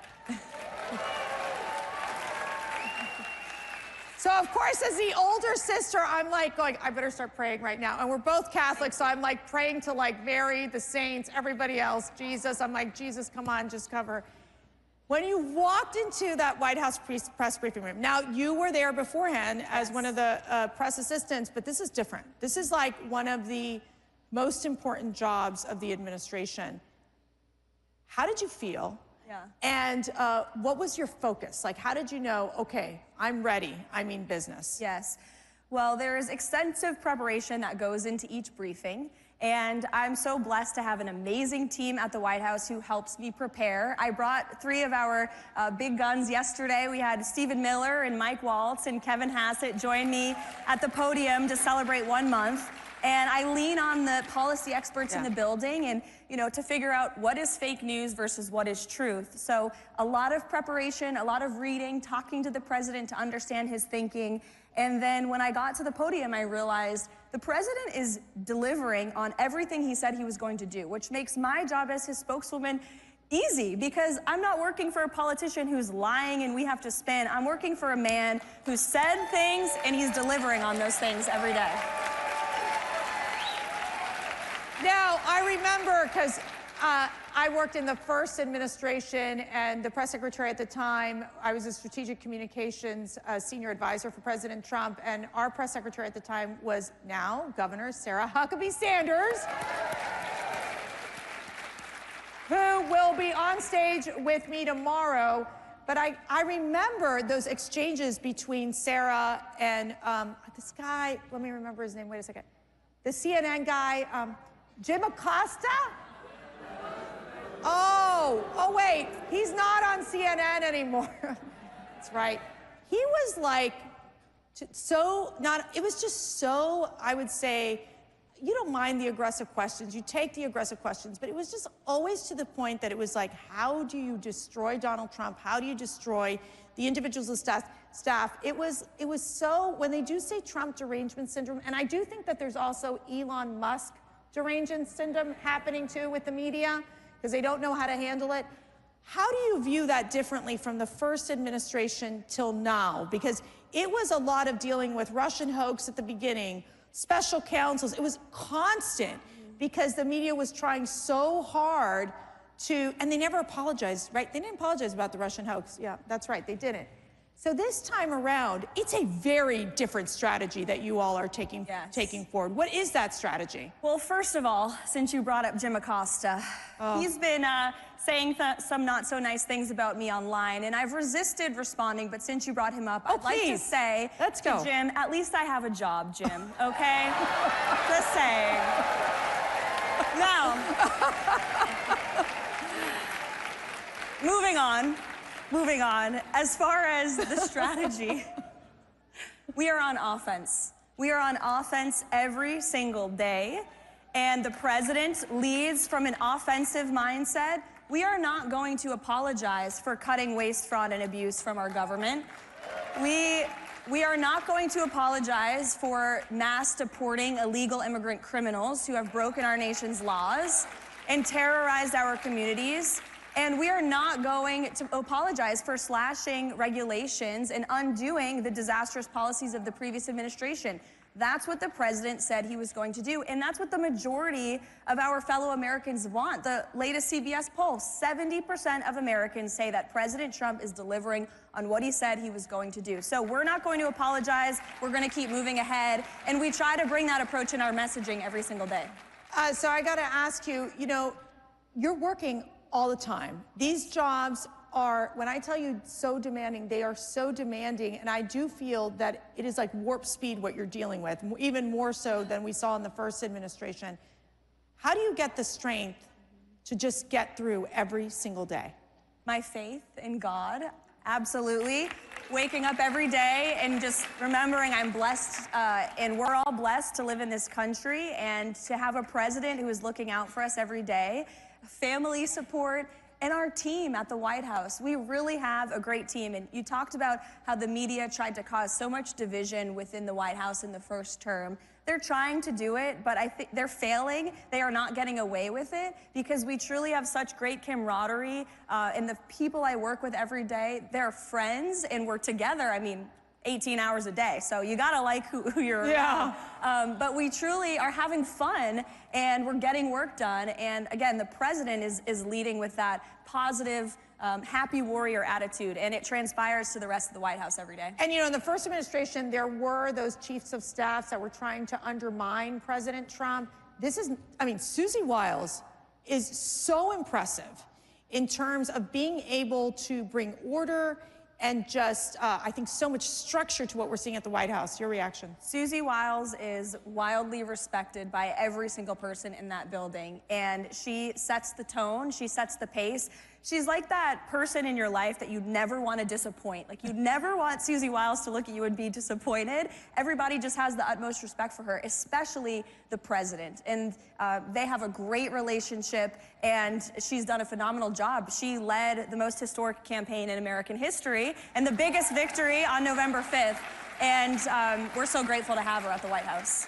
Now, I remember when I met Caroline, she was running for Congress in New Hampshire. Yes. And I mean, the energy and the charisma of this young woman. How old were you at that time? Oh gosh, I wasn't Like even old enough to be in Congress when I started the campaign. I was 23 years old and turned 25 in the midst of it all. So what lessons did you learn during that campaign? And I watched you in action, to what you are able to apply that to your job today. So many lessons. First of all, running for office was an incredible experience, and I think it helped prepare me a lot for this job. But obviously, you know, public speaking, not being afraid, and just doubling down on your positions and your values. And grateful for the experience. Glad I lost the general election, because this job is a heck of a lot more fun. Yeah, no kidding. Well, you realize something in life, and you appreciate this. God has a plan, right? God has a plan for every single one of us. And, you know, with disappointments that come in life, then come other great opportunities and great things. Okay, so let's talk about the Gulf of America. Okay. So okay, tell me what happened with the AP.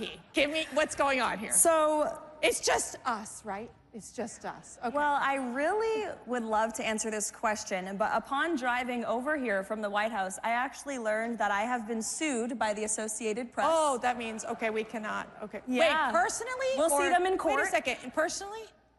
Yes. Yes. See, this is what these people do. It's called lawfare. You can't say it. I'll say it. It's called lawfare, people. That means I'll probably get sued in the next 30 minutes or so. Okay, keep going. So I wanted to get the White House counsel on the phone before taking this stage to see what I can and cannot say. You really can't say anything. But look, we feel we are in the right in this position, and I said in my first briefing at the podium, we are going to ensure that truth and accuracy is present at that White House every single day. And one of the changes that we made, President Trump ran a non-traditional media strategy on the campaign trail, and he owned it. And he did podcasts, the Theo Von podcast, the Joe Rogan podcast. He went places that no other politician has ever wanted to go, and it helped him earn votes, it helped him earn support, and we wanted to continue that approach at the White House. So we've added the new media seat in the White House briefing room. That's been fantastic. Thank you. Yes. We are inviting podcasters and influencers and independent journalists who aren't constrained by this legacy media bias to join us. They deserve the privilege of covering the President of the United States just as much as any other legacy media outlet who has spewed lies about President Trump for years. Lies about President Trump, lies about the people who work for President Trump, lies against people like yourselves. This is what the media, so many in the media have done. I'm not saying all of them, because there are some good eggs out there for sure. But there is definitely the sense that they drove this narrative, that they pushed this leftist agenda. Didn't they forget to talk about Biden's mental decline for quite some time? Yeah. That was a narrative that they just ignored, I guess, the cover-up of the century. What were they doing? Sitting out there in the White House just like eating popcorn and going, yeah, why isn't he coming out to speak to us? And they didn't cover it. And I was so glad that Stephen Miller called out the press yesterday in the briefing. I'm not sure if you guys saw that. But he said many of the people in that room covered up Biden's mental incompetence, and he is right. And if you talk to these reporters off the record, that's the worst part about it. They won't report on it, but they will tell you off the record to your face that they knew Biden was incompetent, that the White House staff sometimes weren't showing up until noon, no work was being done, nobody knew who was in charge. We all knew the truth in this room, and they tried to tell us, don't believe your lying eyes. He's, you know, has all this energy and spirit. It was always a lie, and shame on the media for peddling it. Ken, so there's this thing called the press pool, and they walk. So President Trump, he's in the Oval Office with all of his executive orders, the blue binders, and there they bring in the press pool, and he loves it. Loves it. Thrives on it. Tell me about those exchanges. I just feel like the press, they're really, I mean, I don't know if they can work these 24-hour cycles of President Trump's new administration. I mean, can they? They're exhausted. They're exhausted. Don't you think they should just take a vacation at this point because they just can't keep up? Well, we've signed 73 executive orders. Actually, the president was signing 2 more when I left the White House, so 75 executive orders.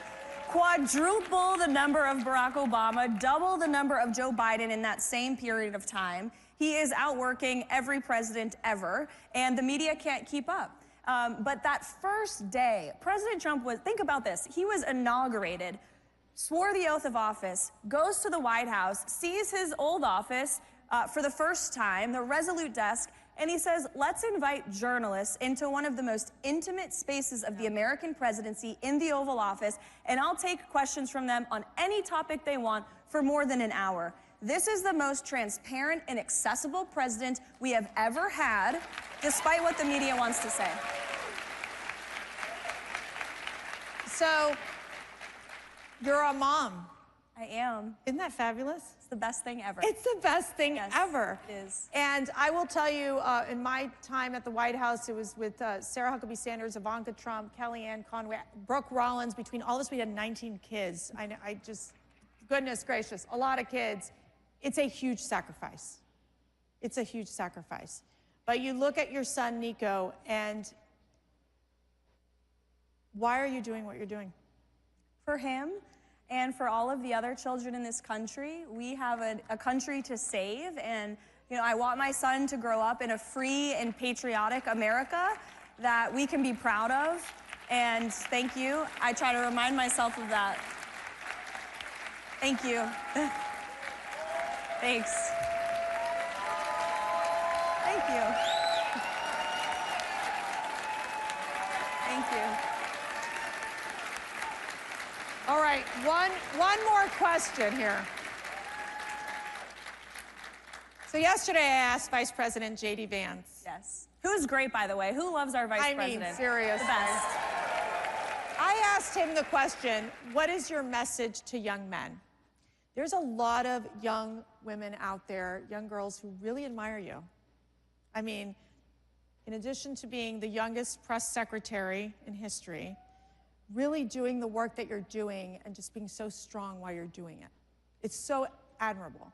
Thank you. What's your message to these young women? Stay strong, speak the truth, and don't let anybody tell you you can't achieve your dream or you can't get to that next step. Just believe in yourself, because there will be a lot of people who don't believe in you, who cast doubt on you, who talk bad about you. Screw them. It doesn't matter. It doesn't matter. Ladies and gentlemen, Caroline Leavitt, your press secretary. Thank you.